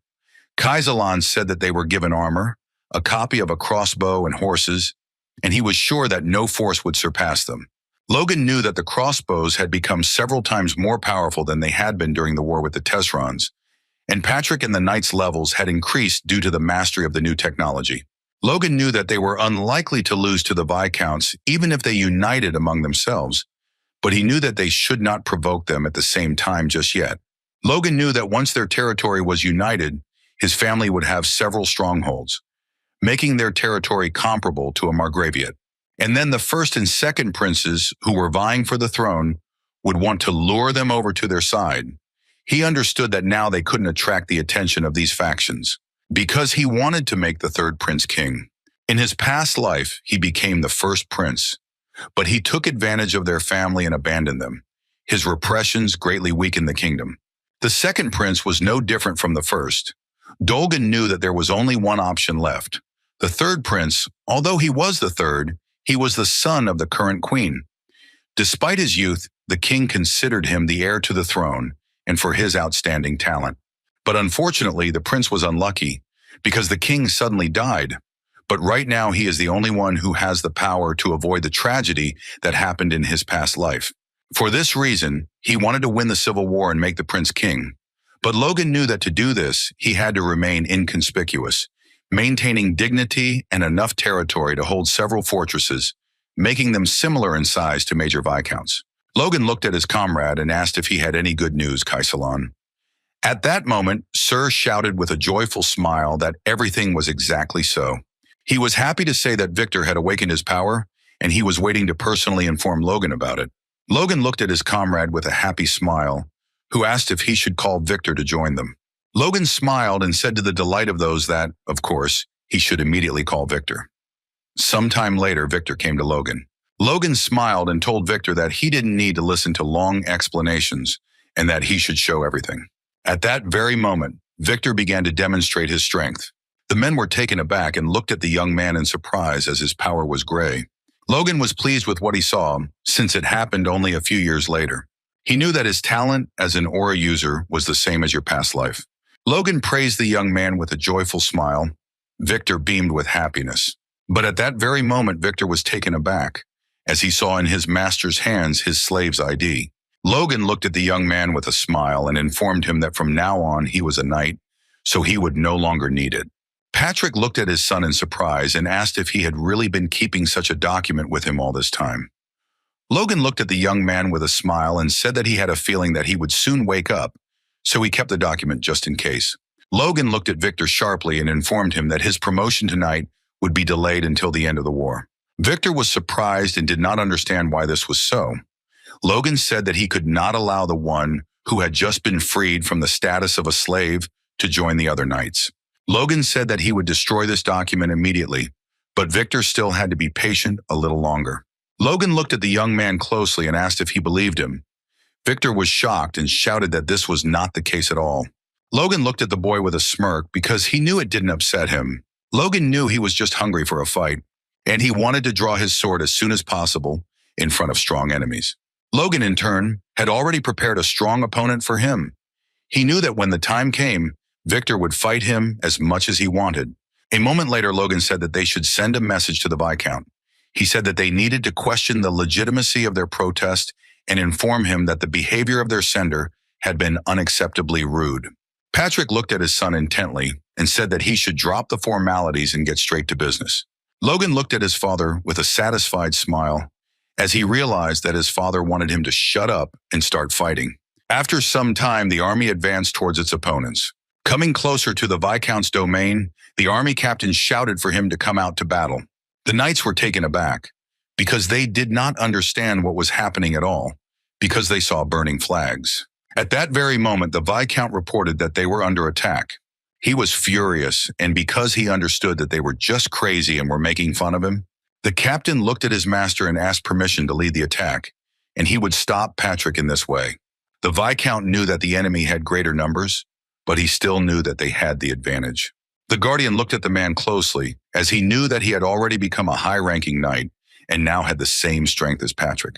He sighed heavily and asked if there was any response from the Perez. The knight shouted that they were silent for now, and most likely they were negotiating. The knight told his master that even if they sent reinforcements, they would arrive in half a day, so they did not need to wait for them. The Viscount said that this was not the case at all, since he assumed that they could win this war, but the Paredes could betray them. Everyone present was taken aback for a moment, as they did not expect such a thing. He looked at them all intently and asked if they found it strange. The Viscount said that they declared war as soon as they sent the message of protest and hurried to them as if they had been waiting for it, and the Paredes remained silent all this time. The Viscount looked at the captain sharply and asked if he thought this was normal. Callian looked at his master puzzled and said that it probably wasn't. The Viscount looked at the man with fury and said that it seemed they were alone. Otherwise, what was happening simply would not make sense. The Viscount was burning with anger and fury, but at the same moment he was taken aback as he heard some noise. Patrick looked at the Viscount with fury and shouted that he could continue to hide in his lands like a cowardly dog, but Patrick promised him that he would personally cut off his head and shoulders. The Viscount was very angry and looked into the distance at his opponents with fury. A moment later, the Viscount told the captain to contact the Befros and inform him that once they had defeated their opponent, they would offer them half of what they had captured as a token of their gratitude. Callian was surprised by this statement. Viscount Soto Silvanus shouted at the captain to do whatever was required of him immediately, so that the scoundrels from the House of Pere would not act, but at the same time he wanted his army to completely crush their enemy as well. He looked at everyone present with fury and shouted that they must immediately deal with the enemy before reinforcements arrived. Viscount Soto Silvan was burning with anger and fury as his comrade dared to stab him in the back. He knew that after the McLeans, he would be next in line. Meanwhile, Heinkel looked closely at his master and asked if it wouldn't be better to provide covering fire before heading into the castle. Patrick firmly said that they would not do this for now because they could not let the Viscount go, and Logan, in turn, supported his father. Logan said with a smirk that they thought they were superior in strength, so they would be out soon. Logan said with a grin that he knew the Viscount very well. He would not survive such an insult, so they needed to wait a little. Heinkel looked at the young gentleman with bewilderment, since he knew that he had lived his whole life on the estate. He did not know how he knew the Viscount's habits. A few minutes later, the castle gates opened, and the knights began to come out little by little. A moment later, an entire army was at the castle gates. The men looked at the army of knights with fury, as they knew that there were many more of them. Callian looked at Patrick with a sharp, angry glare. At that very moment, he shouted that his enemies had neither shame nor conscience. Before he could finish speaking, Patrick ordered his soldiers to step forward. Callian looked at his enemy with fury and wondered if they really couldn't count here. Besides, he noticed that their knights looked like a bunch of rabble in good armor. He realized that his opponent had earned a tidy sum. He knew that they had knights at the head and cavalry, and they were supported, all were in positions. But this position was a little strange, but it proved its effectiveness. Callian looked at his opponent with a fierce grin, as he knew that today he would see for himself how powerful they were. Kaisolin looked at his comrades and shouted that they should get ready. At the same moment, the cavalry aimed their crossbows at their enemy. Callian looked at the enemy's wedding in surprise, as he was lost in bewilderment because they aimed their crossbows. He sighed heavily as he realized that he was disappointed with Patrick. At that very moment, he shouted that their enemies were using arrows, so they should raise their shields. But at that very moment, the cavalry obeyed the order, and a hail of arrows flew at the enemy. Callian, in turn, covered himself with a formidable shield. He felt the arrow flying towards him.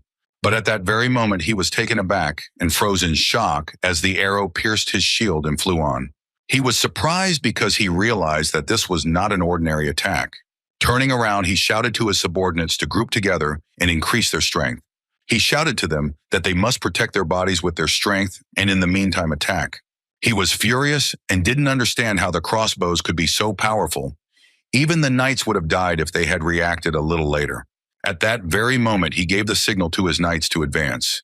He wondered with fury whether his enemy had hidden such power until now. Callian was burning with anger and fury, as he knew that they would slowly kill everyone in their path. Kaisolon immediately shouted to his comrades to disperse. Callian froze in surprise, not understanding what was going on at all. He was puzzled as he saw that his opponent had begun to threaten them little by little from all sides. Kaisolon. At that very moment, he shouted to the crossbowmen to ignore the enemy knights. But at that very moment, the soldiers had to take aim. The man was furious because he understood that they were simply being meanly circled. He was puzzled, not asking himself whether he should take the opportunity to go back. But a moment later, he was taken aback as he heard someone's painfully familiar voice. Patrick looked at the enemy knights with fury and shouted that if they had courage, they should fight. Callian froze in shock when he saw the blade of power. At that very moment, Patrick directed his knee power at the enemy. Callian, fortunately, managed to dodge and avoid death. He froze in shock as he saw the horrific sight of his comrades falling to the ground with a crash. He was shocked because Patrick had reached the advanced rank. Callian was puzzled and did not understand when Patrick had managed to achieve this. At that very moment, Patrick shouted to his brave knights and ordered them to destroy the enemy. A few seconds later, the knights clashed in a fierce battle. Callian was shocked and did not understand how this was possible. The knights fought to the death, sparing no one in their path. Heinkel Krusha knew on his way that all the knights were on the same level with them just half a year ago, but now they easily overpowered them. Moreover, some of them moved to a new level during the battle. Heinkel was pleased with the result. He looked at the gentleman with a satisfied smile and knew that his training had not been in vain. Looking at everyone present, he did not forget to fight with the enemy. The knight looked at his opponent with fury, as he wanted to see how long they would laugh at them. At that very moment, he slipped between several knights. The men were taken aback, as they did not expect such a thing, but at that very moment, they screamed in pain. Heinkel, in turn, dealt a crushing blow to the enemy. The young men were puzzled as their wrists trembled in pain. They knew that their commander had the same high rank, but he was not as fast. Heinkel looked at everyone present with a fierce grin, because thanks to the iron blood ball, he overcame the wall behind which he had been stuck for a long time and became a high-ranking knight. Now middle-ranking knights are not a problem for him. Heinkel knew that right now the only threat to them was a high-ranking knight. However, he knew that they would be able to deal with him. He understood perfectly well that he had no reason to worry at all. At that very moment, Logan was flying towards his opponent. Callian was taken aback when he saw Logan running towards him at full speed, while he was enveloped in his incredible, powerful force. Having completed the second style of Divine Sword Secrets, he had almost risen to the level of a high-ranking knight.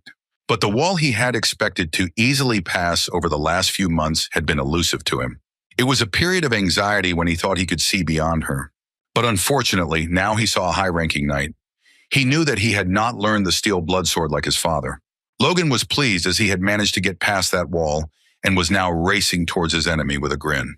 The man was taken aback by such pressure, but at that very moment they clashed in battle. Logan struck his opponent with lightning speed, blow after blow. Callian was shocked by this, as he saw that his opponent attacked with pure brutal force without any techniques or tricks. Logan, in turn, looked at his enemy with fury, but at that very moment he dealt a very strong blow to the enemy. Callian was taken aback by surprise, as he realized that the young man had begun to push him aside. He couldn't believe what was happening and wondered if a mere mid-ranking knight was capable of such a thing. Callian looked at the attacks with fury and said that it seemed he had relaxed too much. At that very moment, he shouted to the lair that he was no longer willing to give in to him. Logan sighed heavily, as he knew that this was a lie on his part. But at that very moment, Logan looked at the man in surprise. He was shocked and wondered if his opponent had used multiple swords. A few seconds later, Callian rushed into battle. Logan knew it didn't matter because the real sword was the one he had in his hand. Logan paused for a moment and wondered if this was all too obvious, but Callian immediately charged at his opponent with fury. Logan was taken aback and froze in shock for a moment. He turned around and looked closely at his opponent as he realized that all of his swords were real. Callian looked at his young opponent with a smirk, knowing that he was lucky since he was aiming for the neck. Logan looked at his opponent with a satisfied smile as he realized that all the swords were real, and this was a very entertaining and interesting trick. Callian looked at his opponent with a smirk and then told him to enjoy them while he was alive. At that very moment, he rushed towards the Logan in order to deal him a crushing blow. Logan looked at the man closely as he saw another sword, but he was not about to give up.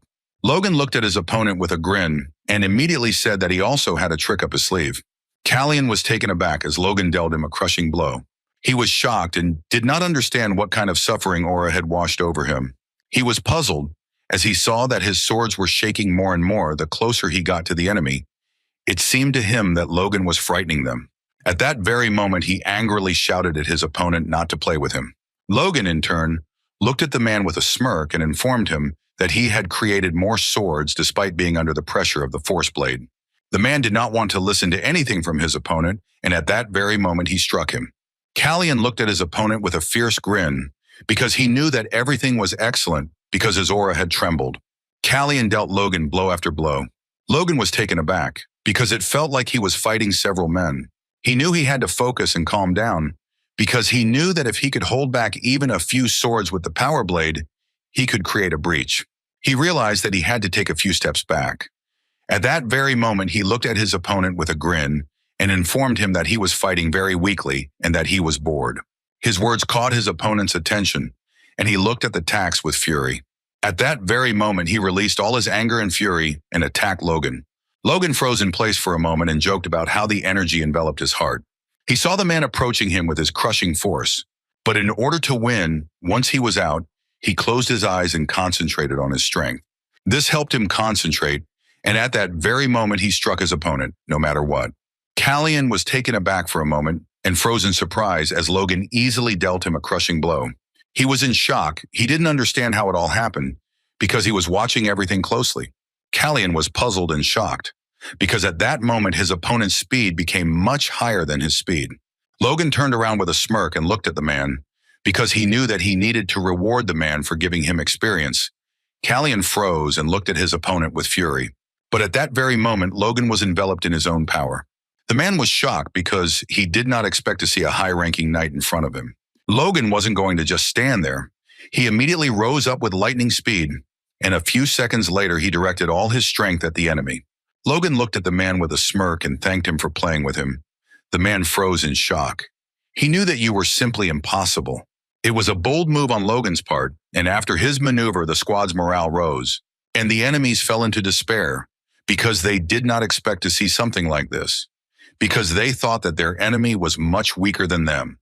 At that moment, Logan showed the first style of the Divine Sword secrets. With lightning speed, Logan directed all of his energy, namely the burst of cleavage, at his opponent.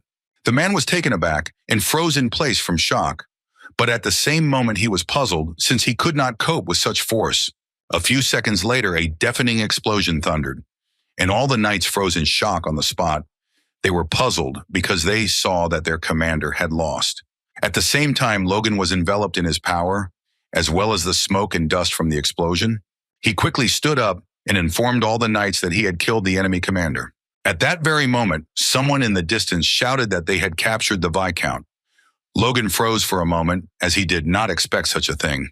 Patrick looked at everyone present with a fierce grin and shouted that they would spare those who threw down their weapons and kneeled.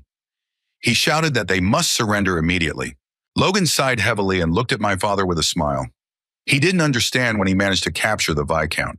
After a quick count, Logan knew how many enemy soldiers had died, but at the same time, he knew that only a few knights had died from their squad, but the soldiers were all alive. The battle, which began in the afternoon, lasted only a few hours. It ended because they suppressed the rebellion. Logan knew that this victory could provoke a major war. Sometime later, the knight reported to his master that the Sylvans had lost to the MacLeans. The man looking at his master sighed heavily and said that perhaps he was crossing the line, but still he knew that it was time for his master to make a countermove. In turn, the Lord of the Southwest silently looked at his subordinate because he was thinking about how he should act in this situation. Patrick looked at the Viscount intently and said that he was giving him one more chance to apologize for his sins so he could take some of his property and leave the lands along with his family. The Viscount was furious because he knew that the government would not tolerate such an outrageous seizure of power. Looking at Patrick, the Viscount shouted that the ruler of the Southwest, the Earl, would not allow this. Patrick looked at the man with fury, but did not answer. Logan, in turn, looked at the Viscount with fury, for he knew that nothing more terrible could be said to his father, since at that time the downfall of his family was connected with the Earl's mismanagement. But the one who brought about the rebellion in order to profit from the chaos was the Count, one of the McLean's vassals. The former rich lands of their family became the property of the Bethros, making them the rulers of the southwestern region. Logan, in turn, knew that due to the intervention of the government of Bethrosa, they did not force his family to serve them, and from this they did not really gain anything because their lands were barren. But he knew that the mere mention of this family was enough to anger his father. Patrick looked at the man with fury and asked if he really wanted to die. The Viscount was taken aback, didn't know what to answer, and looking at Patrick with tears in his eyes, he trembled. Before he could respond, Logan quickly dealt with him with fury. At that very moment, Patrick looked intently at his son. Logan looked at his father closely and said that he respected his wishes to die with honor and did so painlessly. Patrick had nothing but praise for his son. Logan looked closely at the Viscount's body as they were trying to give him a chance, so he hoped the other nobles would not use this as an excuse to attack.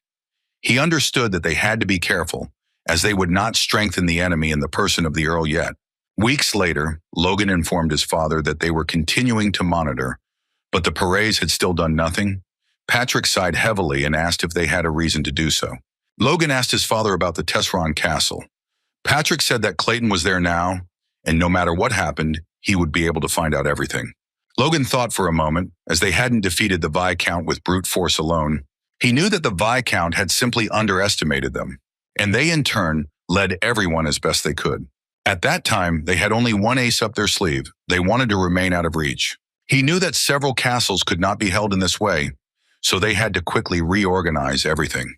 Looking at his father, Logan asked how about Togo moving the center of their domain, because he understood that if they built cities in the center, it would be easier for them to control the castles. The men looked at Patrick and shouted that his son was right, and they had already cut down the forest with monsters, so in McLean it was enough to leave a minimum number of forces. They could place knights in the cities, then they would be ready to go to Tesseron and Sylvan at the first call. Patrick looked at everyone present and said that this was a very wise decision. Logan looked at everyone with a smile as he realized that now he wouldn't have to deal with this on his own. Looking at his son, Patrick asked how many knights they had captured. Logan reported the number of knights and also said that they were all in prison now, and he also said that among them were several knights of mid-rank. Patrick asked his son if he could convince them to serve them. Logan smiled and said that he would do it without any problem, because no one swore absolute loyalty to the Viscount. Logan was pleased and couldn't believe that they had gotten so many good knights in one fight. He knew it was a better deal than recruiting talented youths, but he knew that if the Viscount had acted a little more carefully, there would have been casualties. He knew that they had only managed to catch a quarter of his knights. Logan knew that he couldn't let something like this happen again in the future. He knew that they couldn't relax because of the victory, and he had to tell his father to stay vigilant. Patrick smiled and told his son that with such powers, even the Paredes did not seem scary to him. He looked at his son with a smile and said that it was all thanks to him. Logan was momentarily taken aback and froze in embarrassment. He sighed heavily as he wished that for one day they could let down their guard and enjoy the victory. But at that very moment, a man burst in and hurriedly called the master, since they had received a letter from Bifrost. Everyone was taken aback for a moment, as they did not expect this.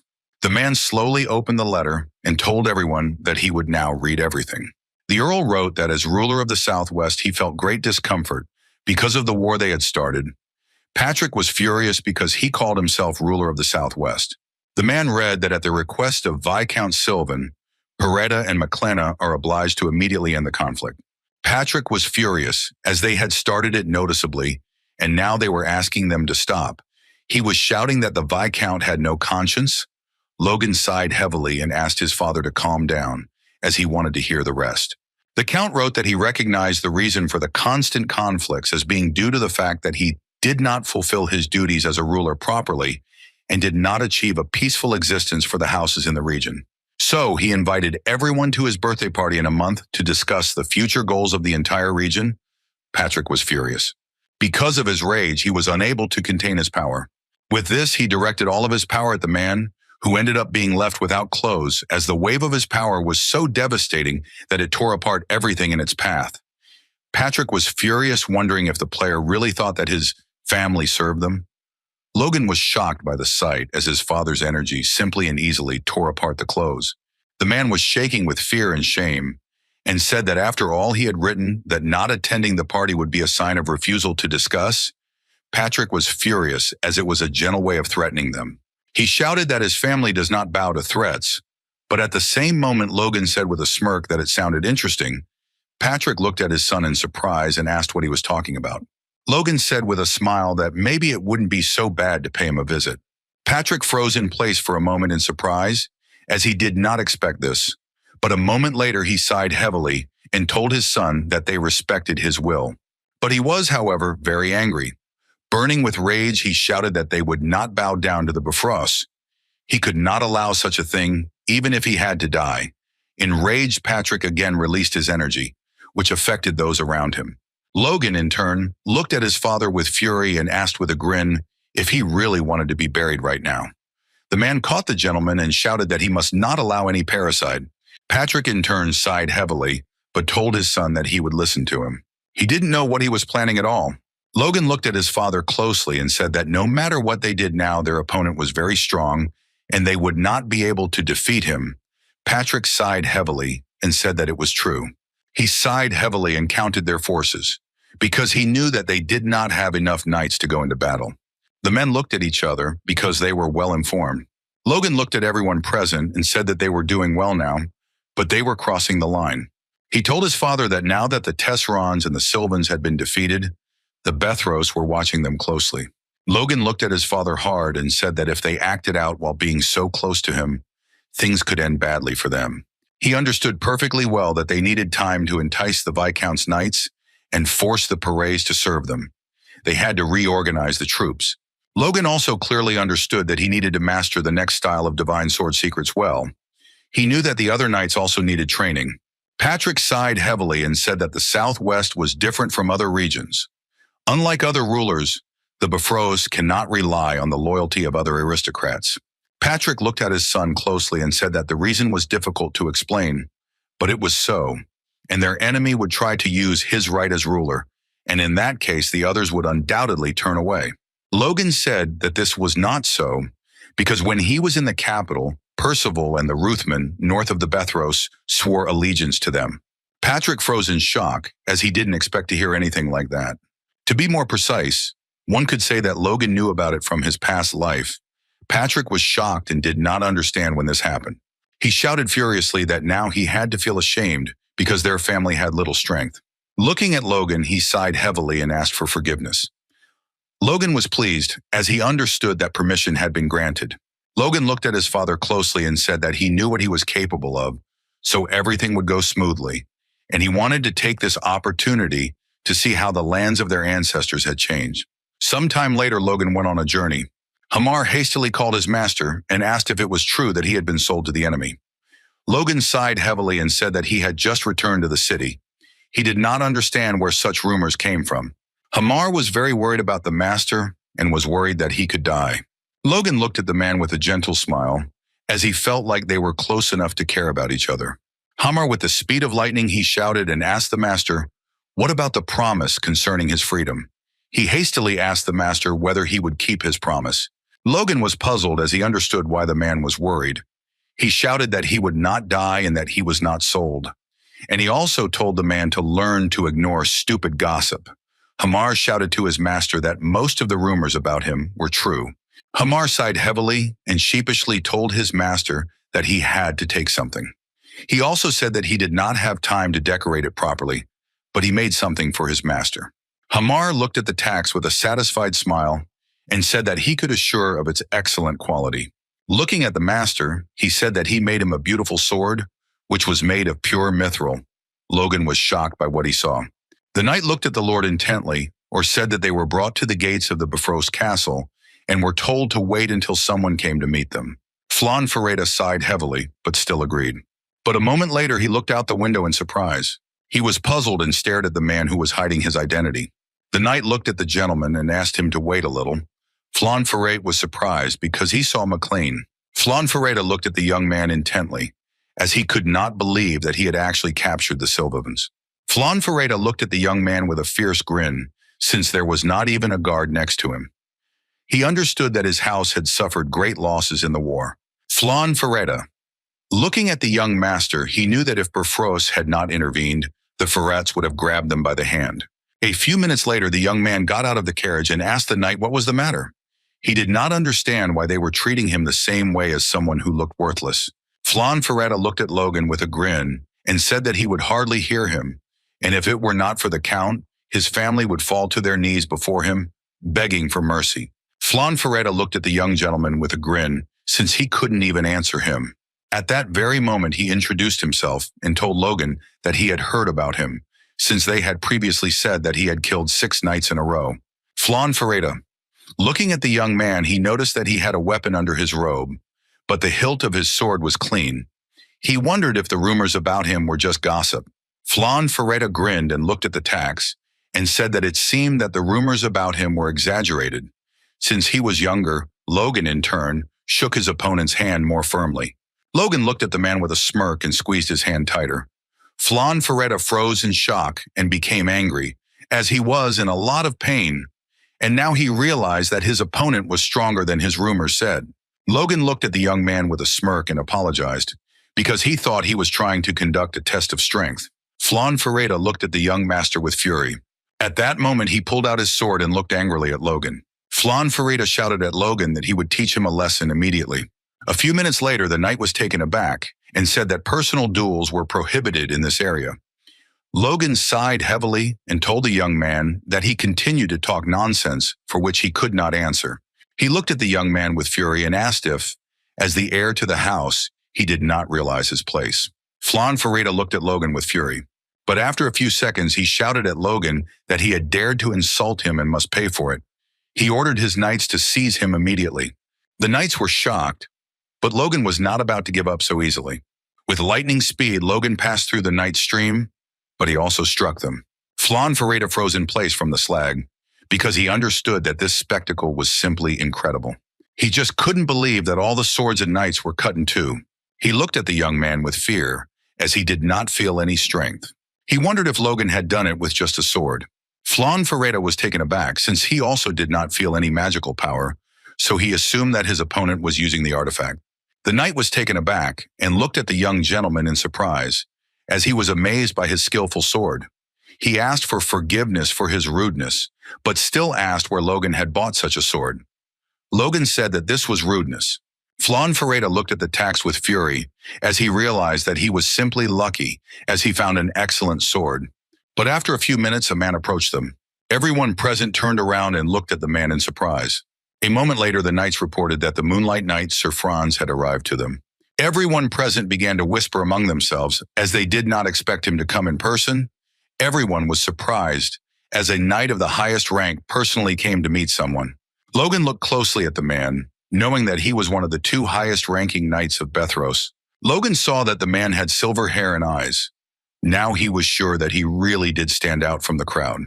He was surprised that such a high-ranking knight had been sent to meet a few village boys. He knew that this meant that either the Count actually cared about their thoughts, or they wanted something from them.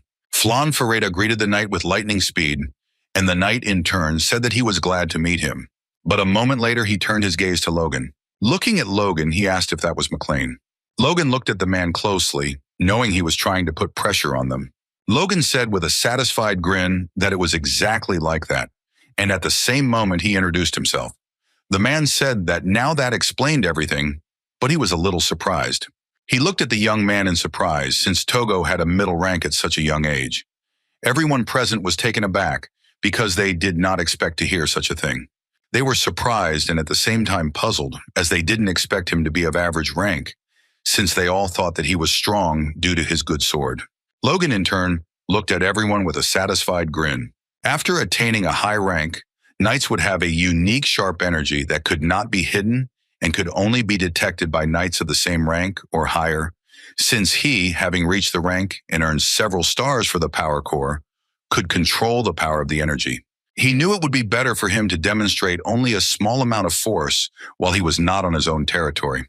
Logan knew he had to lower their guard, which is why he didn't bring security with him. Logan smiled and looked at the man and thanked him for such words. Veden was working hard to become like him in the near future. Sir Franz looked at Logan with a joyful smile and said that he should not stop at this personally because he had a huge talent, and by developing it, he could become at least a Superman. He said with a smile that he was very glad of such a meeting and therefore would take them all to the castle. A moment later, they were walking slowly into the castle. Sir Franz looked back and said that now in front of the young people was a building for important persons. Sir Franz looked at the young men and said that the heirs of the Ruthmans and Percivals had already arrived, so the young men could rest until the feast that would take place tomorrow evening. Logan smiled and said that he understood everything. A few minutes later, Sir Franz left the young men alone. Flan Ferreira looked at Logan with a grin and asked if he was embarrassed. Flan Ferreira with a fierce grin told Logan that it was unlikely that the one who came without servants had clothes for the holiday. He mockingly asked if he could borrow his pajamas. Logan, in turn, looked at the young man with puzzlement, but did not answer. A moment later, Logan approached the man and asked where his quarters were, as he was very tired. The servant was taken aback and told Logan that he should follow him. Logan glanced sideways at the young man, because when he allowed his knights to replicate in defiance of the ban, he already understood everything, but he did not realize what kind of situation he found himself in. Logan realized that if this was the level of the heir and his knights, it would not be difficult to capture them. Logan, in turn, had no intention of removing his armor. Logan stared into the distance, knowing that this was where the footage his ancestors had lost was located. He understood perfectly well that he could not relax his vigilance even for a moment. Sometime later, he met the Count. He looked at him intently and with a grin told him to take off his sword immediately. But Logan, in turn, looked menacingly at his opponent, since he had no intention of doing something like that. He understood perfectly well that he could not relax because it was unknown what could happen. He looked at the man intently and at that moment introduced himself. He bowed and said that it was a great honor for him to greet the ruler of the lands of the Count, and he congratulated him with a smile on his birthday.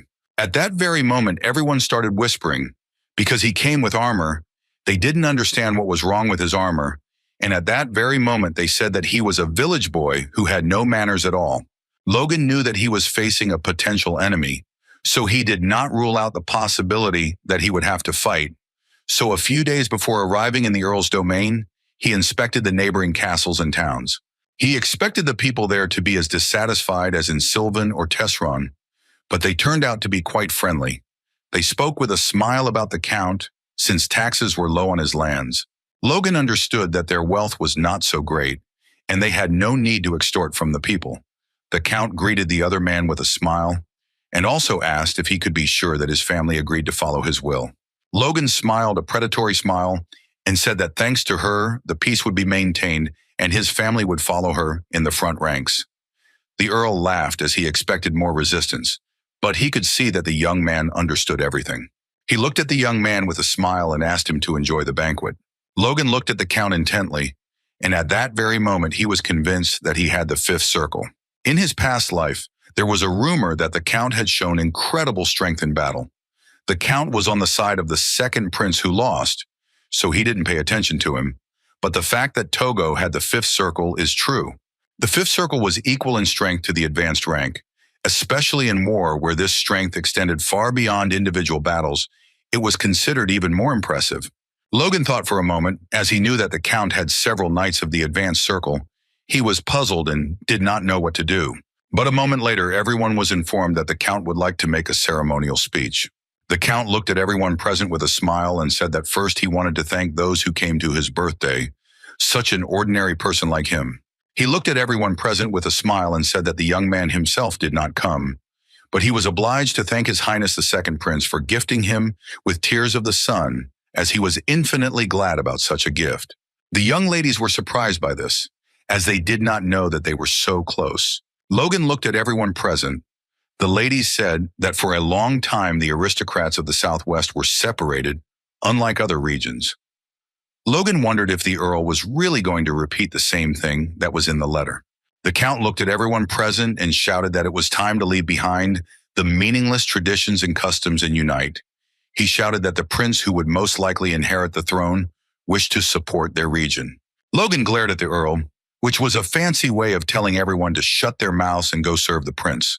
The Count looked at everyone with a fierce grin and said that they had started and would end the southwestern conflict, which had lasted for many years. Logan froze in shock for a moment. The Count said with a fierce grin that Logan was a great young man. He had stood out in time, as his family had recently held several victories. He said that Logan was a genius and he was very young, but he was already a knight of mid-rank.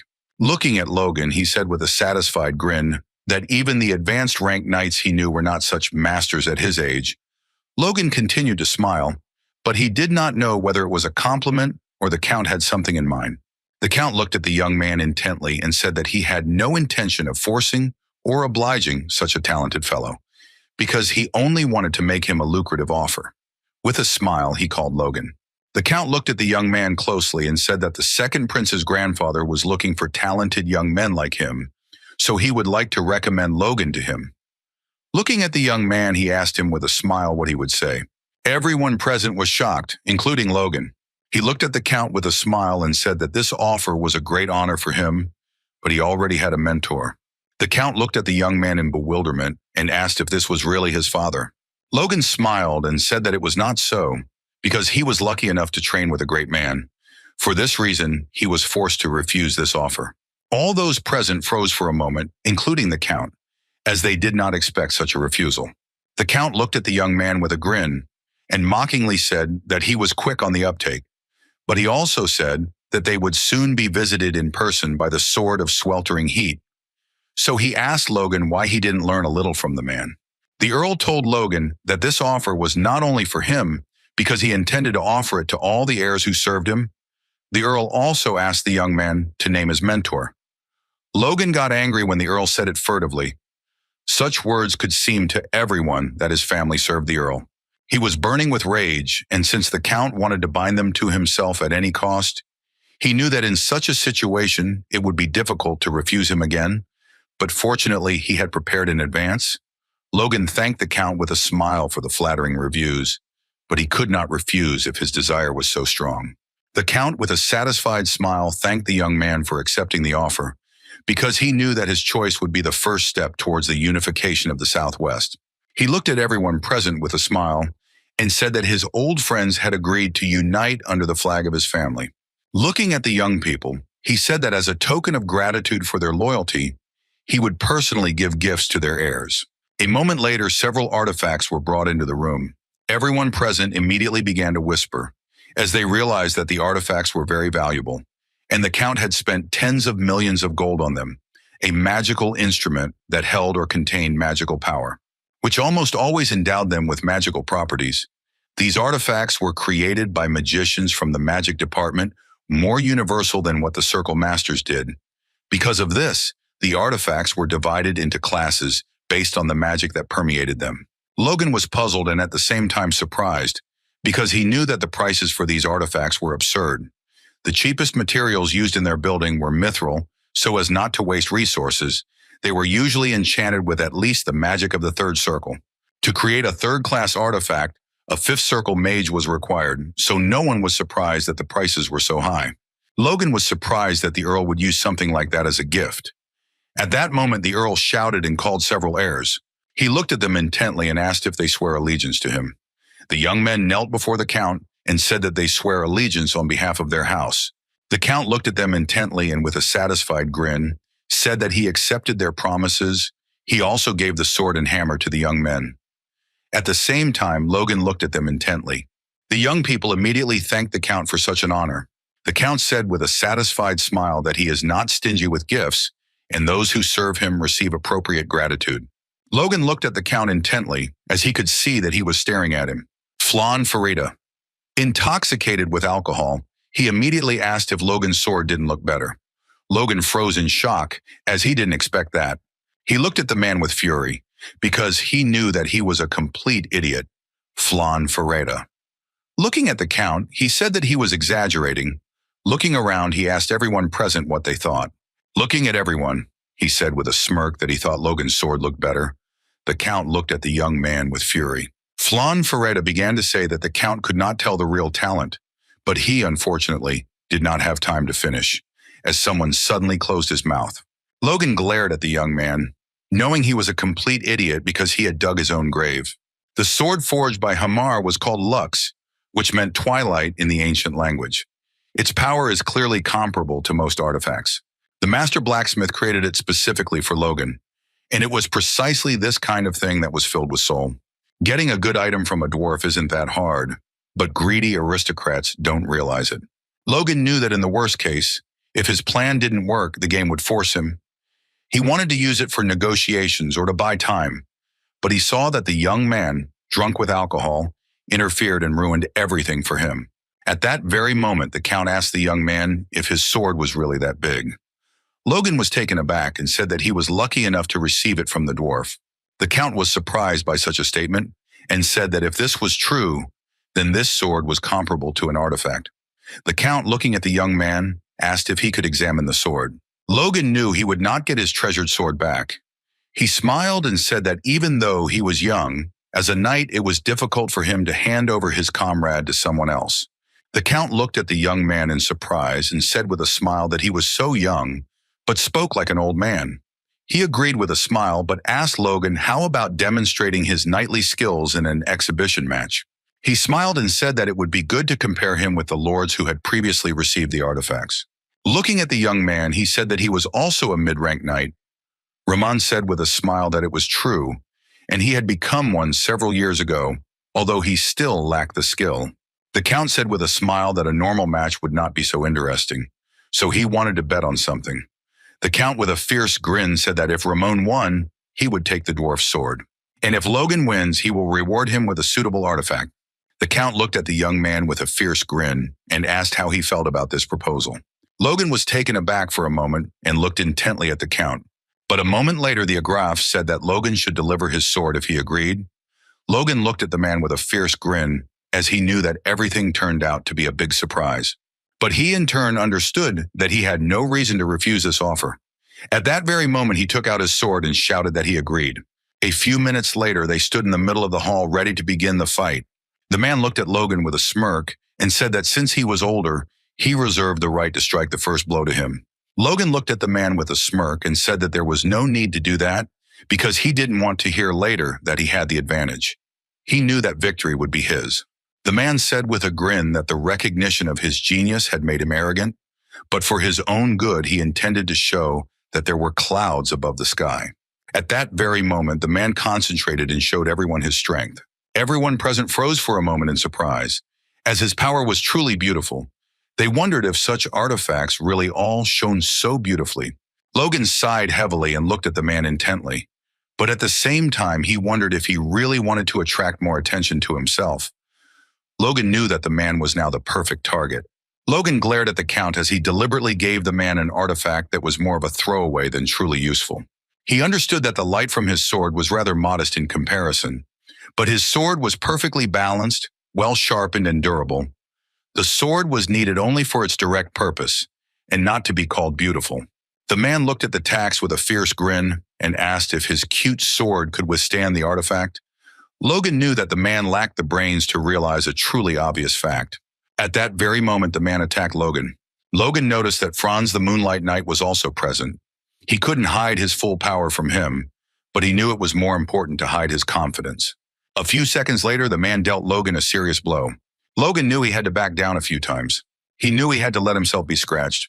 And then he wanted to deliver a solid counterblow in an inconspicuous manner. He wanted to show off a little of his power and thus defeat his opponent, but in the end he said that he was very lucky in this fight, but he did it with a fierce grin. He knew he needed to boost his metabolism with his power core to make himself sweat and look more convincing. The man was taken aback and shouted to everyone present that it was a pure accident. In his haste, he shouted to the Count that he was simply not used to his new sword. The Count looked at the man with rage and shouted at him to shut up, as he had disappointed him. He angrily asked the man if he really wanted to say that his sincere gift was to blame for his loss. Ramon shouted that this was not so, and he sincerely apologized to the Count. The Count sighed heavily and asked for forgiveness for the pitiful sight of Logan. He said that his people had been unfair to him, but now he was determined to open his treasury, and he gave his permission. Logan managed to choose any artifact for himself. All those present were the shooter in place, as they did not expect such a thing. Logan wondered if the Earl intended to keep him here at any cost. Logan knew that the Earl was confident that whatever he chose would come back to him, but he knew he couldn't let him do as he wanted. At that very moment, the servant hurriedly informed the Count that the Duke of the Sword had contacted him on the occasion of his birthday. The Count was shocked by the statement, as he did not expect such a thing. The Duke smiled and congratulated the Count on his birthday, and also asked for forgiveness for not being able to come. The Duke said that he was sure that those who had come to this event were enjoying his kindness. The Count smiled and thanked the Duke for such pleasant words. He said with a smile that he had not expected him to get involved in this personally. Logan saw that the Count was sucking up to the Duke.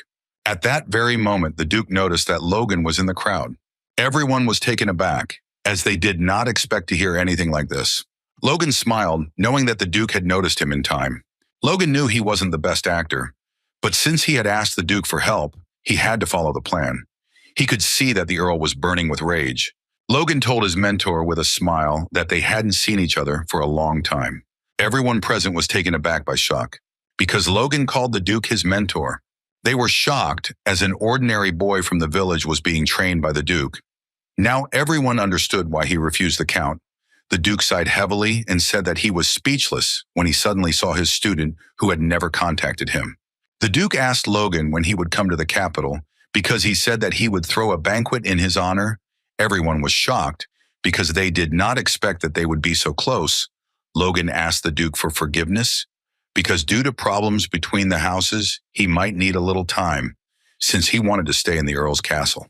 Logan said that the Earl had made him an offer he couldn't refuse. The Duke smiled and asked the Earl if that was true. At that moment, the Count was taken aback and said that this was not entirely true. And if the Duke was eager to meet the young man, he could postpone all his plans for later. Logan was pleased, and he was sure that he had done everything right when he asked for help from his mentor. Although Duke Yi was neutral and did not choose any of the princes, he was a superman who had power over the ruling family, and even a Count could not refuse to carry out the orders of such a person. The Duke winked at his student with a smile and said that in that case they would see each other soon in the capital. Logan thanked his mentor with a smile and from the bottom of his heart. In turn, the Count looked at the young man with fury, since everything was not going according to his plan. The next day, Logan managed to get into the Count's treasury. The knight told the young man that he had 1 hour to inspect it. Logan froze for a moment as his eyes wandered. He saw that there were still a lot of artifacts, but he wondered if the Count had removed the most important ones. He knew that any artifact was still worth many millions of gold, so he wanted to try to choose a good thing immediately. His senses, which had been strengthened after the development of the power core, allowed him to sense the differences in the energies contained in artifacts, by which he could judge their strength. He passed by the weapons, since he was not very interested in them. He knew that his sword would be enough for him, because even just looking at it, it was obvious that there was nothing there better than what was at the banquet. A few seconds later, he saw the armor, which was reinforced with fire magic and electricity. He knew that it would roast alive the one who put it on. He saw that all objects were ordinary, but a moment later he realized that all the power was converging in one place. He looked at the plain boots in surprise. He knew that there was no magic coming from them and wondered if they were artifacts. He saw that they were absorbing his power. A moment later he was taken aback, because he realized that his strength was flowing into his boots. He was puzzled because he understood that at this rate he would receive damage. Logan was furious because he wanted to see which one of them would win. He was very angry because the boots were taking away all his strength. A few seconds later he was enveloped in his own power. Logan was shocked as his powers returned to him. He was taken aback and looked closely at the artifact, as he realized what he would now choose. Sometime later, the Count was informed that the young man had left his domain and taken the artifact with him. The Count understood that the young man, however, intended to harm him. He looked at his subordinate with fury and told him to drive after Logan and immediately return the artifact along with the sword to him. He told his subordinate that he could do whatever he wanted, but he shouldn't kill Logan. At the same time, Logan slowly walked towards his goal.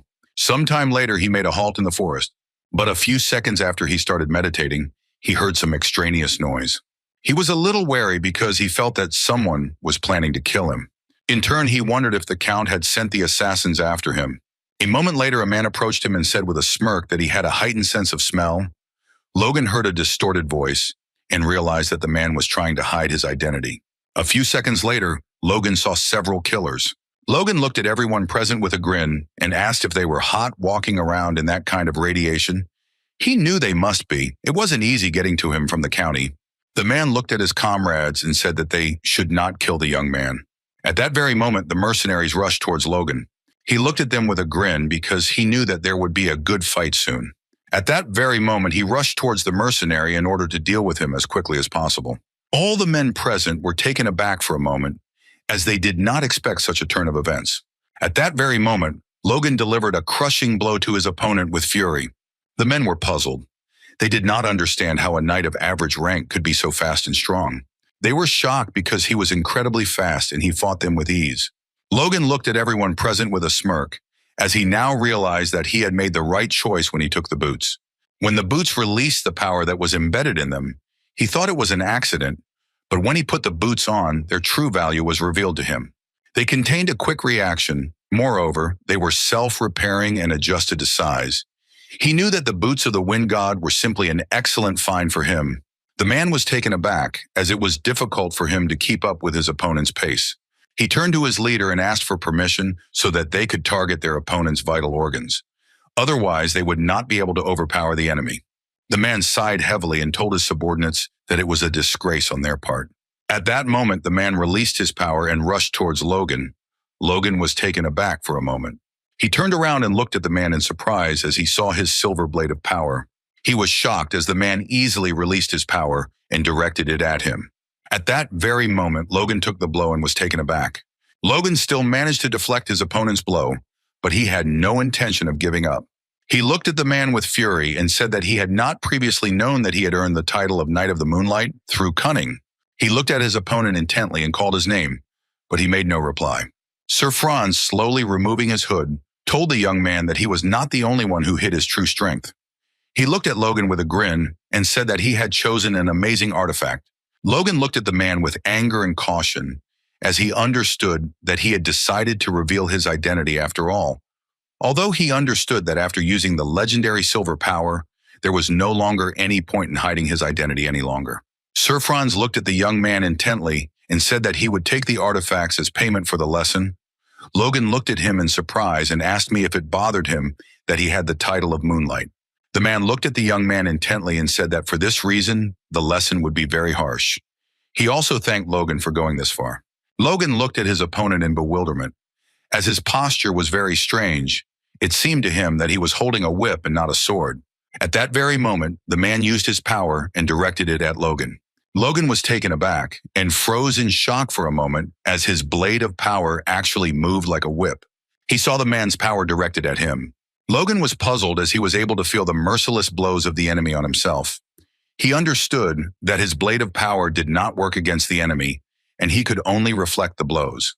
But Logan knew that if it came to this, he would have to use everything he had. Everyone present was taken aback by the shock, as they did not expect anything like this. But they knew that their mentor's strength was as strong as ever. Logan was furious because he didn't feel any effect even though he used the first and second forms. A moment later, he was taken aback and saw that his opponent was aiming the crushing force of his blade at him, but he managed to dodge the blow at the last minute. At that very moment, he jumped back, but where he was, a deafening explosion thundered. Sir Franz looked at the young man with a grin and said that this blow was very close, and if he had relaxed for a moment, he would have died already. He looked at Logan with admiration and asked how he managed to do something like this. He doubted that it was the artifact. Sir Franz asked the young man with admiration if this was the secret art of the sword. Logan was furious as he saw that his opponent was still on his feet and his blows had no effect on him. He knew that if it were not for the reinforced boots, he would not have been able to dodge the blow. Logan was furious because he knew he didn't have the strength to defeat his opponent, but he knew he had held his own against him. At that moment, he shouted that it wasn't so. Sir Franz looked at the young man in surprise and asked what he was talking about. Logan told his opponent that if he gave him a little time, he would show him the Duke's secret art of the sword. Logan said that he still had not fully mastered them. Sir Franz was taken aback, but at the same moment he agreed. He sincerely wanted Logan to show his abilities. Logan looked at the man closely because he knew that since he was inspired, it would be easier for him. He knew that he just needed to believe in himself.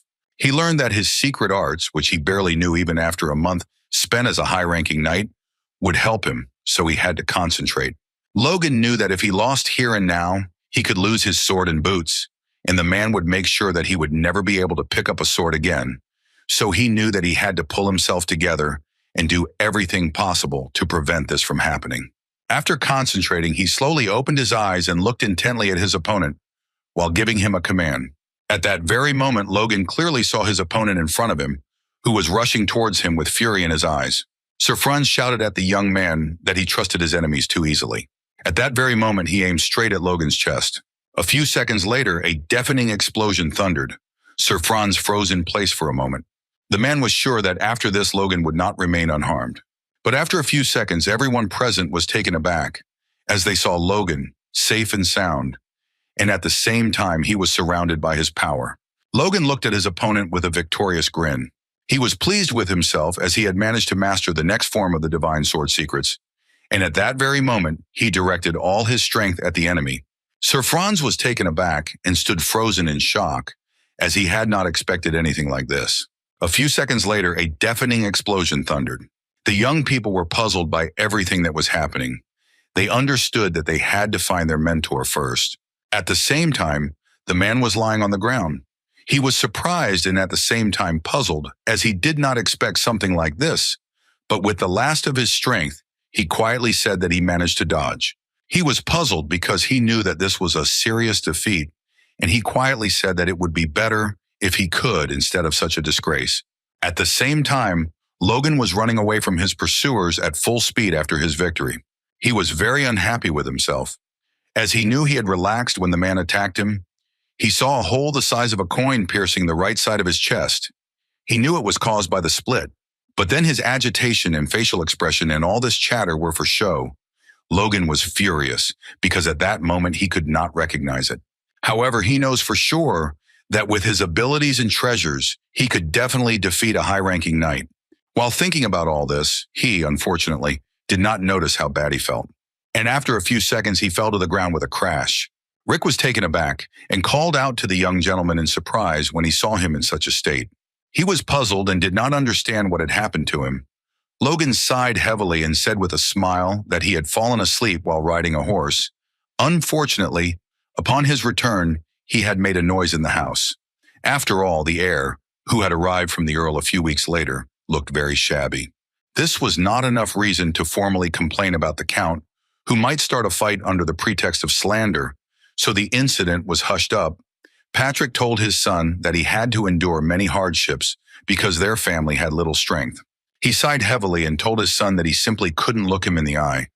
But Logan wasn't upset about it, and with a grin told his father that soon all the offenders would pay them. He knew that to do this, he would have to reorganize their forces as well, so they all trained hard and honed their skills. Ronyan sighed heavily after all the exercises.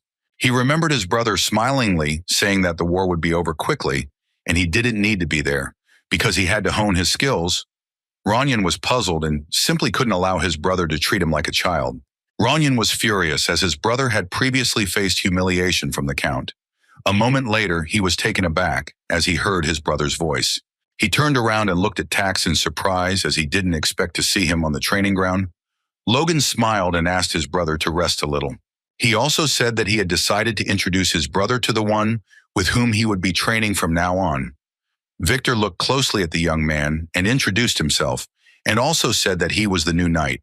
Ronyan saw that they were the same age and wondered if Victor could use the Force too. Logan smiled and said that Victor had just recently awakened his powers, and until this day he was getting used to the power. He also told his brother that they were the same age, and this could be a good motivation for him. Ronyan looked at his brother in surprise and asked what he meant by training with us. Logan looked at the young men with a smile and said that he was talking about sparring now. Logan asked with a smile if they wanted to try it right now.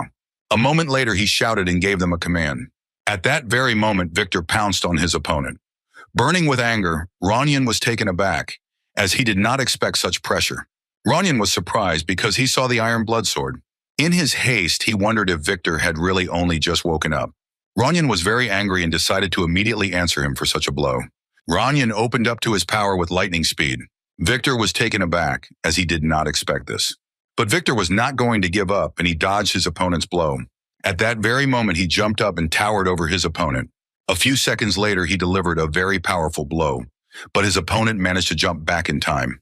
For a few seconds, they stared at each other, as they were both strong.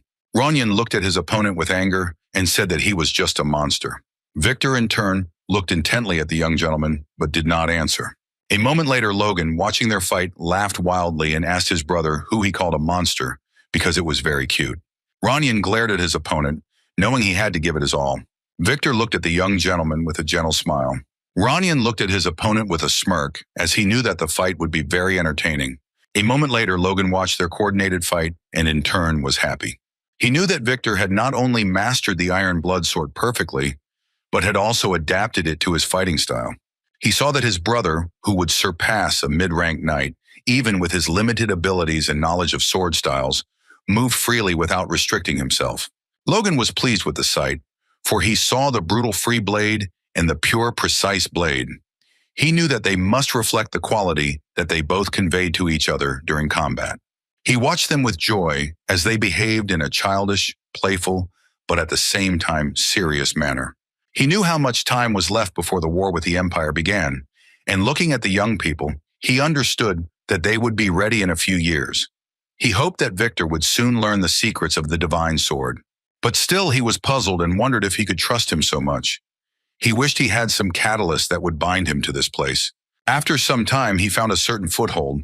Clayton looked at the young master in surprise and asked if he really wanted to say that a young lady at such a young age could see mana. Logan looked at the man with a smile and said that that was exactly it.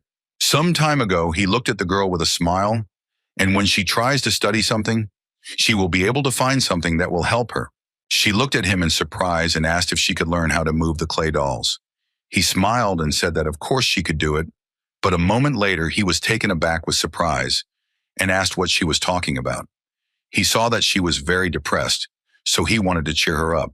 But now it was a surprise to Logan that she could see something like this. He had his suspicions when they first met, but he didn't think she actually saw mana. Clayton looked at the girl with a smile and said that he was now going to direct his mana in a certain direction. He asked if she could tell where exactly he directed it. The young lady looked closely at his hand and his flow of mana. A moment later, she pointed to where he had directed his power. A few seconds later, Clayton repeated his manipulation again, and she told him where his power was directed. Clayton was amazed, as he did not expect such a thing. He joyfully shouted that not all great magicians can see mana with their own eyes. Logan looked at the girl in surprise and wondered if this was such an amazing ability. He knew that there would be a big fuss if it became known that he could see her too. He looked at the young lady with a smile and asked if she was sure she wanted to study magic. Rhea looked at the young master with a puzzled expression and said that if she could control huge dolls with magic, then she would like to do it. Logan was surprised and didn't understand why she wanted to control them. She said that if she had a strong doll, she would be able to do great things. Logan said with a happy smile that it was a very good goal. A moment later, he handed it to Clayton, who in turn looked at the young lady with a sweet smile. Logan looked closely at the girl, as he understood that she definitely had talent, and she would soon become a great magician. He was amazed as the twins were geniuses. Now he had even more questions that concerned their real parents. Logan was glad because he knew that they were getting stronger, and now he knew that he needed to go to the capital. He knew that he could do it faster alone and that he didn't need any assistance. But a few days later, a little surprise awaited him. The man shouted to his master that it was a great honor for him to serve him. His faithful knights shouted that they would serve him with all their hearts. Logan was puzzled by this situation, as he did not expect anything like this. He wanted them to leave immediately, but it was all in vain. Henderson looked closely at the young master and introduced himself, and also informed him of what detachment he was from, since he had come to serve the young master. Henderson knew that since he was accompanying the young master to the capital today, it meant that he was serving the future legend. He wanted to do everything in his power to become one of his confidants. Logan looked at the man closely and asked him to bring some wood. A few seconds later, Logan was watching the commander closely, who obediently carried out all his commands.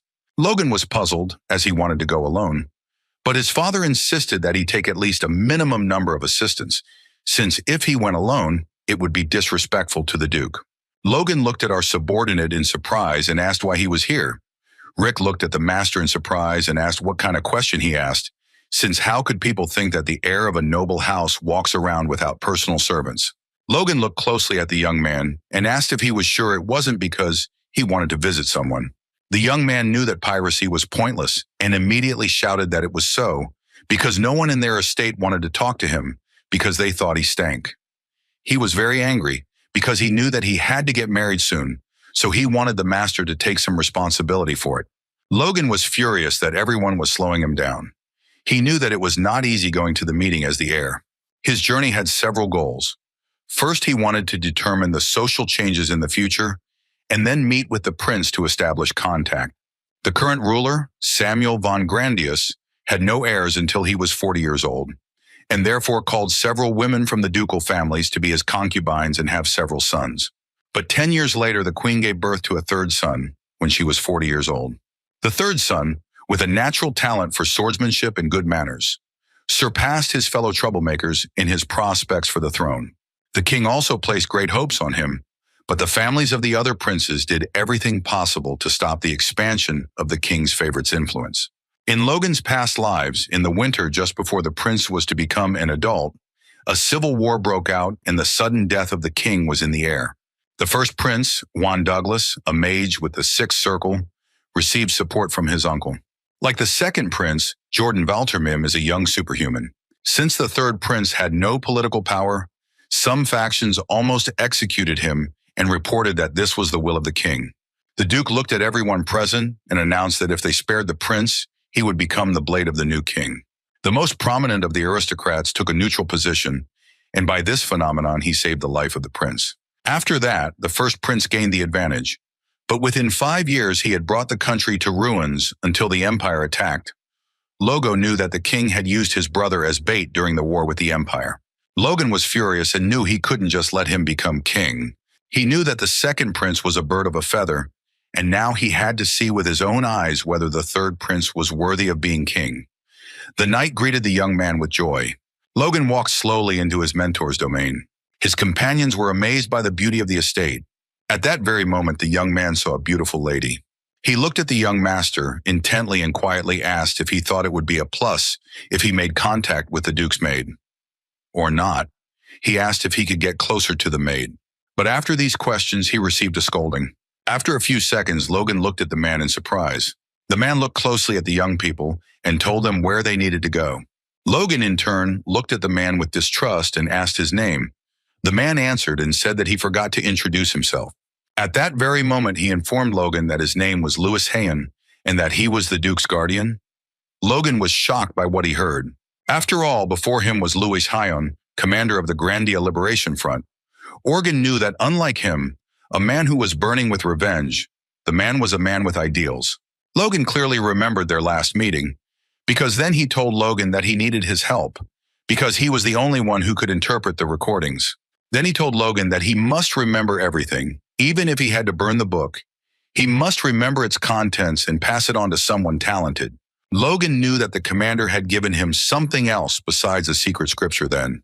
He was taken aback and his head ached from all the memories. He was puzzled because he did not remember the most important memories. The man hurriedly asked the young Logan if he was okay. Logan thanked the commander in the old-fashioned way, but stopped short and called him a caretaker. He sighed heavily and said that it seemed he had not rested well the night before. Louis Hayen looked at Logan with a smile and said that one must take good care of one's health and youth, and even if he feels great, age will take its toll, so he must take care of himself. Logan looked at the man with a gentle smile, because in his past life he often repeated these words. He thought that this seemed to be his favorite topic. Fortunately, he managed to get himself under control. Logan knew that whatever the memories were, they were all in the past, and now he had to make sure that the future was not like his past life. Louis Hayen took the young man to the Duke, but after a few seconds, Logan was taken aback as he heard the Duke's voice, and he in turn asked Logan what he was waiting for. A few seconds later, Logan entered the room and greeted the Duke and Duchess with a smile, as he was glad that they were in perfect health. The lady looked at the young man with a smile and said that she had heard a lot about him from her husband. She looked at the young man with a satisfied smile and said that they were his great debtors. Logum greeted the Duchess with a smile and also congratulated her on the imminent birth of her heir. The Duchess looked at the young man intently and said that there was something she wanted to ask him about. She looked at him with a smile and asked if they could name their child Logan. Logan was taken aback with surprise, as he did not expect to hear anything like that. The Duke said that they had discussed this for a long time because thanks to the young man, they had managed to conceive a child and therefore they would like to call him by a similar name.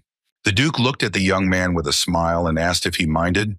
Logan knew that a name defined and illuminated the path a child would take. He knew that the people of the city believed this since ancient times.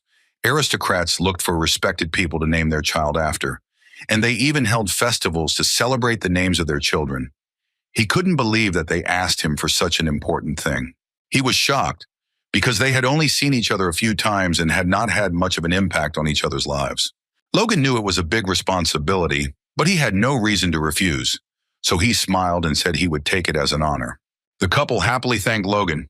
A moment later, the Duke sent his wife to rest, as he knew she did not need to overexert herself. The Duchess smiled and told her husband that he had probably forgotten his manners.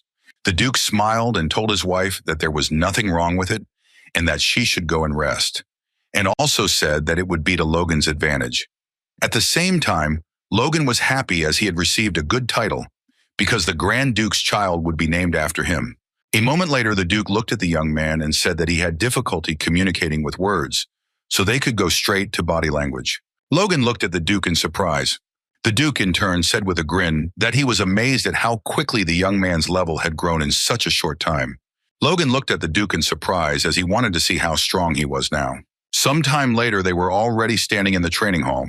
Logan immediately rushed to his mentor, but the Duke easily dodged his opponent.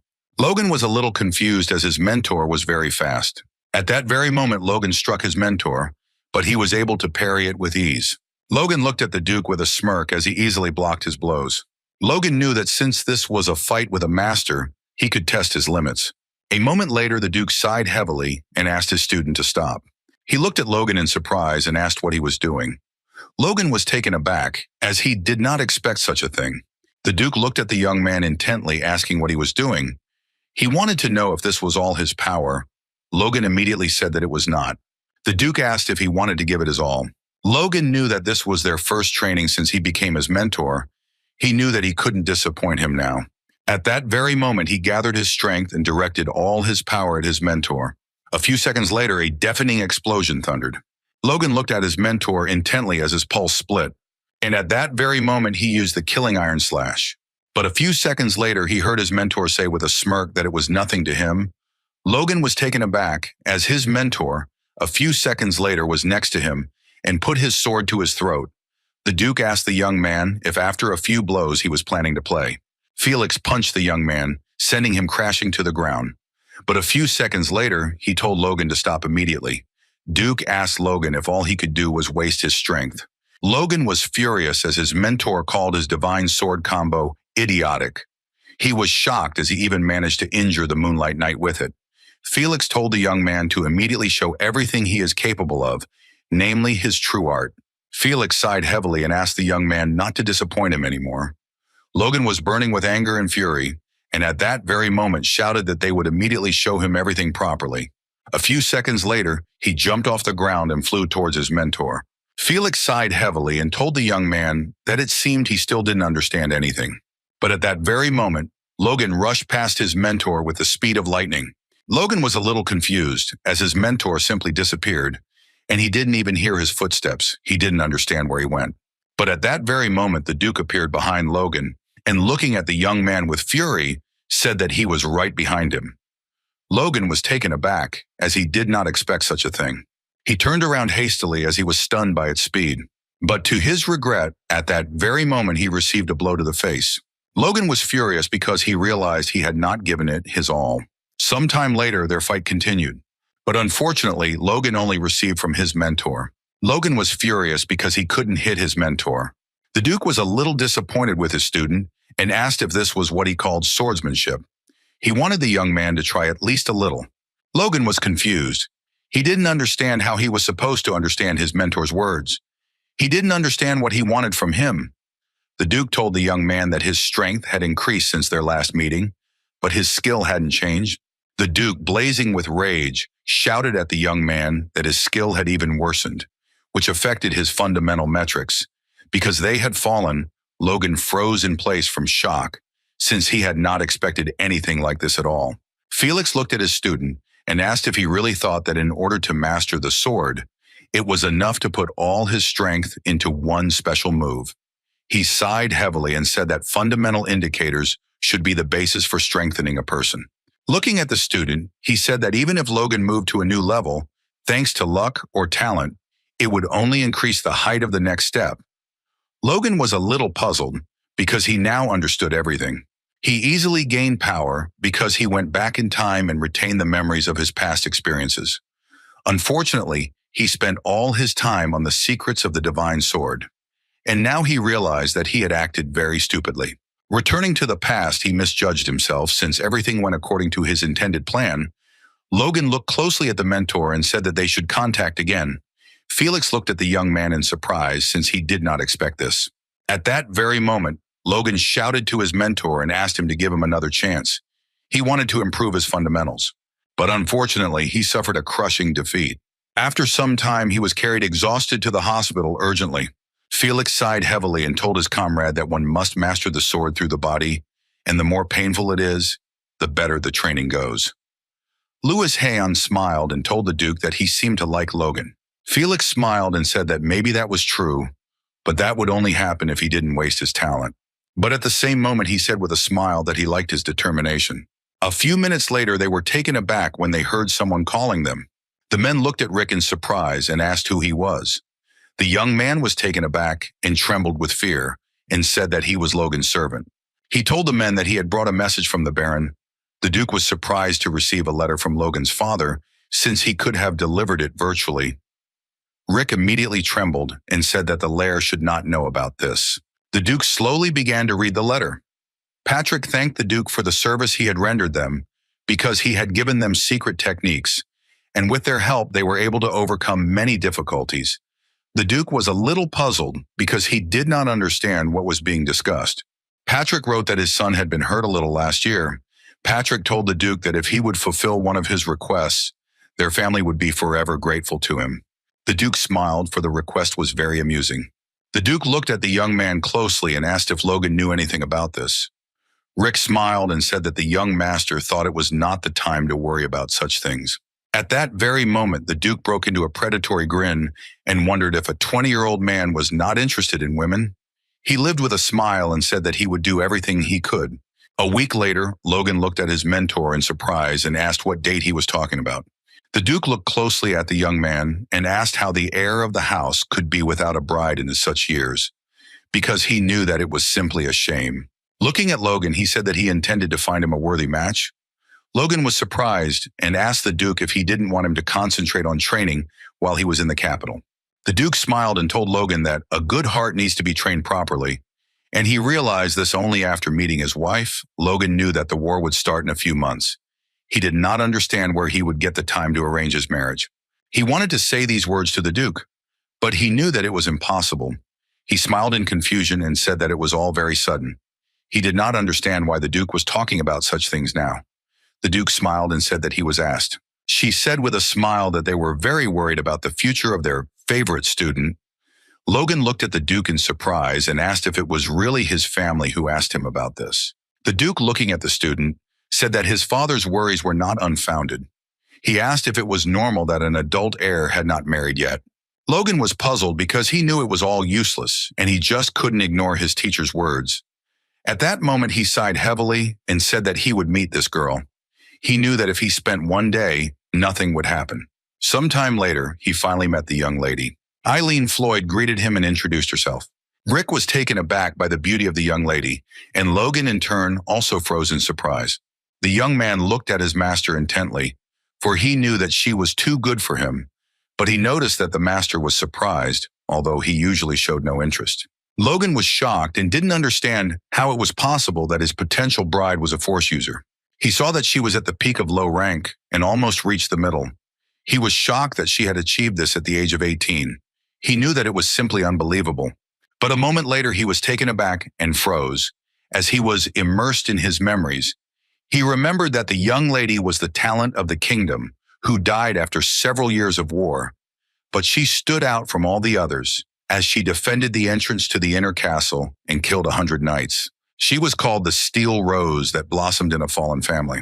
He was shocked because he knew that this was an unexpected meeting, and Logan knew that it would be good to get her into his house before the war started. He knew that if it were a wedding, and not just a wedding, he could take her under this pretext. He looked at her in a way he had never heard of aristocrats getting married within months of meeting. He was surprised and didn't know what to do. Eileen looked at Logan intently and said that it looked like he was also forced to come to the meeting. Logan was taken aback, and at that moment he threw all his thoughts away as he became lost in thought and ignored the girl. Eileen said that she had similar feelings, so she would prefer not to waste time. At the same moment, Logan apologized to the young lady because he was thinking about other things. Eileen walked closer to the young man and asked him how about spending some time with him usefully. Eileen looked at the Count in surprise and asked which groom he was talking about. She sighed heavily as she understood that he still had not given up, so she firmly said that he would not marry. The Count smiled and told the young lady that her beauty supported her reputation and popularity, and the Duke himself recommended the young man. She was surprised that the Duke of the Sword himself recommended the young man, and the information given interested her very much. The Count smiled and said that the young man was the Duke's apprentice, and few people knew about it, but he had heard that Logan would soon become famous.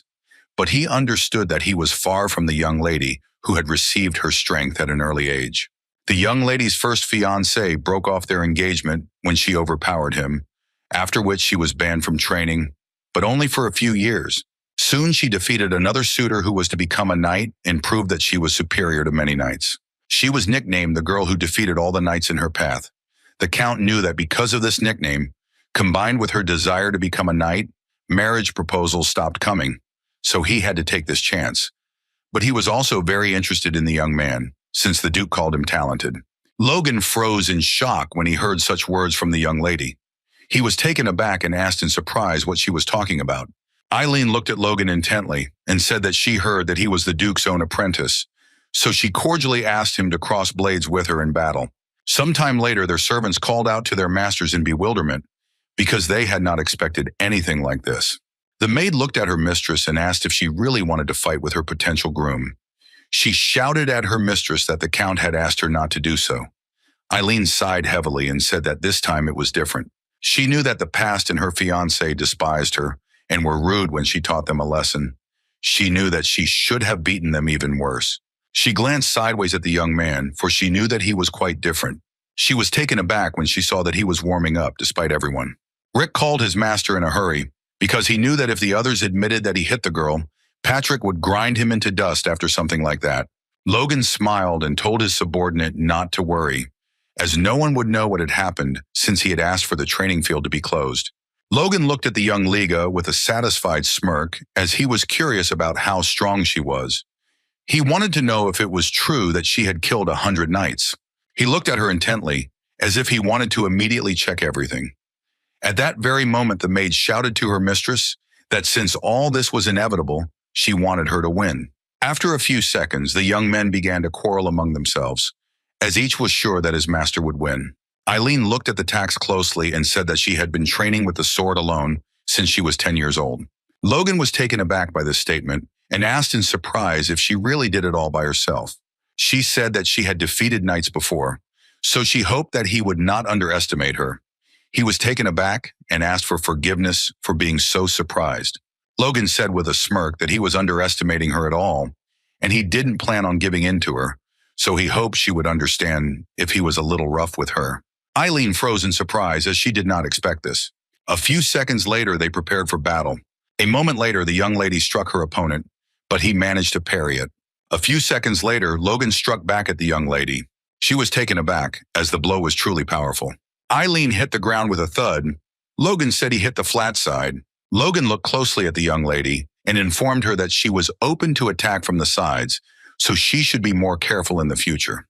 Eileen looked at the young man with fury because she knew that at least once she had to hit him. While hitting her, Logan said that she had a weak grip. He also noticed that she was moving too slowly. He struck her again and again as she was open again. The maid was taken aback and looked at her mistress with tears in her eyes.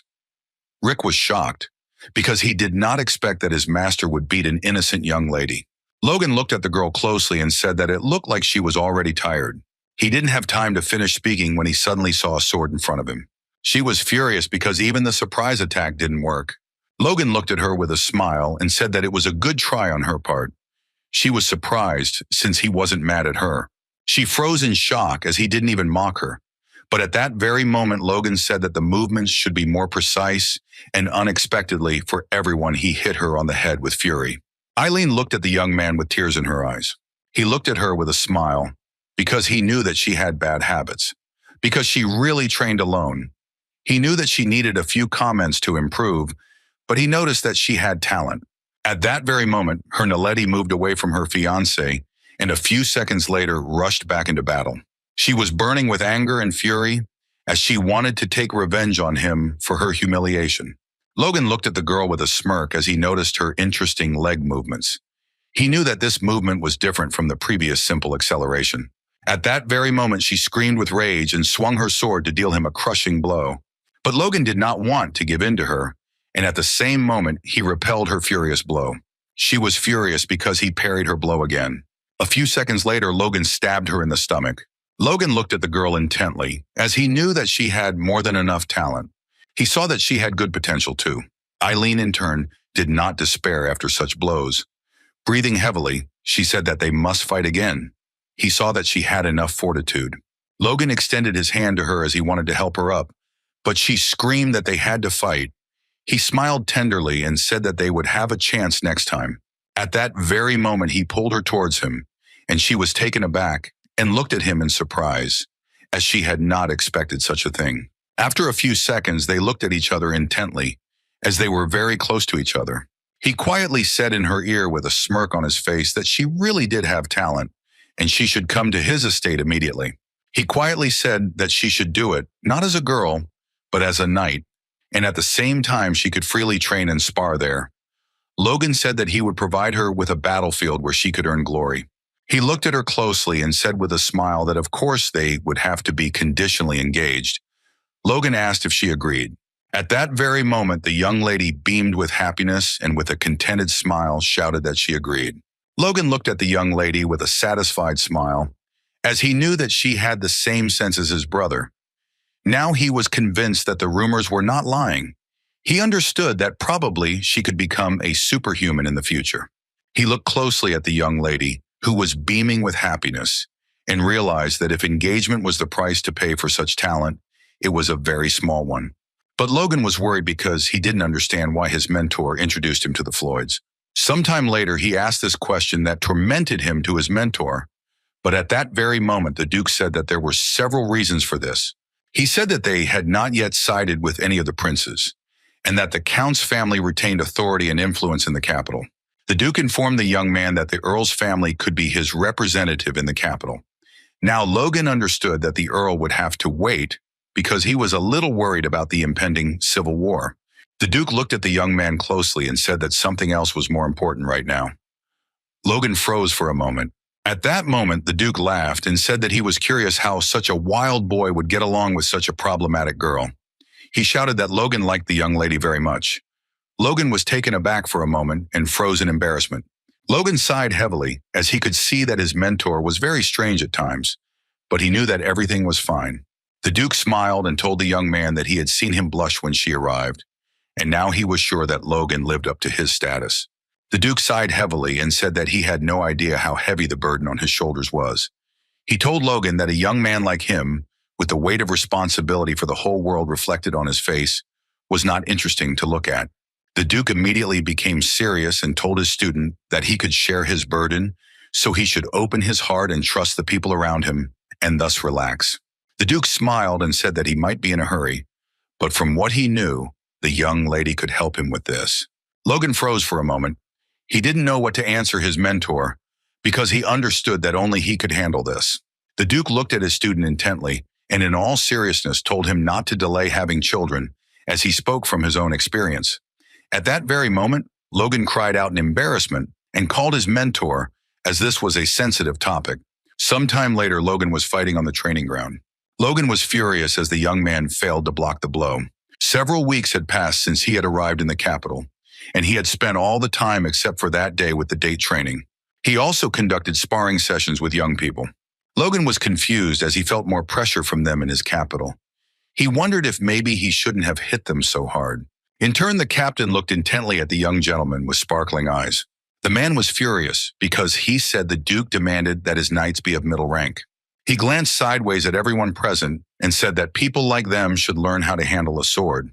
He noted that they had potential, but his buddies should turn to the knights who were undergoing training. As they were leaving, the men talked among themselves as they saw that the knights were very cheerful, since on the very first day they asked to fight. The man looked at his comrade intently and said that their opponents were still strong, but not as strong as when wielding the iron bloodsword. The young man said that he had also thought about it. Looking at the knights, he told his comrade that the young master said that he received this technique from the Duke himself. They did not understand why the knights used weaker blade styles. Henderson looked at the knights in surprise and gave in to the question of whether the Duke had not trained them. Now they understood that the young master had blessed them with abilities better than the Duke. Logan sighed heavily as their gazes were making him a little nervous. He wasn't sure what was going on at all, but they weren't causing any trouble and everything was fine. He could see that they were focused on training, so he wondered if he should teach them something too. At the same time, Philip was advertising his goods and informing everyone about a rare opportunity since he was selling the most important goods that took the breath away of the aristocrats. He shouted to the men that this product could solve all his problems. At that very moment, he looked at the young man with a smile and said that he looked very much like his young master. Logan glared at his subordinate. Sometime later, Philip, trembling with fear, informed his master that there were too many competitors. Logan sighed heavily and told the young man that he was losing his form, but he had to keep going. Philip was shaking and breathing heavily. Logan looked at the young man closely and assured him that he would make even more money, so he could stop resorting to such things for sales. Logan looked at the young man sharply and told him to stand up immediately, as he intended to give him another task. Logan looked at Philip intently, and with a smile introduced him to his knights, because they were supposed to be responsible for his safety. Philip looked at the gentleman with a puzzled expression and asked why he was entrusting him with a matter that required protection. Logan smiled and said that he didn't need to worry, because it was just an expanded version of the business that he was already running. He looked at his subordinate intently and said that by the end of the year he must obtain as many weapons, war horses, and lumber as possible. Philip was taken aback for a moment. At that very moment, he screamed and asked the gentleman if he really wanted to start another war. Logan said with a smile that he was not a fan of war, and this was just a precaution. Philip was shocked and did not understand what the gentleman was talking about. He knew that after each of his orders, a war would begin, but at that very moment, he covered his mouth with his hand, because he knew that he could jinx it with such words. He sighed heavily and asked the gentleman what their budget was.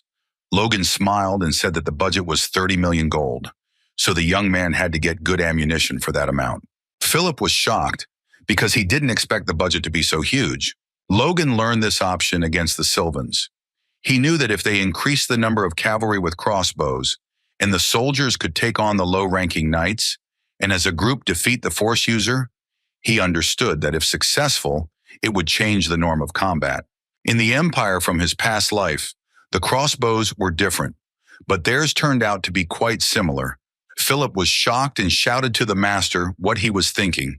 He did not understand how everything worked. He understood that they would not be able to get even half of what he was asking for. Logan asked in surprise why he was so sure of something like that. Philip shouted that if demand increased sharply, the price would skyrocket, especially for horses. Philip was sure that a large amount of money did not guarantee that the horses would start giving birth to triplets and the foals would grow faster. Logan sighed heavily and asked if he was really too late, because it seemed to him that it was the best time to buy before the war. Philip was shocked because he had just heard that he wanted to stock up on all the goods before the war. He asked the gentleman if he really wanted to start another war. Logan was taken aback and said that it was not so. Philip looked at the gentleman intently and said that they could talk simply. Philip said the price would likely triple. Philip looked at the young man closely, knowing that he had to stop this madness. Logan thought for a moment as he understood that he could not do anything about his own. Philip looked at the gentleman with joy and understood that his plan had worked. Logan told Philip that it was not scary if he brought the market price up several times. Philip was shocked because he understood that the gentleman was not giving up, and besides, he said that the price would increase several times.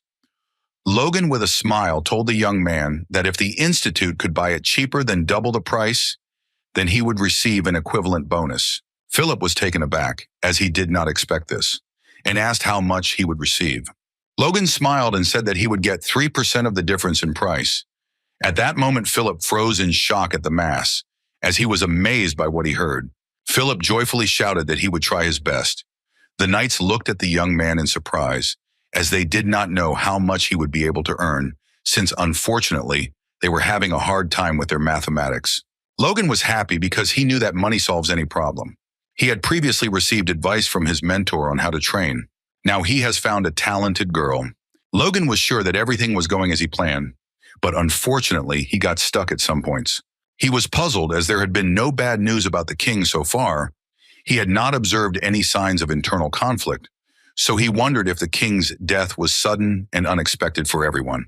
Logan knew perfectly well that he had to justify the trust of the mentor.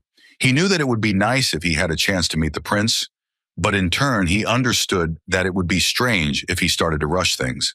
Logan knew that his mentor would soon have a child, and once it was named, he would be able to return home with his bride. After a while, the Duke looked at the young man and said that His Majesty had called him and he must be with him. Logan looked at our mentor in surprise, as he didn't expect to hear anything like that. Sometime later, they came to the royal castle. Their identities were confirmed, and they slowly went to the audience. Logan was a little worried as the king suddenly wanted to meet him. He was very confused as he was just the son of a simple village baron, and normally he would not have a chance to meet the king. The Duke glanced sideways at his student and asked if he was worried. A moment later, he said with a smile that he shouldn't do that, as the king just wanted to see his student and nothing more. The Duke smiled and said that the king valued talent highly, so it would be to Logan's advantage. He assured his student that he had no need to worry, since nothing bad would happen to him. Logan sighed heavily and agreed with his mentor. Logan knew that even the Empire did not dare to destroy it and decided to preserve the beauty of Granfia. After the war with the Empire, it was designated as the headquarters. The symbol of the kingdom led to many troubles. Logan sighed heavily, knowing that this future should not be repeated. A moment later, they leisurely entered the hall. After some time, they knelt down and greeted the ruler of the nations. The king looked at the Duke with a smile and said that he had always told him that he had no need to observe manners in his presence. And the Duke, in turn, said that respect must be shown. The king smiled and told the Duke that he had not changed at all, and his unwavering gaze convinced him. He smiled and asked his old friend to raise his head, and also said that he also wanted to see the face of his pupil. Logan was alarmed because he actually met the king. He was taken aback and froze for a moment when he saw the king in all his glory. He looked at the king intently, for he knew that he would eventually be known as a useless ruler. Logan saw that the man sitting before him was very healthy, but still an old man. And now he understood that it was not surprising that no one expected him to die. Logan understood that if he showed any sign of weakness, the struggle for power would have been immediately settled and the civil war would not have started. He knew that while all had gone as he remembered, the king had looked at the young man with a smile and said that he seemed to have courage enough to be trained by the Duke. He smiled and said that this was the first time the young man had looked at him so intently. Logan was taken aback and asked the king for forgiveness. The king smiled and told the young man that he should not imitate his mentor in excessive mannerisms because he liked energetic young people. The Duke smiled and said that his skill was as strong as his will, for he had the courage and wisdom that had led his fief to victory, despite the small odds. He was confident that Logan would be a good foundation for the development of the kingdom.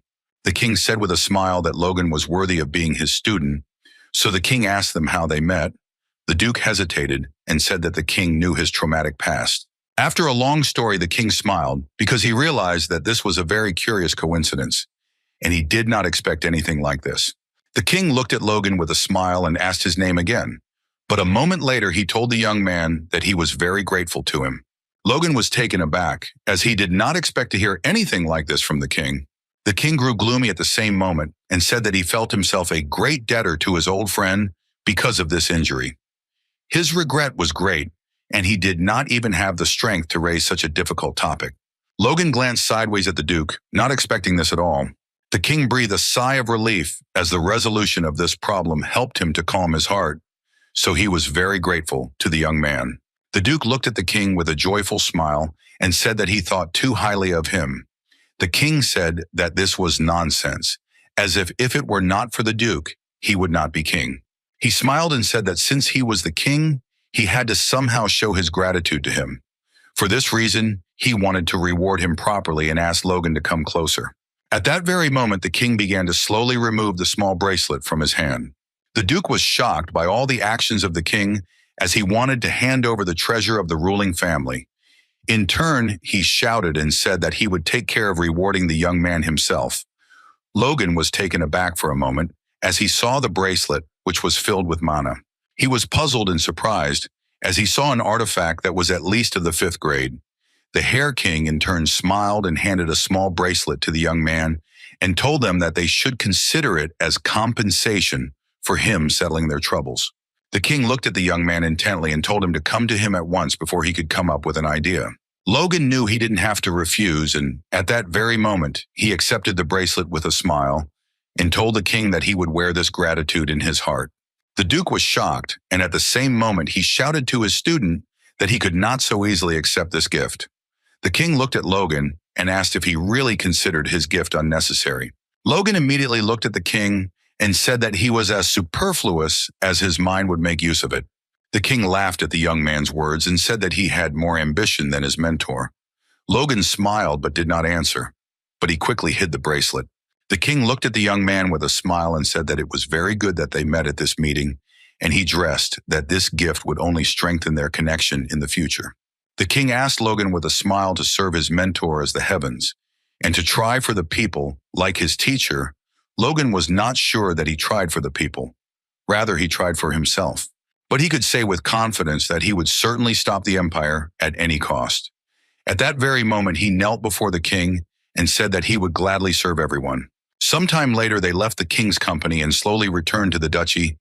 The Duke sighed heavily and said that the king had become much softer because he had never talked like that, and his desire to meet Logan was also unusual, so it was done that the king did not hide his worries in his soul. Logan sighed heavily and told his mentor that he didn't need to be afraid.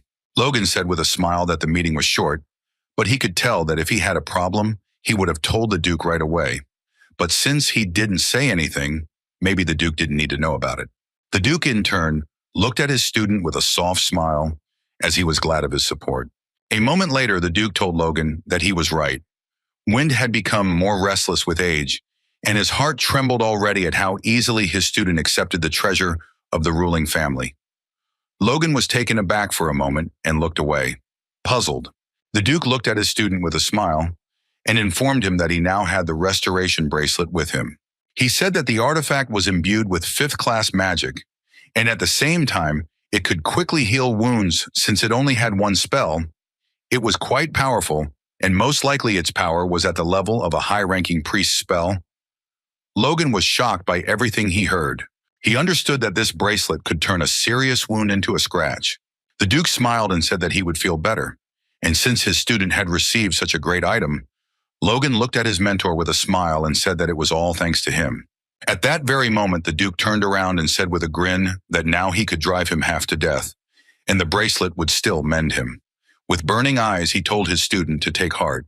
Logan was taken aback and froze in shock, as he realized that this gift only made his life more difficult. He sighed heavily as he hoped that this bracelet would help him grow. So he told the mentor with a smile that he would try his best to live up to his expectations. He knew that the harder he worked, the more progress he would make. Unfortunately, sometime later, Logan was beaten very badly by his mentor. He was puzzled because something like this had happened before. The Duke looked closely at his student and asked how long he planned to lie there. But at that very moment, a man burst into the training room and called the Duke. He looked intently at his master as he wanted to tell him the good news. A week after the meeting with the king, an event occurred that everyone had been waiting for with impatience. Sometime later, everyone was informed that the Duke had finally had a child. For this reason, he called all the guests and arranged a luxurious banquet. But all the guests' attention was focused on Logan. The young man approached Logan and said with a smile that he was very glad that he had managed to meet him. Logan was very pleased as he received the title of Duke's Apprentice and received a lot of attention along the way. He knew that the days when he sold medicine at banquets seemed like a long time ago. A moment later, he turned around because he heard some noise. At that very moment, he saw his mentor, who was happily looking at us and his son. Logan was glad that his mentor was happy. At that very moment, the servant informed everyone that the bishop of the Holy Order had arrived. At that very moment, the bishop entered the hall. The bishop greeted the Duke with a smile and congratulated him on the birth of his heir. The Duke, with a smile, thanked the man for such words and said that it was a great honor for him that he had personally come to their celebration. The bishop smiled and asked how he could send a servant in his place if the Duke of their country had a child. Everyone was surprised because they did not expect to see a bishop. Logan knew that many aristocrats received a blessing at birth, among them the blessing of the fifth of the 9 gods, Agna, the goddess of trees and life, from whom all parents wished for the child to be healthy. Moreover, the bishop himself would bless, so it was no wonder that the Duke was so beaming with happiness. Sometime later, everyone was watching the ceremony closely. The bishop slowly lifted the child up into the air, and he cried out while he uttered solemn words. Everyone froze for a moment as they saw the holy power with their own eyes. Logan was amazed because he knew that holy power was closer to the source than ordinary power and less noticeable than mana. He understood why people did not feel it at all, but only saw a bright light. At that very moment, the bishop blessed the newborn. Everyone was taken aback for a moment as they saw a bright and beautiful light. Everyone present was shocked because they had never seen anything like it. At that very moment, they congratulated the Duke and Duchess, for they knew that the child was destined to grow up healthy since the light was so bright. But Logan knew that this was not so, and at that very moment, the bishop turned pale and froze in shock. The bishop looked at the boy with horror, because the baby's body rejected the holy power. The Duke looked at the bishop in surprise and asked if something was wrong. The bishop smiled and said that nothing had happened and that he seemed tired, since it had been a long time since he had performed a blessing. Ask for forgiveness. He said he would have to leave. Logan knew that given the nature of the sacred force as one of many forces, perhaps the child had a special organism that rejected it, but he still felt an uneasy feeling. A few seconds later, Logan turned around as the Count called him. He looked at the young man with a grin and asked if he really wasn't feeling well here. Logan looked at the Count with a smile and said that they really hadn't seen each other for a long time, but he also said that he was fine. The Count looked at the young man with a grin and said that he was as impudent as always. Logan said with a smile that it was part of his charm. The Count could not stand it and angrily squeezed the glass of wine, and it broke in his hands. The Count smiled and said that he had made a mistake, because at his age his hands were already weak. He looked closely at the young man and said that the only reason he was still alive was because he had somehow managed to become the Duke's apprentice. The Count said with a grin that this had attracted the attention of many high-ranking aristocrats. He asked with a fierce grin if Logan did not find this fortunate. Logan looked at the man closely, as he could see that he was acting too childishly for an earl. He smiled and said that of course he understood how lucky he was. The earl looked at the tax closely and said that he hoped he would maintain this attitude even after meeting the high-ranking aristocrat. Logan looked at the earl in surprise and asked what he was talking about. At that very moment, the Count said that the second prince wished to see him, and of course, he should not refuse this offer. Logan realized that the Count was hinting to him that it would be worse for him if he did not side with the prince. He said with a smile that it would be an honor for him, but he still needed to think carefully about his offer. The Count was seething with rage and asked the young man if he really thought the prince's order was a proposal. Logan smiled and said that it was. Logan looked at his opponent with a smirk and asked if he really wanted him and his teacher to join the other side. The man backed away, not expecting anything like this at all. Clenching his fists, he said that he would tell him the date soon. As he was leaving, the Count said that if he deceived him again, he would have to pay off the debt for much longer than he could imagine. Logan smiled and said goodbye, looking forward to seeing him. Logan knew that now he could say whatever he wanted. He understood perfectly well that when the Civil War began, he would not even have time to think about him. Logan knew perfectly well that there were only a few months left, and he could simply postpone the meeting until a certain moment. Logan sighed heavily, for he saw that the Count's power was like that of a Margrave, and he was behaving like the prince's envoy. He understood that the count had become a laughing stock. But looking at the count, he understood that this was his destiny. At that moment, he saw Jordan Valtermim's sword of scorching heat. It was one of the 5 dukes of the superhuman kingdom, who could easily use aura. He was also the grandfather of the second prince on his mother's side. Logan sighed heavily as the man openly ignored him, but he understood that the duke did not think about someone like him at all, because he did not need him, but his teacher. At the same moment, a man approached Logan and said with a grin that he had better be careful in making decisions. Logan was surprised to see Lord Varon Kiros. The Lord greeted his nephew with a smile. Varon Kiros looked at Logan with a happy smile and said that seeing him so grown up, he even felt proud of such an older member of the family. Logan looked at the man in surprise and asked what he was talking about. Varon Kiros was his mother's elder brother and heir to the House of Kiros, who was related to his family by marriage. However, Logan knew that the Lord had never acted like his uncle. Varon Kiros mocked Logan and said that they shouldn't cross the line. Varon Kiros said with a smile that although they had no blood ties, everyone knew that their families were connected by marriage. Logan was surprised since this was after he was thrown out when the battle for the succession began. He looked closely at the Lord and asked if their bonds were not broken. The man was taken aback and smiled and told Logan not to say such vile things because they had had their differences in the past, but they were still relatives. He told Logan that he should remember the financial support that their house had provided over the years. Varon Kiros looked at Logan intently and asked if it was impossible to close his eyes to one mistake. Looked at the Lord and said that he did not close his eyes to the mistake when his relatives were in hard times, and now he wanted the same from him. Varon Kiros looked at the tax with anger, because he saw that he had grown impudent, because he had secured a little fame. But he saw that Logan had not outgrown his thoughtlessness. Varon Kiros understood that it would not be difficult to deceive such a fool. Varon Kiros sighed heavily and said that it was true. His house had made a terrible mistake, although it was late, but he would like to formally apologize on behalf of his house. Logan looked at the man and said that it seemed like he knew he was late. Varon Kiros looked at the young man with fury. The Lord looked at Logan with a smile and said that since he needed an apology, he should give it. He smiled and asked if it wasn't better for them to make peace as relatives than to never see each other again. At that very moment, Logan received a blank check. He asked the Lord with a satisfied smile if he was really apologizing like that.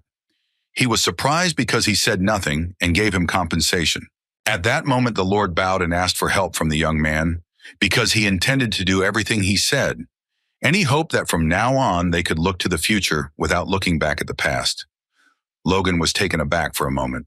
Logan was shocked and simply could not believe that the Lord, who never thought about his behavior, acted in such a way.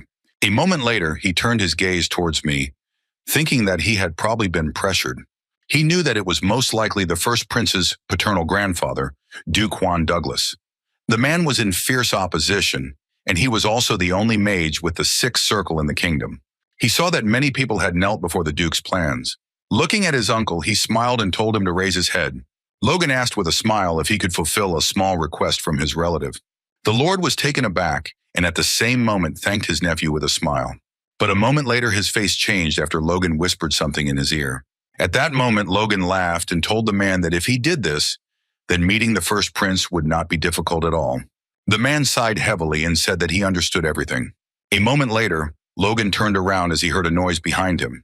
The man looked at everyone present and announced that the most important part of the banquet was about to begin, as they now wanted to greet the person who would name the child. A moment later, the man was taken aback and looked at the dukes in surprise. Moments later, he announced that the child would now be named by the Duke's apprentice, young Master Logan. The man was shocked and did not understand why the young man had to give a name to the child. Logan walked slowly towards the girl with a smile. Logan looked closely at the young lady as he realized that she had received an aura soul from his teacher immediately after birth. He could see that she was glowing with health. He was surprised when the young lady looked at him with a smile. The girl slowly reached out to him. Logan looked at the girl with a smile, as he had already thought of a lot of suitable names, but unfortunately, he couldn't remember any of them. At that very moment, he said with a smile that he was naming the young lady Stella. He smiled and informed everyone present that from the ancient language, this name translates as star. He hoped that the girl would become a ray of light that would illuminate the night sky. He looked at his teacher and his wife with a tender smile. At that very moment, the Duke smiled and said that they agreed. Logan looked at the girl closely, as he found it strange that she rejected the sacred power. But now he was sure that it was a mere trifle. Sometime later, the young man ran to his master and informed him that a lot of letters were waiting for him, and he should look at them, since the aristocrats had sent them because they wanted to meet him after the banquet. Logan told his man to leave all the letters as he wanted to refuse them all at once. Rick was shocked as he didn't expect to hear anything like that. Logan said that they needed to get home as soon as possible because he knew that a civil war would break out soon. He knew it was a shame he hadn't been able to meet the prince, but he knew it was time for him to go back and start preparing. Some time ago, Dwayne had told the master with a happy smile that they had harvested the crop, and it was excellent and several times larger than in previous years. The Duke slowly approached his student and asked with a smile if he was really going to go home. The Duke asked the young man to stop training with a smile. He looked at him intently and said that he would like to teach him the final secret art. Logan was surprised as he did not expect such a thing. Sometime later, Logan told his mentor that he was surprised that the Duke would suddenly decide to do something like this. The Duke smiled and told the young man that he knew he had something even greater. Logan was taken aback, as he did not expect to hear anything like that. He looked at his mentor in surprise, but he only smiled. The Duke said he wanted to talk about that ancient secret art, because he once spoke badly of it, but if used correctly it would be stronger. The Duke said that he should not forget what was more important than him. Logan immediately said that the basics were more important now. The Duke said that it was all so, and now he wanted to impart to him an art that could strengthen his foundations. Logan looked at the teacher in confusion. The Duke said that the martial arts style he developed prevented the enemy from moving, and thus he could increase his speed, allowing him to take control of the combat zone. The Duke said that it was the heavy sword that affected it, so he was going to teach him right now. His martial art that allowed him to become an aura user. Logan was taken aback because he didn't expect this. The Duke looked closely at his student and told him to watch him carefully. At that moment, Logan was taken aback and looked at the Duke in surprise, but he was not there. He was puzzled because he didn't even see when he managed to take a step. But after a few seconds, Logan was taken aback as he felt his teacher behind him. And at that very moment, the Duke grabbed his student by the neck. Logan was puzzled as he had not expected anything like this at all. He was surprised since he couldn't follow such strange movements with his own eyes. He remembered the Duke from their previous sparring, but now everything was different. The Duke asked his student with a grin what he thought about this. Logan was taken aback as his teacher's skill had impressed him greatly, and so he wondered if this was the only thing that could make an aura user out of a human. The Duke smiled and told his student that his thoughts were written all over his face. The Duke asked his student what was the basis of all martial arts. At that moment, Logan firmly answered that it was the legs and the gait. The Duke said with a smile that this only applied to those who did not use force. The Duke said that the reason he was ranked above other aura users in the kingdom was because of the spirit shadow. Logan was taken aback for a moment as he heard a strange name, but he understood that since the Duke was so proud, it was worth mastering. At that very moment, the Duke told his disciple that he had previously heard that he had had difficulties with a knight named Franz. The Duke said that such a thing would not happen again if he learned this technique. He looked at his student intently and asked if he wanted this. And at that moment, Logan, with a furious, predatory grin, said that of course he wanted it. Sometime later, the Duke told all the tricks of this technique and explained everything to his student. He was amazed because he saw his amazing talent. The Duke looked at his student with joy as he realized that he had not been mistaken in him, since Logan not only copied it in just a few hours, he mastered it so well that he could fully master it in the future. He knew that he had been looking for a long time for the one to whom he could transfer his power, and now he realized that his expectations had finally paid off. But in turn, he screamed with fury and demanded more from Logan. Logan did not resist and agreed with his teacher. The Duke knew that excessive praise was poison to a genius, since his self-esteem was still inadequate. So he knew that a little humiliation would do him good. After a long time of training, the Duke smiled and told his disciple to continue training to master the movement, but in turn, he praised his disciple. The Duke looked at the young man and asked what was wrong with his face. Logov sighed heavily and informed his mentor that the movement was truly amazing, and he felt that he had become several times faster. Logan looked closely at his mentor, as he knew that such a method was not created by an ordinary knight. and he assumed that it was all done by an assassin. He looked intently at his mentor but said nothing. But he, in turn, told the students with a smile that there was some truth in his assumptions. Felix said that when their king was a prince, he made his novice knight his personal guard. Felix, if he sighed and said that the prince was always full of enemies, even when he ascended the throne, unfortunately, he experienced many horrors that are difficult to talk about. The youth who was thrilled to be knighted faced more bloodshed than knights on the battlefield to protect a man from the mob rushing towards him. That young man continued to kill more than the murderers. He had to try to be faster and more agile. He needed a martial art that would allow him to control space so that he could resolve everything with one blow. The Duke sighed heavily and said that when he studied the spirit shadow, Topa felt that he had achieved his goal. And then he was finally able to awaken the aura. The Duke looked at his student closely and told him not to get too cocky just because he understood the theory. He should have trained with the sword his whole life. At that very moment, Logan bowed low to his mentor and shouted that he understood everything. He was proud of his mentor as he knew that this was the path the greatest swordsman in the kingdom had chosen to become a superhuman. The Duke looked at his student and informed him that there was another reason why he had come to him before leaving. He said that the third prince wanted to meet him. Logan was shocked because he did not expect such a thing. Sometime later, Logan and the Duke were on their way to meet the prince. Logan looked at his mentor in surprise and asked if he really taught him the spirit shadow so that they could move like this. The Duke said with a satisfied smile that it was partly true. Sometime later, they arrived at the meeting place. Logan was a little surprised as he saw a small but spacious house. Logan was a little surprised and puzzled as he saw an abandoned house on the outskirts of the outer castle. He wondered if the prince really lived in such a place. A few seconds later, the Duke opened the secret door, and Logan clearly saw the underground staircase. At that very moment, he asked the mentor if it was worth risking so much to meet him. The Duke said that many were watching the prince. He said that the prince wished to meet the Duke's disciple.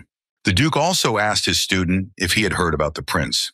The moment Logan said that there were rumors that he was well suited to be the new king, the Duke told his student not to say such things in public, as it could lead to trouble. A few minutes later, the Duke knocked on the door and informed the prince that they had arrived. Entering the room, he greeted the prince, as they had not seen each other for a long time. The prince smiled and greeted them back. He looked at Logan intently and asked if he was really the famous disciple of the Grand Duke.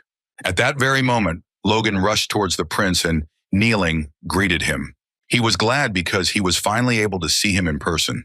Now he wanted to make sure that the prince was fit for the title of the new king. The prince looked at Logan with a smile and said that he was very impressed by his skills, since at a young age he had already managed to achieve a high rank. Logan said that this had little merit on his part, since he had achieved everything with the help of his teacher.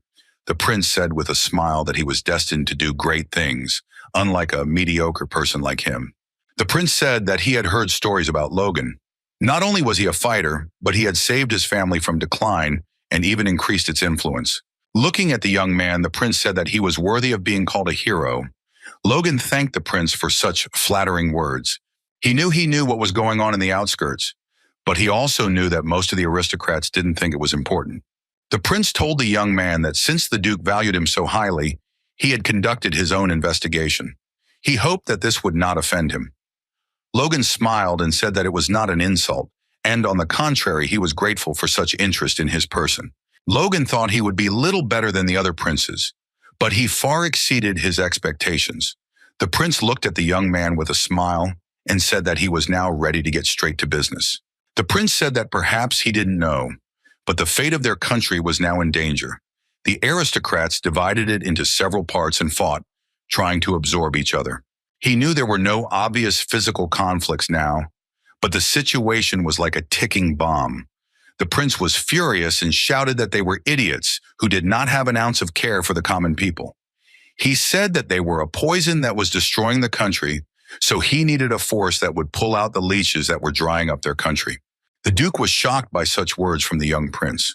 The prince sighed heavily and said that he knew everything perfectly well himself, and asked if he, a prince without strength, could ask the Duke's people to help him in his goal.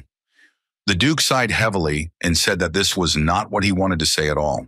The prince told Logan that he was the genius of their century and the treasure of the kingdom. Logan was confused by such words. The prince said that he very much hoped that a talented man like Logan would fight by his side when the time came. The prince asked Logan if he could do it for him. Logan was very happy about this circumstance, as he wanted it.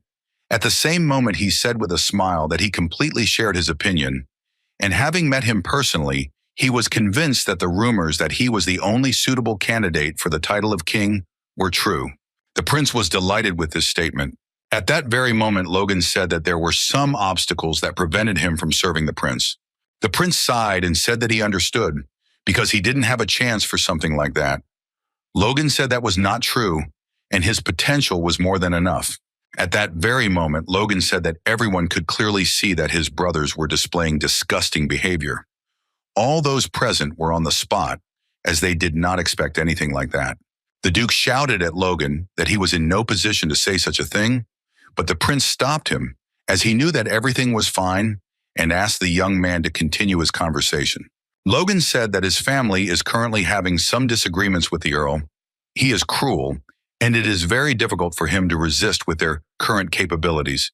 So before answering the prince's call, he had to deal with his own problems.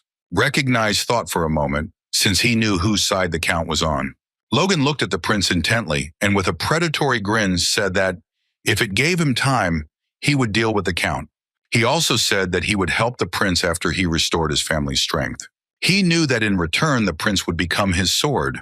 At that very moment, the Prince of Decor burst out laughing. He was surprised that the young man was acting so confidently, but he expected nothing else from the Duke's apprentice. Logan looked at the prince with a smile as he agreed with him. The prince said that he would prepare a gift for him when he joined him. Logan smiled and said he would look forward to it. Sometime later, they left the prince's domain. The Duke sighed heavily and asked his student what he was thinking when he swore allegiance to the prince. Logan smiled and asked if he had been too blunt. He smiled and said that he had specified that it would happen when he had dealt with the count. The Duke, gritting his teeth, told his student that he was very cunning, and it seemed like he knew what he was doing. Logan smiled and told the Duke that he did so because he trusted him. The Duke was surprised and told his student that he had warned him earlier that he would not guarantee anything. The Duke looked at his student and said that he did not know everything, but he could tell him about his experiences because he wanted to help him. Logan was taken aback for a moment, as he had not expected to hear anything like that. But in turn he asked, in addition to the third prince, if he trusted the king. The Duke sighed heavily and said that the decision would not be his, but the king's. Logan knew there had been talk of this before. He said that the first prince would become a tyrant who would destroy the ruling family, the second a terrible king who would destroy the country. The Duke was taken aback, as he did not understand who dared to say such a thing. Logan sighed heavily, as he knew that everything had already happened in his past life, but he did not dare to say such a thing. He looked at his mentor intently and said that he believed it, and thought that the last prince was better than the others. Looking at his mentor, he asked what he thought. The Duke sighed heavily and said that they could not decide this. But at that very moment, Logan said that he would like to hear his personal opinion. The Duke looked closely at the student and said that they agreed. Logan was pleased with this answer, as he realized that he now had his mentor's full approval. He knew that even though it was just a seed in his thoughts, when something unexpected happened, it would grow. Logan told his mentor to protect the prince until he came of age. He knew that House would catch up with them before then. The Duke sighed heavily and told the young man that he had always felt that he was rather amusing, and unfortunately, he still did not understand what his student was thinking. After a short conversation, they decided to return back to the Duke's estate. Over the past few months, he had accomplished many things. Namely, he had visited the king and met the prince. He also received railroad tracks and networks from a relative and secured a promise of cooperation, knowing that this would make it easier for them to obtain supplies during the Civil War. Logan knew it was time to go home now. The man told his companion that during their stay in the capital, they had devoted themselves to training. They were surprised and could not even think that they would have the chance to cross their swords with the Duke's knights. Now they realized that it was not in vain that they accompanied the young master on the trip. But they knew that the greatest benefit was the young master's engagement. They looked with joy at the young gentleman and his companion. They were surprised and couldn't believe that he would find a companion in the capital. And they heard that he had decided to do something like that after the first date, so they didn't wonder if he really liked her hair.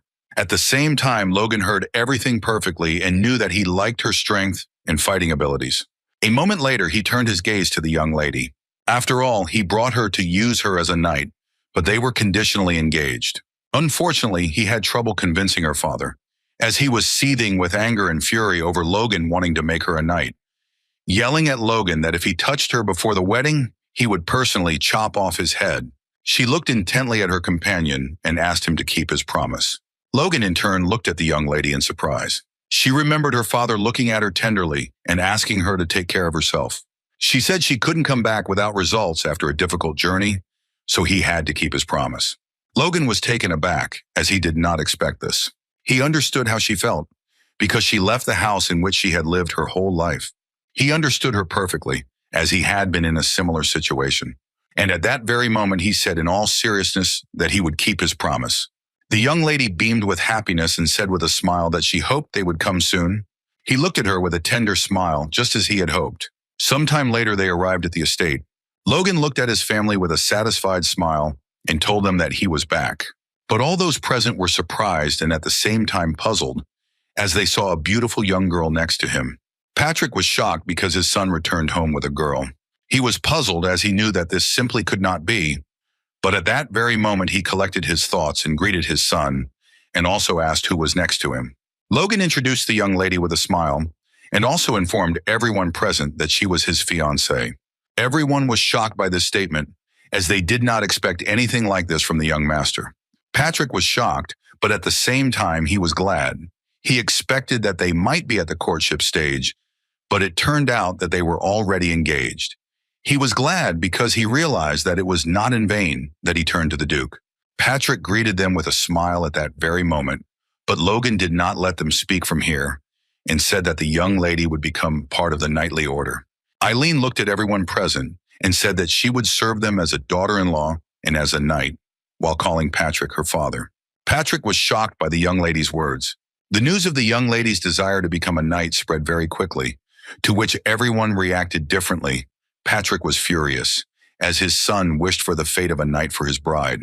Heinkel was surprised, as this had never happened before, but he knew that no one could stop the gentleman. Ronyan greeted his sister with a joyful smile, but at that very moment his mother pulled him away from the young people. Eileen was taken aback and looked at the man in surprise, as he seriously told her to run. Hamar looked at the girl intently and said that he didn't know what was going on at all, but he knew that she had been fooled. Logan was puzzled and asked his subordinate what he was even saying.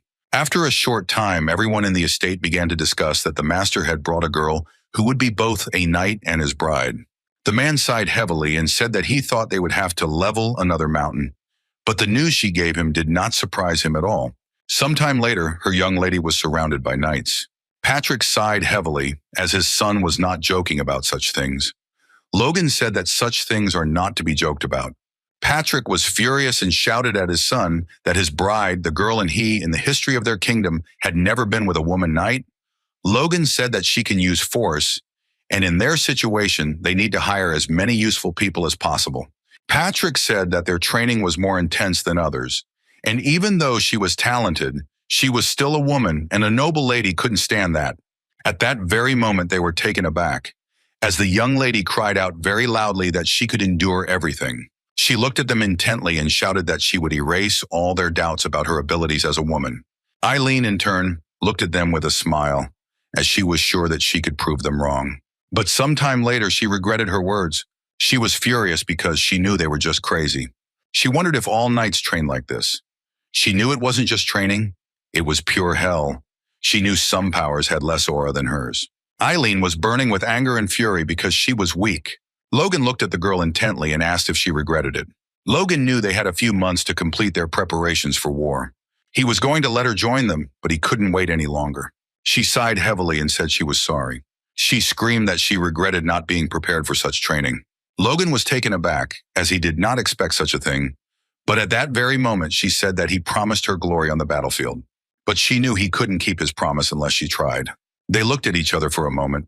She said that she needed to realize that knightly glory would have to be earned herself.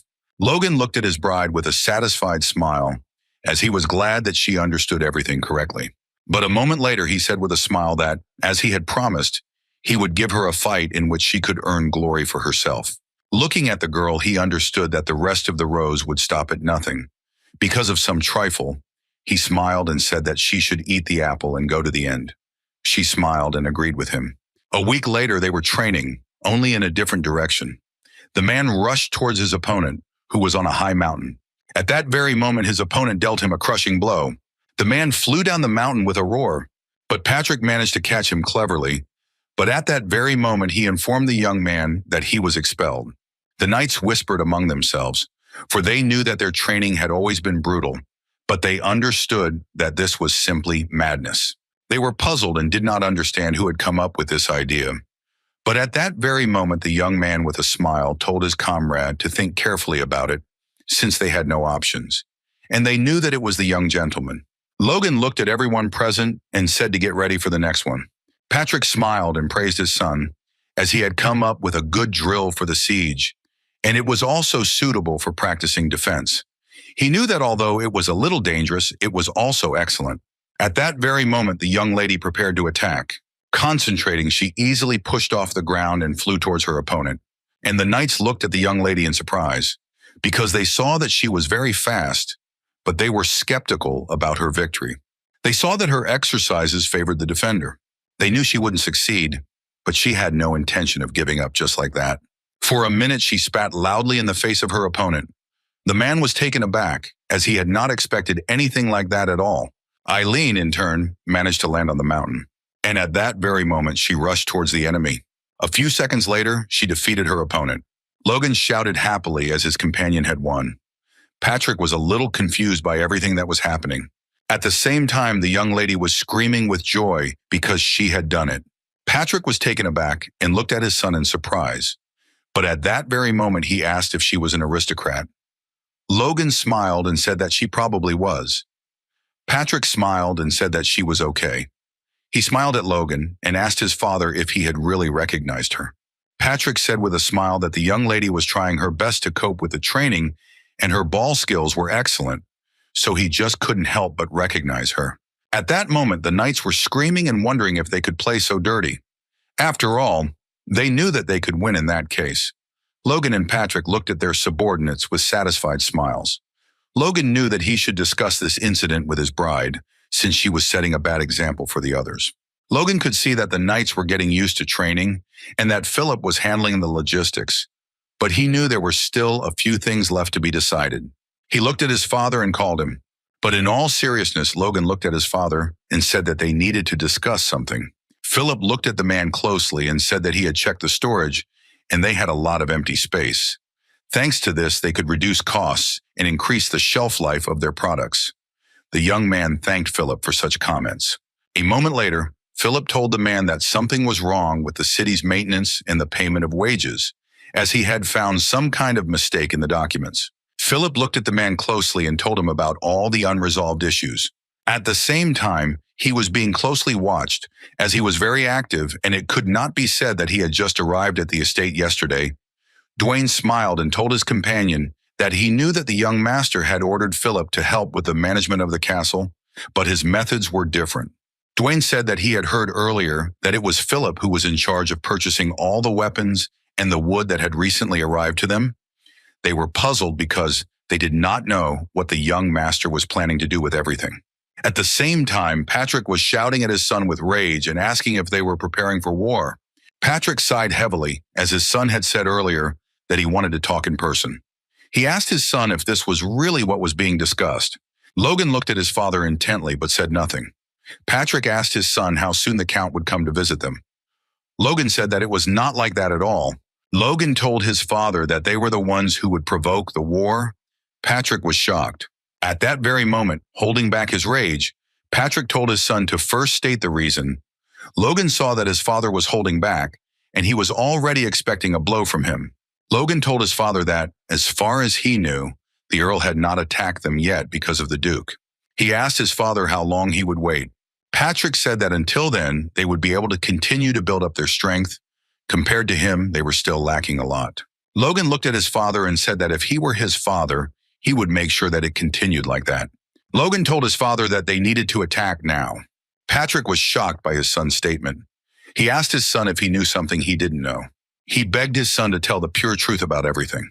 Logan sighed heavily and said that he knew that the king would die, and it would happen very soon. He asked his father if he would believe his words. Patrick was taken aback, as he did not expect anything like that. At that very moment, Patrick asked his son if he was planning to commit treason. Logan was taken aback, as he did not expect such a conclusion, and at that very moment he shouted that it was not so. Logan shouted to his father something he had to imagine was true. He asked his father how he thought things would turn out next. Patrick thought for a moment and said that first there would be problems with the struggle for the throne. But that's exactly it. The fight between the first and second princes intensified, and the Count, one of the key supporters of the second prince, asked his father what he thought would happen if they started a war at this time. Patrick said that in essence, they would turn their blades against the second prince. Logan said that was correct, and if they wanted to fight the Count without being pressured from the outside, now was their only chance while the king lived. Logan knew that when the scales fell, the Earl would tip, and then he wanted to immediately put another prince into the war. Patrick told his son that he understood his motive. However, he asked his son if they could not wait until one of the princes was crowned, as he wanted to delay a little until then. Logan knew that after the Civil War, the Empire would immediately absorb them, but he couldn't answer like that now. He sighed heavily and said that then it would be too late. He knew that if the second prince won, Bifrost would become his most trusted ally. If the first prince wins, the Count's territory will no longer belong to him. Logan said that they could never take possession of his lands, and thus they would not be able to occupy what was rightfully theirs. Patrick sighed heavily and said that he understood, but to be honest, he still had a lot of questions. He asked his son how he knew about the king's imminent death. Logan hesitated, not knowing what to answer. But a moment later, Patrick told his son that he believed him. Logan was taken aback, as he did not expect such a thing. Patrick said that everything he had done so far was also questionable. Patrick thought his son knew the future. Looking at his son, he said that he understood that perhaps he was in a situation that he could not tell others about. So he wanted to ask one last question, and then he didn't want to know anything else. He looked closely at his son and said that he had done a lot for them. Patrick wondered why his son was doing all this. Logan froze for a moment at the question, but at that very moment he said that his goal had always been prosperity and their families nothing more. Patrick was pleased with this answer and told his son that he believed him. Patrick told his son that he would convince the advisors himself. Logan quickly asked his father if he was sure he could handle it alone. Patrick asked if his son didn't believe in his old man. Logan screamed that it wasn't that at all. Patrick smiled and told his son not to worry and just rely on him, because as his father, he could handle it himself. A few days later, Patrick called his family together and told everyone that they would go to war on New Year's Eve. Everyone jumped as if they had been electrocuted. The reaction was expected, considering that their domain had only recently become habitable. But Patrick didn't give up. He reminded everyone of the shameful loss of their lands. He recalled the Count's assassination attempt. He reminded them of the danger that was inevitable. The blood of those present now boiled, now froze, and soon they realized the necessity of war. Patrick couldn't mention the king's death, so he decided to play on emotions. Logan knew they had to move on, no matter the cost. A few weeks later, they all set out. They recruited a powerful cavalry. Patrick looked at everyone present and gave the command. At that very moment, father and son rushed to meet the war. A while ago, Patrick asked he wanted to know if his son had thought through a strategy before declaring his son's war. If he had a plan, Logan said that of course he had thought it all through. He informed his father that for now they had no choice but to launch a full frontal attack on the enemy. Looking at his father, he said that for this reason they will not declare war on him. Patrick was shocked by his son's statement, but he looked at him with a grin and said that he had another plan. Sometime later, the servant ran to his master in a hurry and in fear. He shouted that the McLeans had declared war on them, and they wanted to take revenge for the shame of 6 months ago they were being punished. Max Peretta Lord at home was taken aback by the shock. He was puzzled and did not understand what nonsense his servant had said. The Count looked closely at his subordinate and asked, "Have the McLeans declared war on the Parais?" The knight reported that everything was exactly like that, and the Parais asked for help. He asked the master what he would do. The Count said with a grin that they were just fools since he had barely restrained himself because of the Duke. But it seemed that they themselves had given them an excuse. He knew that their military strength, roughly calculated, was several times greater than that of the enemy. Although this depended on the veracity of the rumors about crossbows. At that very moment, the Count called his loyal subjects and asked if the preparations were complete. At that very moment, the man said with a grin that everything was ready. The Count said with a grin that then they should go to war. He knew that they would crush the Parisians when they were intoxicated with their victory. They would bring them down to earth. At the same time, Patrick drove the horse forward. Heinkel looked at the gentleman and said that at the same pace they would reach the castle within a day. Patrick shouted that this was very good news, and in that case they could change direction. At the same time, the man was shaking with fear. He was puzzled and did not understand why they were walking towards them. At that very moment, the knight burst into his master's office and anxiously reported that the army of their enemies had disappeared. He told the gentleman that they were not on his territory but at Bufros. They walked around their first castle and headed towards the second castle. Sometime later, they arrived at the place. They could clearly see another castle, where there was a huge granary. Heinkel informed the gentleman that it contained most of the supplies, and if they occupied it, they would suffer long-term consequences. However, he asked the master if they could win by simply occupying the castle. Logan sighed heavily and said that they would leave it at that for now. Patrick looked closely at his son. Logan previously stated that they would declare war on the Paredes, but his true and real target is the Bifrost Castle, Tomoto. Patrick looked at his son in surprise as he didn't understand what he was talking about. He asked his son if he really wanted to lure Bifrost out. Using the Paredes, Logan said that this was exactly the case and that they would be able to do everything possible to avoid a clash with their main forces and capture this castle. Patrick said that, however, they would ultimately not have even a few days before meeting them. Logan said with a smile that it was not scary to live. They just needed to hold out until His Majesty died. Patrick was taken aback by his son's words. Logan said that once this happens, all the aristocrats of the kingdom will be forced to drop everything and come to the funeral. This will be a direct order from the royal family, which has enormous power. He knew that this would be a good enough reason to stop the war. Patrick agreed with his son because he knew that if Bethros meant a crime against the royal family, then he would immediately be accused of treason. Patrick sighed heavily because he knew that even though his son said that he knew the day of his death, he still could not believe that his son had thought of such a thing. Patrick asked his son if he was absolutely sure that the king would die on this day. Logan smiled and said that he was sure because he could never forget that day, because the king's death would be announced on New Year's Eve. He knew that they had a few days left, and until then, they had to occupy the castle. Jerome was burning with rage and anger because he did not understand where the whole army came from. Jericho looked at his brother and asked him to calm down because they had already borrowed the main castle and they just needed to hold out for one day.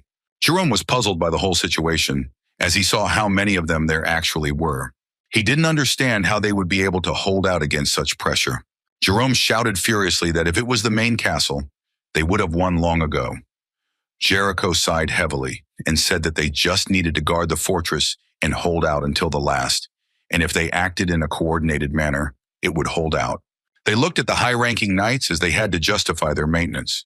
But a moment later, the young people were taken aback as they heard Patrick shout to them. Everyone present in the fortress was in shock as they saw the enemy rushing towards them headlong. At that very moment, the man shouted to his subordinates to immediately aim at the enemy. Logan ordered his knights to aim their crossbows. For a few seconds, all the arrows were aimed at the fortress. Jerome was taken aback as he did not expect this. He saw that they were very fast. But the arrows broke because they were aimed at the wall. Jerome looked at his enemy with bewilderment since they couldn't even get past the fortress. At that very moment, he shouted to his subordinates to respond to the arrows immediately. A few seconds later, they released a hail of arrows. A moment later, the young men saw the limit of the bow's range. Logan realized that their crossbows had a limit too, because no matter how much effort they put into it, the arrows barely reached the walls of the fortress. Logan knew better than to keep them under control, and besides, when it came to the number of arrows, Hamar-made arrows had more than enough, so his subordinate asked his master for a leave of absence for the dwarf. Logan looked at everyone present with a satisfied smile, and after a few seconds he turned to his faithful magician. He sighed heavily and said that he could not even imagine that they would have to participate in the war. A few seconds later, he called his disciples. Jerome was burning with rage and anger because he did not understand what his enemy was doing. He knew that they were not succeeding, and he saw that they were simply wasting arrows in vain. He was excited because he didn't understand what they were planning, but after a few seconds, he heard a crash. He was alarmed and did not understand what kind of sound he had just heard. The brothers were puzzled as they saw that even the earth shook. At that very moment, they were taken aback, as they saw before them a truly terrible sight. They were shocked because they saw a golem that was destroying everything in its path. The golem did not stop and went straight ahead towards its goal. Jerome was surprised, as their enemy even had mages on their side. The brothers were puzzled and stared at the golem, as they did not understand what he was doing. Clayton looked at the gentleman in surprise and asked if he really wanted to use golems in the war. Logan said that was exactly it, and they could protect all the knights from arrows or simply remove the enemy from the road. Logan smiled and told the man that if he needed monostones, they could provide them. The man was taken aback and asked in surprise if this fight would really be that important. But after a few seconds, he told the gentleman that what he was asking for was simply impossible. Logan was shocked because he didn't understand why he rejected the offer. He said that if it was about the stones, then he would provide everything. Clayton said it wasn't about them, it was about their lives. Logan looked at the man in surprise, not understanding what he was talking about. He said that this is true and few people know that after the golems receive a certain amount of damage, it will then move to the caster. Clayton said that, of course, they were looking for a way to fix it. He showed his master all the research papers so that he could understand. But Logan didn't listen to anything and just burst into tears as his dream of an army of golems disappeared into thin air. Clayton sighed heavily and looked intently at his master. But after a few seconds, he said he had a small suggestion.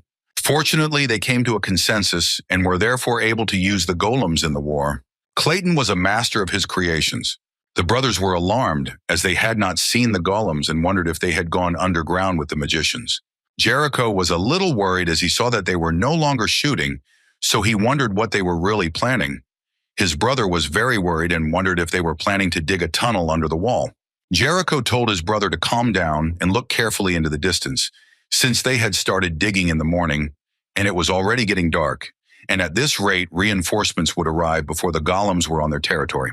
The young man immediately rejoiced at this news and said that they just needed to wait for reinforcements. But after a few seconds, they were taken aback. As their wall began to shake, they were in shock. They did not understand what was happening at all. Jericho was puzzled because he saw that the walls were collapsing.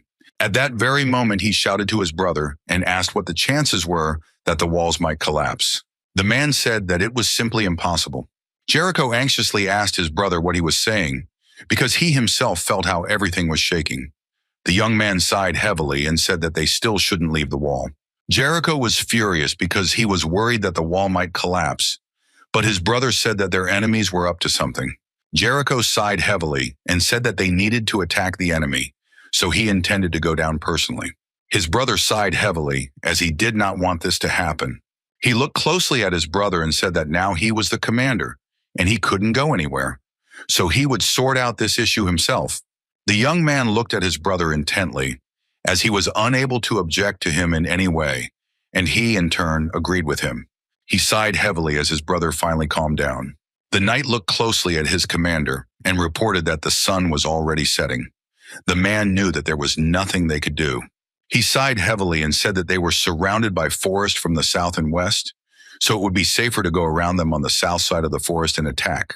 Sometime later, they reached their enemies and noticed that there were only a few ordinary knights at this point. But a moment later, the young man was taken aback as he sensed a level of power coming from the knight that was completely different.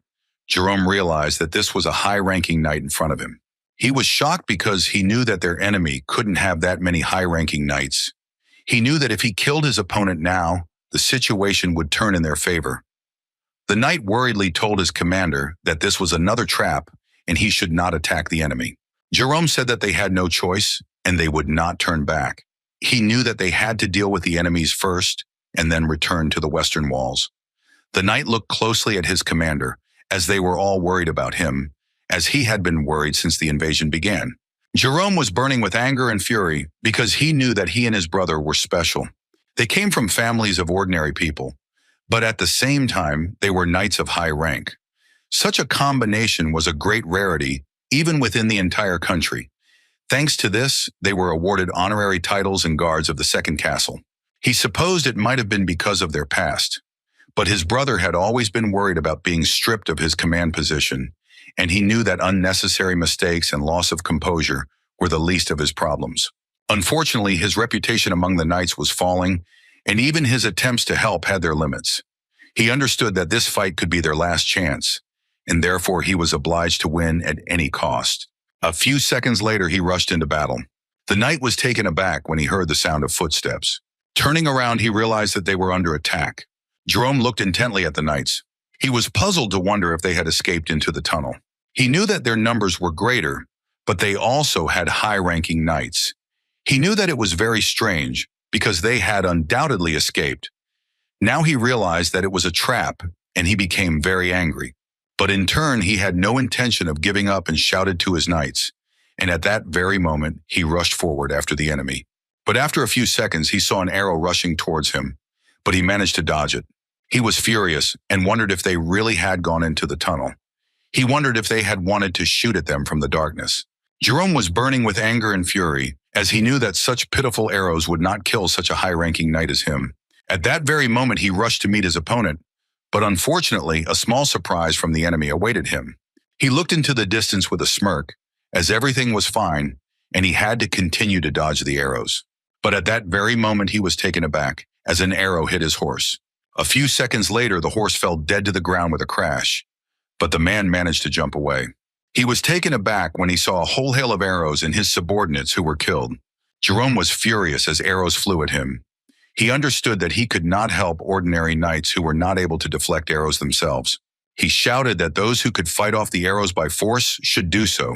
He knew that if they could only defeat a high-ranking knight, then the rest of the mages would be easier to defeat in close combat. He understood that at this rate, they would have a chance. But after a few seconds, he was taken aback as he saw that the wall was collapsing. He was shocked because he saw that their way back was blocked.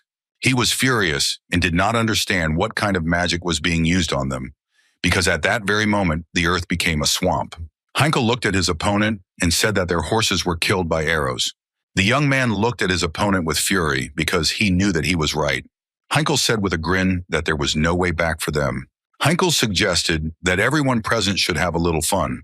Heinkel looked at his enemy with a fierce grin as he was looking forward to the fight. The young man was furious because he realized that they had fallen into a serious trap. He knew that it was a complete failure on their part, and he had to save his people. But at that very moment, he heard some kind of crash and was taken aback. He raised his head and saw that the stones were falling from above. At that very moment, Logan and his loyal subjects were advancing on their enemy above. Logan spurred his horse on with a satisfied grin, knowing that a great fight was about to take place. The man was taken aback because he realized that he was now in a serious situation. He was furious because he realized that he had left his brother alone against an entire army. Some time ago, Clayton informed Logan that he had a small proposition. Clayton said that the golems could dig a hole to bring down the castle walls. It would not be difficult to destroy the supports that are located under the walls. Logan thought about that suggestion for a moment, knowing that they needed to keep safe distances from the arrows and they would need to stay back. He knew that in that case, even if he were naked, it would take him some time to reach the castle walls. After some thought, Logan looked closely at his comrade and said that they would do it differently, as he wanted to lure the enemy into the tunnel. Clayton looked at the gentleman closely and reported that it seemed he simply wanted to redirect their forces. He asked the young gentleman if he was sure they would fall for this trick. Logan, with a predatory grin of a fairy tale, that of course one tunnel would not be enough. He looked at the man intently and said that for this reason, he should cause an earthquake along with his disciples. The man was taken aback with surprise as he did not expect anything like this.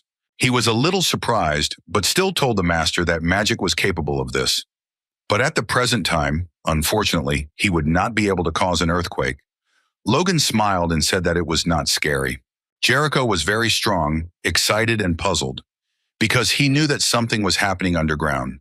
But he knew that his brother was there now, and now he realized that the enemy was counting on something like this.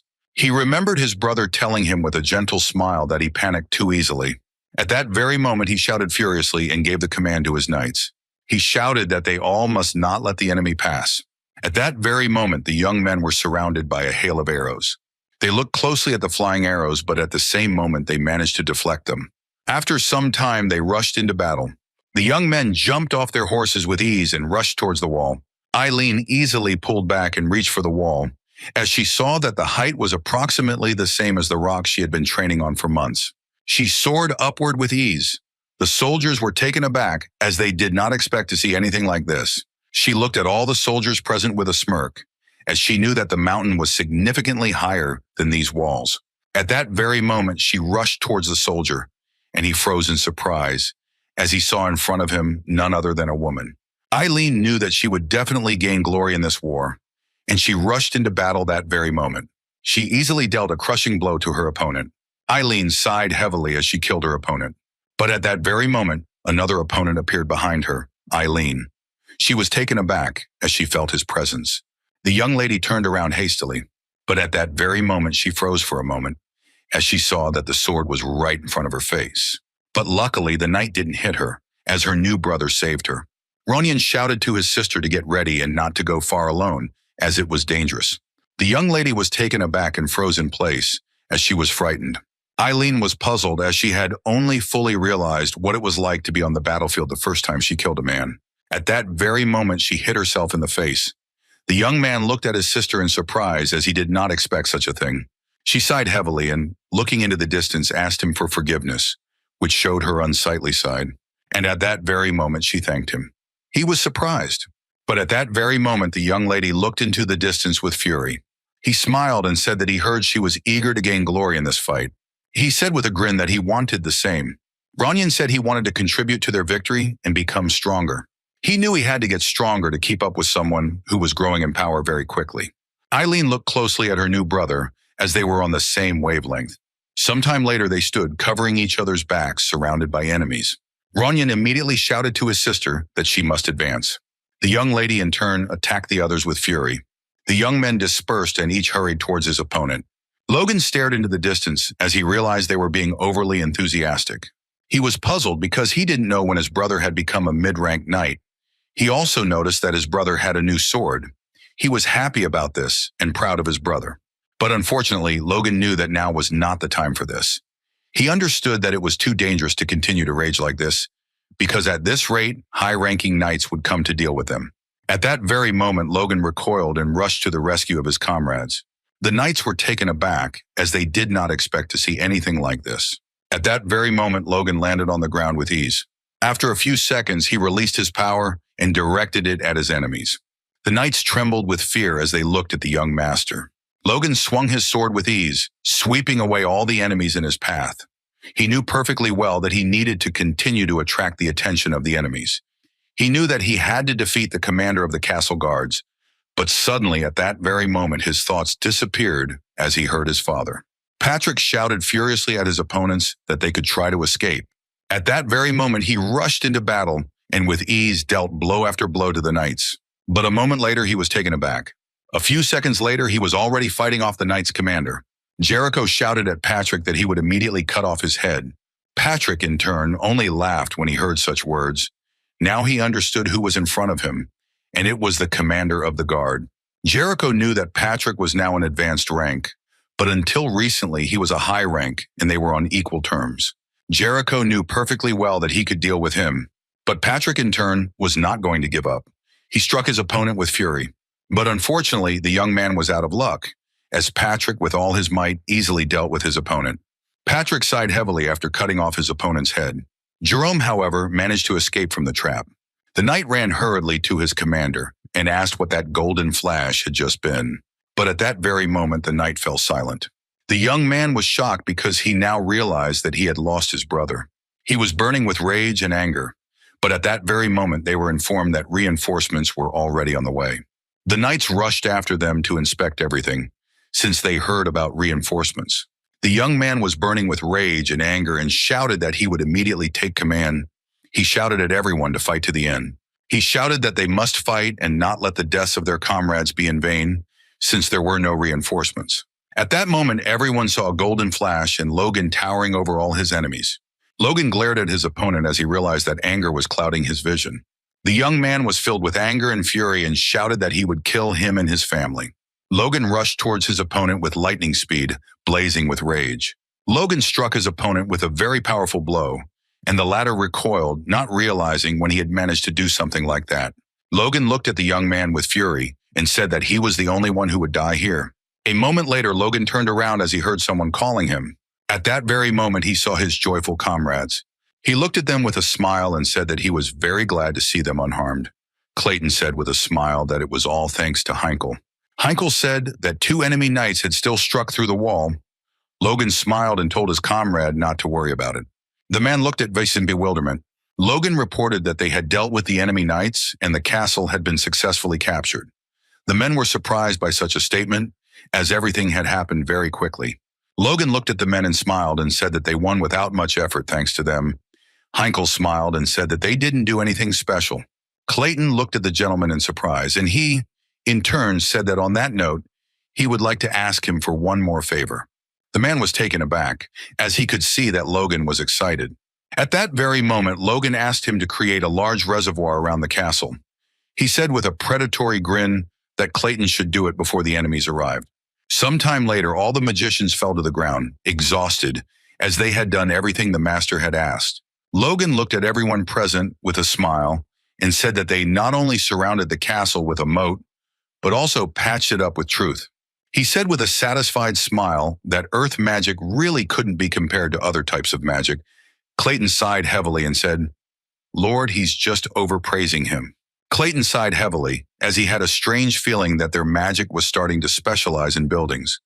He hoped that he was wrong in his judgment.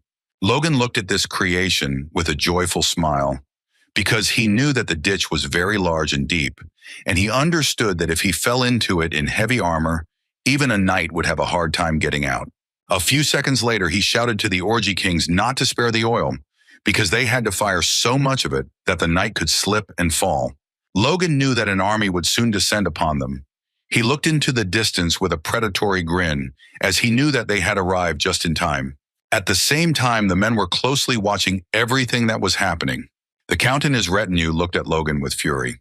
Logan glared at his enemy, knowing that the king would die at midnight, so he just had to hold out until evening. The man was furious that Logan dared to plant his flag in his castle. He was shocked that they surrounded the area like that and ruined it. The Count glanced sideways at his faithful companion and asked what had become of the brothers. Sir Franz informed his master of the unfortunate news that they had been killed. The Count sighed heavily as he now understood how they had managed to dig the moat.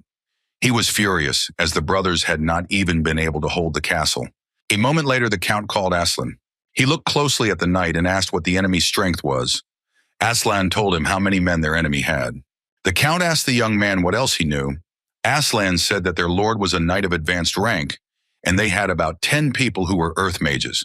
The Count looked into the distance with a grin, as he realized that they had prepared a secret weapon. He looked at the knight closely and asked what the expected outcome was. Aslan thought for a moment, but after a few seconds said that they would have a crushing victory. At the same time, Patrick kept his eyes on the enemy that surrounded them, as he knew that they were outnumbered. He saw that there were magicians from the Wind Magic Tower with them. Patrick thought for a moment. After a few seconds, he saw Aslan. He was a knight who had super speed.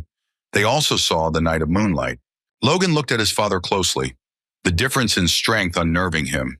A moment later, Logan was taken aback as he heard some kind of incredible noise. He was furious as he realized that the Count had amplified his voice with magic. At that moment, Logan shouted to all his knights to get ready. The Count looked intently at his enemy and said that he would kill them with his own hands.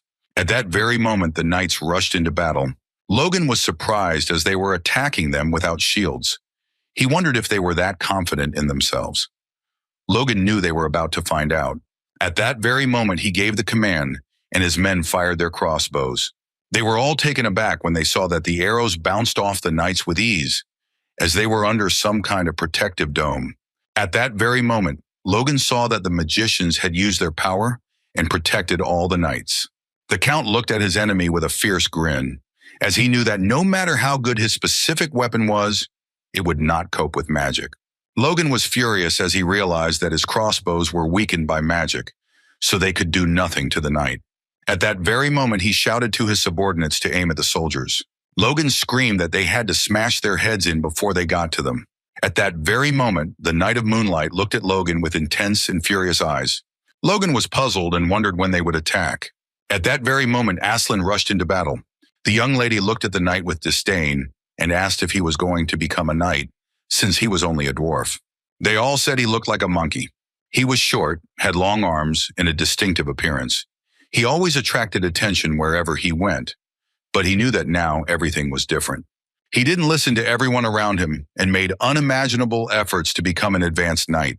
He was burning with anger and fury because he knew that he was no longer the victim. After a few seconds, he noticed that his enemy had done something to the walls, but he knew that this would not stop him, and at that very moment he rushed toward the wall.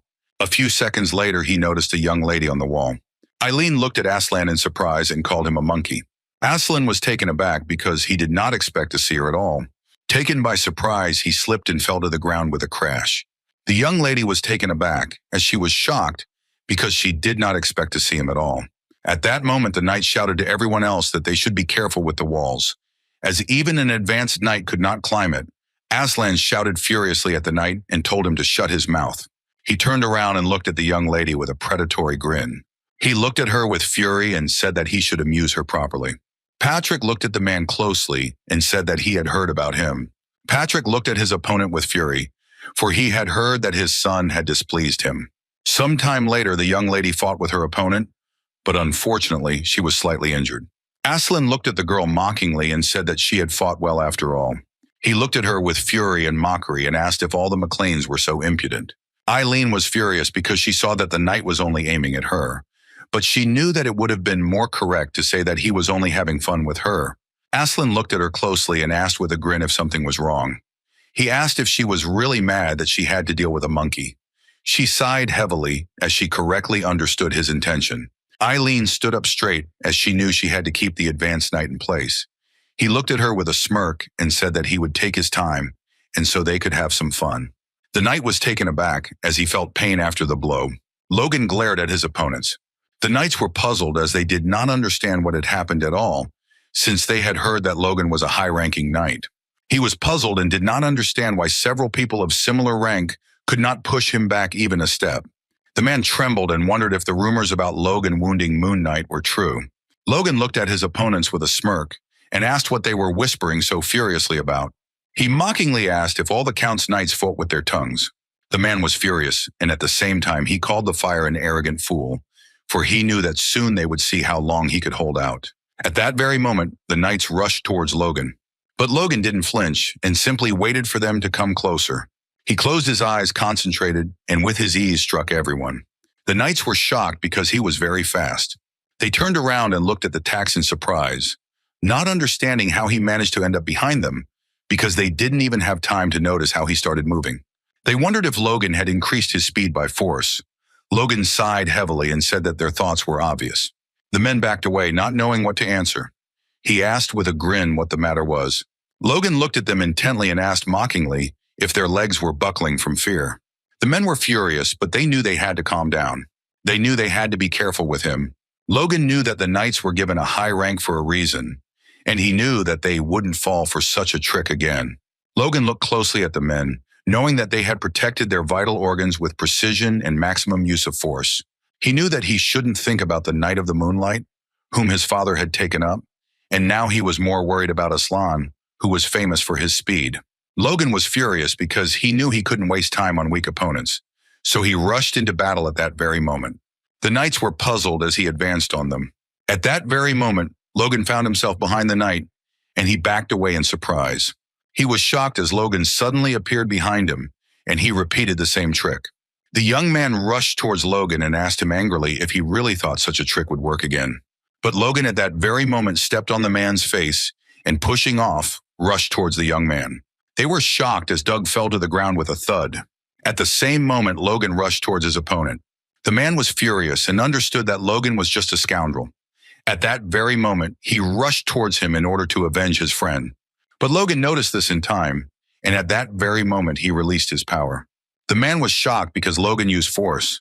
A few seconds later, there was a loud roar and explosion, and at that very moment, the young man stealthily pointed his blade at Logan. With the last of his strength, he struck his opponent. He was pleased with himself since his opponent had been caught, but after a few seconds, he backed away as Logan was already behind him. Logan sighed heavily, and at that moment, the young man fell to the ground with a crash. The man was confused and did not understand who was in front of him. He didn't understand what kind of move Logan was using. He was puzzled as he thought he saw a ghost in front of him, but at that very moment he was wounded by a sword. Logan was shocked because he didn't expect this. Ranyan looked at his brother with a satisfied smile and asked if he was okay. Logan rushed to his brother in a hurry and called her. Ranyan told his brother that he immediately came running when he saw that he was fighting with a huge number of high-ranking knights. Ranyan said with a smile that it seemed like he had pierced the enemy's heart just in time. But at the same moment, Victor said that this was not so because he had cut off his hand first. Ranyan turned around and hastily told his comrade that his blow was faster. Victor shouted that this was not so because he had lost his arm first. Logan froze in shock as he saw the young men arguing with each other. They hurriedly shouted to Logan that he had seen everything and had to tell which of them was faster. Logan sighed heavily and looked at them with a gentle smile. But at that very moment, they both received a blow to the head from him. Logan said with a satisfied smile that he saw that the blows were delivered simultaneously. He sighed heavily and said that they were maintaining the tension on the battlefield. The young men unanimously asked Logan for forgiveness. Logan knew that thanks to them, he was able to free himself earlier and understood that he needed to hurry. At the same time, the young lady was fighting with her opponent with all her might. Eileen sighed heavily and was taken aback, as she was wounded. Aslan looked at her with a predatory grin and laughed. Looking at the lady, he said that she was built to match a man's since she still hadn't cried from the pain. He said with a smirk that she was doing well and that the game would become even more interesting. Eileen was furious as the hand she held her sword in weakened.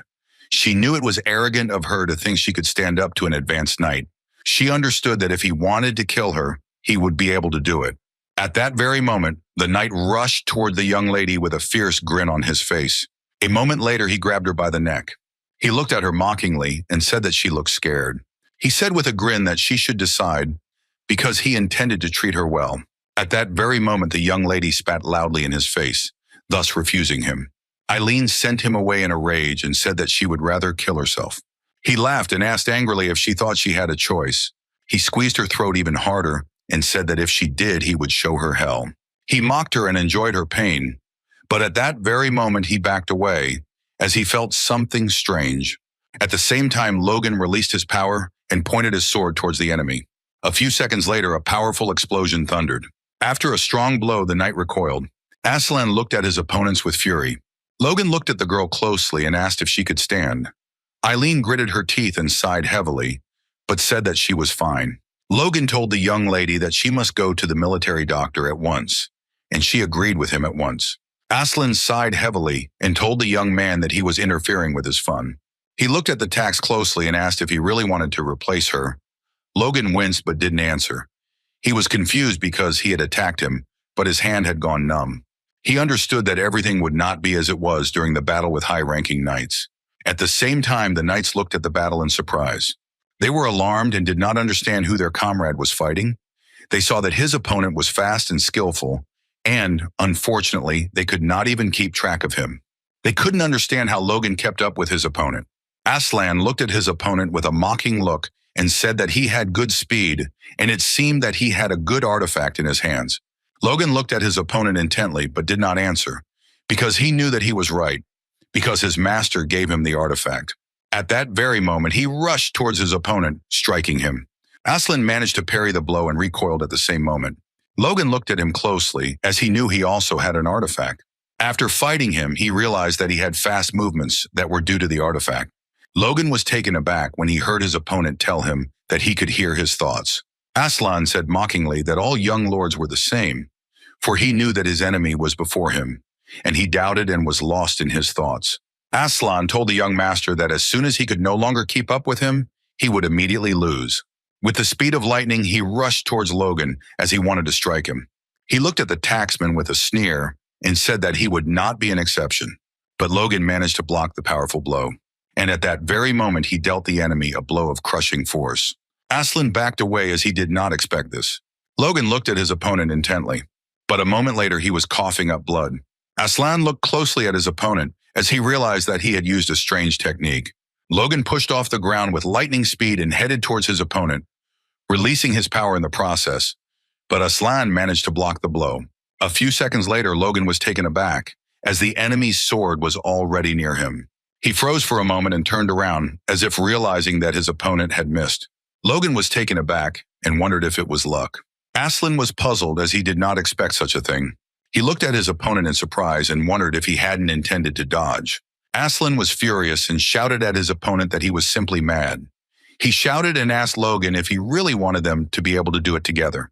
At that very moment, Logan rushed towards his opponent and asked if he was scared. Aslan was furious, but he did not answer. But at that very moment, he pointed his sword at Logan and asked him angrily if he really thought he would just give up. A few seconds later, they pierced each other with their swords. Aslan was taken aback and froze for a moment in shock when he saw his opponent falling to the ground.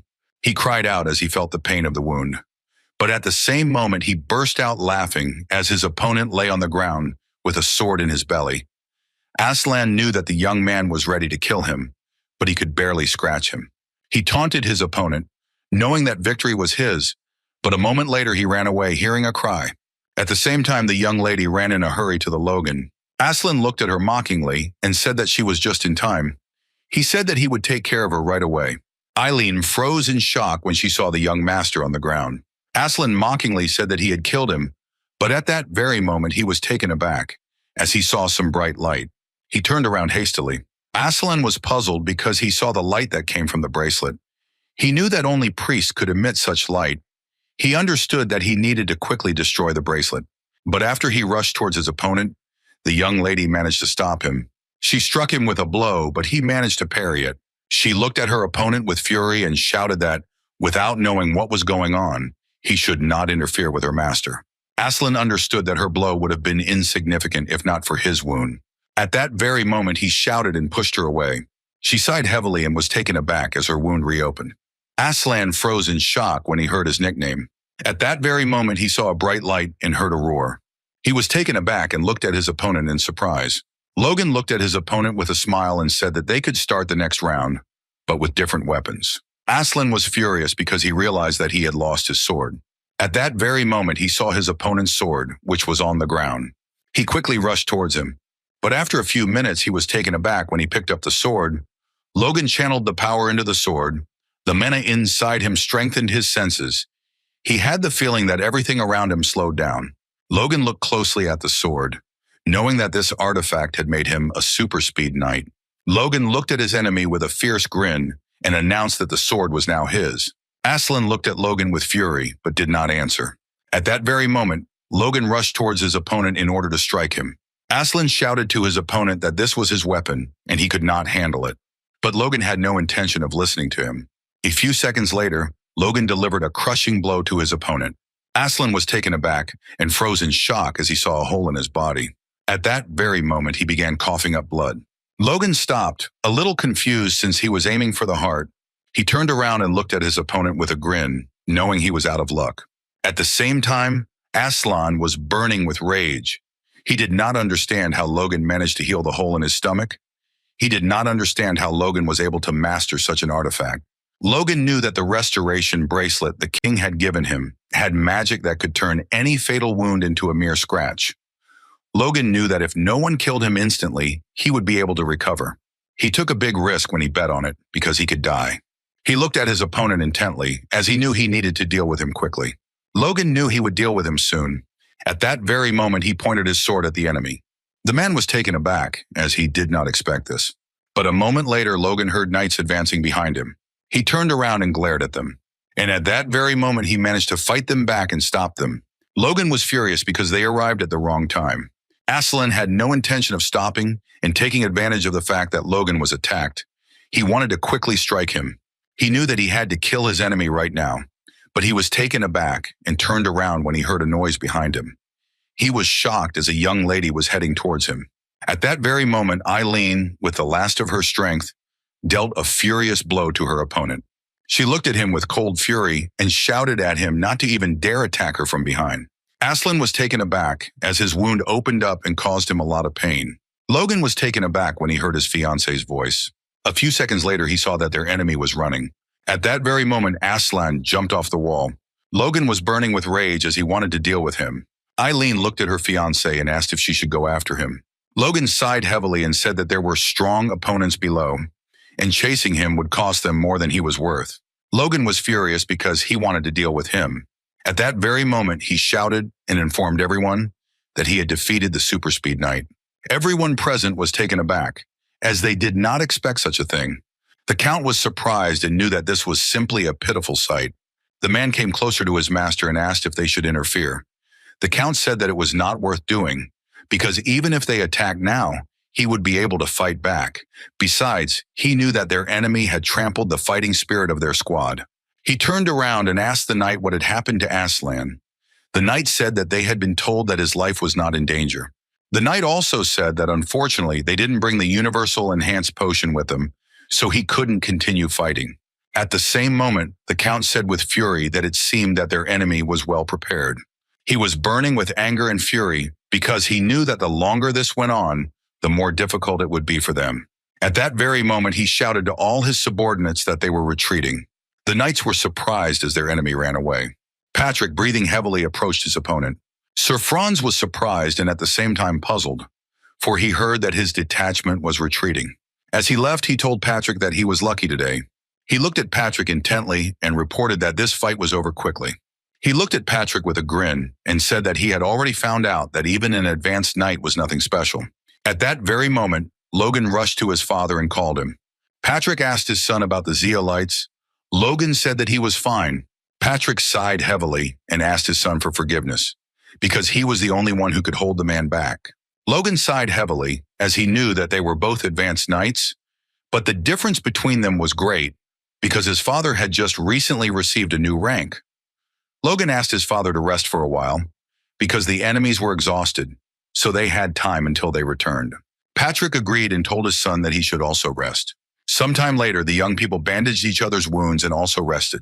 At the same time, the young master was talking with the captain of the knights. Logan and his father sat quietly, thinking about what to do next.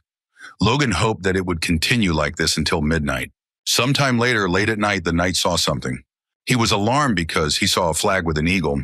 At that very moment, he shouted that the Perets were advancing on them. Logan and his father were taken aback, as they did not expect this. The Count looked at the man with a grin. The Count grinned and told the man that he seemed to have brought the army for battle himself. He asked the man if he wanted to help. The Lord sighed heavily and said that he knew it was a trifle for the Count, but they were in a great hurry, and now they hoped that they would be of use to him. The Lord knew that together with the Count's army, they would crush the enemy, so he wanted to try to gain his favor. Logan looked closely at his potential enemies, now realizing what the Lord had come for.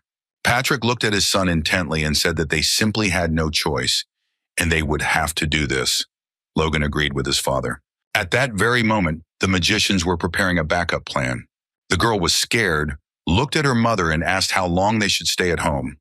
The woman, reassuring her daughter, said that they needed to stay in the house a little longer since it was still dangerous outside. The man looked closely at his family and said that they should pray together. They hoped that tomorrow when the new year came, the war would end well. The Count looked at the soldiers with fury and shouted that they must bring the heads of the McLeans. A few seconds later, the knights rushed into battle. At the same time, archers aimed their crossbows at them, and after a few seconds they fired. The arrows pierced the enemies. The young men were furious because they saw that only the Perret soldiers had been killed by the crossbows, but they knew that it did not matter, and they had to keep shooting. Sir Franz was fighting off the arrows at the same time. At the same moment, he shouted that the enemy was prepared for a siege, but they must not relax until they reached the wall. At that very moment, he prepared to jump onto the wall. A few seconds later, he was rushing up the wall. At the same time, Logan shouted to the knights that enemies were climbing the wall, and they had to throw them down. Sir Franz looked at his enemy with fury and prepared to strike. At that very moment, he directed his power at Logan. Logan was taken aback as he saw that his opponent's strength was great, and with its help, he was able to hook the wall.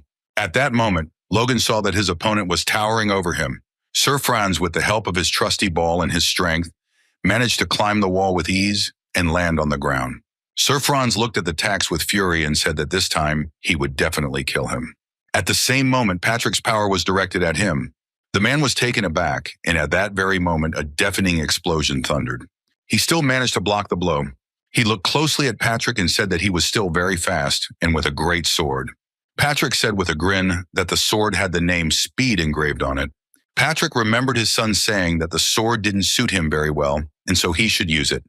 He wondered how he could have ever doubted his son's kindness before. Patrick looked at his son and said he could go. Patrick knew that even though he was weaker than the Moon Knight, he still had a big advantage now. Logan looked at his father intently but didn't answer. Sir Franz, looking at his opponent, said that it looked like he had Aslan's sword. At that very moment, he rushed into battle and shouted that he would immediately return the sword to him. Using his power, Logan rushed further into the battlefield. He believed in his father, so there was no need for him to stay there. He turned around as he heard the crash. A few seconds later, he saw Victor, who was furiously dealing with his enemies. But at that very moment, Logan saw that the knights were running towards Victor. He jumped on one of the knights and thus interfered with him. Victor looked at Logan in surprise as he did not expect to see him. Logan parried his opponent's blow, but asked Victor if he could still fight. Without thinking, Victor shouted that he could fight. He also said that he could handle them alone. Logan smiled and said that it was very good, and also asked Victor to knock as many people off the walls as he could. Victor was taken aback for a moment and looked intently at his master. Logan sighed heavily and said that if he couldn't do that, they could launch the enemy onto the wall. At the same time, more knights were heading towards them. The Count looked intently into the distance, as everything seemed very strange to him. He saw that their people were able to climb the walls much easier than before. He saw that no one really opposed them. He was a little alarmed, as he understood that they were up to something. Logan looked around carefully after the protracted fight. Looking down, he realized that there were no enemies left there. At that very moment, he enveloped himself in his power, and after a few minutes, he shouted to everyone to retreat. Everyone present was taken aback as they saw a flash of light. The Count was in shock as they retreated. At that very moment, everyone was taken aback as they felt an earthquake. The Count was shocked as he realized that they had fallen into a trap. At the same time, the Earth Mages used their magic. Clayton was furious because he knew Logan's requests were just ridiculous. At that very moment, the knights were screaming and running away in all directions. The men were puzzled and did not understand why the enemies were jumping down. A few seconds later, Clayton Moore used his power. He saw that with the help of his power, a loud explosion erupted. At the same time, the knights fell from the wall. Everyone was in shock as they saw the walls collapsing. The Count, in turn, was burning with rage. The Lord, trembling with fear, asked the Count what was the matter. A moment later, everyone clearly saw that the wall had been destroyed. Clayton sighed heavily after everything that had happened. At that very moment, Logan ran up to the man and called him.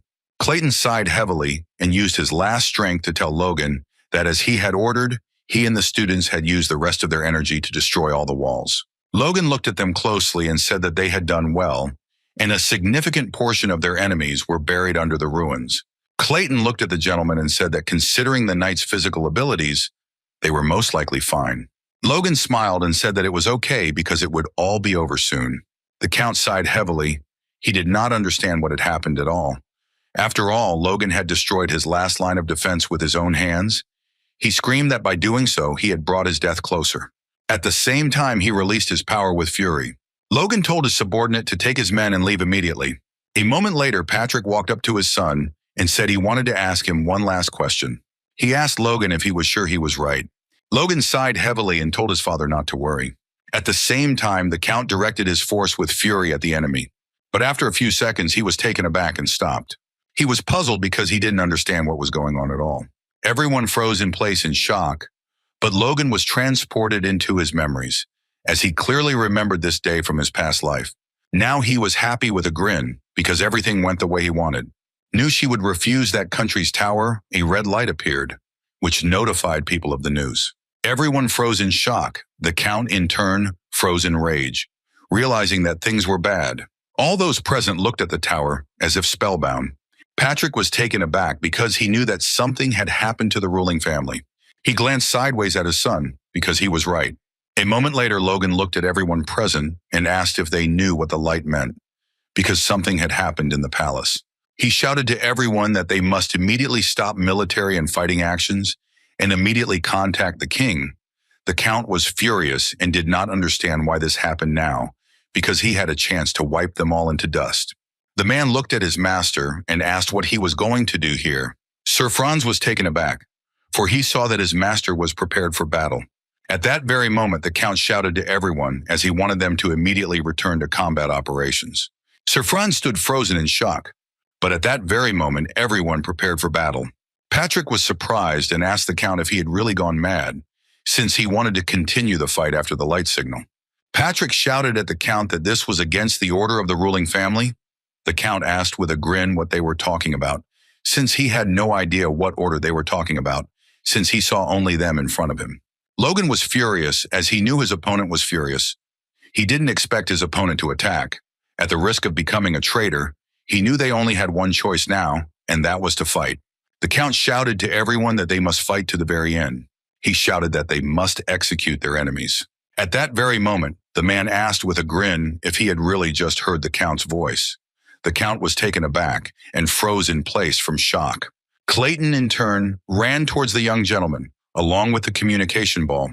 Clayton, breathing heavily, told the Minister of Defense that they were in the castle and the Count refused to end the fight. The man asked the Count with a grin if he really wanted to commit treason. The Count was furious as he had not expected such a thing. At that very moment, the Minister of Defense announced to everyone that the king was dead, and therefore all aristocrats were obliged to attend the funeral, and this took precedence over all other obligations. Looking at the Count, he said that they should postpone the war. Sir Franz looked hard at his master. At that very moment, the Count shouted furiously that they accepted the will of the ruling family. The Minister of Defense was pleased with the announcement. Clayton stared at the ball. A moment later, they all turned their gaze to the Count, for he was burning with rage. As he left, the Count looked at them and shouted that they should not even for a moment suppose that this would be the end of it. He looked at all his subordinates with fury and shouted that they should return immediately. Everyone was surprised, but at the same time happy, as they emerged victorious from this fight.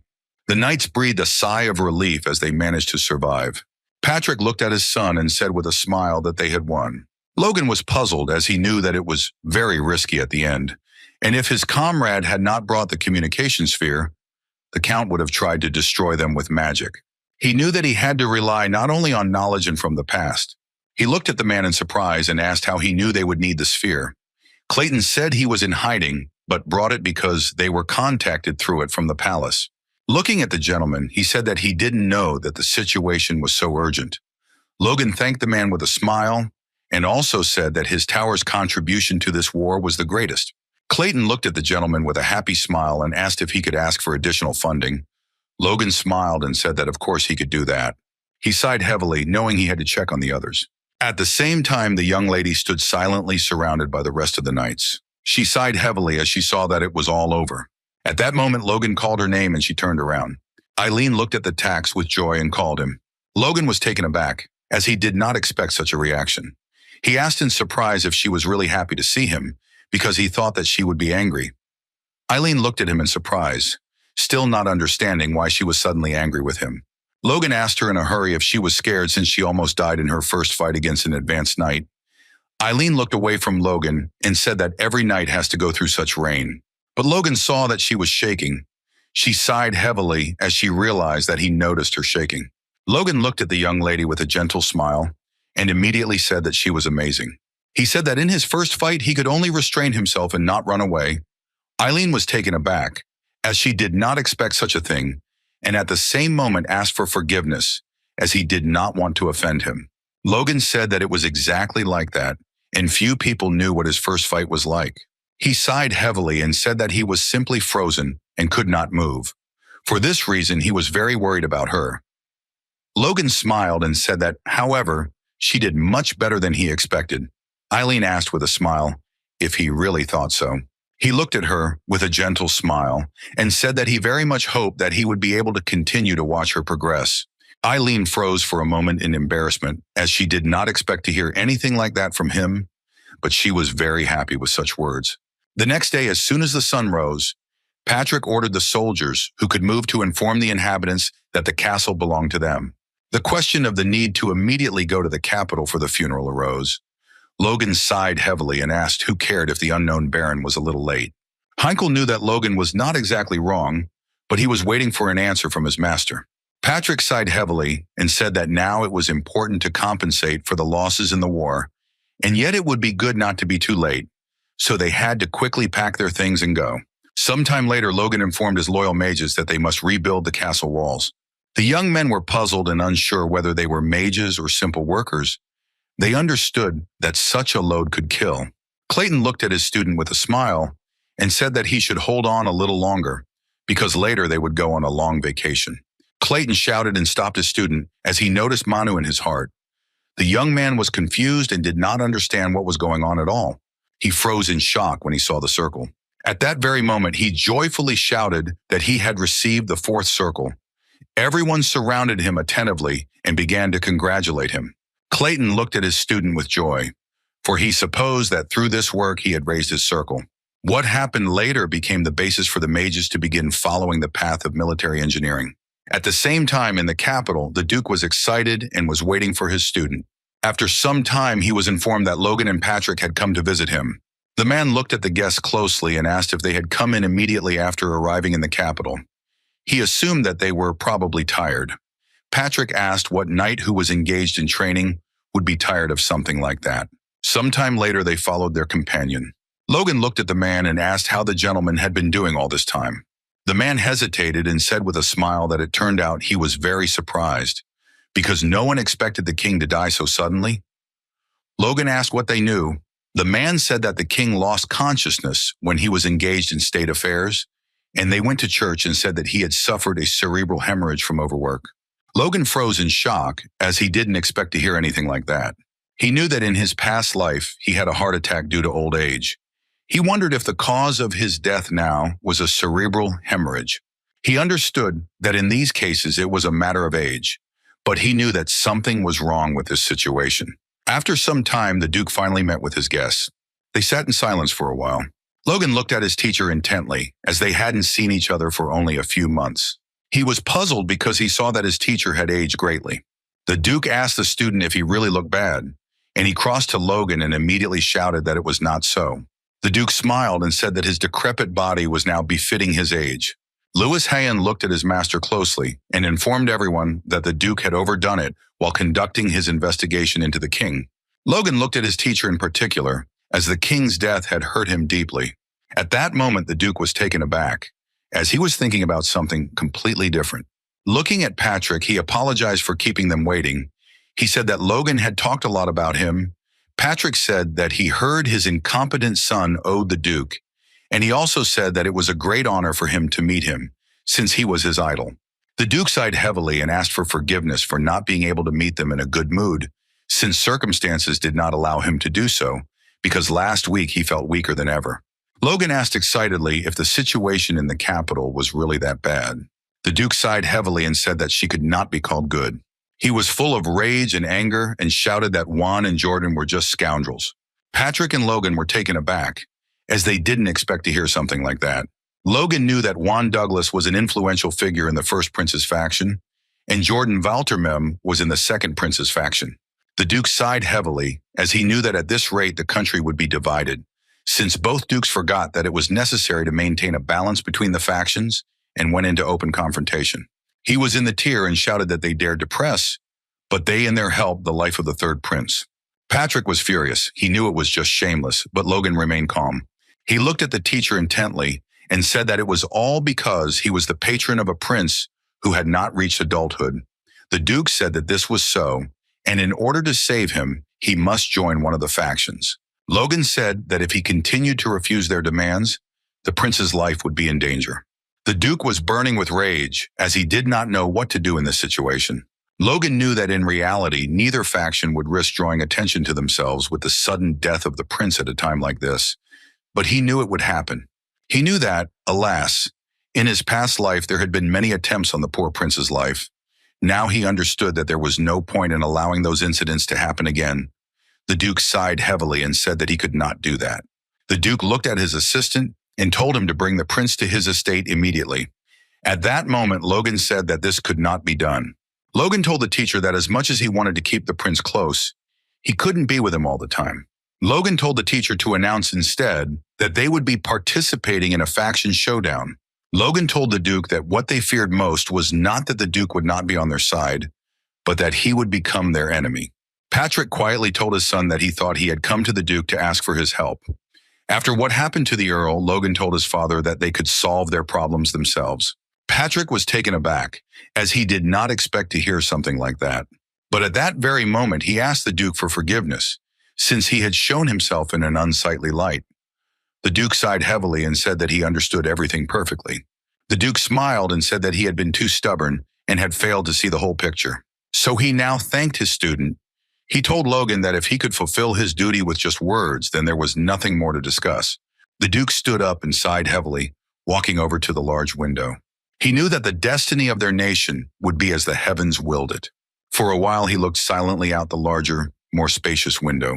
Logan knew that unlike his past life, instead of giving in to pressure to become neutral, he had chosen his own place. He knew it would be of practical use to him. The Duke told Logan that he couldn't help his family right now, but if they were afraid something would go wrong, they should come to him. Logan looked at his teacher with a smirk and asked if you were really saying that he would fulfill any request he made. The Duke looked at his student in surprise, as he had changed very quickly, but the Duke said that he would fulfill any request if he could. Logan was just joking and didn't expect to receive such a gift. And yet at that very moment he said that he had nothing to ask the Duke for yet. The Duke looked at his student in surprise. Logan smiled and said that if a request ever came up, he would be glad if the Duke could consider it. Logan knew that he had to save that opportunity for a bigger deal. The Duke smiled and said that he understood everything. At that very moment, they were disturbed by a servant. He informed everyone present that 2 superhumans had come to the estate. Viscount Callie looked at the man intently and said irritably that he did not expect to meet him here, while he called his opponent a muscle man, while he himself was a representative of the First Prince's faction. Marquis Luther Cale looked at his opponent and said irritably, he also didn't expect to see him, and at the same time he called him a weakling. He was also a representative of the Second Prince's faction. Viscount Callie Son mockingly asked the man if he had come to receive a beating from the Duke, since he was overcome by doubts that the Duke was interested in their faction. The man looked at his opponent with fury and told him to take better care of himself. They looked at each other with fury for a moment. At the same time, the servants were trembling with fear. After some time, the Duke entered their room and asked why they were spoiling the atmosphere with their thirst for killing. He asked angrily if they were really looking for a fight. At that very moment, the men bowed low to the Duke and shouted that this was not so. Marquis Luther Cale was taken aback and told the Duke that they had not seen each other for a long time. The Duke looked at them with irritation and asked if they were abandoning their duties to play at choosing sides, but now they showed him respect. Marquis Luther Cale smiled and told the Duke that the lessons he had taught him he would never forget. He told the Duke that this time he had come not to him, but to his guests. The Duke looked at him in surprise, as he had not expected such a thing. Viscount Callie immediately shouted that he had also come to his guests, and he did not want to displease the Duke. The Duke thought for a moment, as he had not expected this. The Duke wondered if they could speak to him directly. At that very moment, Logan entered the office and said with a smile that it would be a great honor for him, and he also introduced himself. He said with a sly smile that it would be a great honor for him to meet his idols. The men froze in shock, as they did not expect this. At that very moment, they looked at each other in surprise because they did not know what to do. They both said that they had heard about the Duke's apprentice. Logan looked at them in surprise, as he did not understand their reaction. At that very moment, the Marquis said that he was very glad to meet such a talented young man, but he came to talk to his father. Logan was taken aback, as he did not expect anything like that at all. He asked in surprise if they really wanted to meet his father. At that very moment, Patrick was very taken aback and surprised, as he did not expect such a thing. Patrick walked slowly into the hall. He looked at the men intently and said that it was a great honor for him to meet 2 superhumans in their kingdom. The men were puzzled, as they did not understand why they entered one by one. At that very moment, Patrick said with a smile that at the moment his son was handling the affairs of his home, so they could turn to him. Marquis Luther Cale looked at the young man with a grin and asked if he really cared for an entire house at his age. He said that the young man was only strong. Viscount Callie saw that it was always exciting to talk with the young talent. Logan smiled and asked what business they had come to see them about. The men looked at each other. They liked Logan because he was very straightforward, and they understood that, given how busy they were, it was best to get straight to the point. Viscount Callium told Logan that he had recently fought the Count. He asked Logan why he did not take this opportunity to bring a loyalty dinner to the First Prince, for if he agreed, they would support his house. He said with a smile that his uncle was also on the First Prince's side, so it would be good to join them. Marquis Luther Cale smiled and asked Logan why he needed to be at odds with the neighboring territory. He wanted Logan to swear allegiance to the Second Prince, and then they would achieve a favorable outcome in the situation with the Count. Marquis Luther Cale looked closely at the young man and said that he had to make the right choice. He asked with a grin whether it wouldn't be better for neighbors to live in peace. Logan looked at the man closely and wondered if he was really that intimidated. However, Logan saw that he was saying everything correctly, because the captured castle bordered the trading city of Marquis Luther Kale. He understood that if he thought about it a little, everything was obvious. If he chose the first prince, the second would use his battles as a pretext to start a civil war. If he chooses the second prince, then at least he and the count will be forced to make peace, but afterwards the Marquis will invade his territory, claiming that his warning was ignored. He knew it was best to turn them all down, so Logan apologized and said he was having a hard time making a decision right now. At that very moment, the Duke looked furiously at everyone present and asked what they were allowing themselves to do. The men were taken aback, as they did not expect such pressure. The Duke looked at them with fury and said that it was simply a pitiful sight, because they had stopped pretending and decided to directly establish the border. He was furious because they were involving his student in all this. The men were taken aback and said in unison that it was not at all about him being his student, since they had made the offer to them, but to his house they said that they did not want to go against his will at all, and simply wanted to discuss the future of the house. The Duke asked angrily if they were saying that it was none of his business. He asked angrily if they were absolutely sure of that. At that very moment, the men shouted in one voice that they swear to this. The Duke looked at them intently with a menacing gaze. "We went after me," he turned around and sighed heavily, because he understood everything. As he left, he said that he did not intend to get involved in factional disputes. The men were taken aback because they did not know how to understand his words. As he left, the Duke said that today he had decided that he would not take part in the factional conflict. The Duke sighed heavily and said that they would not be able to get him for this reason, either through him or through anyone else, and they should forget about it.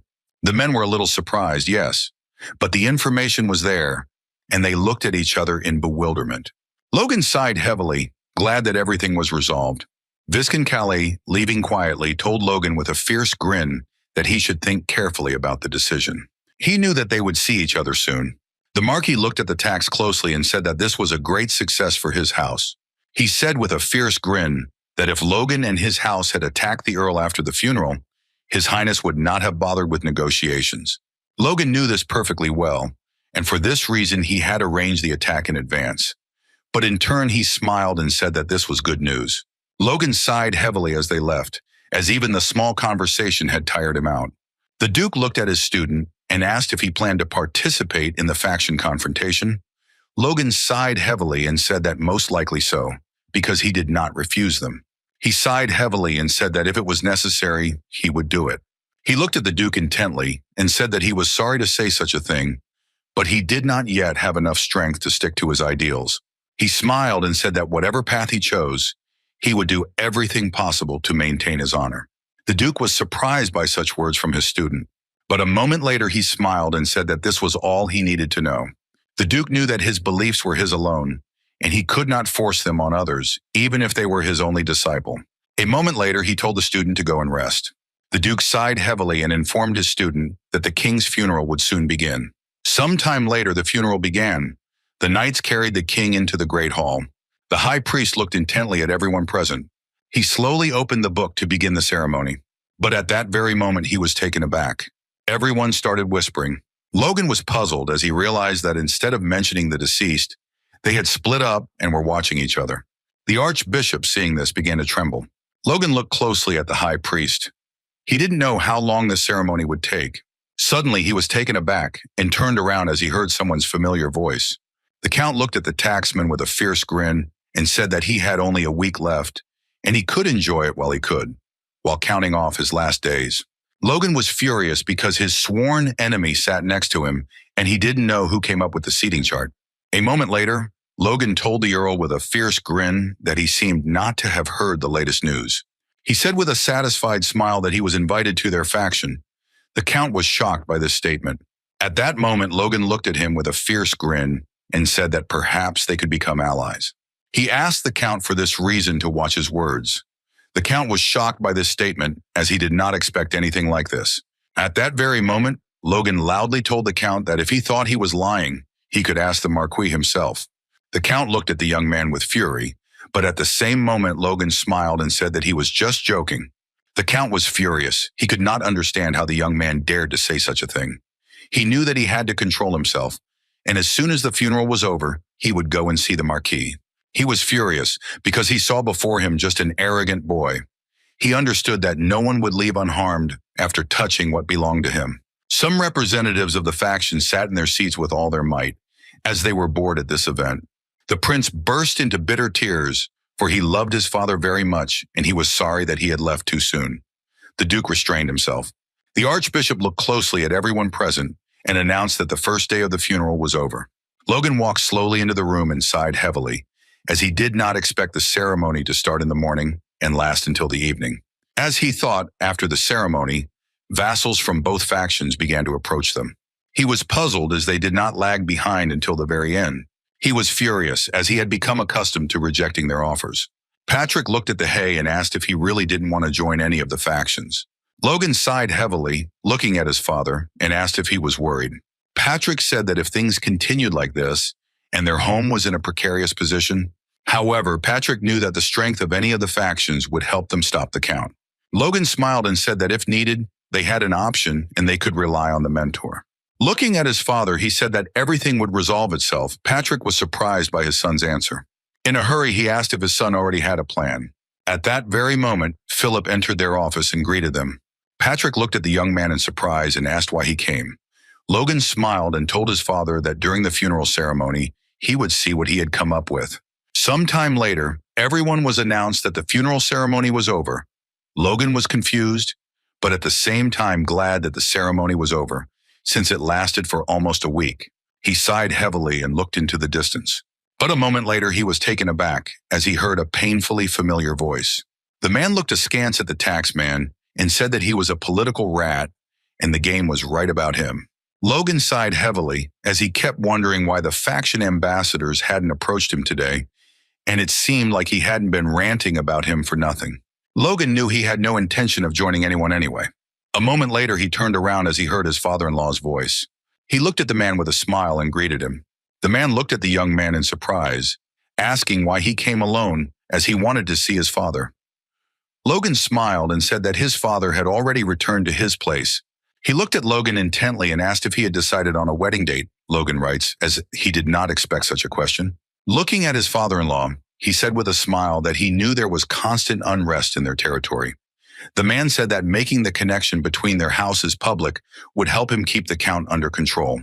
He sighed heavily and said that he would wait a little, as he knew that his daughter might scold him again. Logan was glad that his fiancée had talked to her father. The man asked Logan if this was his first time.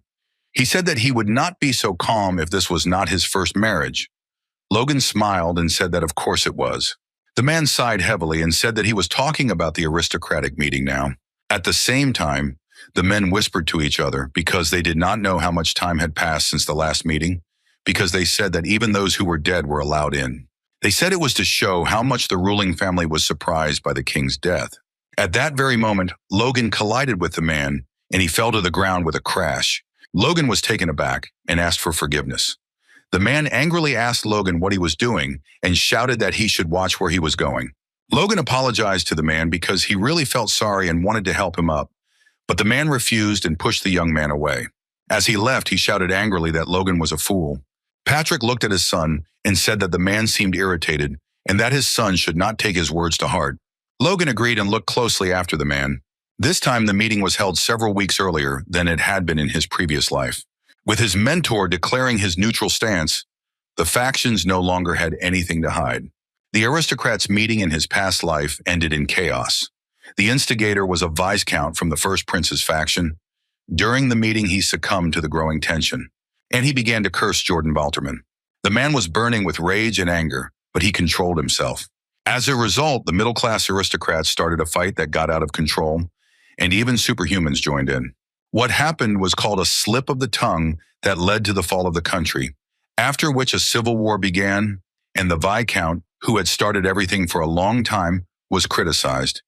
Now there were the same debates. They were arguing because they were arguing over who would be the next king. The princes sat and watched everything that was happening intently. Logan knew it wouldn't be surprising if someone lost their temper in a situation like this. In his past life, after the fight at the meeting, everyone prepared for some time, and a few months later, the first battle of the Civil War took place. He knew that it was too long. He understood that the Count would have time to crush them during the preparation time. He knew that the civil war had to start earlier. Looking at the man, he understood that they had no time to wait. The man looked at everyone present and asked how long it had been since they had abandoned the tradition of the eldest son succeeding to the throne. He shouted that the right to the throne was determined by the candidate's abilities. Considering how His Highness Prince Roman resolved the trade issue with the Empire, he was more suitable than others to take the throne. The aristocrats with the prince's faction supported him actively. The man shouted angrily at the Duke that he was now speaking complete nonsense. The Duke said with a grin that the prince was more interested in the affairs of the country than anyone else, but he was taken aback when he saw blood on his face. Everyone present was shocked because something happened, and very suddenly, the Duke was puzzled as he did not understand what was going on at all. At that very moment, he felt sick and his head began to spin. A few seconds later, he fell to the ground with a thud. Everyone present was shocked and ran quickly to the Duke. Logan froze in shock and surprise, as he didn't expect anything like this. At that very moment, they shouted that the Duke was not breathing. Logan looked at him intently and understood that everything had worked. The Herb of Oblivion, after introducing the Force into it and listening for several days, its properties were greatly improved and it became a deadly poison that caused hemorrhage in the brain. This property will only be revealed many years later. It is this plant that the Liberation Front is using to assassinate the supreme echelon that controls the Empire. Logan asked Philip to get him the necessary herbs in a couple of days. With the help of a small needle attached to the ring before the meeting, he was able to administer poison to the Duke. Logan knew that the poison would not work on a knight and a magician, but the poison worked against a simple aristocrat. This time Logan cut him off about how he sold out his country. Now he had to keep a close eye on everyone. The prince looked at his brother with fury as he understood that he was involved in this incident. He was furious because he didn't know how to proceed. Sometime later, the lifeless body began to be carried out of the hall. The prince looked at his brother with anger and asked how he dared to poison his follower. Reuter looked at his brother in bewilderment and asked what he would gain if he killed the traitor. Reuter asked his brother with a grin, "What about him?" wondering who he thought would fall for this farce. The prince was burning with anger and fury. A moment later, the man shouted that the accusations were unfounded, asking if they didn't know why the Duke had fallen unconscious. Everyone looked at the man intently and asked why he was so angry. The man asked with a grin, "Wasn't it His Highness who accused his brother of poisoning the victim?" He asked with a grin if the word traitor had provoked them. The man was taken aback, as he did not expect this. And at that very moment, he shouted at his opponent to shut his mouth immediately. Logan looked closely at the men as they ended up in a big fight. He could see that they were similar to him and the Count. After all, they both came from enemy families in the north. He saw that another similarity was that the heads of the families, the knight and the mage. Hoy angrily asked his opponent if he was really asking for his life here. Roxanne shouted that he wanted to ask him the same question. At that very moment, the judge shouted at them to calm down and sit down in their seats. He was in shock as he did not understand what they had done at the meeting. But a moment later, he was taken aback as he saw angry faces. He was puzzled because he saw that neither side was making any concessions. The man was trembling with fear, not knowing what to do. At that very moment, the Duke shouted for everyone to calm down immediately. The Duke looked at everyone present and shouted for them to calm down, as they needed to investigate what had happened and find out what had really happened. He shouted that emotions would not help matters. Logan, looking at his mentor, knew that he had intervened in time. However, he knew that the mentor would have a hard time this time. The prince shouted furiously that everything was clear as daylight and there was no need for an investigation. Reuter, in turn, said with a grin that he agreed with the Duke and an investigation needed to be carried out. He told his brother that he had no real reason for this, so he decided to get rid of the useless puppet by staging such a farce. Romain looked at his brother with fury and asked how he dared to speak like that after such a treacherous murder. The prince looked at his brother with a grin and told him not to interfere with the investigation if he was clean. The Duke rushed to the princes and asked them to calm down, but at that very moment his path was blocked. The Duke looked at the men with fury. The man looked closely at the jet ski and told him not to interfere. They stopped, looked at him, and said that even he would have a hard time resisting them. He looked at them with fury and asked if they realized what they were doing. Patrick was shocked and didn't understand how this was possible. He was shocked as the three dukes of their kingdom were in conflict with each other. The man sighed heavily and told his opponent that he was sure even he understood how pointless this meeting was. The Duke said it wouldn't be such a bad thing to come to a conclusion. The princes looked at everyone present with fury. At that very moment, Romain shouted to the prince that he was no longer his brother. Romain shouted that they must prove their right to the throne by force. Reuter looked at his brother with a fierce grin. And at that very moment, he shouted to his followers to call their people. The prince was furious and shouted that they would not tolerate this any longer, so they must take up arms. The duke froze in shock and rage as he looked at everyone. The duke sighed heavily and looked intently at his companion. He asked the count if he was really asking him to give him time so that he could deal with the McLeans. The count said with a satisfied smile that everything was exactly so. The duke looked at him intently and said that war could start at any moment, and the count now asked him about the time. The count stood still for a moment, not knowing what to do. He knew that the duke was incredibly strong, but in reality he was an incredibly cold and calculating man. He understood that one wrong answer and everything would end.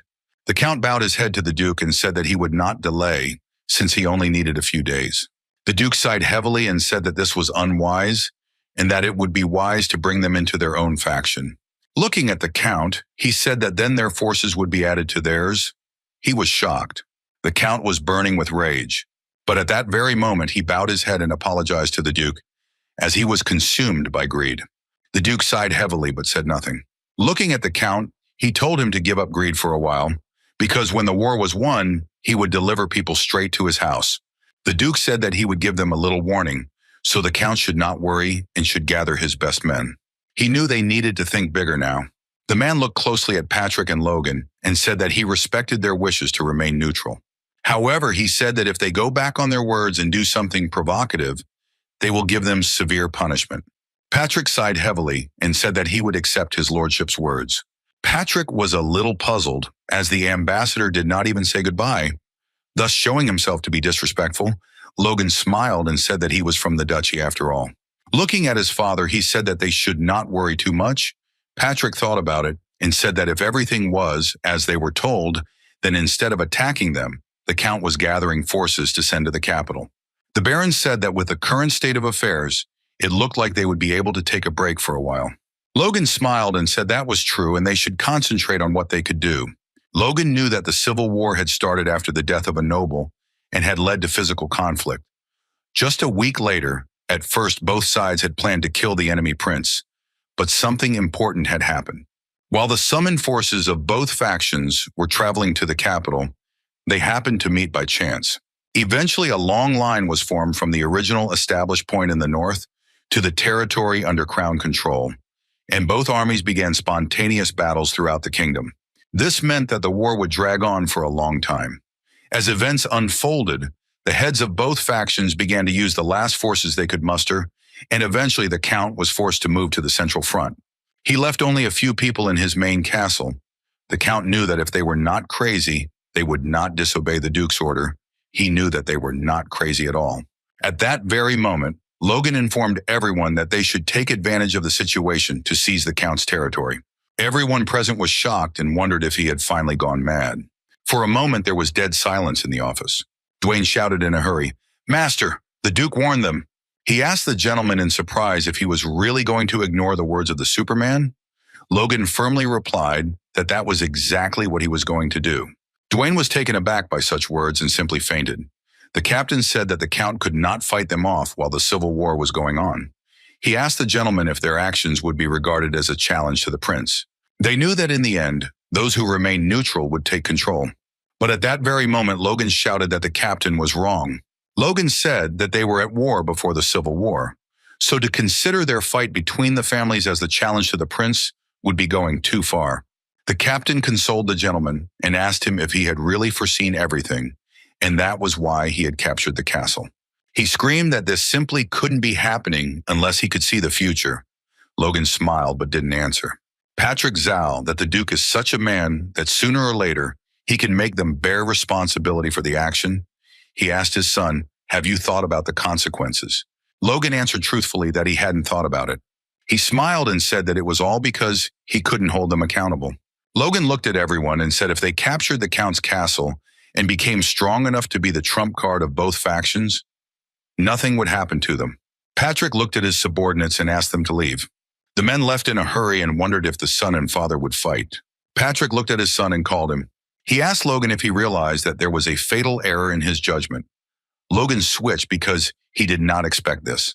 Patrick said that the civil war might not last long until they captured the castle and became strong enough to carry out their planned life. Patrick told his son that he seemed quite confident that the war would drag on. He knew that, if you look at history, civil wars very rarely lasted longer than a year. He knew that the fact that the civil war in the city would last for several years made it special. Patrick told his son that he had already said before the attack on the castle that he had no intention of getting into his son's head. He said he believed his son was doing everything for the good of their family. However, he wanted his son to take such weaknesses into account. Logan sighed heavily and agreed with his father. Now they wanted to take back the lands of their ancestors. There was confusion in the main castle because the knights saw something in the distance. They were taken aback when they saw the enemy attack on the castle. The knight looked at his subordinates and shouted that they had sent a message, so reinforcements would be coming soon, and they just needed to hold out. Logan sighed heavily as he saw that they were not going to surrender peacefully. Patrick said that there was no point in dragging things out like that now, and so they had to capture them now. A moment later, Logan looked up as he heard something. The man looked at the tax closely and said that she had heard of him, so he wanted to give him what he deserved for recklessly taking the castle. He shouted that he was a high-ranking knight, so he challenged him to a duel right now. He shouted that if Logan was a knight, he would answer him. Otherwise, he would be disgraced. Logan was taken aback, as he saw that he was the only one who was disgraced here.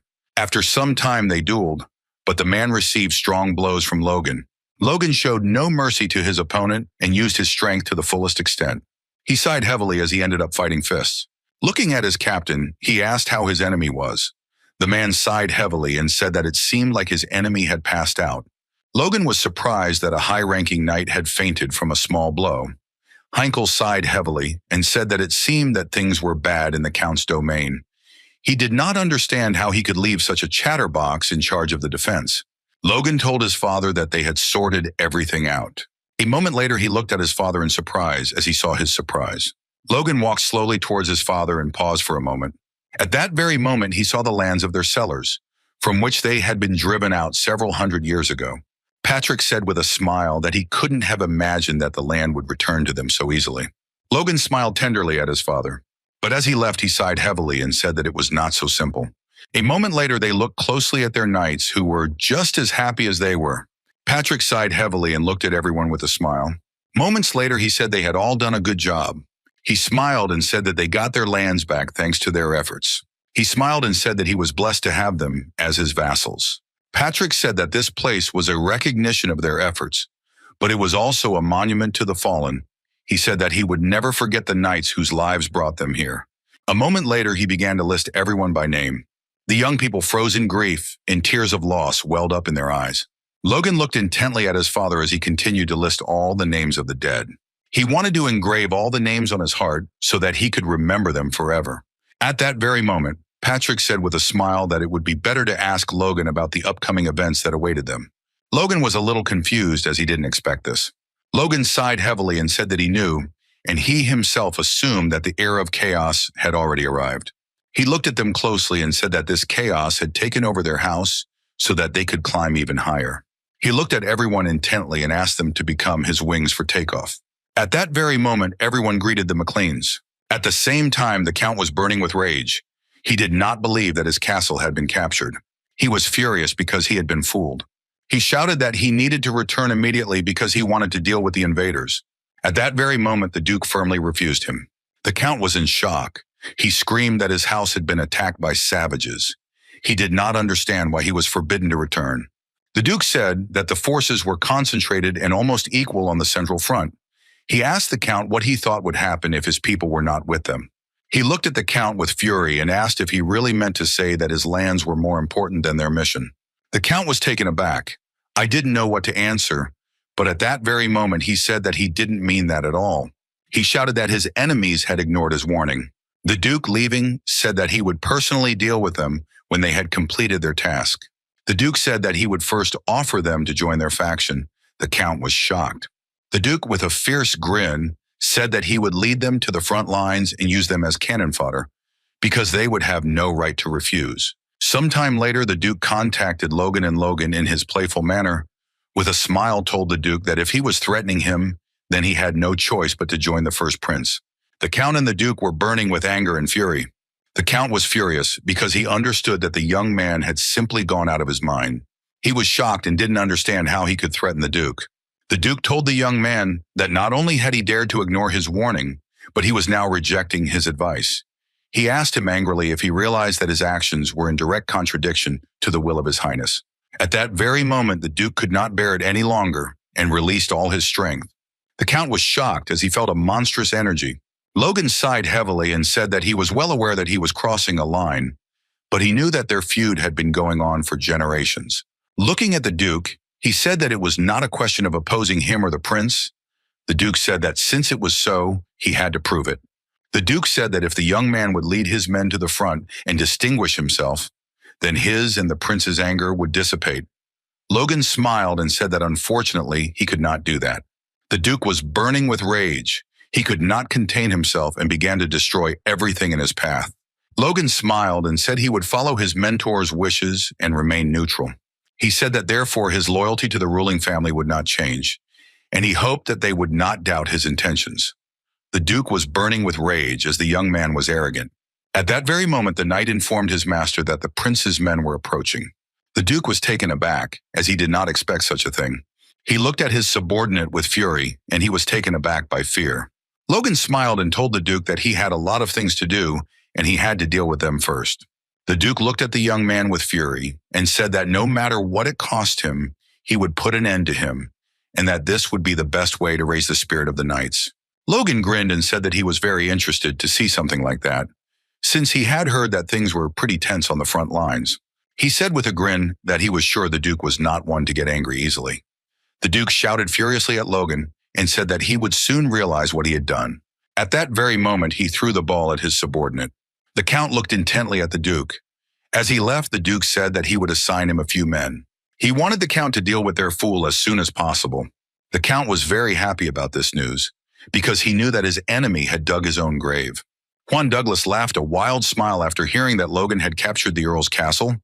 He said that he had not heard such a heroic story for a long time. Logan was surprised and couldn't believe that the man contacted him right after he ended the call from the Duke. He said with a smile that it was a great honor for him to receive a personal call from him. Juan Douglas smiled and told Logan that since he had attacked the Count's castle, it meant that he would like to join their faction. Logan smiled and said that the Count was an old enemy of his family. The man was taken aback and his face changed. At that moment, Logan asked for forgiveness with a smile, but said that he was not ready to join anyone. He was puzzled as his cheek muscles were twisted. Juan Douglas said with a grin that knowing what an evil man the Duke was, he would try to devour his entire family. He asked Logan what he planned to do next. Logan froze for a moment and looked at the ball with a smirk. He smiled and said that he had just called him and he had asked for forgiveness and the Duke had given it to him. The man was taken aback as he had not expected such a thing. Logan smiled and said that his family was weak and they could only remain neutral, and all he could do was give them all moral support. He smiled and said that at least ask him to defeat the remaining forces of the Count. The man smiled and told Logan that he really says whatever he wants. Juan Douglas told Logan that he wanted to make one thing clear just in case. He told Logan that if he was going to deceive him, he wouldn't let it go. Logan wondered if the man was trying to scare him. Max Pareda was shocked when he heard that the Count's castle had been captured. He was puzzled since they didn't even have time to send reinforcements, and now he didn't know what to do in this situation. The young man asked the gentleman to calm down because he knew that the Duke would not let the Baron get away with something like this. The man said with a grin that this was exactly the case, and he would certainly punish the fools. The knight said that they would not pursue them since they were neutral. The men were shocked because they did not expect this. The man shouted to the master that this simply could not be, and if so, they would not go against them. Max asked his subordinate if he was sure of this. At that very moment, a man burst into their office and shouted that they had received a message. They looked closely at the letter, as if they wanted to know what it was about. They were shocked, and so they received demands from the Baron, so they had to pay a monthly tribute of food and supplies worth 10 gold times the night price. They had to reduce the share of the ownership by a third. They had to allow the Baron to conduct monthly inspections, and they also had to allow the Baron to freely recruit their soldiers as needed. Given the current situation, They couldn't directly attack, but no matter who became the next king, they would be the owners of this land. And if they wanted to avoid death in the near future, they had to disobey. Dwayne looked at the master intently and said that the Lord had agreed to their demands. Logan was happy with this news, as he wanted to level everyone up and take everything for himself. Dwayne smiled and told the gentleman that they had already achieved a lot. Logan looked at everyone with a smile and shouted that now it was time to celebrate the victory. Everyone was shouting and rejoicing, as their victory was deserved. Logan smiled and shouted that the war was over and they could eat and drink to their heart's content. The men chatted happily with each other. At the same time, Victor fiercely defended his sister from all men. Patrick looked at his son and asked if they were starting. Logan agreed with a smile. A moment later, he called the captain of the knights to him. Patrick looked at the man and said with a grin that his master was addressing him, and he did not even greet him. Madame was taken aback and told her husband that he was already drunk. Logan looked at the man closely and said that he had brought in the order of the knights, and they had managed to win the war, so he wanted to reward him with 1,000,000 gold pieces. At the same time, he also wanted to give him lands with a similar value. The man froze, best in place. Everyone present was shocked, as they did not expect anything like this, because they knew that their lands had been devastated. They did not understand where such a large sum came from. Logan looked at everyone present, and after a few seconds he called Clayton. The man was taken aback. Logan looked at him closely and said that the magic tower had achieved a lot during the battle in the castle. His reward will be a portion of the land in the city, transferred for lifelong use without taxation, as well as a reward of 1,000,000 gold. At that very moment, the man fell to his knees and happily thanked his master. He burst into tears and thanked his master. Everyone was shocked, as he was laughing and crying at the same time. Logan looked at everyone present with a smile and said that the others would also receive cash rewards, so they could drink to the end today. Patrick and his wife looked tenderly at their son. Logan was happy because he knew that showing off with other people's money was very enjoyable. A moment later, he turned his gaze to the young lady. He smiled and asked if she was happy with the award, since her home was not poor. She looked at him intently and said that this was not just money, because it was the first time she had earned it herself. Eileen asked what opportunities there were for women to earn money in this country. She said with a smile that she had managed to fulfill one of her dreams. A moment later, Logan turned around as he heard his brother calling him. Ranyan looked at his brother with a smile and asked if he had prepared something for their blacksmith. Logan looked at his brother with a smile, for he was a scoundrel, for he had brought the blacksmith only because he had made him a sword. But Logan smiled and said that of course he had everything prepared. He looked at the man intently and said that he had prepared the perfect gift for him. The knight looked closely at the dwarf and informed him that he should leave the way. They had already arrived at the place. The man was puzzled and did not understand what kind of person would lead a slave in a carriage, and not together for luggage. He was interested in what his new wonderful master would be like. The man entered the city and was taken aback by the cheerful bustle that reigned around him. He wondered in surprise whether he would really work in their city. The men were puzzled, for they saw that there were too many people, and their skin crawled just from the sight of them. They understood that their master was very strange, because they did not know who was driving the gnomes in a good carriage. Usually they were treated like cattle. They knew that he was still an ordinary aristocrat, and he probably just wanted to show off his wealth, showing that he could even give slaves a whole carriage. The man looked at his comrades and told them to watch their words, because someone would hear them. A moment later, they heard a scream. Tamer understood that his comrades were stupid, since now they clung to pride, and thus could bring trouble upon themselves. Unfortunately, after losing his hand, he renounced all pride, and only in this way, even though he couldn't forge properly, he managed to survive until now. A moment later, they were all following the knight. Tamar stopped and wondered if he should just die. The man looked at his new comrades with a smile and greeted them. After a few seconds, he counted everyone present. At that very moment, he shouted to Hamar that reinforcements had arrived. Everyone present froze in shock as they heard a painfully familiar name. They looked at the man in surprise and asked if he was really a man and called the Gnome Lord. The man smiled and said that it was exactly like that, and he also asked if they knew each other. He said with a smile that Hammer was their best blacksmith, and his invention had changed their lives very much. He looked at everyone present with a smile and said that they expected a lot from them. Tamar was shocked and could not even imagine that people would recognize the dwarf and call him Lord. He wondered how great he was. A few minutes later, he survived and greeted his brothers. Hamar said he was very glad to see them in good health. The man looked at them with a satisfied smile. At that very moment, he said with a satisfied grin that now they could be driven like dogs. Everyone present was taken aback, as they did not expect anything like this. At that very moment, he shouted for them to immediately go inside, as a lot of orders were waiting for them. The gnomes were taken aback as their dreams had just been shattered into pieces. A few days later, Logan came to his precious blacksmith and asked if he had received his gift. Hamar smiled and said that of course he received everything, and now the production of crossbows has accelerated. He also thanked the master.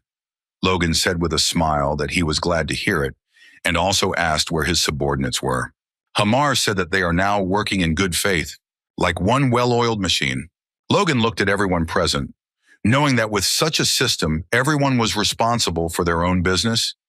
He knew that it was suitable for mass production, but he couldn't imagine how much resistance there was because of their pride. When the man showed them how many orders needed to be made in a day, they didn't go quiet.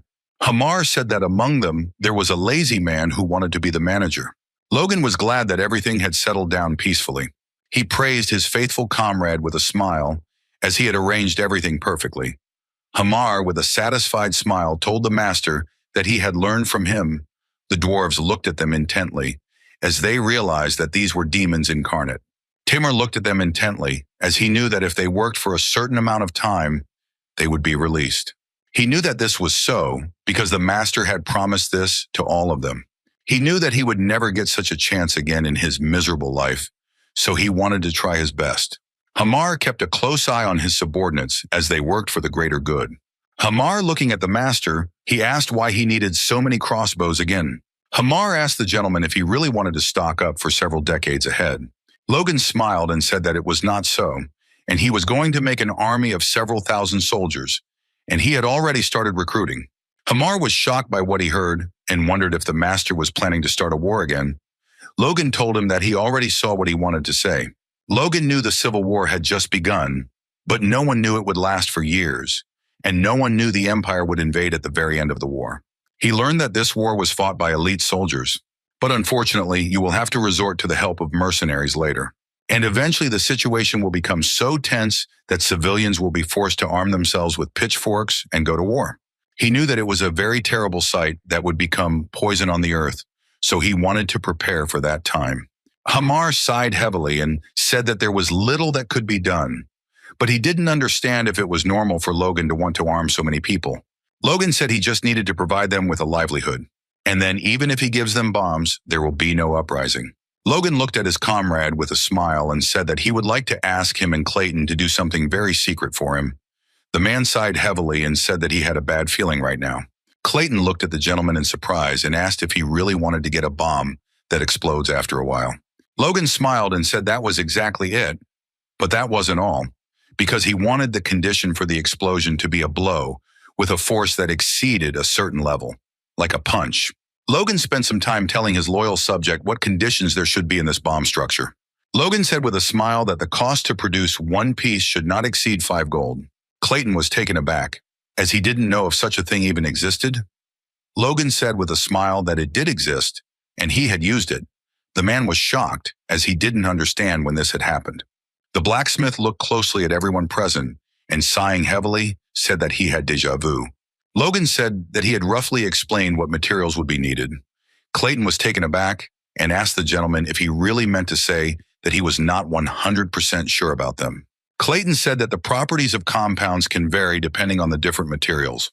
He looked intently at the gentleman and began to tell him about such things. Sometime later, they contacted the Duke's assistant and asked if he had a familiar who was able to create a new item. The man sighed heavily and said that he had not been very close to magicians. Logan was furious, since he also did not know anything. Now he was planning to create the Liberatio, the bomb, which was nicknamed, in a word, freedom in the ancient language, which the Liberation Front successfully used against the Empire. However, only a few people knew the method of its production. Alas, he was not one of them. It seemed to him that the commander might know something about it. But now he realized that the bomb was created by an earth mage, and they said that he was inspired to do it by the ancient dwarves, so he hoped that men could handle such a task. Hamar sighed heavily and asked the gentleman if he had dreamed it, but he was taken aback, since the gentleman remembered in detail how he had used it, which meant it had not been so. He sighed heavily as his memories of the bomb were indeed clear. He realized that this was very unusual since he had some vague memories of a past life.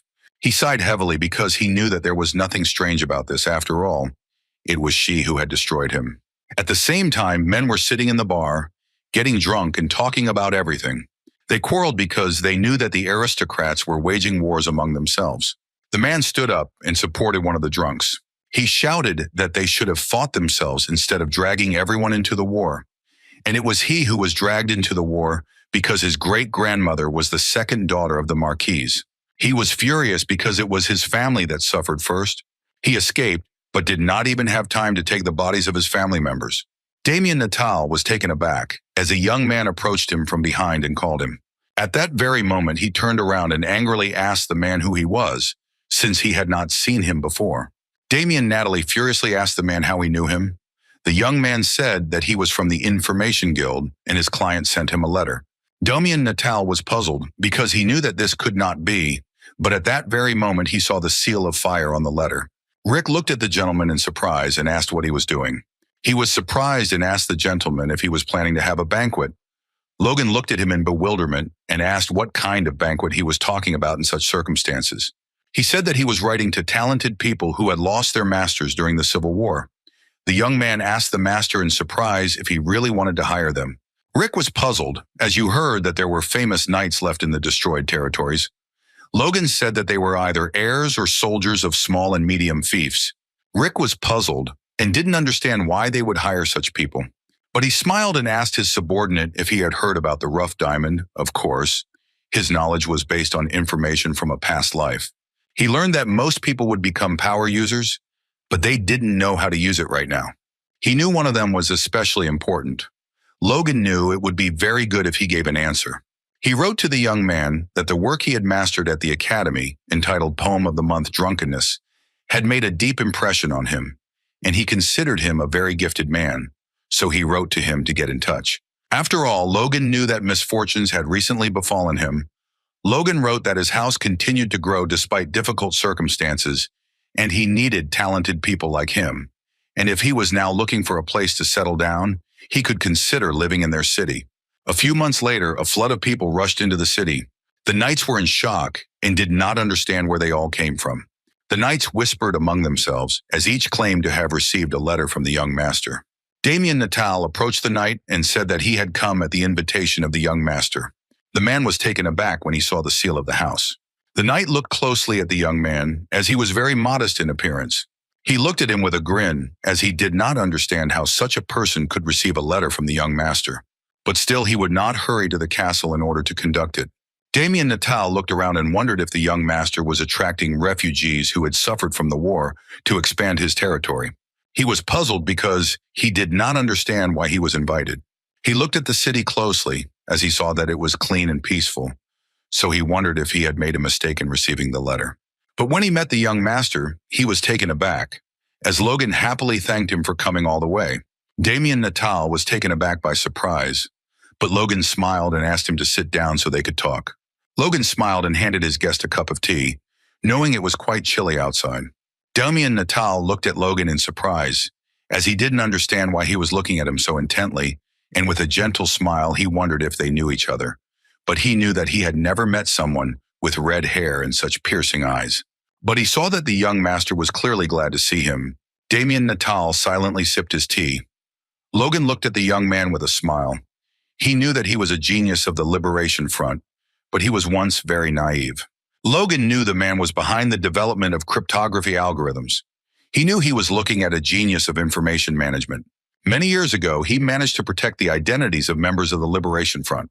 Logan knew there was much to be said for his talents, but what interested him most was the young man's sense of righteousness. Having lost his entire family in the Civil War, he had fought for the good of his country for many years, with little hope of a future. Logan knew that if he could get him to come along, he could trust him. He walked like a fish and said that he had heard that he had once been a graduate of the Faculty of Management.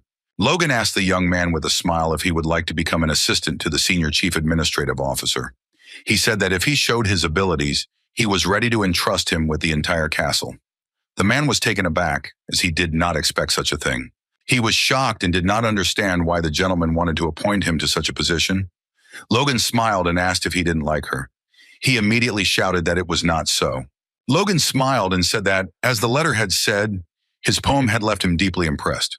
Logan said with a smile that given his writing talent, he had the ability to understand the text of any work, and he was also familiar with connotations, and this would greatly help him in managing administrative affairs.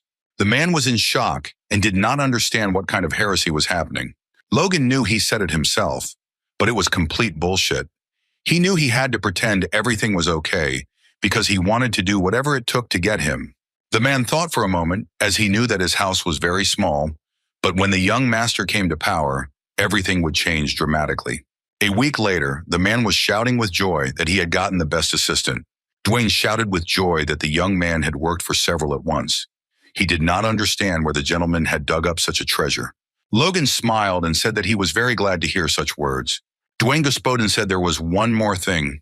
Dwayne said that they were getting refugees from the Civil War, and now the city was being populated with new residents faster than expected. He told the gentleman that they might have to speed up the construction of the next city. Logan asked his subordinate if their finances allowed it. Dwayne thought for a moment and said that he had estimated a little earlier, but because of the war, the timber was now a canopy of gold. He sighed heavily and said that until they completed the city and harvested this year's crops, their finances would be limited. Philip immediately asked why they thought so, since their lands were full of export opportunities. They looked at him in surprise because they did not understand what he was talking about. He said with a smile that he was talking about food now. Dwayne was puzzled and didn't understand why they would suddenly sell food to him. Logan asked in surprise if they really had that much surplus. Philip said that in preparation for war with the Duke, he began selling off his surplus. Philip said the battle ended quickly and the Civil War sent food prices through the roof. He said that even if they sell half as much, they won't have to worry about money. Looking at the gentleman, he said that they could invest the remaining money in logging. Logan thought for a moment it was a worthy idea. Philip smiled and said that he knew the gentleman would say so. Logan delegated the matter to Philip and Dwayne, saying that he should be busy preparing for the construction of the next city. Dwayne sighed heavily and handed the gentleman the documents that had mistakenly arrived at their office. Logan was a little surprised but thanked the man. He saw a letter from the Information Guild. He smiled and told the men to get back to work. Logan was informed that he had previously asked to find some people, so they managed to find one of them. Logan thought for a moment because he had actually made a similar request before. It was on that day that he first mastered the Blade of Power. Then he asked to find independent superhumans who participated in the Imperial War. He knew that it took a lot of time, but still someone was able to find them. From the letter he learned one name of the Superman. He knew that he was not simple because he succeeded in supplying a large number of low-quality artifacts and was one of the leading merchants of the Empire. His entire body was hung with artifacts of his own production. Unlike the magicians, he was actively acting on the front lines. He knew that the sorcerer had destroyed the forces of the capital. Everyone called him the sorcerer of bloodshed. Logan knew that because of the low-level artifacts he supplied the Empire with, the kingdom's capital had fallen several times faster than they could have imagined. Logan knew that he was an extremely dangerous enemy. He knew he had to recruit him, but if that failed, he had to kill him. Sometime later, the young man went to the Empire to a border post. The knight looked intently at the unexpected guest and asked him to stay for a minute. He asked the young man, "Dear, would he be pleased?" He said that it was so and that he himself was from Grandia. The knight sighed heavily and said that this territory had been talked about a lot lately. He sighed heavily and, looking away from his young companion, said that he must have been through a lot. At that very moment, the young man said that everything was exactly like that and put a small gold coin in the hands of the guard. The guard smiled and told his young companion that now he didn't have to worry too much because he was in the Empire. The young man looked intently into the distance at the vast territory. He sighed heavily as he had not been in the Empire for a long time. According to the Information Guild, that person did not live in a large city, but in a border area. He did not know what the future Superman forgot in such a place, but he knew that the fewer people around, the better. To avoid attracting attention, he deliberately disguised himself and used magic to change his eye color, as red hair and red eyes would make him stand out. After a while, he sighed heavily as he did not understand where he was and wondered if he had lost his way. But after some time, he heard someone calling him. The man and his comrades looked at the tax with anger and asked what he was doing there. He yelled at Logan that he had red hair. At that very moment, he shouted to Logan to immediately throw his backpack on the ground. He said with a predatory grin that otherwise he would make it so that his entire body would match the color of his hair. Sometime later, the young men informed Logan that they had already arrived, but they were confused and beaten. The young man sighed heavily and asked Logan if they could now be free. Logan said that he was not free and also thanked them for seeing him off. He sighed heavily and looked after them intently. Sometime later, he entered the city. He saw people spending their leisure time peacefully. Logan slowly watched all the residents, but in turn, he understood that he could not relax since he had a set goal. He saw the border area, but it was very clean, and the infrastructure was so developed that it could be compared with many cities in the kingdom. Logan was told that the man's house was located far from the fort. He looked intently at the small house, and he wondered if he had come to the right place, since the house was not in very good condition. He sighed heavily but knew he had to go. He knocked on the door and wondered if the man was superhuman. After all, everyone around knew about his hot temper, so there was a chance that they would come to blows if he refused to cooperate.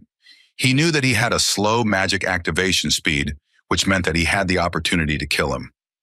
Logan hit himself as if he wanted to throw away all thoughts of murder. He understood that he had to try and recruit him to himself. While he cast aside all the grievances and from his past life, he knocked, but no one answered him.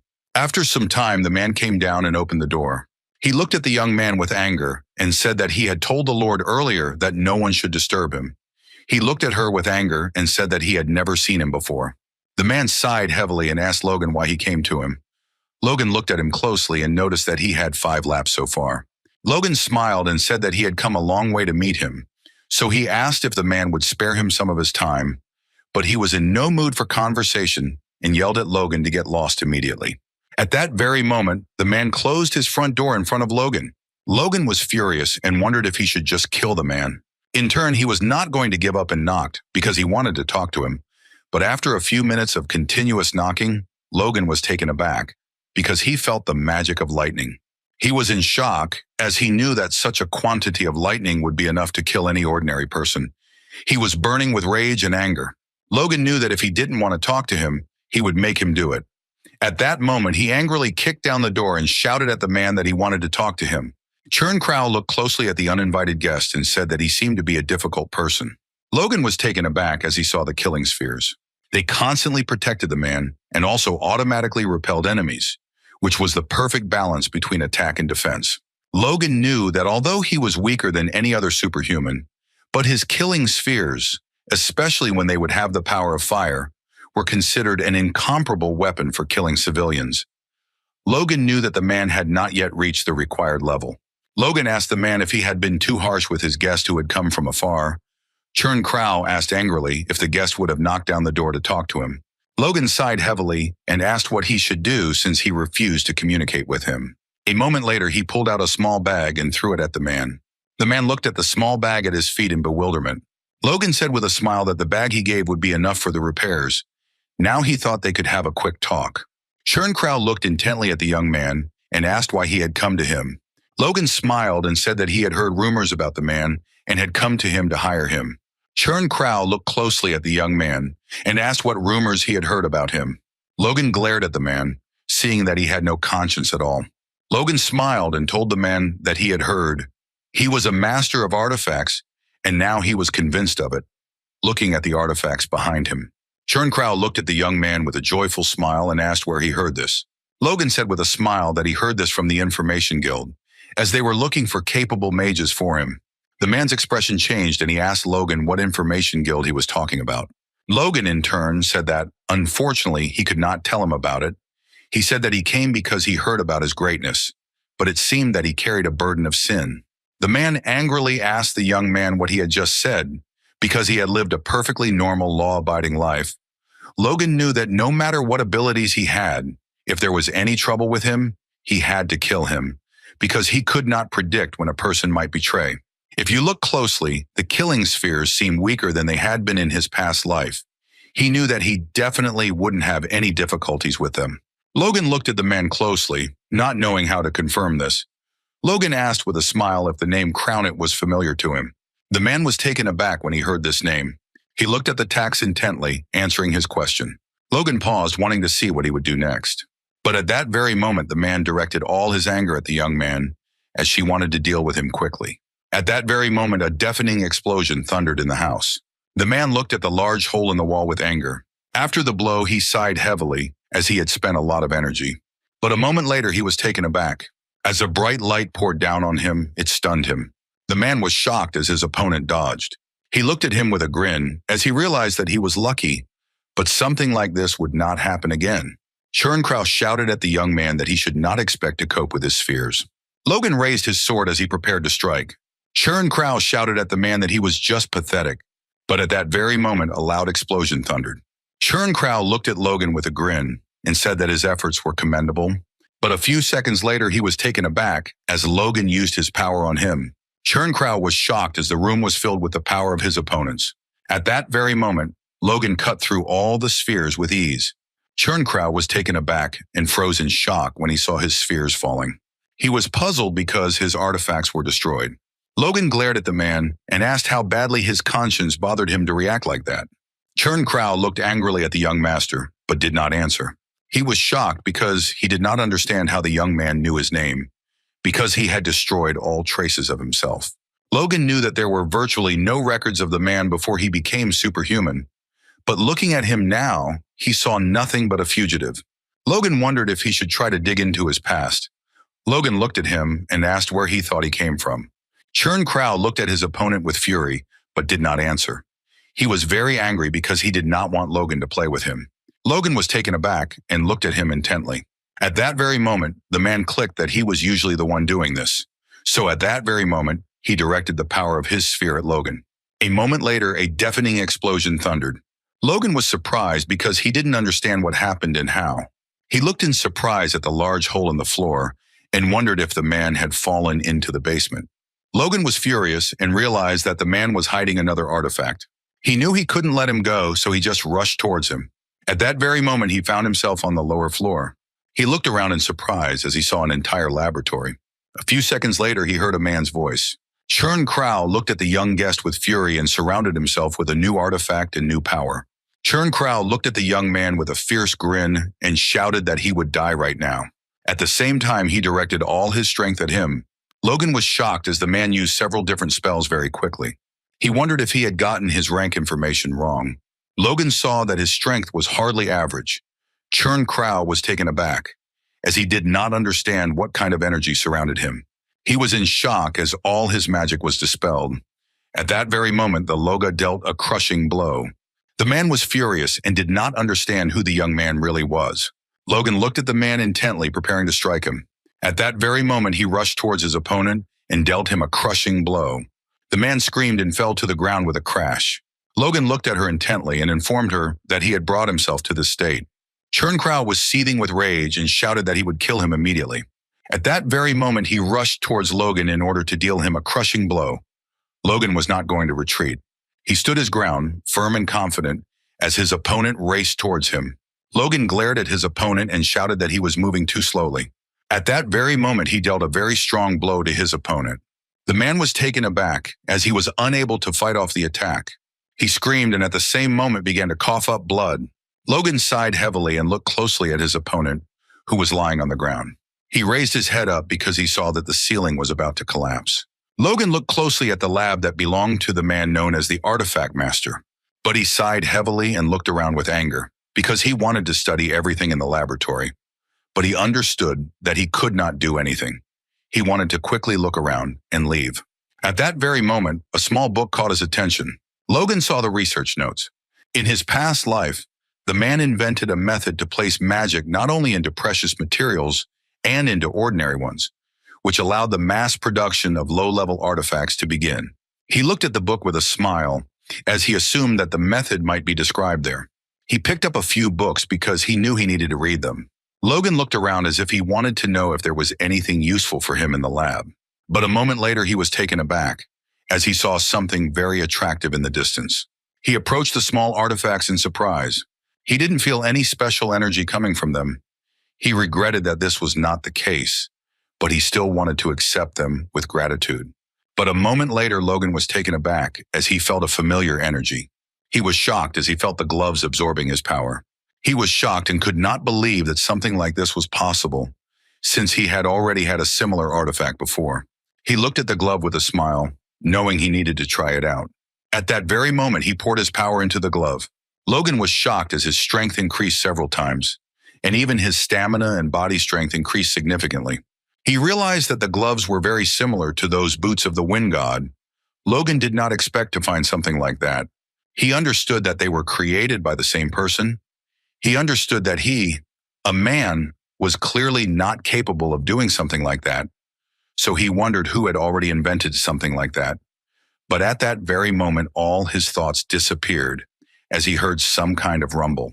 Logan was furious because he knew that people would soon come to the house, and now he needed to take what he could carry and leave. Logan got what he wanted. He knew that even though the man was dead, he was still worthless. He knew that now he had to go home. He hoped that his bag was still upstairs, since he had a lot of things in his hands. He hoped that nothing had happened in his house yet, since he was absent. The young men looked at the knights and asked if they really wanted to join the knightly order. The man smiled and said that it was true because he had heard that the great young master hired talented people. Ranyan looked at them intently and said that he understood everything, so they should take out their swords and start fighting them. The men were taken aback as they had not expected anything like this. Dwayne looked at everyone present and reported that the young gentleman was currently absent. The knights were furious, and since they came to him as he was recruiting knights, he did not understand why the young master was absent now. He screamed furiously that it just didn't make sense. They were unhappy because they were hard to get to. Dwayne glared at them and wondered if this was how people who wanted to be hired should behave. Dwayne was holding back with all his might. A moment later, the captain saw that they had guests, for they were dressed as knights. Dwayne looked at his friend with a smile and said that he had come just in time. Dwayne told the captain that the knights had come from the front and they wanted to meet with the young master to discuss terms. The man realized that they had all lost their masters in the war. He looked at them intently and introduced himself. The men beamed with happiness, for the fame of the great captain preceded him. The man looked intently at the captain and said that his name was Dylan. And everyone also knows him as Dylan the Fast Sword. Dwayne looked at the man in surprise and asked what he was talking about. The man introduced himself with a smile and also said that in his homeland, he was called a powerful sword. Heinkel said with a smile that he understood everything. He smiled and said that it seemed like they had gotten great nicknames for themselves, and he envied them because he didn't have a nickname. The man smiled and said that they acquired these nicknames in the backwoods. Heinkel looked at everyone present and told them to calm down and throw all the chatter away. As he wanted to tell them one thing, the men backed away as they did not expect such a thing. Heinkel said that the young master treats people according to their abilities. He said that if they want to be treated well, they must prove that they deserve it. He looked at them intently and said that now he wanted them to back up their words with actions. He asked if they could handle the task, and the men with joyful grins said that they could. Sometime later, the man lay motionless on the ground. He was puzzled and did not understand why he was lying on the ground. He did not understand what had happened at all.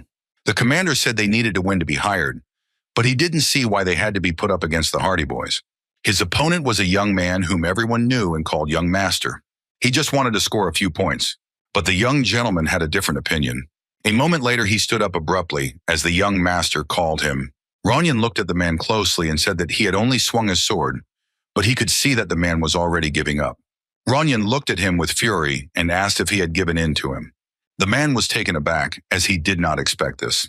His friends said he couldn't just give in to it. The young men told the young gentleman that he was worrying in vain, because it was he who always gave in to them. The man was puzzled and did not understand what was wrong with them. He wondered if they were sucking up to him. Ranyan looked at everyone present and asked with fury if he really looked like a weakling. He said angrily that it was quite possible because he was not that strong. Ranyan looked at everyone present with anger and said that if he was weak, he would only hinder his older brother. The young people were taken aback because the young gentleman had again started talking about something similar. They already had goosebumps from his conversation. The man shouted at the newcomer and asked what he was doing. He demanded that he immediately grab his sword and go train. The young man was angry with the newcomer because it was because of him that the gentleman mentioned his older brother. At that very moment, Ranyan took out his sword and pointed it at the newcomer. The young man was taken aback and trembled with fear. Ronian looked at him intently and told him to get up and fight immediately. At that very moment, a bloody scream was heard, and everyone present saw the roar. They were in shock, as they understood that the young master would soon reach them. Heinkel watched everything that was happening closely. He sighed heavily and looked at them with a smile, because he was happy. Eileen said with a smile that the newcomer moved quite well. Victor confirmed her words as he saw that he was fast. Heinkel looked at the young men with a smile and asked what they thought of the others. The young lady smiled and said that they were not bad, but not promising. Victor sighed heavily and said that he would agree with his young lady, and he didn't know if he was strong enough to be called a powerful swordsman, but it was clear that he had trained. Heinkel sighed heavily and said that he thought they were worth accepting. He looked at the young men with a smile and said that he knew who to turn to test the newcomers. At that moment, they were taken aback as they heard a loud noise. The young lady looked closely at the younger young gentleman, as he had been a little upset lately. Victor said that he was worried about that one not growing. The captain sighed heavily and said that the problem was much deeper. He looked at everyone present and said that the young master had been absent for more than a week. He was puzzled because he did not know where the master had gone. The lady sighed heavily and said that she was also interested, because she knew nothing, but she was sure that he would return soon. She knew that he was doing something incredible now. Sometime later, Logan returned to the estate and gave all his findings to his loyal subordinate. Kaisolan froze for a moment in surprise when he saw a whole mountain of goodness. He looked at the young gentleman in surprise and asked what he had brought. Logan smiled and said that the books and scrolls he had given were from a mage's laboratory. He also said that he thought they might contain research notes, so he took the books with him just in case. The man looked at the young gentleman in surprise and wondered if he really wanted him to watch all the recordings. He was taken aback and asked the gentleman if he had really stolen these books from the magic tower. Logan was taken aback and at the same moment said that this was not so. He said that they belonged to the man who died after the fight with him. Kaisolan said that if that was the case, they wouldn't have any problems. He smiled and said that he would definitely read everything. Logan looked at the man intently. He didn't answer. Kaisolan took the scrolls and hurried off to his business. Kaisolan looked at Logan with bewilderment, and a moment later he asked if he had any other business. Logan hesitated, not knowing how to answer, but asked if the man wanted to check everything now. At that very moment he shouted and called Mr. Loganov, who was taken aback because his reaction was strange. He shouted that he had a lot of work to do because Logan had already given him so much to do. He was working like crazy, developing those bombs that he had mentioned earlier. Kaisolan told Logan that he would do his reading a little later. He asked the master if he didn't mind. Logan saw his tear for the first time since they met in the magic tower. However, Logan knew there was nothing he could do about it. Logan told the man to look at the documents because there might be something useful there, and he should do that first. Kaisolan wondered in surprise if the documents were really so important that the gentleman decided to ignore other matters. He sighed heavily and said that if that was the case, then he would do everything. Logan beamed with happiness. Kaisolan looking at the books, she said that it would take several hours. He told the gentleman that he could take a bath and rest a little, but a moment later he was taken aback. Logan looked at him in surprise and asked what was the matter. Logan looked at the man in surprise as he didn't answer. Kaisolan told Logan to answer him honestly. He asked if it was true that the master did not take the books from the magic tower. Logan said that it was so. He looked at his comrade in bewilderment, as he did not understand what was going on at all. Kaisolan shouted with joy that there were many useful things there. He said that this study was described there on the topic of how to place magic on ordinary objects. Logan looked at the man with joy because he knew that he had succeeded. Kaisolan said that there were many flaws in these records, but the basis was written, and if it was completed, the whole world would be turned upside down. Kaisolan looked at the gentleman intently and said that in that case, they could create the bombs he was talking about. Logan asked his comrade with a satisfied smile if this was true. Sometime later, the city was in turmoil. The young man looked intently at everyone present. He sighed heavily, but a moment later looked in surprise at who sat down next to him. The man looked at him in surprise and asked if he was really drinking in broad daylight. He sighed heavily and said that he had no sense of discipline. The young man smiled and said that he didn't get very drunk. He said that if he didn't get drunk, he wouldn't cause any problems. The man asked him in surprise if he was sure about that. For some time, they told each other about the number of nights. The man asked his companion when this would happen. The young man smiled and said that tonight, in a residence in the north of the city, everything would happen. The man was surprised that everything would happen so quickly. The young man smiled and asked if there was any reason to delay. He said that only a high-ranking lord himself could stop them. The man shouted that they should gather more information first. After all, judging by what he heard, the local young gentleman had defeated several of the Count's swordsmen. The young man smiled and asked his comrade if he really believed such rumors, since the young master was too young. The man said that he knew about it, but despite the fact that he was young, he had a high rank. Everyone said that with each fight he became stronger. The young man said with a grin that the rumors sounded like he was a character from some heroic epic. And yet he was puzzled, because the rumors might not be lying. He knew that if it was all true, then he would like to fight him. That same evening, Logan sat in his office sorting through paperwork. He sat and worked without looking up from his documents. But at that very moment, his loyal subject said with a smile that the city had grown greatly in recent times. He smiled and said that even the market had opened. Rick said with a smile that many noble things had been delivered to them, and now they could look at them. Rick smiled and said he planned to check out what the market was selling his next weekend. Logan sighed heavily and said he thought he preferred to sleep around the clock. Rick looked at his master with a smile, and a moment later, with a satisfied grin, he said that even if he wanted to sleep, his girlfriend would be sad after such a choice. Logan sighed heavily and told his victim that he understood everything and that he could have fun. Rick sighed heavily and asked the gentleman if he could have said these words with even a drop of warmth in his voice. He said that he did not expect anything else from the gentleman. Logan said it was a joke and immediately threw the bag at his subordinate. Logan smiled and told his loyal servant to buy clothes for his girlfriend with the money, and he also said that Rick could go somewhere and eat something tasty. The young man was very happy. At that very moment, he rushed at the young master and shouted that he loved him. Lot was shocked and shouted at his subject to leave him, as his actions were vile. Rick smiled and asked the gentleman to rest at least a little, because he would soon have a date with his son and mistress. Logan said that in that case, he should return the money, as he had to go on a date. But at that very moment, the young man disappeared from sight and with a smile, leaving, thanked the gentleman, and also complained about such dreams. Logan sighed heavily and asked what a date meant. He knew that this was such an important time that he had no time to think about dates and holidays.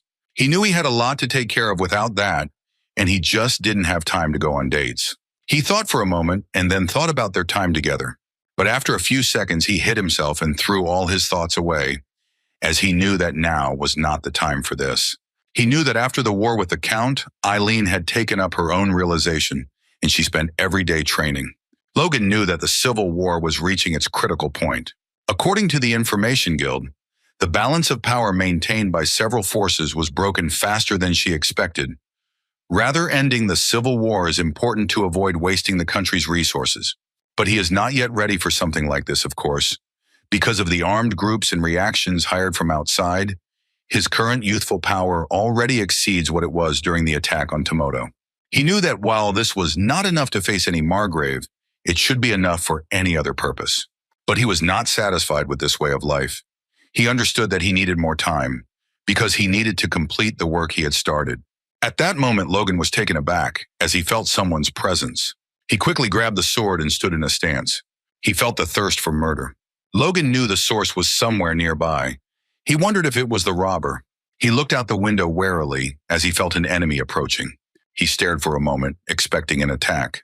A few seconds later, he heard a terrible roar and saw the blow that was bearing down on him. Logan was shocked as he felt the blade of power. A moment later, he saw his potential enemy, but he managed to repel his enemy's attack. His opponent bounced away from him. He looked closely at the tacks, but he didn't expect it to reflect his blade of power. At the same moment, Logan dealt him a corresponding blow. The man was puzzled as he did not expect such a thing, but still managed to block the adversary's attack. Logan looked at his enemy intently, as he knew that the attacker was careless, and this was very ridiculous. He knew he had to gather his energy and defeat him immediately, and at that moment Logan saw his enemy towering over him. Logan was shocked as he saw another enemy.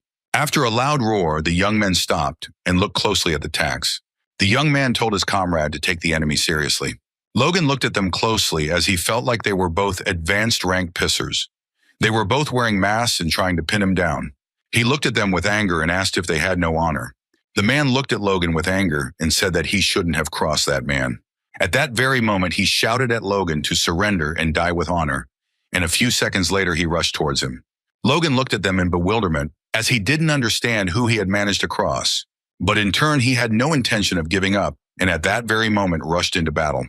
The young people were taken aback as they had not expected such a thing, because he was very fast. Logan directed all his energy at his enemies with fury. At that very moment, he released all his power.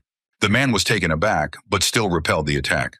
He looked at his opponent with fury and said that his attacks were too dull. He looked at Logan intently, not taking his eyes off him. Logan looked at him with fierce rage. Logan sighed heavily and said that their techniques were at such a level that they almost imitated the Blade of Power, so he guessed that they were close to a high rank. The man looked at the attacks with a grin and said that unless a miracle happened, they would complete the task as planned. Logan was furious that no one had been able to set at least a few advanced rank cheeses on him. He knew that this man hated him enough to try to kill him. He understood that there was only one option, and it was none other than the Duke. Logan was sure that there were more than a few attackers.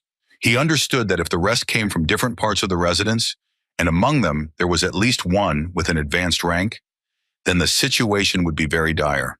At the same time, Madame was trembling with fear and bursting into tears. She was very scared because she was worried about her husband, who was injured after the night attack. Patrick looked at his opponent with fury. The man looked at Logan with fury and at the same moment rushed towards him as he wanted to deal a crushing blow. Logan was furious as he saw his opponent advancing. He froze for a moment as he saw the wave of power coming towards him, but he quickly managed to dodge this attack, and at that very moment he recoiled from a strong explosion. He was furious as his skill was normal, but the problem was how freely he set the distance with his power blade. Logan was furious because he knew he had multiple opponents, making his fight difficult. A moment later he turned around as he felt something behind him. But unfortunately, at that very moment, he was wounded. Logan recoiled and managed to dodge the next blow. The man looked at his opponent with a smirk. Logan was furious as he appeared and attacked. And from the shadows, like a ghost before retreating and disappearing, he reminded him of the ghost of the Empire that was only rumored. That man was known as the greatest power user among the assassins in his past life. At that very moment, he was taken aback and froze in shock for a moment. Logan was shocked because at that very moment, someone injured him. Logan was furious because he knew that now was not the time to lose consciousness, because he was in danger. A few seconds later, the enemy rushed at him and struck. If you think about it, Logan only had a high rank. He would never be able to face off against several advanced users at once. But he froze with a look of confusion on his face, because he didn't understand why he didn't feel like he could lose. The young men sighed heavily and looked intently at their opponent. The young man was furious because his opponent was very stubborn, but at that very moment they rushed towards him, as they wanted to crush him once and for all. Logan knew he had to hold on for dear life. He easily darted closer to them and managed to get around them. Logan knew that whether it was artifacts or techniques, he used all the possibilities and concentrated on defense. He was sure that his chance would come his way. Logan turned around and realized he was right. He knew it would happen now. He saw that his opponent was overheated. They squeezed out power beyond their capabilities and did not care about the consequences. Logan knew that something was putting pressure on them too. At the same moment, he furiously repelled the blows of his enemy. Logan knew that if he took a direct hit, he would die on the spot. He understood that each blow was very heavy and his body would not withstand all the blows. He saw that his opponent noticed this. Logan was puzzled when his opponent furiously aimed at him. The man looked at him intently and said that this was the end for him. But at that very moment, he froze and began to tremble. Logan wasn't going to give up. He blocked his opponent's blows with the last of his strength. The man sighed heavily and looked closely at Logan as he looked at him with an evil grin. He understood that Logan was very tenacious. He sighed heavily, but he was not going to give up so easily. At that very moment, he struck Logan with fury. Logan recoiled and the wound in his side opened up. At that very moment, the young man shouted that they should stop playing at this point. The man looked at Logan with a fierce grin and wondered if it was really him who had defeated the Count's knights. But now he knew that was a complete lie. He had seen many newcomers who had perished under the weight of rumors that had extolled them too much. He understood that since Logan had managed to resist him, he would immediately join their ranks. But Logan, in turn, was not going to give up so easily. The young man managed to do so, as he did not expect to see anything like this go. He thought that he would soon deal with his young master. He froze for a moment as he felt that his sword was moving on its own. He now realized that he had overcome his conscious part, and unconsciously he began to move not by desire, but instinctively. At that moment, Logan furiously released all his strength and dealt a crushing blow to his opponent. The young man was puzzled because he now realized that the rumors were not lying, and the more he fought, the stronger he became. He saw that his rival had no intention of giving up and dying. Logan looked at the man intently, and in the same minute said that it was now his turn to strike. The next day, they all gathered as they wanted to find out what happened. Logan now knew the exact number of people who had invaded them, but he knew that they were all dead. He looked closely at the captain and asked if there were any casualties among them. The captain said that several soldiers were dead and several were wounded. Logan sighed heavily. He knew that his father had been seriously wounded in battle while he was protecting his mother. Now the lady was next to her husband. The captain looked at the young master intently and said that considering the strength of the invaders, they got off easy. Logan said that was true because there were advanced knights among them. However, Logan knew that no one could be identified. He was puzzled and asked everyone present who could have done this, but unfortunately, no one knew the answer to the question. Logan sighed heavily and said that he believed the Duke was behind all of this. Everyone present was puzzled because they knew that this was not possible. They shouted to the master that he was a Duke, and given the current situation, the young master would have to fight against the entire faction and the prince. Logan sighed heavily and asked them what they thought he was going to attack the Duke. The man was taken aback, as he was sure of it. Logan said that he had not yet lost his mind. Looking at everyone present, he said that they would die if they attacked the duchy. He looked at them aimlessly and said that no matter what tragedies they were about to endure, they had to restrain themselves. He shouted that they were weak and that said it all because they had no strength. He angrily asked everyone present if this was not a disgrace. Logan looked at the captain closely and called him over, asking how the knight's training was going. The captain sighed heavily and said that they were now in excellent condition. Logan smiled and said that it was very good, because thanks to the captain, they still had hope. He said that one day they would have enough strength to take revenge for the insults they had suffered. Everyone froze in shock for a moment. They shouted and called for the master. They were shocked because the gentleman bowed his head before them. Logan sighed heavily and bowed his head, asking everyone present to work a little longer. He said that then all the glory of his family would be with him.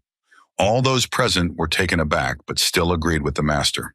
After the night attack orchestrated by the Duke, Logan and his allies reinforced their speech to him about the need to develop their own fief.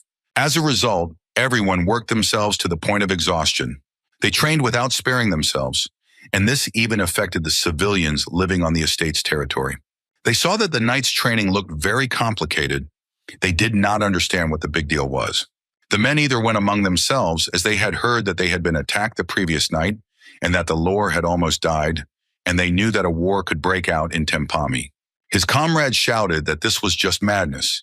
He did not know where they would accept refugees and their kind. The men looked in surprise at the knights who were training to the point of exhaustion. As a result of the attack, the number of people wishing to join the squad increased, and several months have passed since then. Fortunately, the Duke no longer tried to stop them. Logan knew that half a year had already passed since the beginning of the Civil War, and it was said that the elites of the faction were now directly involved in battles against each other. He knew they couldn't afford to send someone to kill them. Patrick said it was logical, considering the second prince's faction was being pushed back. Logan sighed heavily and said that since she was constantly being pushed toward the central front, it meant that she would be forced to return to the westernmost edge of the territory. Logan knew that one of the twin castles, standing on the border and with the royal lands, had also been taken away. Moreover, one of the main forces of the prince's faction has lost its territory and supply. Due to this, in order to maintain its strength, the prince's faction is forced to provide for the count. Logan knew that this was making the side that was going to lose move even faster towards its end. He was glad because everything was going exactly according to plan. Patrick said that as a knight he shouldn't say that, but their territory had increased due to the Civil War. Logan knew his father had spoken the right words. After all, thanks to the fact that they picked up the knights of the fallen houses, their number grew, which is much more than what they had before the attack on the castle. The number of their cavalry with crossbows and ordinary soldiers also exceeded the previous number. They captured many castles along the way, and thus the number of recruits in the squad reached 10,000. Logan was incredibly happy about this. Logan was glad that he had finally managed to master the Blade of Power. He gained a great ability of the strongest, because with it, strength became both a weapon and armor. Patrick smiled and told his son that he was similarly superior to him. Logan smiled and said that he was not at that level yet. Logan hasn't even figured out yet how you secretly keep track of the new form. However, he was glad that everything was going according to his plan. Logan informed his father that it was time for them to get started. Patrick was taken aback and asked his son what he was talking about. Logan smiled, knowing that his father understood everything. At that very moment, he said that he would end the Civil War. At the same time, there was turmoil in the southern mountains. The monsters were taken aback because they saw something suspicious. But at that very moment, they laughed because they saw a small golem. At that very moment, the golem threw a small bomb at them. The monsters were taken aback, but looked at the small bomb with surprise. After a few seconds, they burst into wild laughter. But unfortunately, their laughter did not last long as a loud explosion thundered. The little golem looked intently at the explosion and its aftermath. And Logan came closer to the naked man and said that he had done a great job. He was very happy because he had seen great power. He looked at his comrade and said that it seemed they had managed to reduce the activation time. Hamar came closer to them and called the master. He said that they had used up all the new products. He asked the master if he wanted to go back. Logan was shocked because he asked them to prepare more. The man promised and said that he thought the box would be enough. Logan looked into the distance with joy and said that they had defeated an entire village of goblins, and it only took them an hour. He knew it was very promising, but suddenly he was taken aback because he heard some strange hum. They were shocked because they heard some kind of terrible scream coming from the forest. At that very moment, they dropped everything and rushed out of the forest. After some time, after a long rush, they stopped and sighed heavily. The men were confused, not knowing what had happened or what they had heard. Logan said he didn't know what it was, but it seemed the noise from the explosions had awakened some kind of predator. He looked at the men closely, as he knew that the depths of the southern forest were known throughout the continent as the home of the demon. Logan sighed heavily and said that they had worked very hard today. He looked at the men closely and said, they lacked information, but they had done a great job. Clayton reported that the bomb's power was on par with that of a second-round mage, but the production cost was comparable to several first-class scrolls. He knew that this was a revolutionary level of efficiency. He said with a smile that it was all thanks to the documents that the young gentleman brought. Logan smiled and said that the weapon given to him could not be created without the blueprint. Therefore, he expected that the method of consciousness would be kept in the strictest confidence. He looked at them intently and said that only they would know about it. The man returned and said that if you don't know the material ratio and mana settings, you won't be able to make copies, even if you see the creation method. Logan smiled and said that was very good. He looked at the men intently and said that as thanks, he would increase the tower's financial support. Looking at the dwarf, he said that he would deduct a few years from the duration of the contract. The blacksmith was shocked, but at the same time happy. Logan gnat and said that, of course, it will still happen if the creation method falls into the wrong hands. Everything will be canceled. They shouted that everything will be kept in the strictest confidence. Logan looked at the men in surprise as they whispered animatedly about something. Clayton said they tried something while they were developing the bomb. He showed a new version of the automatic crossbow. Logan was shocked as he didn't expect to see something like this, since the crossbow was an artifact version. The golem stood in place and watched the young master closely. Logan in turn took aim. A few seconds later, he released the arrow, and there was a loud roar. Logan was pleased and surprised that such a crossbow had such a powerful fire attack. Clayton asked the gentleman with a smile if he liked the result. Since they designed it so that the destructive power would match the new bomb, he smiled and was happy, since they did everything as it should be. Clayton, looking at the gentleman, told him about all the benefits of this invention. However, he said that if you fire multiple shells at a time, it is essentially a consumable item since it cannot be used after 10 shots. They had to work hand in hand to create such a miracle. Logan knew that if they made one a day, within a year they would have a good number of crossbows. Logan said that for now he would be handing them out mostly to high-ranking knights, and asked them to make as many as they could in a few months. Clayton agreed with the gentleman. The blacksmith looked at the gentleman in surprise and asked why he had spoken of such a period. Logan sighed heavily and looked into the distance, not answering the question. A moment later he smiled and said that they would have no need of them after that. Sometime later, the young people saw new advertisements. The men were puzzled because they did not understand what was written there. The man informed everyone that the second castle had been finished and that anyone who wanted to live there could simply come there. They were puzzled because they did not know why another city was needed, since they were fine here and did not want to change anything. The man said that whoever came would get a new house and land to work on. The man thought about this proposal for a moment. The man sighed heavily and said that he still didn't want to. He sighed heavily and said that after the change of lord, they had become better off in this place. He did not understand who would want to leave their home and go to meet difficulties. At that very moment, someone shouted out from the pillars that they wanted to do it. After some time, more people gathered who wanted to leave this territory and go to meet difficulties. They shouted that their homeland had already been destroyed, but now they could get a house and free land. The man looked intently at his comrades and at that very moment shouted that they must go. Logan was glad that the next city was built. He looked at the man closely and asked if he wanted to know why he had done what he had done. Dwayne told the gentleman that the castles were far from each other. Logan smiled and said that it was correct. Logan said that the road to the city would take a very long time, and if someone invaded the city, they would have problems. For this reason, the city's residents would have to undergo training. The man was puzzled because he did not know who would invade them. The man knew that he was a new city located on the plains.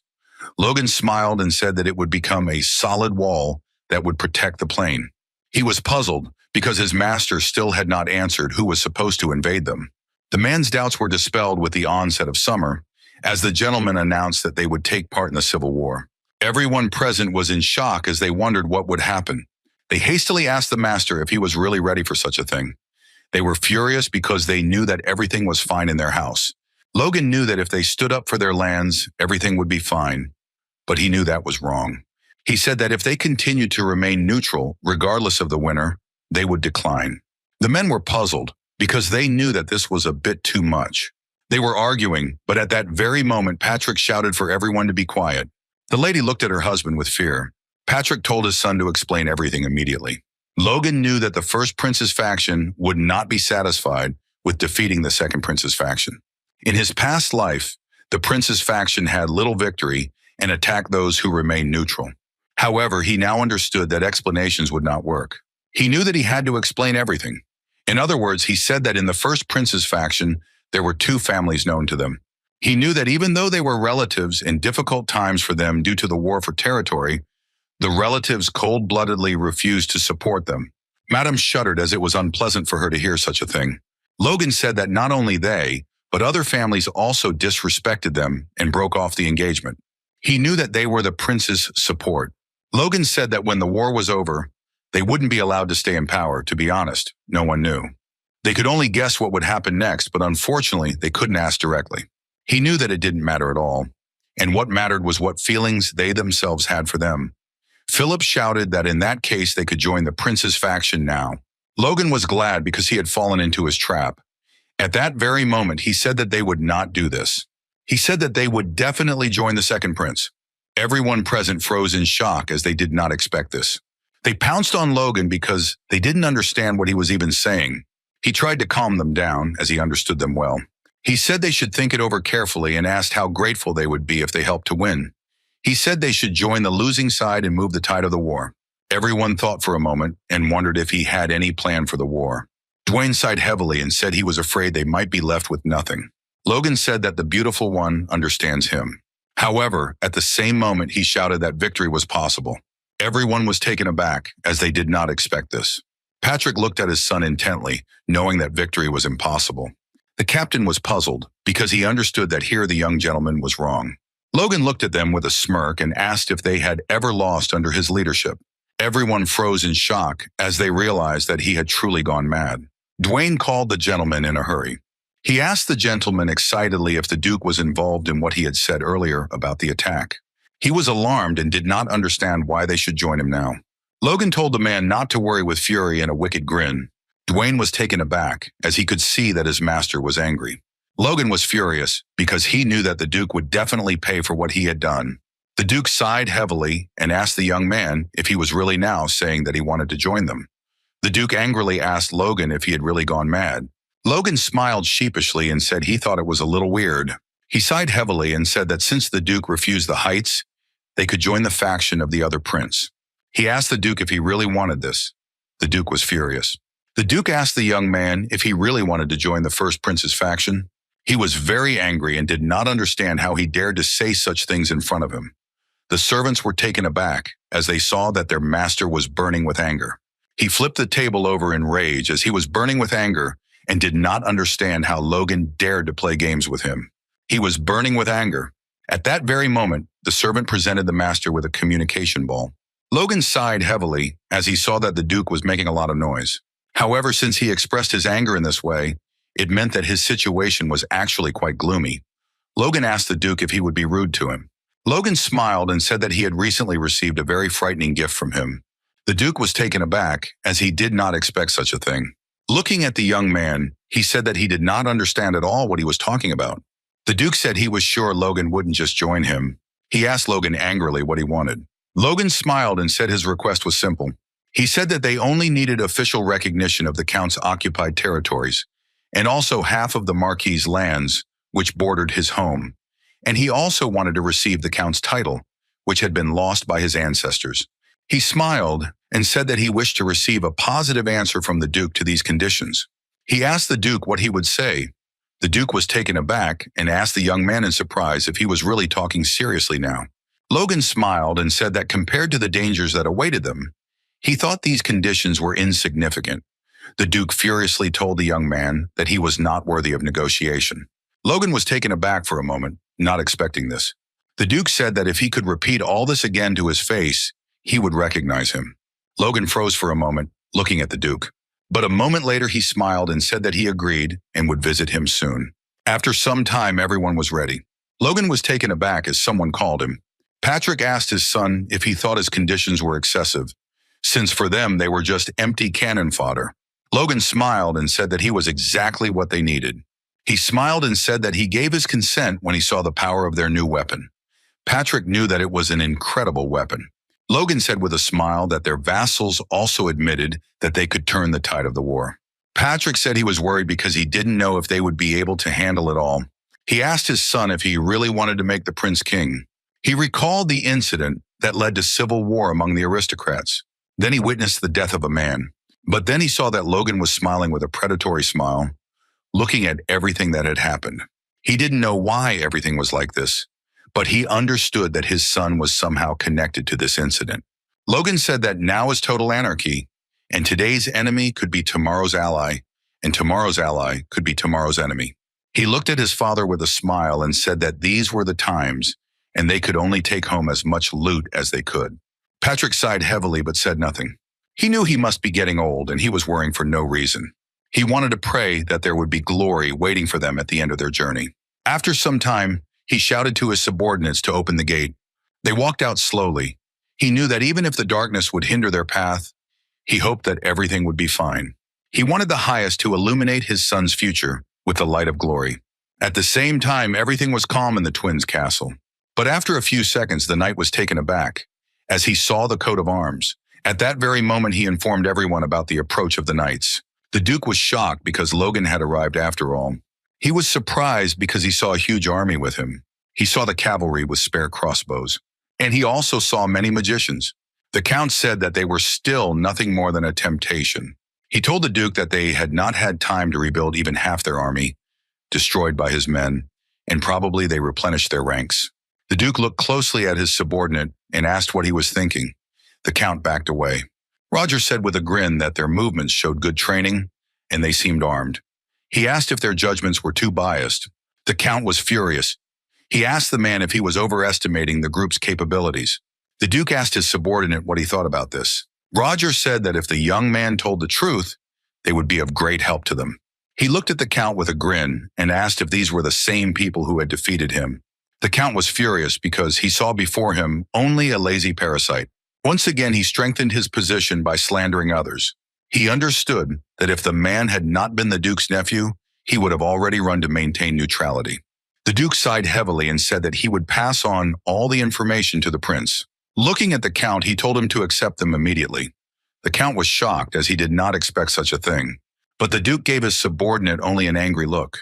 He looked at the Count and told him to look at the bigger picture because they were using them to deal with the prince's faction because it was all part of their plan. He told the Count to think only about this.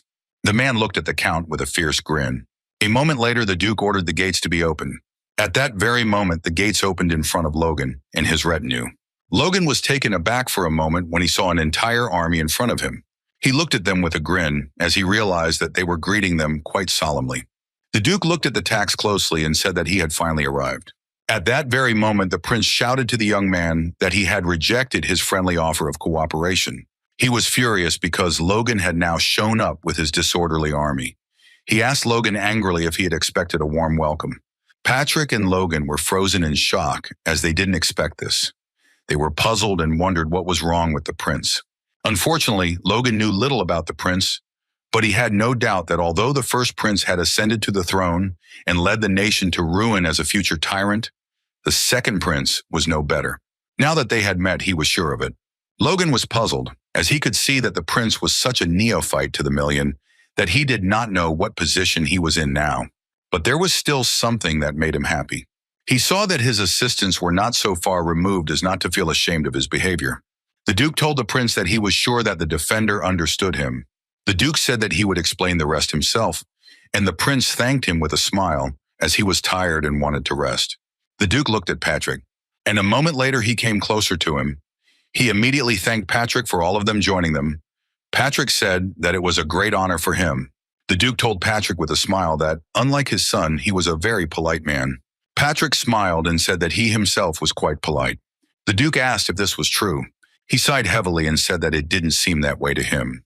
At the same time, Logan greeted the Count with a smile and also asked how he was doing. The Count looked at the young man with fury and at the same moment pushed him away. Logan smiled and asked the Count if things hadn't gotten better for him. Logan said that they had always dreamed of uniting the Southwest region, and finally it happened. The Count was burning with rage and anger. He didn't understand how Logan dared to say such a thing, but at the same time, Logan was watching him with a satisfied smile. He only wanted to tease him a little, but the reaction was excellent. Logan knew that if the enraged Count was right here, it would be a very good thing, because then he could kill him, pretending to be self-defense. The Moon Knight looked at the Count intently and asked him to restrain his emotions. Sir Franz said that when he was near manure, he could involuntarily inhale its smell. Logan sighed heavily as his intended plan didn't work out. The Count turned around, but he knew he would not forget this. He walked away from the young man in anger. Now Arlune Castle and the castle next to it, the Twin Castles, are located in the county. Their name is a reference to the two moons that disappeared into the Arabs millennia ago, and it was said that the castles were built at that time to protect the human lands from the Great Orc army that had invaded the plains to the south. However, alas, the will of their ancestors had long since died out, and now the castles were used as a base for waging a terrible civil war. Wars were not for land, but for the throne. So Logan knew that it didn't matter how it was fought. Until the enemy prince is destroyed, it will continue.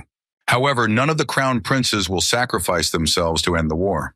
He knew that if things were left like this, then, as in his past life, the nation would be exterminated during the war.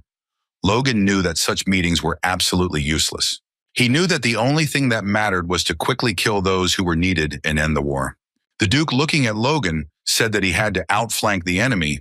Logan was taken aback, as he did not expect such a thing. He looked at the Duke with fury, but the Duke and his henchmen only looked at them with fury and anger. He froze for a moment with a look of bewilderment on his face.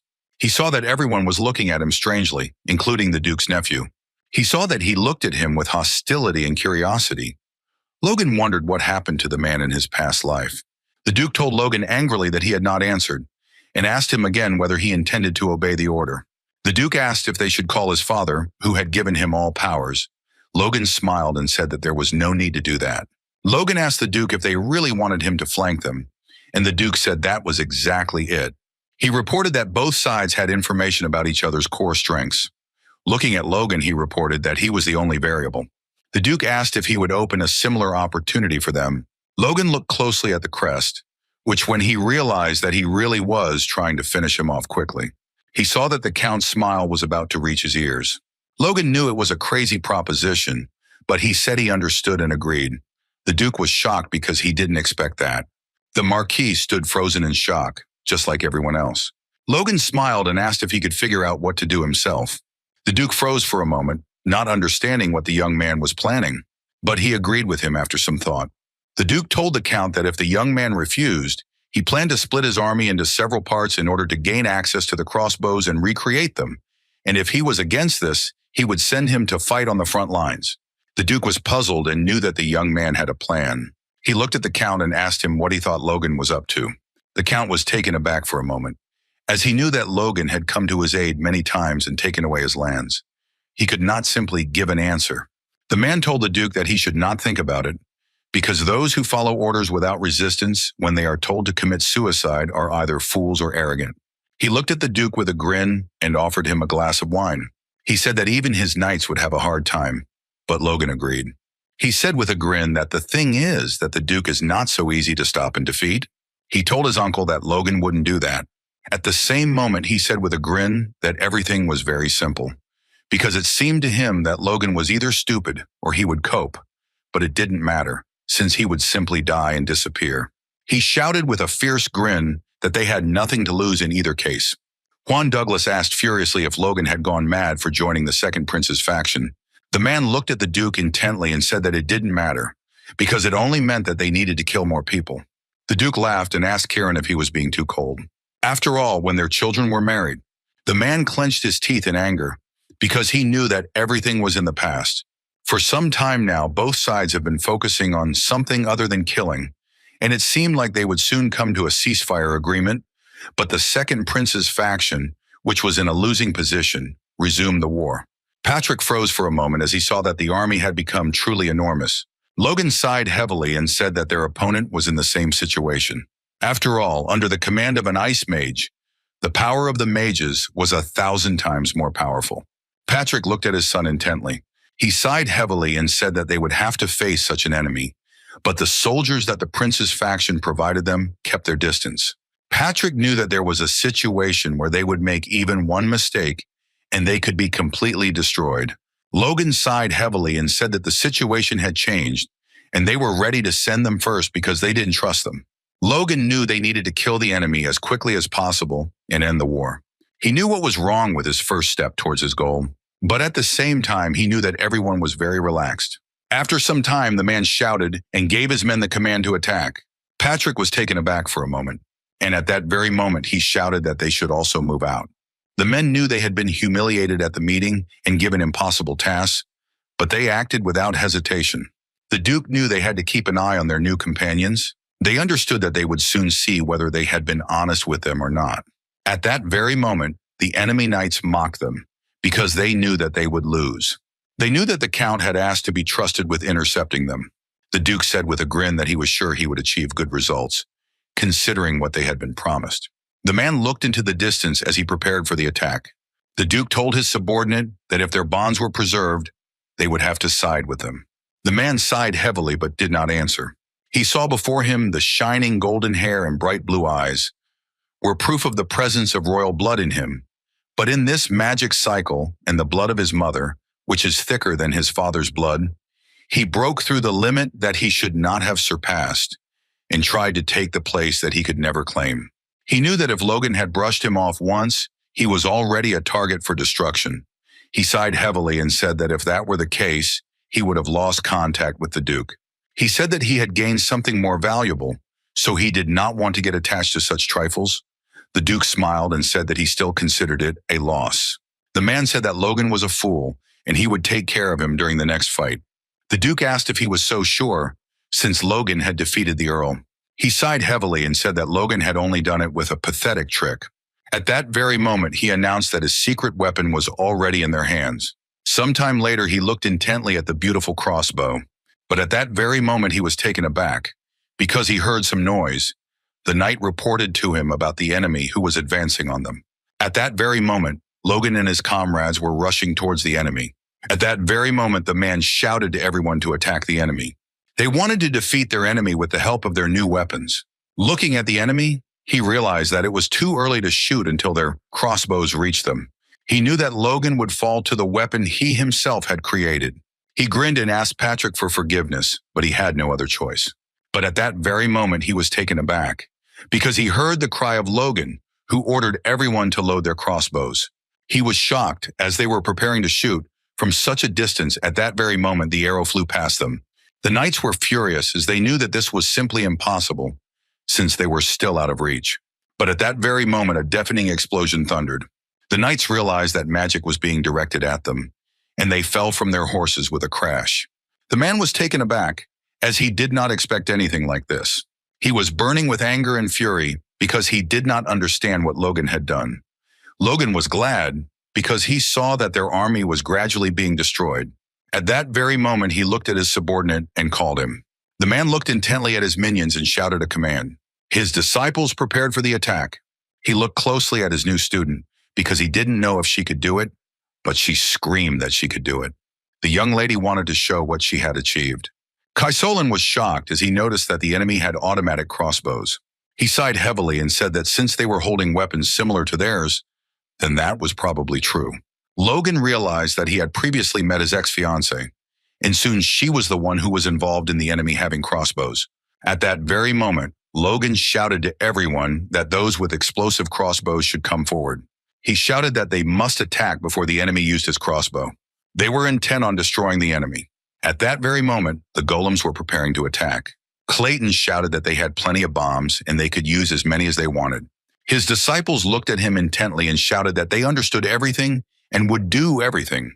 The young lady knew what circle of magic she had already mastered, so she was confident that she could handle something like this. She knew she had to cope for her brother's safety. At that very moment, on command, the golems began to throw bombs. The knights were taken aback, as they did not understand what was flying at them. But at that very moment, a deafening explosion thundered. The man was taken aback, as he had never seen anything like this before. Everyone was in shock. They didn't understand how the enemy managed to do something like that. They saw that their enemy was much stronger. At that very moment, he shouted to the cavalry and sent everyone forward. He understood that if he mixed them with the soldiers, the stores would be able to fire across the area. Kaisolan ordered the soldiers to reload their weapons. A moment later, the knights opened fire on their enemy. At that very moment, arrows flew at the enemy. The knights defended themselves as best they could. Kaisolan knew that once a man reached the level of a knight, arrows stopped working against him. Victor shouted to the cavalry with crossbows to disperse. At that very moment, they carried out his order. The knights were furious because they knew that if they had not fallen from their horses, there would have been no shooting. The knight was taken aback when he saw an arrow rushing towards him.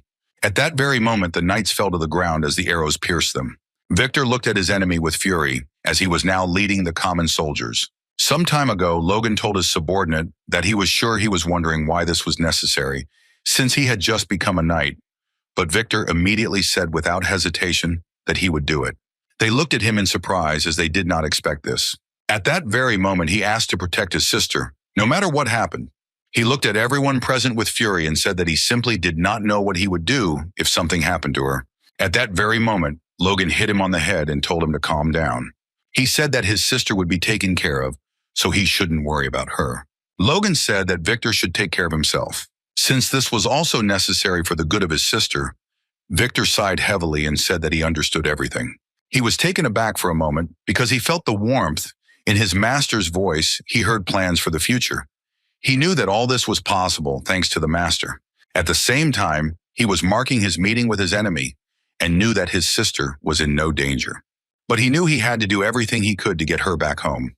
He was very worried about the gentleman, but he knew he had to do everything he could. At that very moment, he threw out all his worries and shouted to the knights to raise the enemy to the ground. Logan looked into the distance and noticed that Victor and a detachment of crossbowmen and cavalry were heading towards the rear. At that very moment, Patrick shouted to the knights to follow him. The knights were a little agitated. They didn't understand what they were doing on the battlefield at all. Kaisolan looked at everyone present and stopped firing. Nick Marshall was fighting the enemy at the same time. Nick Marshall looked into the distance as his ravine stopped the shelling. He was puzzled and did not understand why they suddenly stopped. But at that very moment, he saw Logan heading towards him. Nick Marshall was taken aback and wondered if they had really attacked head-on. Nick Marshall was well aware of the fact that the war was controlled by knights and magicians, so he charged into battle with fury. Nick Marshall understood that it didn't matter what kind of weapons the soldiers carried. As long as the opposing order of knights could be held back, the chance of victory could be restored. At that very moment, he rushed into battle with a furious cry. He dealt a very strong blow to his opponent. Logan saw that he had broken his sword on purpose and used the force on its fragments. Now he understood why he had been so careful with it. But Logan had no intention of retreating. He easily pushed off the horse and jumped up. He looked at his opponent with a grin and said that crossbows were not all he had. At that very moment, he released all his power and directed it at the enemy. The man was taken aback, as he did not expect such a thing, but he managed to deflect the blow. He was glad that he was able to block his opponent's attack, but he was taken aback and froze in shock when he saw such a sight. His sword shattered into pieces at that very moment, and Logan's power was directed towards him. Unfortunately for him, he suffered a crushing defeat at the hands of Logan's power. At that very moment, Logan rushed towards his opponent to finish him off once and for all. A moment later, he struck his opponent with a furious force strike. His opponent fell to the ground with a thud after receiving powerful blows. At that very moment, everyone reported that Logan had defeated the commander of the enemy knights. The man froze in shock as he realized that Logan had defeated a high-ranked knight. He was shocked and did not understand what was happening and how something like this could happen. He saw a killing machine in front of him. He understood that in a short period of time they had more losses than in 6 months of civil war. At that very moment, he shouted to his knights that they must retreat back immediately. Logan saw the knights retreating in haste. He was furious and knew that he did not need to weaken his own strength just to hold back the enemy. But then he took out a crossbow, but unfortunately dropped it. Logan looked around and shouted that there was no need for pursuit. He sighed heavily and looked into the distance with a grin, as he did not expect them to retreat immediately as their commander walked. Looking back, he realized that his father had defeated several high-ranking knights. Heinkel told Logan how many losses they had. He looked at the gentleman with joy and said that it was a complete victory. He saw something.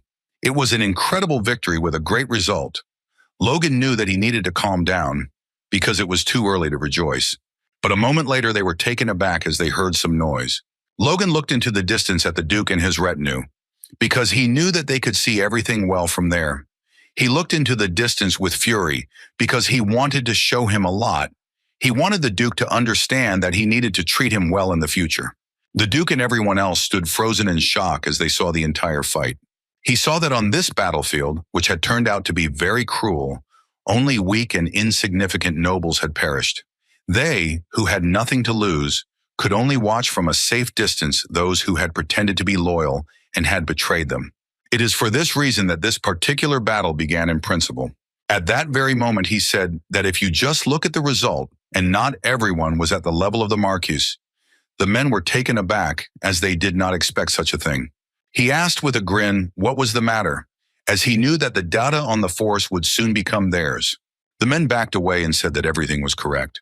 They told the Duke that if they really betrayed them, it would be very unpleasant. The Duke knew that it was not just unpleasant, but deadly. Now he was thinking about Logan's conditions. Now he realized that Logan had made such high demands for a reason. He wanted to think about it and not attach importance to Logan's hurtful actions, but he knew that soon this one would pay for his arrogant trick. The Duke told them to signal every unit that Logan would soon attack the enemy rear. He understood that this was a full-scale war. The prince was furious and shouted at the Duke as their army retreated. The Duke sighed heavily and asked the prince for forgiveness, as their enemy was hiding a lot of power. But the prince was not convinced by these words. He asked with fury whether they would really just look at something like this. The Duke said that he now needed to go on the defensive, because their enemy attacked from the rear and the main army attacked from the front. The prince was furious and did not understand how to understand all this. The Duke was angry because he saw that his opponent was like a rat, but at the same time, Logan and his retinue were heading straight towards them. The Duke prepared to attack. Logan stared into the distance, knowing he had no other choice. At that very moment, the Duke was taken aback. The man was angry, as he did not understand what his comrades were doing. He was furious as they moved further away from the rear. Patrick asked his son if he was sure of his actions. Logan said that everyone was planning on just killing them, but instead of just dying, they would do something more. Patrick looked in surprise at the small piece of paper his son handed him. Logan smiled and said they would destroy the empty houses. A week later, the prince listened to his subordinate's report. He knew that there had been no news from their enemies for a long time. But at that very moment, a knight burst in and shouted that they had bad news. The Duke was furious because the knight showed no respect to the prince. The knight asked for forgiveness, as the news was very urgent. The prince looked at them in surprise and asked what was the matter. The Duke began to list all the castles. Sweating, he said that their enemies had left their supply bases without food, thus setting them on fire. The prince was shocked because he did not expect anything like this. At the same time, Logan stood in front of the castle and watched as it burned. He saw that it burned well. He was glad that he had trusted the note after all. He learned about the trade route from his uncle during the ceremony. He looked into the distance with a grin, as he realized that they had lost several castles in a week. He understood that the prince's faction had relaxed and now suffered losses. He was happy because he had made a good living thanks to his uncle. Sometime later, everyone was relaxing at the reception. The men whispered about the banquet because they had heard that the prince himself had allowed this to happen. Although they were under martial law, they were forbidden to carry weapons or drink. And now they saw that all the main forces of the faction were present at the banquet. They were puzzled, as they had not seen the count anywhere. The man sighed heavily and looked at everything intently, because it really seemed to him that their main forces had been replenished. They saw a happy Logan, who was having happy conversations. Logan, looking at the Duke, said that he would like to take this opportunity to sincerely apologize for breaking the treaty and not attacking from the rear. The Duke smiled and said that everything was fine. He didn't need to worry, because he had done a great job after all. Logan looked at the Duke with a smile. The more he got to know him, the more corrupt he seemed to him. He wondered if it was possible to move a cold-blooded snake at all. Logan smiled and thanked him for his understanding. The Duke said great achievements should be rewarded accordingly. Logan looked at the Duke with a smirk, as this was his chance. He asked if he accepted his conditions. The Duke looked at Logan with a joyful smile, which, of course, he had thought through all the conditions. However, the Duke hesitated and did not give a clear answer. Logan said that if that was the case, he would like to be recognized as the Earl's territory. He wanted to take away half of the Margrave's territory, and he wanted to get the title of Count. He smiled and asked if it would all be his. The Duke froze in place for a moment. He said that he only informed him that he wanted to take into account all his conditions, since he could not decide such issues himself. He walked up to Logan and put his hand on his shoulder. Logan consoled him, as he did not understand what strange feeling pierced him. The Duke smiled and said that he liked his youthful energy. But the Duke said that it would be good if he took into account the circumstances of those above him. Logan froze in place from shock. At that moment, he realized that the Duke was limiting the power of his target, while at the same time he was exerting psychological pressure. Logan backed away and said that he seemed to have moved too quickly, but he apologized. Logan sighed heavily. He let the matter go, knowing that he had already achieved his goal. The Duke smiled and told the young man that the weapon he used was impressive. He asked Logan if he wanted to share his secret technique. Logan was taken aback, as he didn't expect that. The Duke said that with this weapon they would easily win the war. Logan said that, unfortunately, he had no supplies left, so fulfilling his request would be very difficult. The Duke looked at the young man closely and asked if this was true. Logan said with all his might that he was truly sorry. The Duke looked at him with a satisfied grin and said that it seemed he was pushing him too hard. As he left, the Duke told Logan that he could lie down and rest properly. The Duke smiled and said that he was sure the next fight would not be long in coming. Logan looked at him dully but said nothing. He was glad that the core of power protected his psyche. Otherwise, he would have been completely at its mercy. He sighed heavily because he didn't understand why superhumans would engage in such nonsense.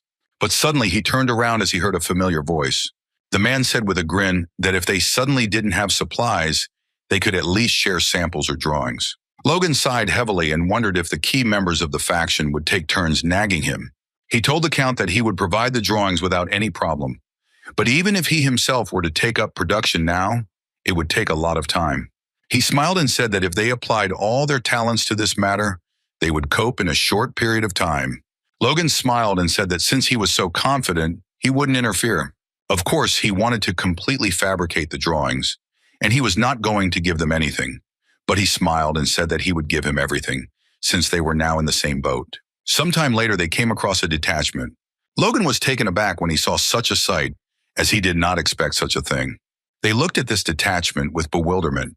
The knights were not going to give up the development of the territory so easily, so they rushed into battle. They knew that this order was composed entirely of mercenaries, so they knew it would be easy to defeat them. At the same moment, the knights turned their noses up at their opponents. The man was taken aback, as their order had to stand at the forefront to prove their innocence. He looked at the Lord in surprise and asked if they really needed to be at the front. The man hesitated and trembled with fear, and he reported that the Kimros had revealed the supply routes to the McLeans, and we froze in shock when we heard this information. His master shouted that their only chance to avoid suspicion was to take such a step. He shouted that he was fully responsible for their house. He shouted that they must therefore risk their lives without regret. The man was puzzled as he understood that he would soon die from the decision he had made. The young man flew at his enemy with a fierce grin as he wanted to deal with him as quickly as possible. At that very moment, he dealt him a crushing blow. But unfortunately, his opponent had a trump card up his sleeve. Logan froze in shock as he looked at this sight, as he had not expected anything like this. The knights gradually began to be covered in ice. Unfortunately, their opponent used freezing scroll. The Duke froze in shock, as did everyone else. Logan stared into the distance, not prepared for this. But he knew that one of the weapons that defeated the prince's faction in his past life was the freezing scroll. This scroll may have been made by a great circle mage. Who is capable of such a thing? And the materials themselves were priceless. Logan saw the damage that had been done to them.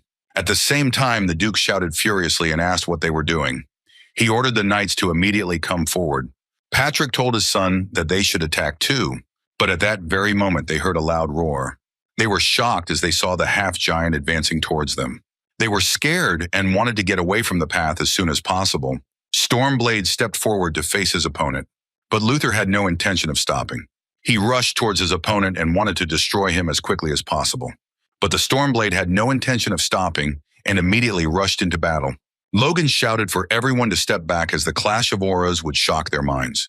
He was furious because he knew that even with his senses, he could barely track their movements. He saw them fighting each other fiercely. He watched them with admiration, knowing that he could learn a lot, but Patrick called him. At that very moment, Logan called Victor. A moment later, all the cavalry with crossbows came forward. The Count's knight knew that they would be able to withstand the crossbows. They prepared their weapons in advance. At that very moment, Victor shouted and ordered the soldiers to surround the enemy. The man was taken aback, as he did not expect anything like this, because they simply rushed past them. He shouted to his knights to destroy the archers immediately, but he was taken aback and froze when he saw the hail of arrows. He couldn't believe what was happening, as the arrows were flying towards him at incredible speed. The captain managed to put up a block and thus avoided being hit by arrows. But unfortunately, he saw that they were destroying his shield. Kaisalan ordered his subordinates to shoot. The captain was taken aback as he saw his subordinates falling from a hail of arrows. He shouted that they must block the enemy. Kaisalan shouted to the knights to remember the battle in the castle. He said that they should not panic, and only in this way would they be able to defeat the enemy. The knights listened to their mentor and calmly attacked the enemy. The captain was taken aback as he heard a loud explosion behind him. He was shocked because he realized that there was a magician among the enemy. He was furious because the enemy's strength was incredible. Victor shouted to the knights to finish off the survivors. The captain was in shock. He didn't understand what was happening because it was the first time he had seen anything like this. But he didn't have time to understand their tactics before he was suddenly pierced by a sword. Heinkel dealt with his opponent with ease. Heinkel shouted that they had killed the weakened knights. Logan looked into the distance, knowing that this was how they minimized their own losses. He told his father that he might have thought it was cowardice. Patrick smiled and said that there were no idiots in their unit who could think that. He knew that something else was more important right now. He knew that since the Count had fallen, one side of the prince's front was crushed, and as soon as the army brought this to its senses, it would begin to retreat.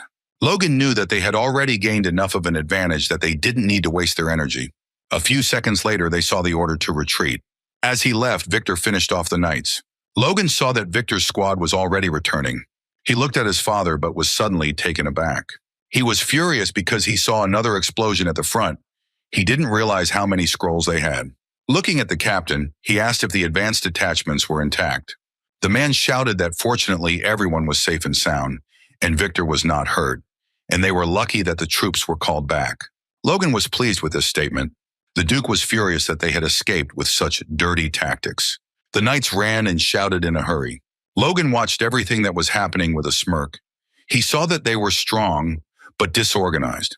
But suddenly he was taken aback as he felt a very terrible energy. Unfortunately, he was not the only one who felt it. Victor was in shock as something big flew over him. Everyone else was shocked because they didn't expect this. But Logan wasn't about to watch that.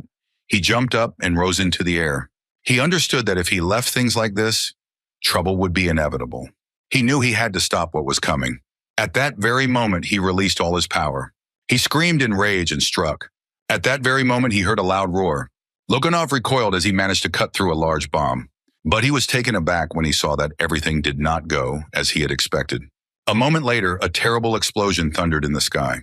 Everyone was shocked as they heard a loud explosion and felt a strong cold. At that very moment, the captain rushed to the Lord.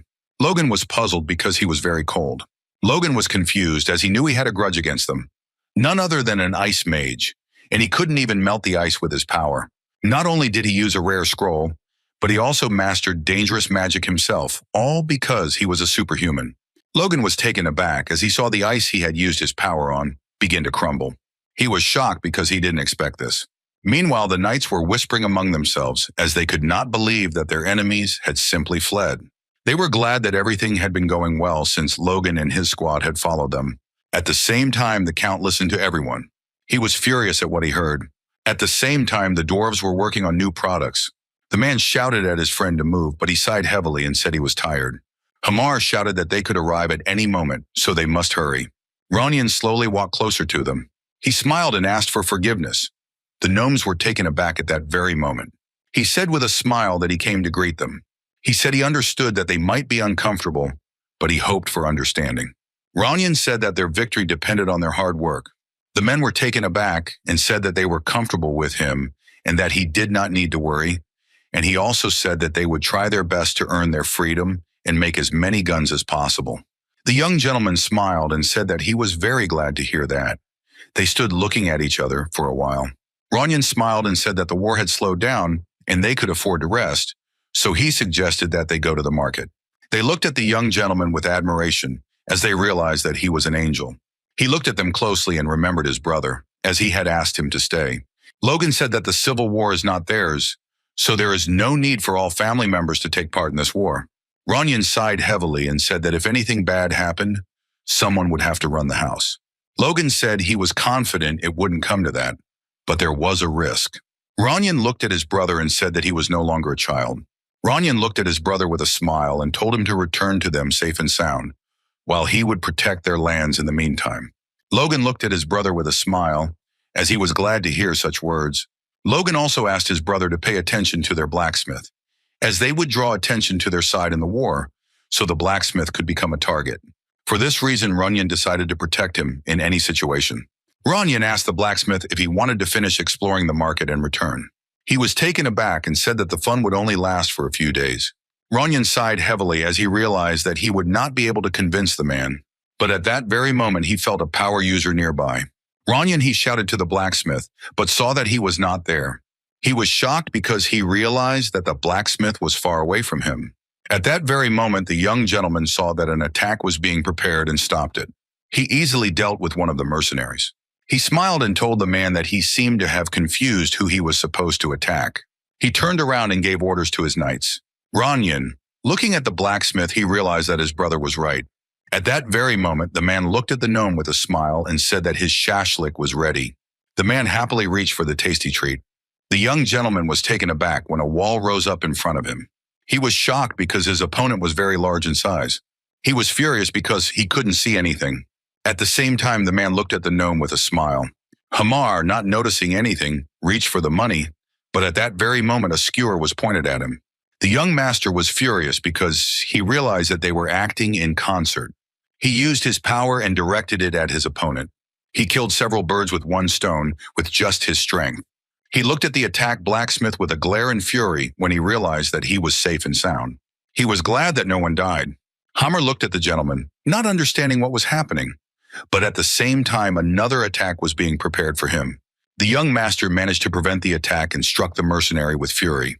Ronyan shouted to the knights to immediately seize and tie up the mercenaries, but at that very moment he was taken aback as he heard an explosion and a scream. He was in shock because someone had blown up their property. He was furious because he knew that the workshop was in that direction. Logan informed his brother that crossbows were a weapon that would soon be available to others, but he said that this would never happen with a bomb. The city's residents were shocked because they did not expect anything like this. They were shocked because they didn't expect anything like this. Ronyan immediately shouted to the blacksmith that they urgently needed to open the workshop. The knight ran up to the young gentleman and called him. He shouted that an urgent message had arrived at military headquarters. Ranyan was alarmed and didn't know what had happened. The knight quietly informed the master that the forces of the first prince were heading towards their castle. Ranyan was taken aback by the guy, as he didn't expect something like that. Looking at the blacksmith, he said that they should go to the workshop immediately. He was furious because he knew he would immediately kill everyone in his path. At the same time, Logan was walking around the room excitedly. After some time, he finally received a call from his brother. Logan shouted to his brother that he was very worried because he had not been in touch for several days. Ranyan told his brother that they had destroyed the faction's forces and the prince. He reported that the enemy was the Viscount's army. Therefore, the Avenger squad, equipped with automatic crossbows and bombs, was able to win with a small number of knights lost. Logan was glad to hear that. Ranyan sighed heavily and said that her workshop had been attacked and several dwarves had been kidnapped. Logan was taken aback, as he did not expect this. He sighed heavily and said it was entirely his fault, but Logan didn't think so. Ranyan was puzzled because he knew that if everything had been in place, this would not have happened. But he knew that the mercenaries did not know how exactly the bomb was made. He also told his brother that all the prisoners had committed suicide and none of them had survived. Logan was pleased with this news. Ranyan said, "Screw the knights that stopped them. There was something strange." Ranyan looked at the knights in surprise and asked if this was true. The man was taken aback and said that he was not sure that he had even caught a glimpse, but the fugitive's face was familiar to him. Logan was shocked because he didn't expect to hear anything like that. Ranyan said that it was exactly like that, and he was tall and very agile, and it looked like he had at least an advanced level. Logan thought for a moment, not knowing who they were talking about. Ranyan sighed heavily and said that he understood that it was impossible to determine the culprit from such a description. Logan saw that his brother looked completely broken. Logan told his brother that these were just his assumptions, but they should prepare for the worst. The young man was taken aback, as he did not expect such a thing. Logan sighed heavily and said that it was possible. He knew that leaving his brother was the right decision, since thanks to his brother, it was possible to minimize losses. He understood that the target was their weapon. He was furious because he knew the war had been going on for too long. And the reason for this is that the First Prince's faction remained stable no matter how they were attacked. They hid behind the castle walls. After they burned down all the supply points, they were forced to go back. Now the castle was their base. Since the prince's faction could no longer retreat, they concentrated all their forces on defending their castle. He knew that at any moment a breach would appear in the castle's defenses, and the war could quickly end. A few days later, a command meeting was held, the count shouting furiously that they must immediately reveal the production methods and provide weapons to the entire faction. The Duke saw that even after all this time he was wasting his energy on such nonsense. Logan asked the count if he really wanted to try all the methods, even considering the situation they were in now. He asked the count where he got the necessary materials to create explosives, since there was simply no supplier available right now. The count shouted that he personally collected materials for these attempts, but nothing came of it. Logan asked if he was sure he hadn't made a mistake. The count was burning with rage. He shouted at Logan to watch his language immediately. The Duke looked closely at his subordinate and asked him to calm down. However, he said the count was not one to make accusations without basis. The Duke asked Logan if he could prove that the production method he had given was correct. Logan was surprised by such a question. The Duke said that given that his bomb production had not stopped, he still had plenty of material, so he could easily prove it. Logan was taken aback and froze for a moment. At that very moment, the count angrily asked him why he was not answering. He shouted that Logan was deceiving everyone. The Duke asked the count to calm down and adhere to the rules of etiquette. At that very moment, the count calmed down and sat down in his place. He was furious and didn't understand why Logan was acting so confident. At the same time, Logan was taken aback and froze in shock as he realized that the familiar face and short stature reminded him of an advanced level knight. He looked closely at the count, and since he realized that it was he who was behind the kidnapping, he understood that if Aslan was the king of those Mari, it was logical that his knights would recognize him. They would interrogate the kidnapped dwarves and find out what the problem was with the production method he proposed. Logan knew that he could take advantage of this situation for himself. He said that it would not be difficult for him to find proof, and he himself would prepare the place as soon as possible. He wanted to lie to them first. The men were shocked because they did not expect this. Logan said that instead of questioning the method of making the weapon, It would be better if they first resolved the situation they were in. He knew they didn't really care. He said everyone knew that the faction had recently attacked his house. Logan said that fortunately it had not caused any problems, but it was obvious that they were not the only ones who suffered from these attacks from now on.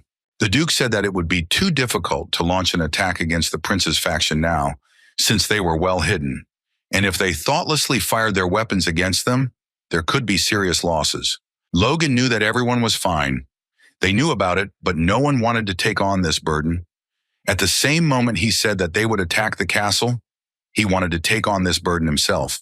Everyone froze in shock as no one expected to hear anything like that. Logan was pleased with himself, knowing how he would end the slow war.